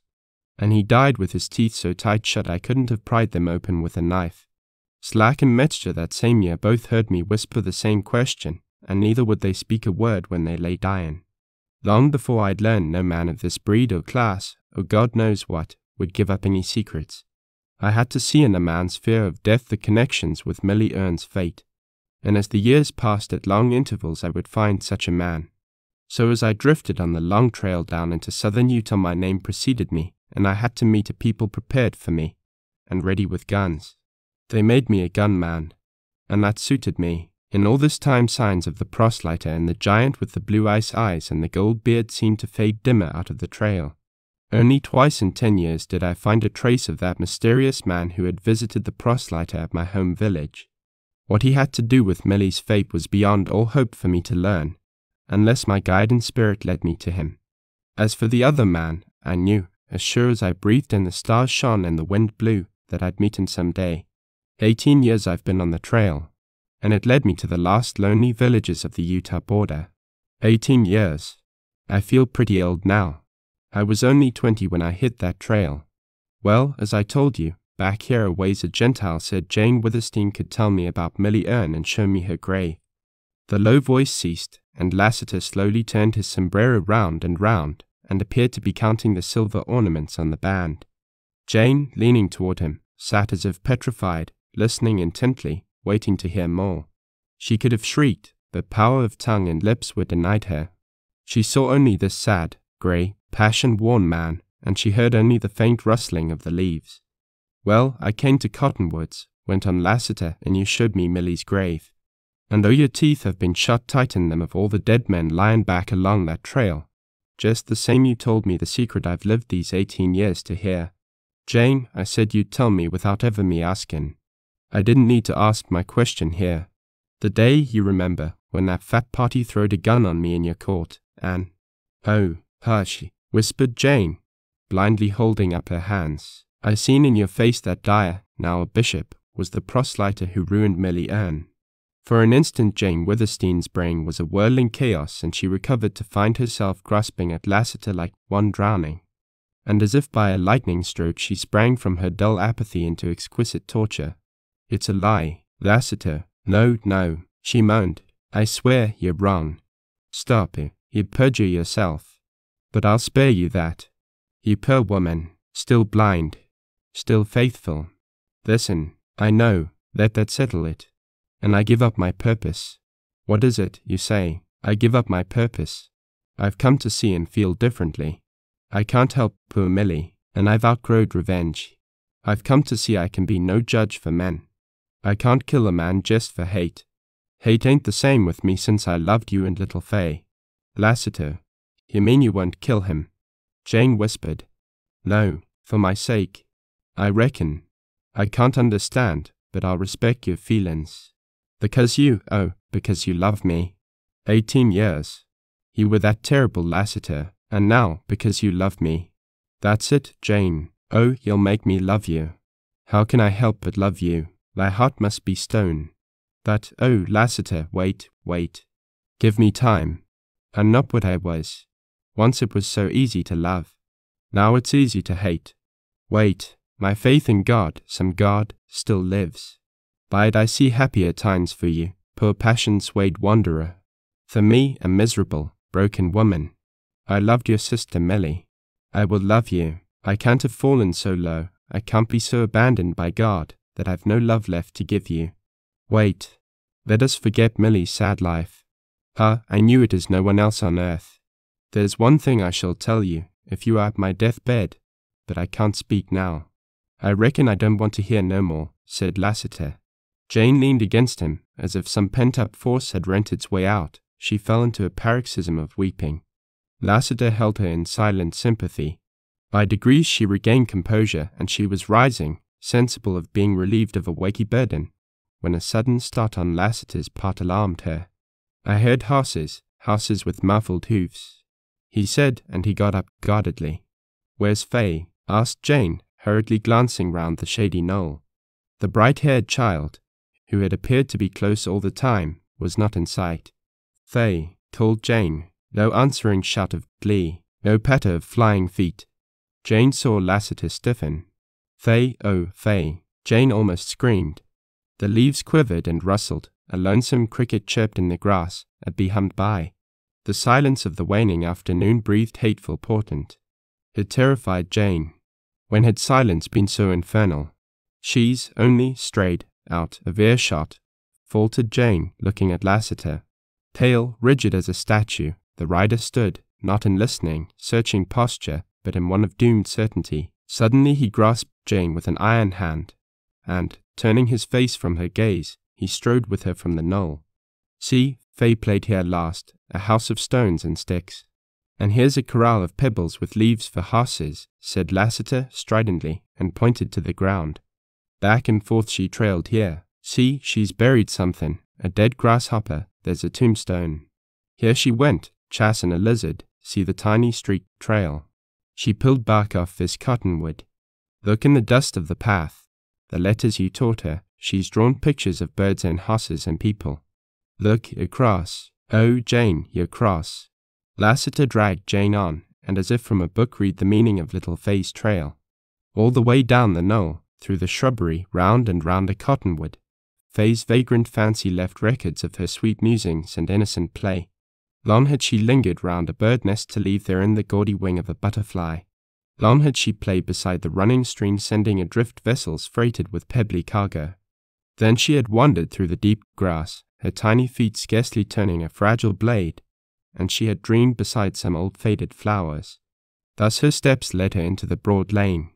The little dimpled imprints of her bare feet showed keen-cut in the dust. They went a little way down the lane, and then, at a point where they stopped, the great tracks of the man led out from the shrubbery and returned.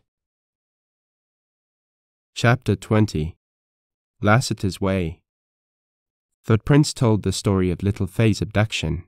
An anguished Jane Withersteen turned speechlessly to Lassiter and, confirming her fears, she saw him grey-faced, aged all in a moment, stricken as if by a mortal blow. Then all her life seemed to fall about her in wreck and ruin. It's all over, she heard her voice whisper. It's ended. I'm going. Where? Demanded Lassiter, suddenly looming darkly over her. To those cruel men. Speak names. Thundered Lassiter. To Bishop Dyer, to Tull, went on Jane, shocked into obedience.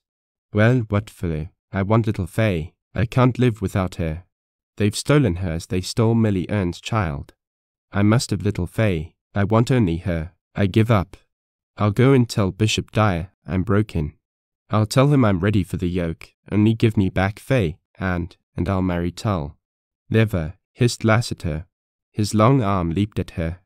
Almost running, he dragged her under the cottonwoods, across the court, into the huge hall of Withersteen House, and he shut the door with a force that jarred the heavy walls.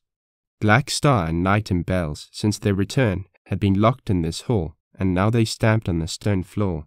Lassiter released Jane and like a dizzy man swayed from her with a hoarse cry and leaned shaking against a table where he kept his rider's accoutrements. He began to fumble in his saddlebags.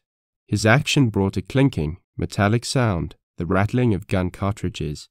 His fingers trembled as he slipped cartridges into an extra belt.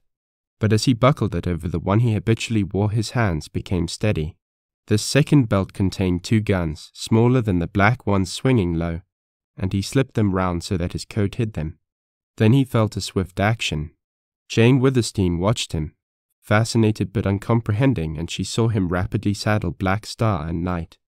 Then he drew her into the light of the huge windows, standing over her, gripping her arm with fingers like cold steel.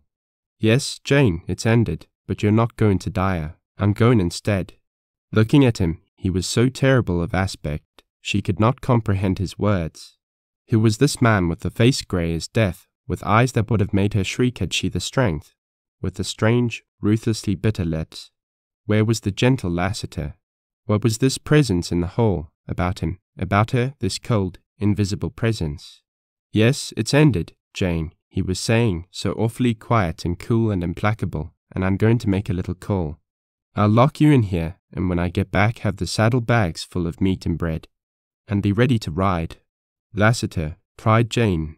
Desperately she tried to meet his grey eyes, in vain. Desperately she tried again, fought herself as feeling and thought resurged in torment, and she succeeded, and then she knew. No, she wailed. You said you'd forgone your vengeance. You promised not to kill Bishop Dyer. If you want to talk to me about him, leave off the bishop. I don't understand that name, or its use. Oh, hadn't you forgone your vengeance on Dyer? Yes, but your actions, your words, your guns, your terrible looks, they don't seem foregoing vengeance. Jane, now it's justice. You'll kill him. If God lets me live another hour, if not God, then the devil who drives me. You'll kill him, for yourself, for your vengeful hate. No, for Millie Ern's sake. No, for little Faye's. No, oh, for whose? For yours. His blood on my soul, whispered Jane, and she fell to her knees. This was the long-pending hour of fruition, and the habit of years, the religious passion of her life, leaped from lethargy, and the long months of gradual drifting to doubt were as if they had never been. If you spill his blood, it'll be on my soul, and on my father's. Listen. And she clasped his knees, and clung there as he tried to raise her. Listen. Am I nothing to you? Woman, don't trifle at words. I love you, and I'll soon prove it. I'll give myself to you. I'll ride away with you, marry you, if only you'll spare him. His answer was a cold, ringing, terrible laugh. Lassiter, I'll love you. Spare him. No. She sprang up in despairing, breaking spirit, and encircled his neck with her arms, and held him in an embrace that he strove vainly to loosen. Lassiter, would you kill me?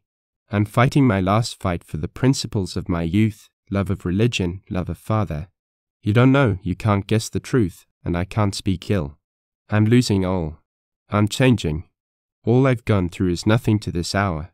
Pity me, help me in my weakness. You're strong again, oh, so cruelly, coldly strong. You're killing me. I see you, feel you as some other Lassiter. My master, be merciful, spare him. His answer was a ruthless smile. She clung the closer to him, and leaned her panting breast on him, and lifted her face to his. Lassiter, I do love you. It's leaped out of my agony. It comes suddenly with a terrible blow of truth. You are a man. I never knew it till now. Some wonderful change came to me when you buckled on these guns and showed that grey, awful face. I loved you then. All my life I've loved, but never as now. No woman can love like a broken woman. If it were not for one thing, just one thing, and yet, I can't speak it, I'd glory in your manhood, the lion in you that means to slay for me. Believe me, and spare Dyer. Be merciful, great as it's in you to be great. Oh, listen and believe, I have nothing, but I'm a woman, a beautiful woman, Lassiter, a passionate, loving woman, and I love you. Take me, hide me in some wild place, and love me and mend my broken heart. Spare him and take me away. She lifted her face closer and closer to his, until their lips nearly touched, and she hung upon his neck, and with strength almost spent pressed and still pressed her palpitating body to his. Kiss me, she whispered, blindly. No, not at your price. He answered. His voice had changed, or she had lost clearness of hearing. Kiss me. Are you a man? Kiss me and save me. Jane, you never played fair with me. But now you're blistering your lips, blackening your soul with lies. By the memory of my mother, by my Bible, no, I have no Bible. But by my hope of heaven I swear I love you. Lassiter's grey lips formed soundless words that meant even her love could not avail to bend his will. As if the hold of her arms was that of a child's, he loosened it and stepped away. Wait. Don't go. Oh, hear a last word. May a more just and merciful God than the God I was taught to worship judge me. Forgive me, save me, for I can no longer keep silent. Lassiter, in pleading for Dyer, I've been pleading more for my father. My father was a Mormon master, close to the leaders of the church. It was my father who sent Dyer out to proselyte. It was my father who had the blue-eyed eye and the beard of gold. It was my father you got trace of in the past years. Truly, Dyer ruined Millie Ern, dragged her from her home, to Utah, to Cottonwoods. But it was for my father. If Millie Ern was ever wife of the Mormon, that Mormon was my father. I never knew, never will know whether or not she was a wife. Blind I may be, Lassiter, fanatically faithful to a false religion I may have been, but I know justice, and my father is beyond human justice. Surely he is meeting just punishment, somewhere. Always it has appalled me, the thought of your killing Dyer for my father's sins. So I have prayed. Jane, the past is dead. In my love for you I forgot the past. This thing I'm about to do ain't for myself or Melly or Faye. It's not because of anything that ever happened in the past, but for what is happening right now. It's for you, and listen. Since I was a boy, I've never thanked God for anything. If there is a God, and I've come to believe it, I thank Him now for the years that made me Lassiter. I can reach down and feel these big guns and know what I can do with them. And Jane, only one of the miracles Dyer professes to believe in, can save him. Again for Jane Withersteen came the spinning of her brain in darkness, and as she whirled in endless chaos she seemed to be falling at the feet of the luminous figure, a man, Lassiter, who had saved her from herself, who could not be changed, who would slay rightfully. Then she slipped into utter blackness.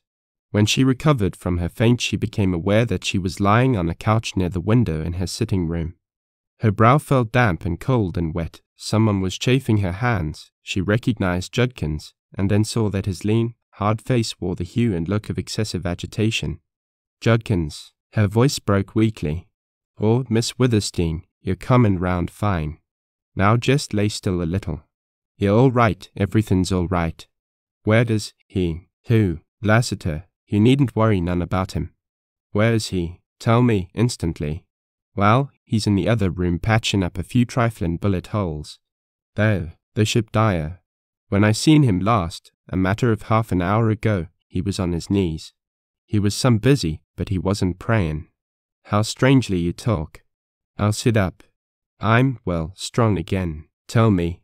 "Dyer on his knees." "What was he doing?" "Well, begging your pardon for blunt talk, Miss Withersteen, Dyer was on his knees and not praying. You remember his big, broad hands. You've seen 'em raised in blessing over old grey men and little curly-headed children like Faye Larkin. Come to think of that, I disremember ever hearing of his lifting his big hands and blessing over a woman. Well, when I seen him last, just a little while ago, he was on his knees, not praying, as I remarked, and he was pressing his big hands over some bigger wounds. Then you drive me mad. Did Lassiter kill Dyer?" "Yes." "Did he kill Tull?" "No. Tull's out of the village with most of his riders. He's expected back before evening. Lassiter will have to get away before Tull and his riders come in. It's sure death for him here, and worse for you, too, Miss Withersteen. There'll be some of an uprising when Tull gets back. I shall ride away with Lassiter. Judkins, tell me all you saw, all you know about this killing." She realized, without wonder or amaze, how Judkins's one word, affirming the death of Dyer, that the catastrophe had fallen, had completed the change whereby she had been molded or beaten or broken into another woman. She felt calm, slightly cold, strong as she had not been strong since the first shadow fell upon her.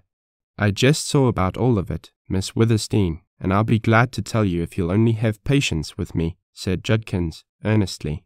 "You see, I've been peculiarly interested, and naturally I'm some excited. And I talk a lot that maybe ain't necessary, but I can't help that. I was at the meeting house where Dyer was holding court. You know he'll lose acts as magistrate and judge when Tull's away, and the trial was for trying what's left of my boy riders. That helped me hold your cattle, for a lot of hatched-up things the boys never did. We're used to that, and the boys wouldn't have minded being locked up for a while, or having to dig ditches, or whatever the judge laid down. You see, I divided the gold you give me among all my boys, and they all hid it, and they all feel rich. Howsoever, court was adjourned before the judge passed sentence. Yes, ma'am, court was adjourned some strange and quick, much as if lightning had struck the meeting house. I had trouble attending the trial, but I got in. There was a good many people there, all my boys, and Judge Dyer with his several clerks. Also he had with him the 5 riders who have been guarding him pretty close of late. There was Carter, Wright, Jengerson, and 2 new riders from Stonebridge. I didn't hear their names, but I heard they was handy men with guns and they looked more like rustlers than riders. Anyway, there they was, the 5 all in a row. Judge Dyer was telling Willie Kern, one of my best and steadiest boys. Dyer was telling him how there was a ditch opened near Willie's home letting water through his lot, where it hadn't ought to go. And Willie was trying to get a word in to prove he wasn't at home all the day it happened, which was true, as I know, but Willie couldn't get a word in, and then Judge Dyer went on laying down the law. And all to on't he happened to look down the long room. And if ever any man turned to stone he was that man. Naturally, I looked back to see what had acted so powerful strange on the judge. And there, halfway up the room, in the middle of the wide aisle, stood Lassiter. All white and black he looked, and I can't think of anything he resembled, unless it's death. Venters made that same room some still and chilly when he called Tull, but this was different. I give my word, Miss Withersteen, that I went cold to my very marrow. I don't know why, but Lassiter had a way about him that's awful. He spoke a word, a name. I couldn't understand it, though he spoke clear as a bell. I was too excited, Meb. Judge Dyer must have understood it, and a lot more that was mystery to me, for he pitched forward out of his chair right onto the platform. Then them 5 riders, Dyer's bodyguards, they jumped up, and 2 of them that I found out afterward were the strangers from Stone Bridge. They piled right out of a winder, so quick you couldn't catch your breath. It was plain they wasn't Mormons.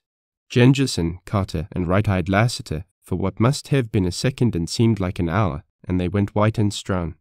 But they didn't weaken nor lose their nerve. I had a good look at Lassiter. He stood sort of stiff, bending a little, and both his arms were crooked and his hands looked like a hawk's claws. But there ain't no tellin' how his eyes looked. I know this, though, and that is his eyes could read the mind of any man about to throw a gun. And in watching him, of course, I couldn't see the 3 men go for their guns. And though I was looking right at Lassiter, looking hard, I couldn't see how he drawed. He was quick in eyesight, that's all. But I seen the red spurtin' of his guns, and heard his shots just the very littlest instant before I heard the shots of the riders. And when I turned, Wright and Carter was down, and Jengerson, who's tough like a steer, was pulling the trigger of a wobbling gun. But it was plain he was shot through, plumb center, and sudden he fell with a crash, and his gun clattered on the floor. Then there was a hell of a silence. Nobody breathed. Sartin I didn't, anyway. I saw Lassiter slip a smocking gun back in a belt.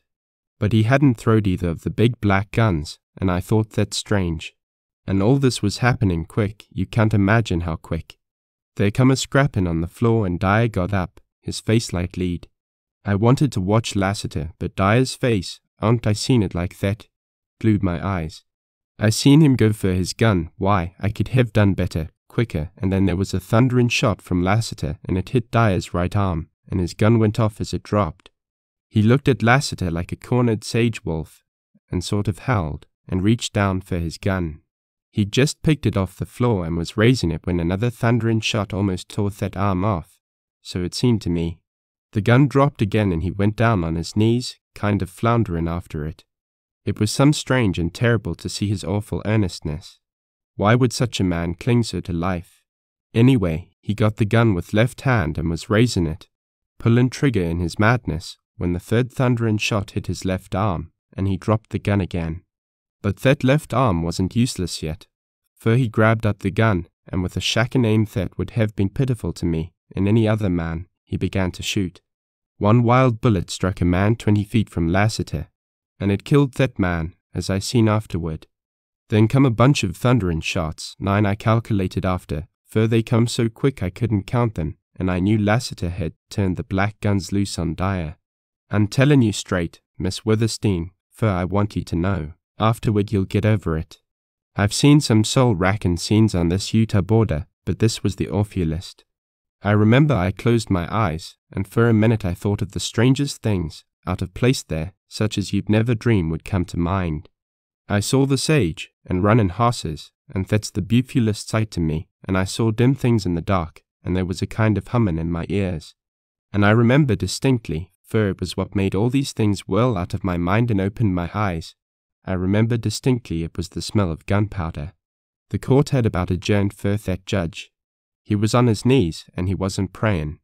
He was gasping and trying to press his big, flopping, crippled hands over his body. Lassiter had sent all those last thundering shots through his body. That was Lassiter's way, and Lassiter spoke, and if I ever forget his words I'll never forget the sound of his voice. Proselyter, I reckon you'd better call quick on that God who reveals herself to you on earth, because he won't be visiting the place you're going to. And then I seen Dyer look at his big, hanging hands that wasn't big enough for the last work he set them to. And he looked up at Lassiter, and then he stared horrible at something that wasn't Lassiter, nor anyone there, nor the room, nor the branches of purple sage peeping into the winder. Whatever he seen, it was with the look of a man who discovers something too late. That's a terrible look, and with a horrible understanding cry he slid forward on his face. Judkins paused in his narrative, breathing heavily while he wiped his perspiring brow. That's about all, he concluded.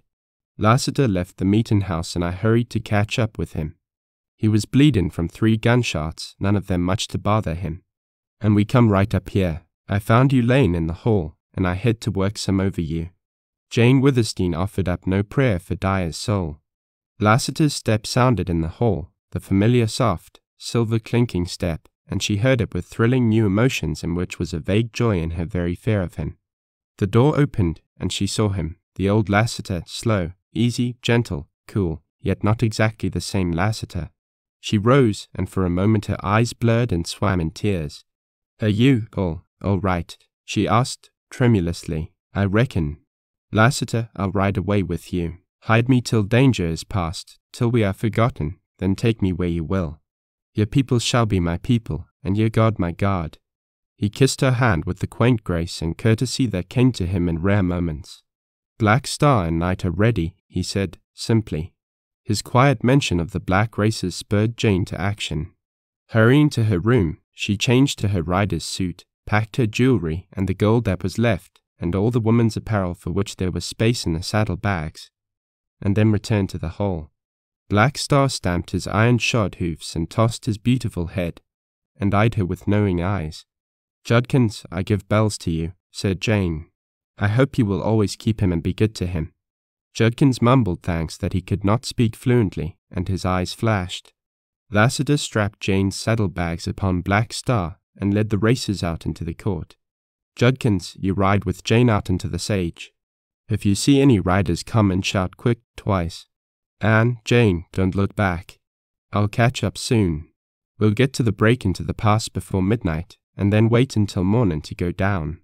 Black Star bent his graceful neck and bowed his noble head, and his broad shoulders yielded as he knelt for Jane to mount. She rode out of the court beside Judkins, through the grove, across the wide lane into the sage, and she realized that she was leaving Withersteen House forever, and she did not look back. A strange, dreamy, calm peace pervaded her soul. Her doom had fallen upon her, but instead of finding life no longer worth living, she found it doubly significant, full of sweetness as the western breeze, beautiful and unknown as the sage slope stretching its purple sunset shadows before her. She became aware of Judkins's hand touching hers. She heard him speak a husky goodbye, then into the place of bells shot the dead black, keen, racy nose of night, and she knew Lassiter rode beside her. "Don't look back," he said, and his voice, too, was not clear. Facing straight ahead, seeing only the waving, shadowy sage, Jane held out her gauntleted hand, to feel it enclosed in strong clasp. So she rode on without a backward glance at the beautiful grove of cottonwoods. She did not seem to think of the past of what she left forever, but of the color and mystery and wildness of the sage slope leading down to Deception Pass, and of the future. She watched the shadows lengthen down the slope. She felt the cool west wind sweeping by from the rear, and she wondered at low, yellow clouds sailing swiftly over her and beyond. "Don't look back," said Lassiter. Thick driving belts of smoke traveled by on the wind, and with it came a strong, pungent odor of burning wood. Lassiter had fired Withersteen House, but Jane did not look back. A misty veil obscured the clear, searching gaze she had kept steadfastly upon the purple slope and the dim lines of cannons. It passed as past the rolling clouds of smoke, and she saw the valley deepening into the shades of twilight. Light came on, swift as the fleet racers, and stars peeped out to brighten and grow, and the huge, windy eastern heave of sage level paled under a rising moon and turned to silver. Blanched in moonlight, the sage yet seemed to hold its hue of purple and was infinitely more wild and lonely. So the night hours wore on, and Jane Withersteen never once looked back. Chapter 21. Black Star and Night. The time had come for Venters and Bess to leave their retreat. They were at great pains to choose the few things they would be able to carry with them on the journey out of Utah. "Bern, whatever kind of a pack's this, anyhow?" questioned Bess, rising from her work with reddened face. Venters, absorbed in his own task, did not look up at all, and in reply said he had brought so much from cottonwoods that he did not recollect the half of it. A woman packed this. Bess explained. He scarcely caught her meaning, but the peculiar tone of her voice caused him instantly to rise, and he saw Bess on her knees before an open pack which he recognized as the one given him by Jane. By George! He ejaculated, guiltily, and then at sight of Bess's face he laughed outright. A woman packed this, she repeated, fixing woeful, tragic eyes on him. Well, is that a crime? There is a woman, after all. Now, Bess, you've lied to me. Then and there Venters found it imperative to postpone work for the present. All her life Bess had been isolated, but she had inherited certain elements of the eternal feminine. But there was a woman, and you did lie to me, she kept repeating, after he had explained. What of that? Bess, I'll get angry at you in a moment. Remember, you've been pent up all your life. I venture to say that if you'd been out in the world you'd have had a dozen sweethearts and have told many a lie before this. I wouldn't anything of the kind, declared Bess indignantly. Well, perhaps not lie. But you'd have had the sweethearts, you couldn't have helped that, being so pretty. This remark appeared to be a very clever and fortunate one, and the work of selecting and then of stowing all the packs in the cave went on without further interruption. Venters closed up the opening of the cave with a thatch of willows and aspens, so that not even a bird or a rat could get into the sacks of grain. And this work was in order with the precaution habitually observed by him. He might not be able to get out of Utah and have to return to the valley. But he owed it to Bess to make the attempt, and in case they were compelled to turn back he wanted to find that fine store of food and grain intact. The outfit of implements and utensils he packed away in another cave. Bess, we have enough to live here all our lives, he said once, dreamily. Shall I go roll Balancing Rock?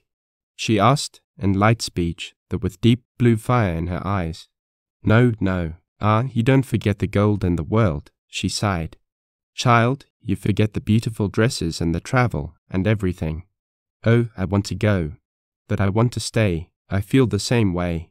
They let the 8 calves out of the corral and kept only 2 of the burros Venters had brought from cottonwoods. These they intended to ride.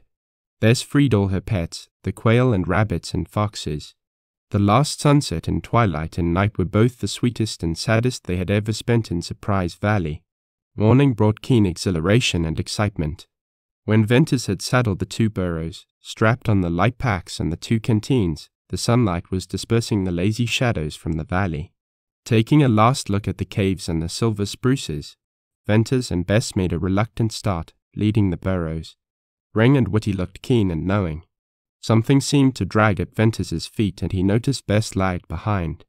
Never had the climb from terrace to bridge appeared so long. Not till they reached the opening of the gorge did they stop to rest and take one last look at the valley. The tremendous arch of stone curved clear and sharp in outline against the morning sky, and through it streaked the golden shaft. The valley seemed an enchanted circle of glorious veils of gold and wraiths of white and silver haze and dim, blue, moving shade, beautiful and wild and unreal as a dream. We can, think of it, always, remember, sobbed Bess. Hush, don't cry, our valley has only fitted us for a better life somewhere. Come. They entered the gorge and he closed the willow gate. From rosy, golden morning light they passed into cool, dense gloom. The burros pattered up the trail with little hollow cracking steps, and the gorge widened to narrow outlet and the gloom lightened to grey. At the divide they halted for another rest. Venters's keen, remembering gaze searched Balancing Rock and the long incline and the cracked toppling walls, but failed to note the slightest change. The dogs led the descent, then came Bess leading her burro, then Venters leading his. Bess kept her eyes bent downward. Venters, however, had an irresistible desire to look upward at Balancing Rock. It had always haunted him, and now he wondered if he were really to get through the outlet before the huge stone thundered down. He fancied that would be a miracle. Every few steps he answered to the strange, nervous fear and turned to make sure the rock still stood like a giant statue. And, as he descended, it grew dimmer in his sight. It changed form, it swayed, it nodded darkly, and at last, in his heightened fancy, he saw it heave and roll. As in a dream when he felt himself falling yet knew he would never fall, so he saw this long-standing thunderbolt of the little stone men plunge down to close forever the outlet to Deception Pass. and while he was giving way to unaccountable dread imaginations, the descent was accomplished without mishap. "I'm glad that's over," he said, breathing more freely. "I hope I'm by that hanging rock for good and all. Since almost the moment I first saw it, I've had an idea that it was waiting for me.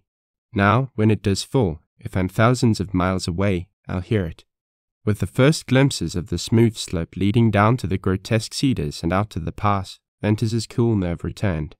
One long survey to the left, then one to the right, satisfied his caution. Leading the burros down to the spur of rock, he halted at the steep incline. "Here's the bad place, the place I told you about, with the cut steps. You start down, leading your burro. Take your time and hold on to him if you slip. I've got a rope on him and a half-hitch on this point of rock, so I can let him down safely. Coming up here was a killing job, but it'll be easy going down." Both burros passed down the difficult stairs cut by the cliff dwellers, and did it without a misstep. After that, the descent down the slope and over the mile of scrawled, ripped, and ridged rock required only careful guidance, and Venters got the burros to level ground in a condition that caused him to congratulate himself. "Oh, if we only had wrangle," exclaimed Venters. "But we're lucky. That's the worst of our trail past. We've only men to fear now. If we get up in the sage, we can hide and slip along like coyotes." They mounted and rode west through the valley and entered the cañon. From time to time Venters walked, leading his burro. When they got by all the canyons and gullies opening into the pass, they went faster and with fewer halts. Venters did not confide in Bess the alarming fact that he had seen horses and smoke less than a mile up one of the intersecting canyons. He did not talk at all, and long after he had passed this canyon and felt secure once more in the certainty that they had been unobserved, he never relaxed his watchfulness. But he did not walk any more, and he kept the burros at a steady trot. Night fell before they reached the last water in the pass, and they made camp by starlight. Venters did not want the burros to stray, so he tied them with long halters in the grass near the spring. Bess, tired out and silent, laid her head in a saddle and went to sleep between the two dogs. Venters did not close his eyes. The cañon silence appeared full of the low, continuous hum of insects. He listened until the hum grew into a roar, and then, breaking the spell, once more he heard it low and clear.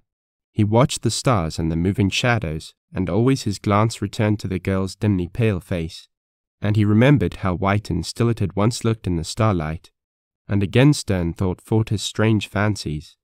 Would all his labor and his love be for naught? Would he lose her, after all? What did the dark shadow around her portend? Did calamity lurk on that long upland trail through the sage? Why should his heart swell and throb with nameless fear? He listened to the silence and told himself that in the broad light of day he could dispel this leaden-weighted dread.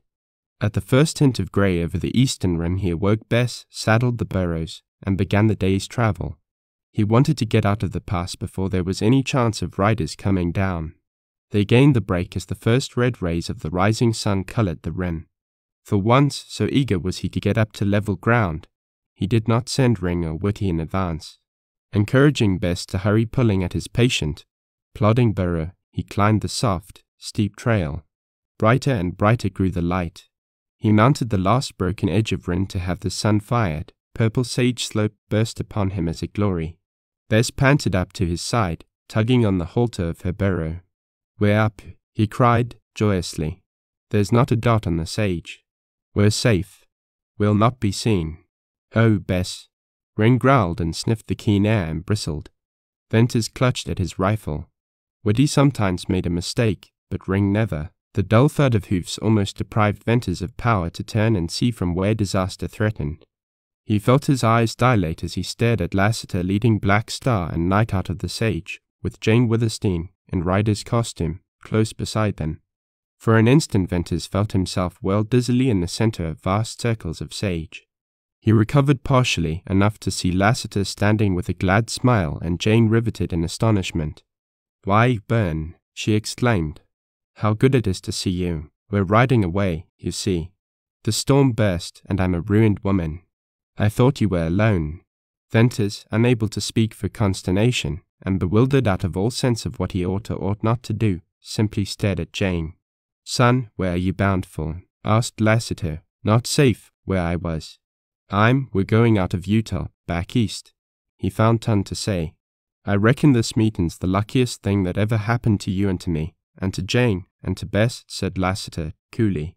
Bess, cried Jane, with a sudden leap of blood to her pale cheek. It was entirely beyond Venters to see any luck in that meeting. Jane Withersteen took one flashing, woman's glance at Bess's scarlet face, at her slender, shapely form. Venters, is this a girl, a woman? She questioned, in a voice that stung. Yes. Did you have her in that wonderful valley? Yes, but Jane, all the time you were gone. Yes, but I couldn't tell. Was it for her you asked me to give you supplies? Was it for her that you wanted to make your valley a paradise? Oh, Jane, answer me. Yes. Oh, you liar. And with these passionate words Jane Withersteen succumbed to fury. For the second time in her life she fell into the ungovernable rage that had been her father's weakness. And it was worse than his, for she was a jealous woman, jealous even of her friends. As best he could, he bore the brunt of her anger. It was not only his deceit to her that she visited upon him, but her betrayal by religion, by life itself. The passion, like fire at white heat, consumed itself in little time. Her physical strength failed, and still her spirit attempted to go on in magnificent denunciation of those who had wronged her. Like a tree cut deep into its roots, she began to quiver and shake, and her anger weakened into despair, and her ringing voice sank into a broken, husky whisper. Then, spent and pitiable, upheld by Lassiter's arm, she turned and hid her face in Black Star's mane. Numb as Venters was when at length Jane Withersteen lifted her head and looked at him. He yet suffered a pang. Jane, the girl is innocent. He cried, Can you expect me to believe that? She asked, with weary, bitter eyes. I'm not that kind of a liar, and you know it. If I lied, if I kept silent when honor should have made me speak, it was to spare you. I came to Cottonwoods to tell you, but I couldn't add to your pain. I intended to tell you I had come to love this girl. But, Jane, I hadn't forgotten how good you were to me. I haven't changed at all toward you. I prize your friendship as I always have. But, however it may look to you, don't be unjust. The girl is innocent. Ask Lassiter. Jane, she's just as sweet and innocent as little Fay, said Lassiter. There was a faint smile upon his face and a beautiful light. Venters saw, and knew that Lassiter saw, how Jane Withersteen's tortured soul wrestled with hate and through it, with scorn, doubt, suspicion, and overcame all. Bern, if in my misery I accused you unjustly, I crave forgiveness, she said. I'm not what I once was. Tell me, who is this girl? Jane, she is Oldring's daughter and his masked rider. Lassiter will tell you how I shot her for a rustler, saved her life. All the story. It's a strange story, Jane, as wild as the sage. But it's true, true as her innocence. That you must believe. Oldring's masked rider, Oldring's daughter, exclaimed Jane, and she's innocent. You ask me to believe much. If this girl is what you say, how could she be going away with the man who killed her father? Why did you tell that? Cried Venters, passionately. Jane's question had roused Bess out of stupefaction. Their eyes suddenly darkened and dilated. She stepped toward Venters and held up both hands as if to ward off a blow. Did you kill Oldring? I did, Bess, and I hate myself for it. But you know I never dreamed he was your father. I thought he'd wronged you. I killed him when I was madly jealous. For a moment Bess was shocked into silence. But he was my father. She broke out at last. And now I must go back. I can't go with you. It's all over, that beautiful dream. Oh, I knew it couldn't come true. You can't take me now. If you forgive me, Bess, it'll all come right in the end. Implored Venters. It can't be right. I'll go back. After all, I loved him. He was good to me. I can't forget that. If you go back to Oldring's men, I'll follow you, and then they'll kill me, said Venters, hoarsely. Oh no, Bern, you'll not come. Let me go. It's best for you to forget me. I've brought you only pain and dishonor. She did not weep, but the sweet bloom and life died out of her face. She looked haggard and sad, all at once stunted, and her hands dropped listlessly, and her head drooped in slow, final acceptance of a hopeless fate. Jane, look there, cried Venters, in despairing grief. Need you have told her? Where was all your kindness of heart?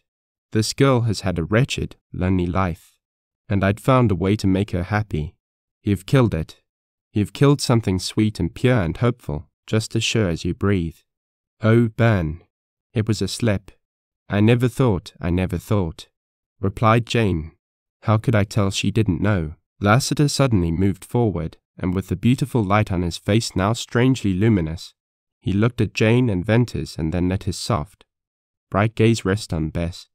Well, I reckon you've all had your say, and now it's Lassiter's turn.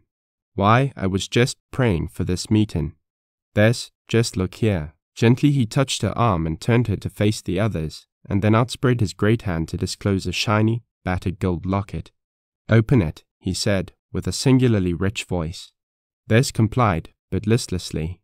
Jane, Venters, come closer, went on Lassiter. Take a look at the picture. Don't you know the woman? Jane, after one glance, drew back. Millie Ern, she cried, wonderingly. Venters, with tingling pulse, with something growing on him, recognized in the faded miniature portrait the eyes of Millie Ern. Yes, that's Millie, said Lassiter softly. Bess, did you ever see her face look hard, with all your heart and soul? The eyes seem to haunt me, whispered Bess. Oh, I can't remember, they're eyes of my dreams, but. Lassiter's strong arm went round her and he bent his head. Child, I thought you'd remember her eyes.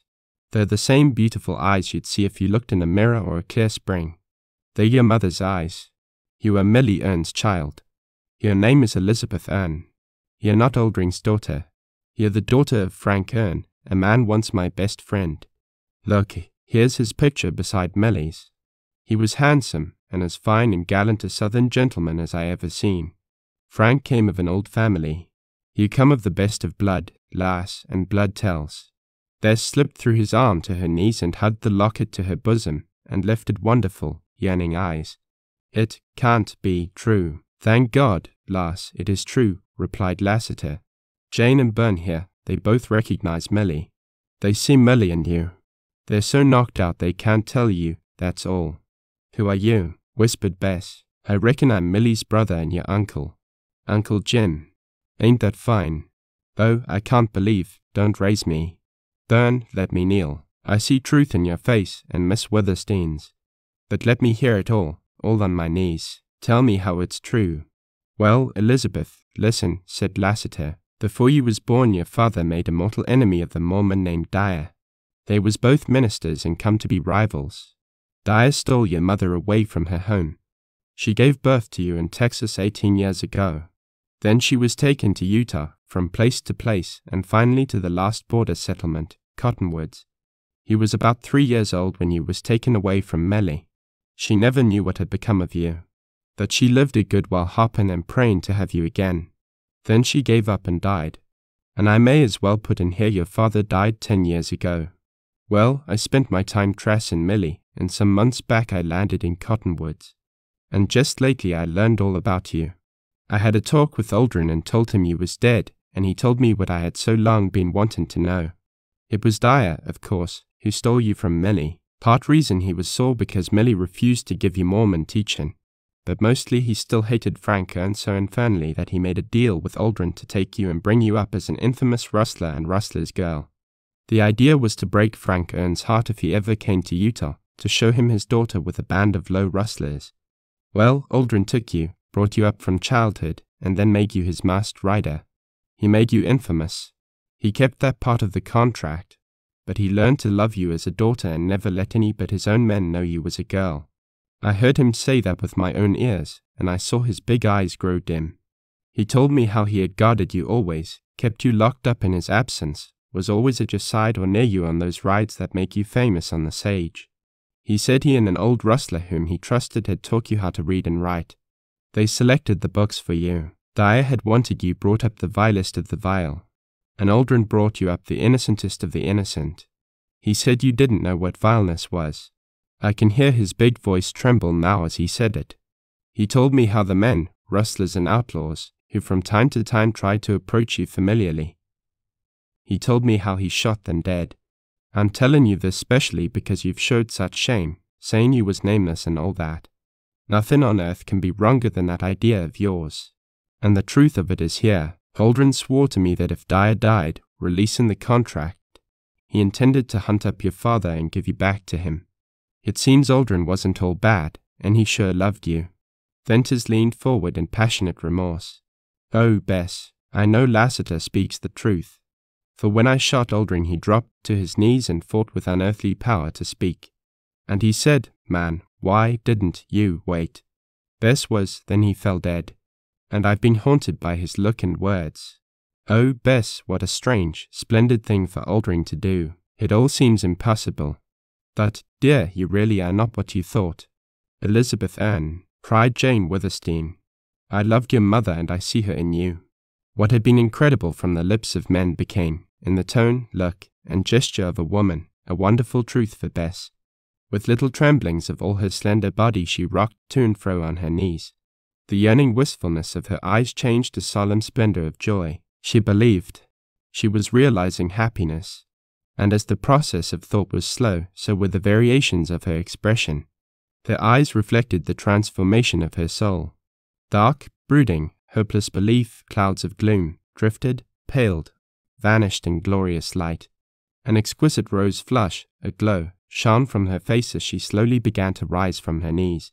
A spirit uplifted her. All that she had held as base dropped from her. Venters watched her in joy too deep for words.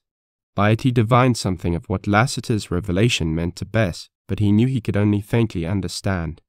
That moment when she seemed to be lifted by some spiritual transfiguration was the most beautiful moment of his life.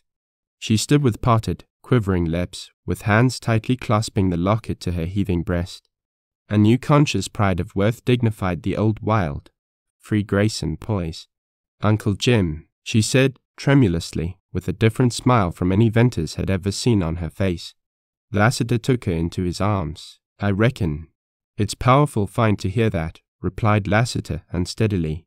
Venters, feeling his eyes grow hot and wet, turned away and found himself looking at Jane Withersteen. He had almost forgotten her presence. Tenderness and sympathy were fast hiding traces of her agitation. Venters read her mind, felt the reaction of her noble heart, saw the joy she was beginning to feel at the happiness of others. And suddenly blinded, choked by his emotions, he turned from her also. He knew what she would do presently. She would make some magnificent amend for her anger. She would give some manifestation of her love. Probably all in a moment. As she had loved Millie Erne, so would she love Elizabeth Erne. "'Pears to me, folks, that we better talk a little serious now," remarked Lassiter at length. "Time flies." "You're right," replied Venters instantly. "I'd forgotten time, place, danger. Lassiter, you're riding away. Jane's leaving Withersteen House." "Forever," replied Jane. "I fired Withersteen House," said Lassiter. "Dyer?" questioned Venters sharply. "I reckon where Dyer's gone there won't be any kidnapping of girls." "Oh, I knew it. I told Judkins and Tull," went on Venters passionately. "Tull wasn't around when I broke loose. By now he's likely on our trail with his riders. Lassiter, you're going into the past to hide till all this storm blows over. I reckon that's Jane's idea, and thinking the storm will be a powerful long time blowing over. I was common to join you in Surprise Valley. He'll go back now with me. No, I want to take Bess out of Utah. Lassiter, Bess found gold in the valley. We've a saddlebag full of gold. If we can reach Sterling." "Van, how are you ever going to do that? Sterling is 100 miles. My plan is to ride on, keeping sharp lookout. Somewhere up the trail we'll take to the sage and go round Cottonwoods and then hit the trail again. It's a bad plan. He'll kill the burros in 2 days. Then they'll walk. That's more bad and worse.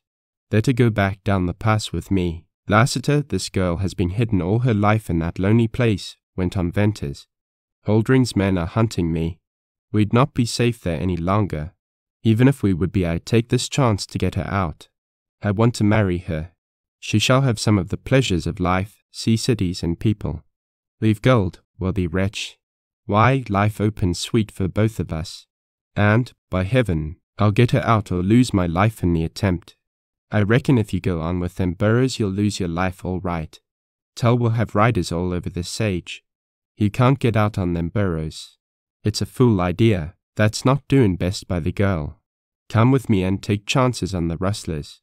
Lassiter's cool argument made Venters waver, not in determination to go, but in hope of success. "Bess, I want you to know, Lassiter says the trip's almost useless now. I'm afraid he's right. We've got about 1 chance in 100 to go through. Shall we take it? Shall we go on?" "We'll go on," replied Bess. "That settles it, Lassiter." Lassiter spread wide his hands, as if to signify he could do no more, and his face clouded. Venters felt a touch on his elbow. Jane stood beside him with a hand on his arm. She was smiling. Something radiated from her, and like an electric current accelerated the motion of his blood. "Bern, you'd be right to die rather than not take Elizabeth out of Utah, out of this wild country. You must do it. You'll show her the great world, with all its wonders. Think how little she has seen. Think what delight is in store for her. You have gold, you will be free, you will make her happy. What a glorious prospect. I share it with you. I'll think of you, dream of you, pray for you." "Thank you, Jane," replied Venters, trying to steady his voice. "It does look bright. Oh, if we were only across that wide, open waste of sage. Bern, the trip's as good as made. It'll be safe, easy. It'll be a glorious ride," she said, softly. Venters stared. Had Jane's troubles made her insane? Lassiter, too, acted queerly, all at once beginning to turn his sombrero round in hands that actually shook. "You are a rider. She is a rider. This will be the ride of your lives," added Jane, in that same soft undertone, almost as if she were musing to herself. "Jane," he cried, "I give you black star and night." "Black star and night." He echoed, "It's done." Lassiter put our saddle bags on the burros. Only when Lassiter moved swiftly to execute her bidding did Venters's cloud brain grasp at literal meanings. He leaped to catch Lassiter's busy hands. "No, no, what are you doing?" he demanded in a kind of fury. "I won't take her races. What do you think I am? It'd be monstrous. Lassiter, stop it, I say. You've got her to save. You've miles and miles to go. Tull is trailing you. There are rustlers in the pass. Give me back that saddlebag." "Son, cool down," returned Lassiter in a voice he might have used to a child. But the grip with which he tore away Venters's grasping hands was that of a giant. "Listen, you fool boy." Jane sized up the situation. "The bearers'll do for us.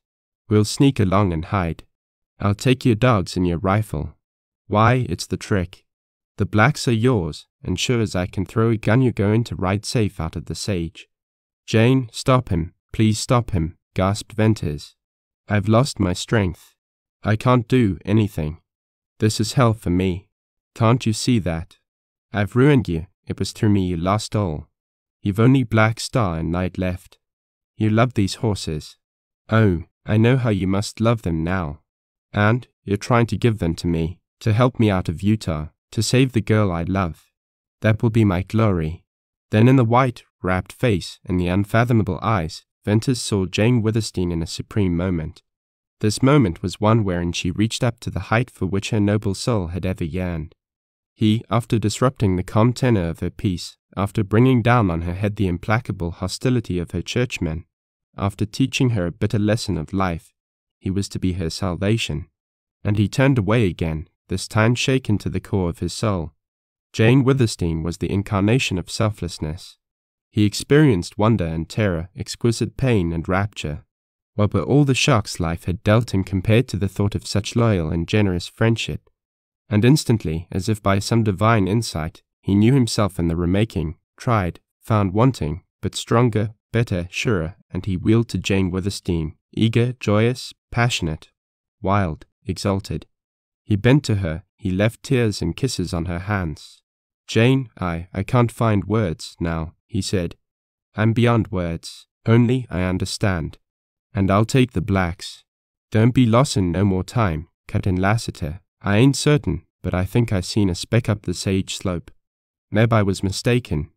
But anyway, we must all be movin'. I've shortened the stirrups on Black Star. Put Bess on him." Jane Withersteen held out her arms. "Elizabeth Ann," she cried, and Bess flew to her. How inconceivably strange and beautiful it was for Venters to see Bess clasped to Jane Withersteen's breast. Then he leaped astride Night. "Venters, ride straight on up the slope," Lassiter was saying, "and if you don't meet any riders, keep on till you're a few miles from the village, then cut off in the sage and go round to the trail. But you'll most likely meet riders with Tull. Just keep right on till you're just out of gunshot and then make your cut off into the sage. They'll ride after you, but it won't be no use. You can ride, and Bess can ride. When you're out of reach, turn on round to the west and hit the trail somewhere. Save the hosses all you can, but don't be afraid. Black Star and Night are good for 100 miles before sundown, if you have to push them. You can get to Sterling by night if you want, but better make it along about tomorrow morning. When you get through the notch on the Glaze Trail, swing to the right. You'll be able to see both Glaze and Stone Bridge. Keep away from them villages.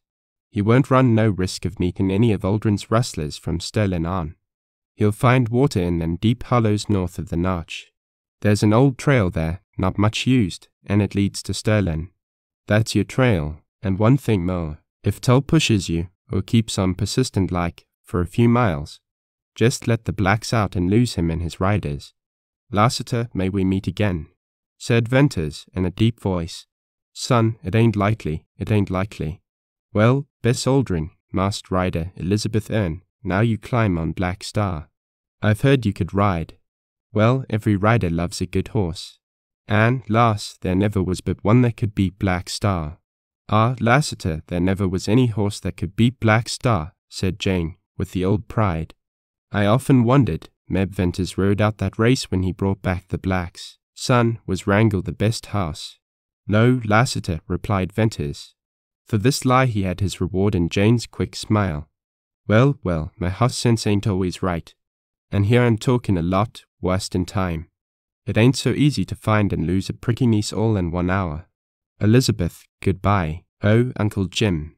Goodbye, Elizabeth Erne, be happy. Goodbye, said Jane. Goodbye, oh, goodbye. In lithe, supple action Bess swung up to Black Star's saddle. Jane Withersteen. Goodbye, called Venters hoarsely. Bern, Bess, riders of the Purple Sage, goodbye. Chapter 22. Riders of the Purple Sage.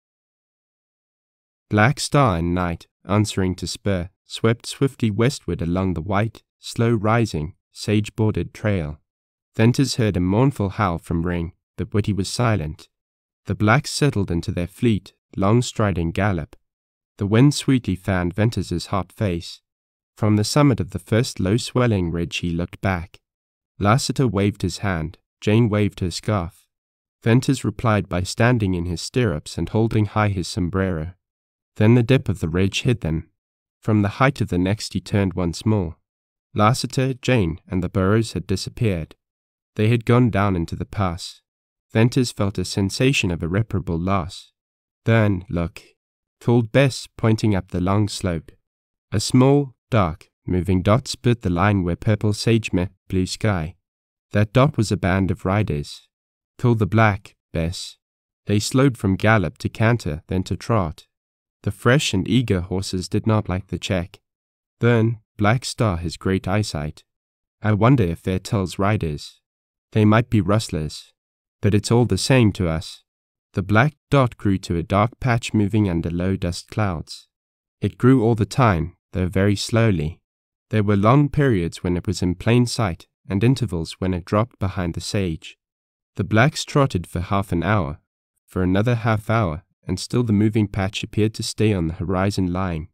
Gradually, however, as time passed, it began to enlarge, to creep down the slope, to encroach upon the intervening distance. Bess, what do you make them out? Asked Venters. I don't think they're rustlers. They're sage riders, replied Bess. I see a white horse and several greys. Rustlers seldom ride any horses but bays and blacks. That white horse is Tull's. Pull the black, Bess. I'll get down and cinch up. We're in for some riding. Are you afraid? Not now, answered the girl, smiling. You needn't be. Bess, you don't weigh enough to make Black Star know you're on him. I won't be able to stay with you. He'll leave Tull and his riders as if they were standing still. How about you? Never fear. If I can't stay with you, I can still laugh at Tull. Look, Ben, they've stopped on that ridge.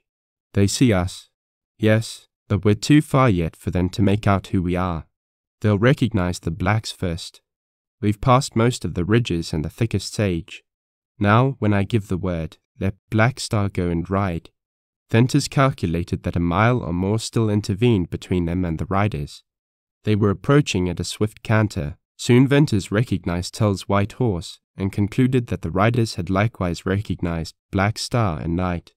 But it would be impossible for Tull yet to see that the blacks were not ridden by Lassiter and Jane. Venters noted that Tull and the line of horsemen, perhaps 10 or 12 in number, stopped several times and evidently looked hard down the slope. It must have been a puzzling circumstance for Tull. Venters laughed grimly at the thought of what Tull's rage would be when he finally discovered the trek. Venters meant to sheer out into the sage before Tull could possibly be sure who rode the blacks. The gap closed to a distance of half a mile. Tull halted. His riders came out and formed a dark group around him. Venters thought he saw him wave his arms and was certain of it when the riders dashed into the sage, to right and left of the trail. Tull had anticipated just the move held in mind by Venters. "Now, Bess," shouted Venters, "strike north. Go round those riders and turn west." Black Star sailed over the low sage, and in a few leaps got into his stride and was running. Venters spurred Night after him. It was hard going in the sage. The horses could run as well there, but keen eyesight and judgment must constantly be used by the riders in choosing ground, and continuous swerving from aisle to aisle between the brush and leaping little washes and mounds of the pack rats and breaking through sage made rough riding. When Venters had turned into a long aisle, he had time to look up at Tull's riders. They were now strung out into an extended line riding northeast. And, as Venters and Bess were holding due north, this meant, if the horses of Tull and his riders had the speed and the staying power, they would hit the blacks and turn them back down the slope. Tull's men were not saving their mounts, they were driving them desperately. Venters feared only an accident to Black Star or Night, and skillful riding would mitigate possibility of that. One glance ahead served to show him that Bess could pick a course through the sage as well as he. She looked neither back nor at the running riders, and bent forward over Black Star's neck and studied the ground ahead. It struck Venters, presently, after he had glanced up from time to time, that Bess was drawing away from him as he had expected. He had, however, only thought of the lightweight Black Star was carrying and of his superior speed. He saw now that the black was being ridden as never before, except when Jerry Card lost the race to Wrangle. How easily, gracefully, naturally, Bess sat her saddle. She could ride. Suddenly Venters remembered she had said she could ride, but he had not dreamed she was capable of such superb horsemanship. Then all at once, flashing over him, thrilling him, came the recollection that Bess was Aldring's masked rider. He forgot Tull, the running riders, the race. He let Night have a free rein and felt him lengthen out to suit himself, knowing he would keep to Black Star's course, knowing that he had been chosen by the best rider now on the upland sage. For Jerry Card was dead, and fame had rivaled him with only one rider, and that was the slender girl who now swung so easily with Black Star's stride. Venters had abhorred her notoriety, but now he took passionate pride in her skill, her daring, her power over a horse. And he delved into his memory, recalling famous rides which he had heard related in the villages and round the campfires. Aldring's masked rider, many times this strange rider, at once well known and unknown, had escaped pursuers by matchless riding. He had to run the gauntlet of vigilantes down the main street of Stonebridge, leaving dead horses and dead rustlers behind. He had jumped his horse over the Gerber Wash, a deep, wide ravine separating the fields of Glaze from the wild sage. He had been surrounded north of Stirling, and he had broken through the line.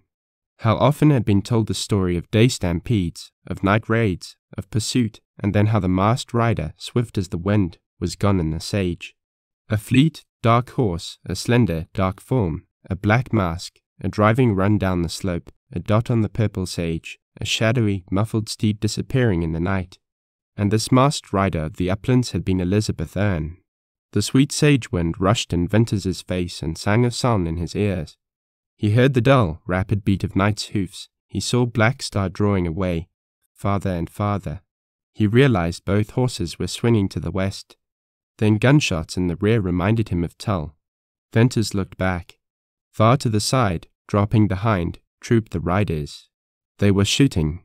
Venters saw no puffs or dust, heard no whistling bullets. He was out of range. When he looked back again, Tull's riders had given up pursuit.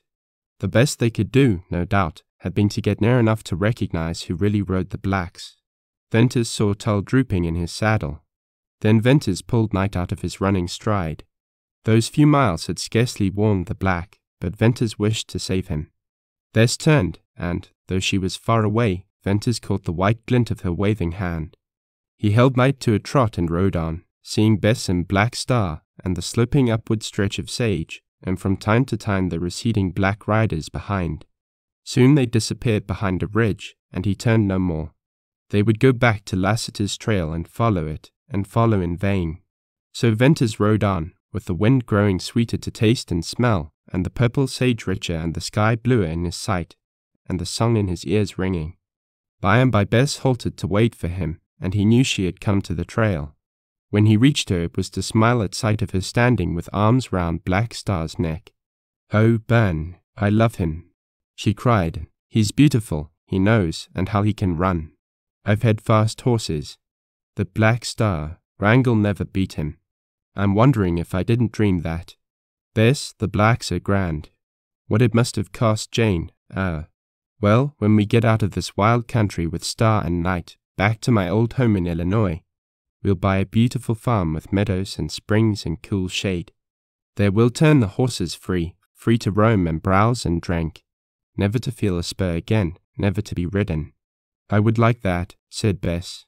They rested. Then, mounting, they rode side by side up the white trail. The sun rose higher behind them. Far to the left a low line of green marked the site of cottonwoods. Venters looked once and looked no more. Bess gazed only straight ahead. They put the blacks to the long, swinging rider's canter, and at times pulled them to a trot, and occasionally to a walk. The hours passed, the miles slipped behind, and the wall of rock loomed in the fall. The notch opened wide. It was a rugged, stony pass, but with level and open trail, and Venters and Bess ran the blacks through it. An old trail led off to the right, taking the line of the wall, and this Venters knew to be the trail mentioned by Lassiter. The little hamlet, Glaze, a white and green patch in the vast waste of purple, lay miles down a slope much like the cottonwood slope, only this descended to the west. And miles farther west a faint green spot marked the location of Stone Bridge. All the rest of that world was seemingly smooth, undulating sage, with no ragged lines of canyons to accentuate its wildness. "Bess, we're safe, we're free," said Venters. "We're alone on the sage. We're halfway to Sterling. Oh, I wonder how it is with Lassiter and Miss Withersteen. Never fear, Bess. He'll outwit Tull. He'll get away and hide her safely. He might climb into Surprise Valley, but I don't think he'll go so far. Then, will we ever find any place like our beautiful valley?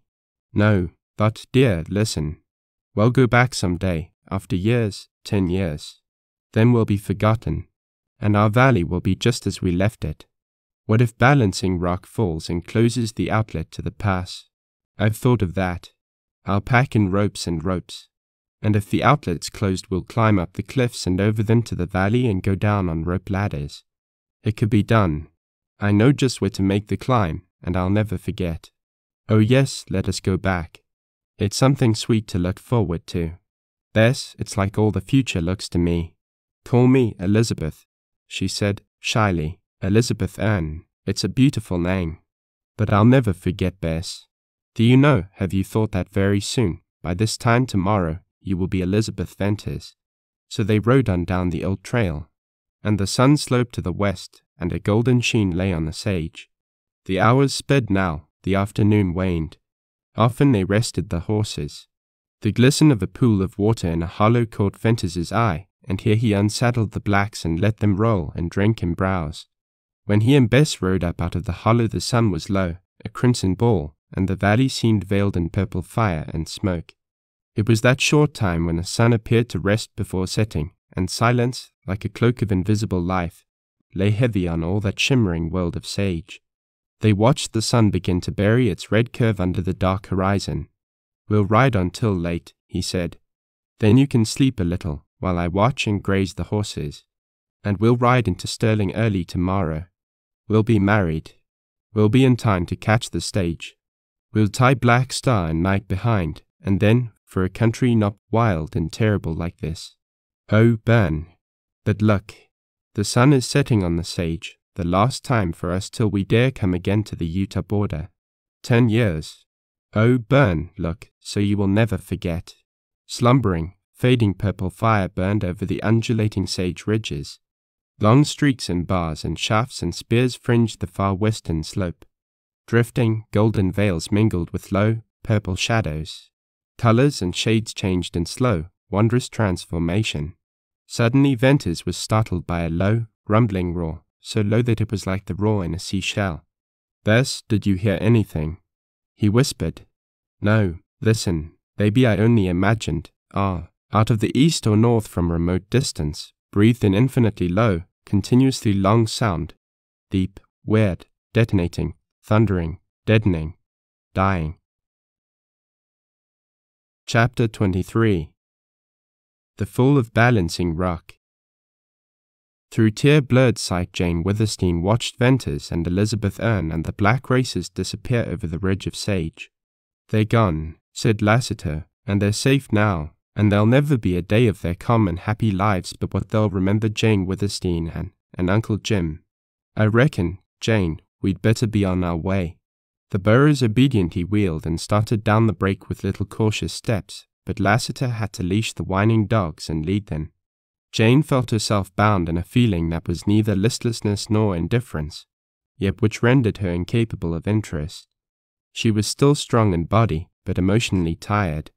That hour at the entrance to Deception Pass had been the climax of her suffering, the flood of her wrath, the last of her sacrifice, the supremacy of her love, and the attainment of peace. She thought that if she had little faith she would not ask any more of life. Like an automaton she followed Lassiter down the steep trail of dust and bits of weathered stone, and when the little slides moved with her or piled around her knees she experienced no alarm.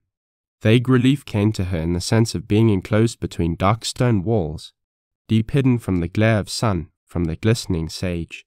Lassiter lengthened the stirrup straps on one of the burros and bade her mount and ride close to him. She was to keep the burro from cracking his little hard hoofs on stones. Then she was riding on between dark, gleaming walls. There were quiet and rest and coolness in this canon. She noted indifferently that they passed close under shady, bulging shelves of cliff, through patches of grass and sage and thicket in groves of slender trees, and over white, pebbly washes, and around masses of broken rock. The burros trotted tirelessly, the dogs, once more free, pattered tirelessly, and Lassiter led on with never a stop, and at every open place he looked back. The shade under the walls gave place to sunlight, and presently they came to a dense thicket of slender trees, through which they passed to rich, green grass and water.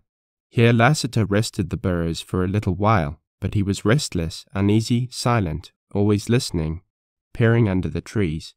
She dully reflected that enemies were behind them, before them. Still the thought awakened no dread or concern or interest. At his bidding she mounted and rode on close to the heels of his burro.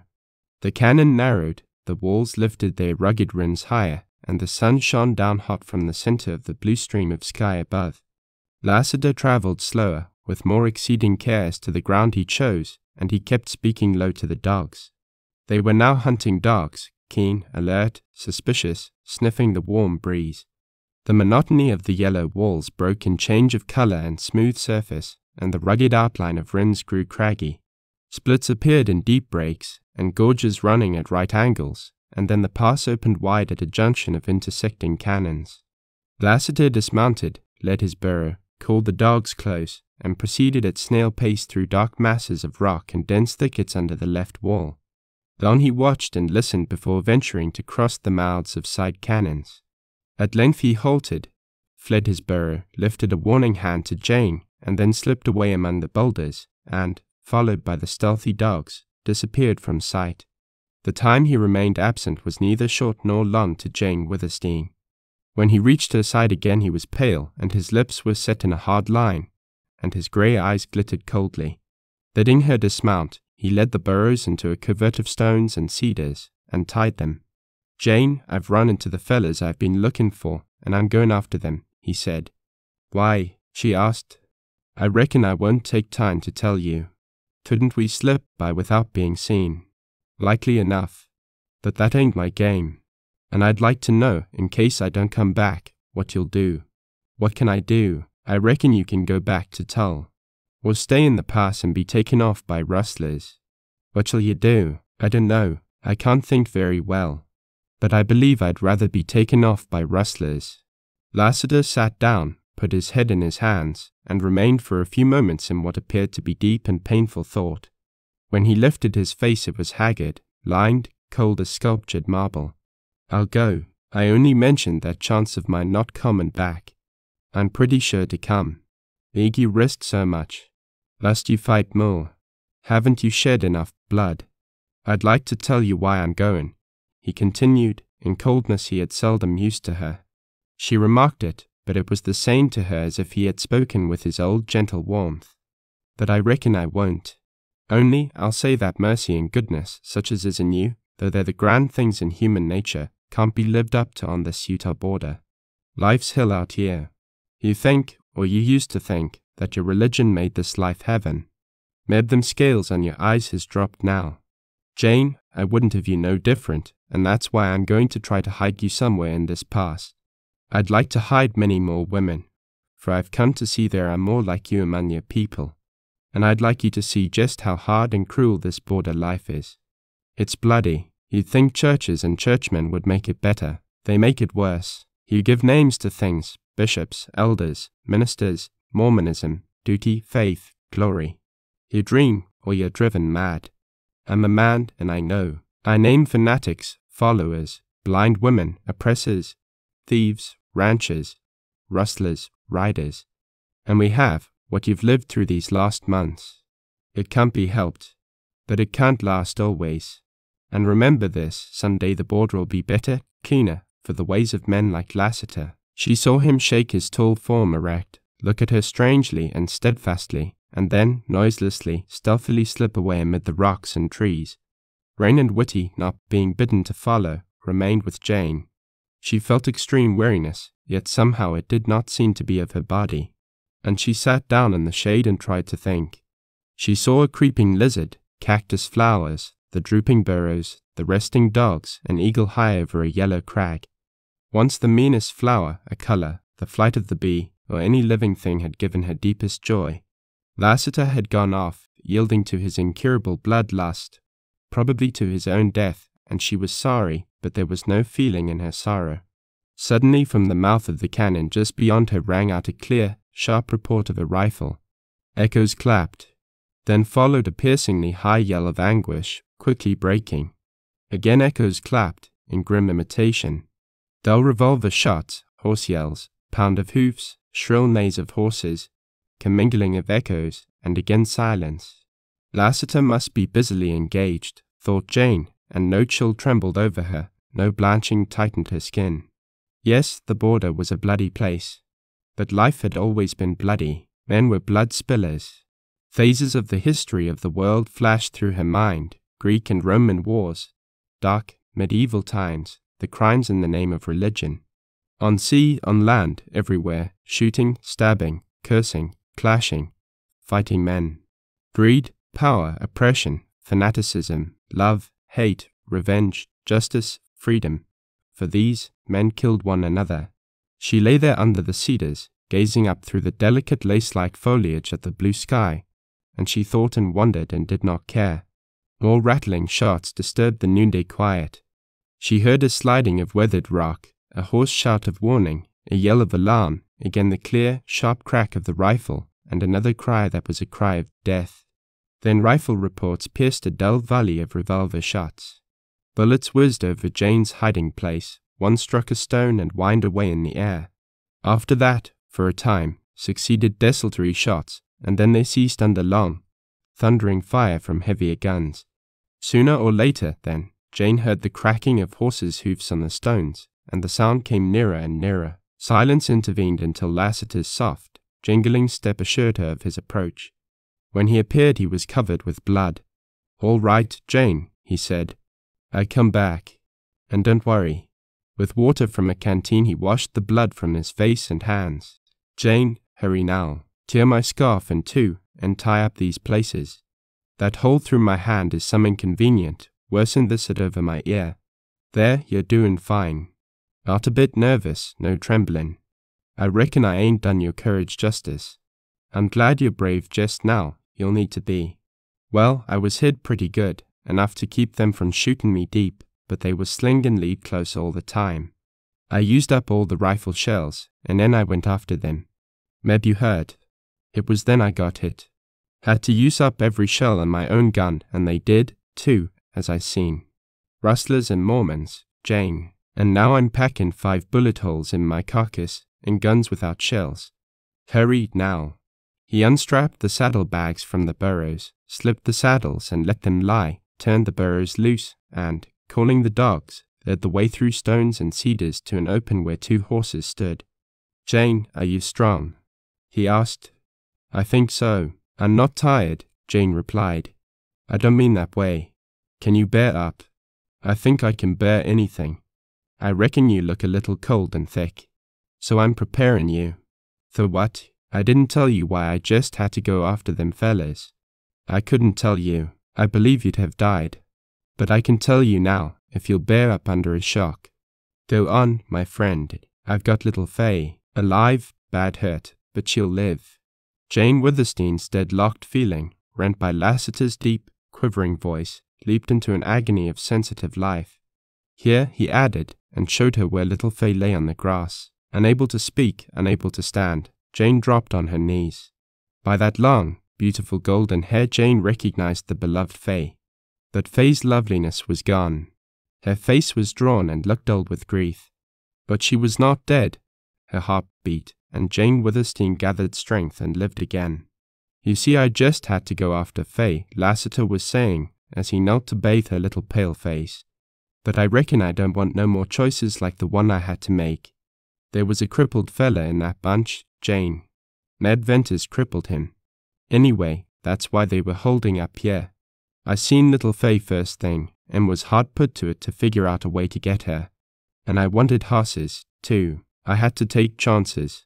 So I crawled close to their camp. One fella jumped a hoss with little Faye, and when I shot him, of course she dropped. She's stunned and bruised, she fell right on her head. Jane, she's common too. She ain't bad hurt. Faye's long lashes fluttered. Her eyes opened.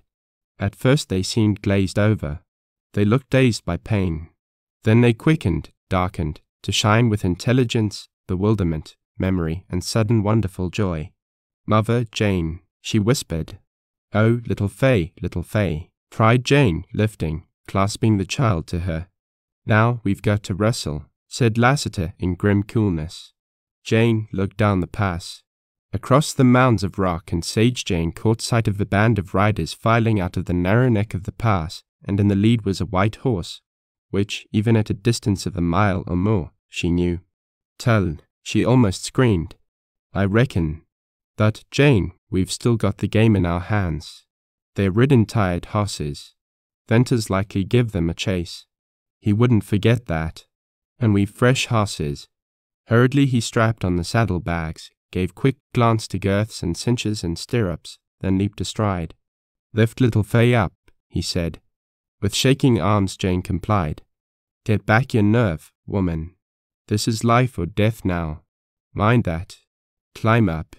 Keep your wits. Stick close to me. Watch where your horse is going and ride. Somehow Jane mounted, somehow found strength to hold the reins, to spur, to cling on, to ride. A horrible quaking, craven fear possessed her soul. Lassiter led the swift flight across the wide space, over washes, through sage, into a narrow canon where the rapid clatter of hoofs rapped sharply from the walls. The wind roared in her ears, the gleaming cliffs swept by, trail and sage and grass moved under her. Lassiter's bandaged, blood-stained face turned to her. He shouted encouragement. He looked back down the pass. He spurred his horse. Jane clung on, spurring likewise, and the horses settled from hard, furious gallop into a long striding, driving run. She had never ridden at anything like that pace. Desperately she tried to get the swing of the horse, to be of some help to him in that race, to see the best of the ground and guide him into it. But she failed of everything except to keep her seat the saddle, and to spur and spur. At times she closed her eyes, unable to bear sight of Faye's golden curls streaming in the wind. She could not pray, she could not rail, she no longer cared for herself. All of life, of good, of use in the world, of hope in heaven entered in Lassiter's ride with little Fay to safety. She would have tried to turn the iron-jawed brute she rode. She would have given herself to that relentless, dark-browed Tull. But she knew Lassiter would turn with her, so she rode on and on. Whether that run was of moments or hours, Jane Withersteen could not tell. Lassiter's horse covered her with froth that blew back in white streams.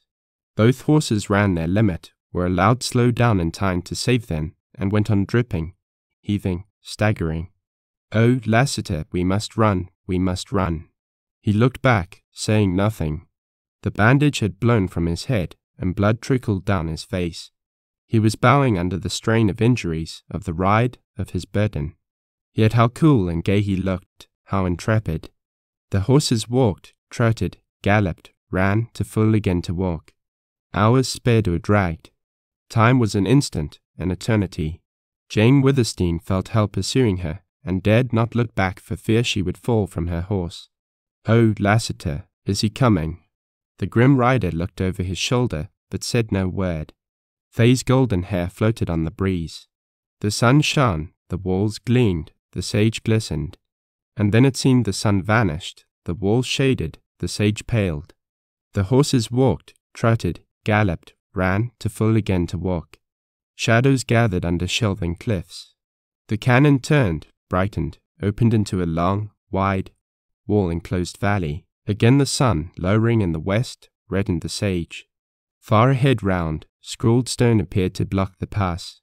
"Bear up, Jane, bear up," told Lassiter. "It's our game, if you don't weaken. Lassiter, go on alone. Save little Fay, only with you. Oh, and the coward, a miserable coward. I can't fight or think or hope or pray. I'm lost. Oh, Lassiter, look back. Is he coming? Oh, not, hold out. Keep your breath, woman, and ride not for yourself or for me, but for Fay." A last breaking run across the sage brought Lassiter's horse to a walk. "He's done," said the rider. "Oh, no, no, won't Jane. Look back, Jane, look back. 3-4 miles we've come across this valley, and no Tull yet in sight. Only a few more miles."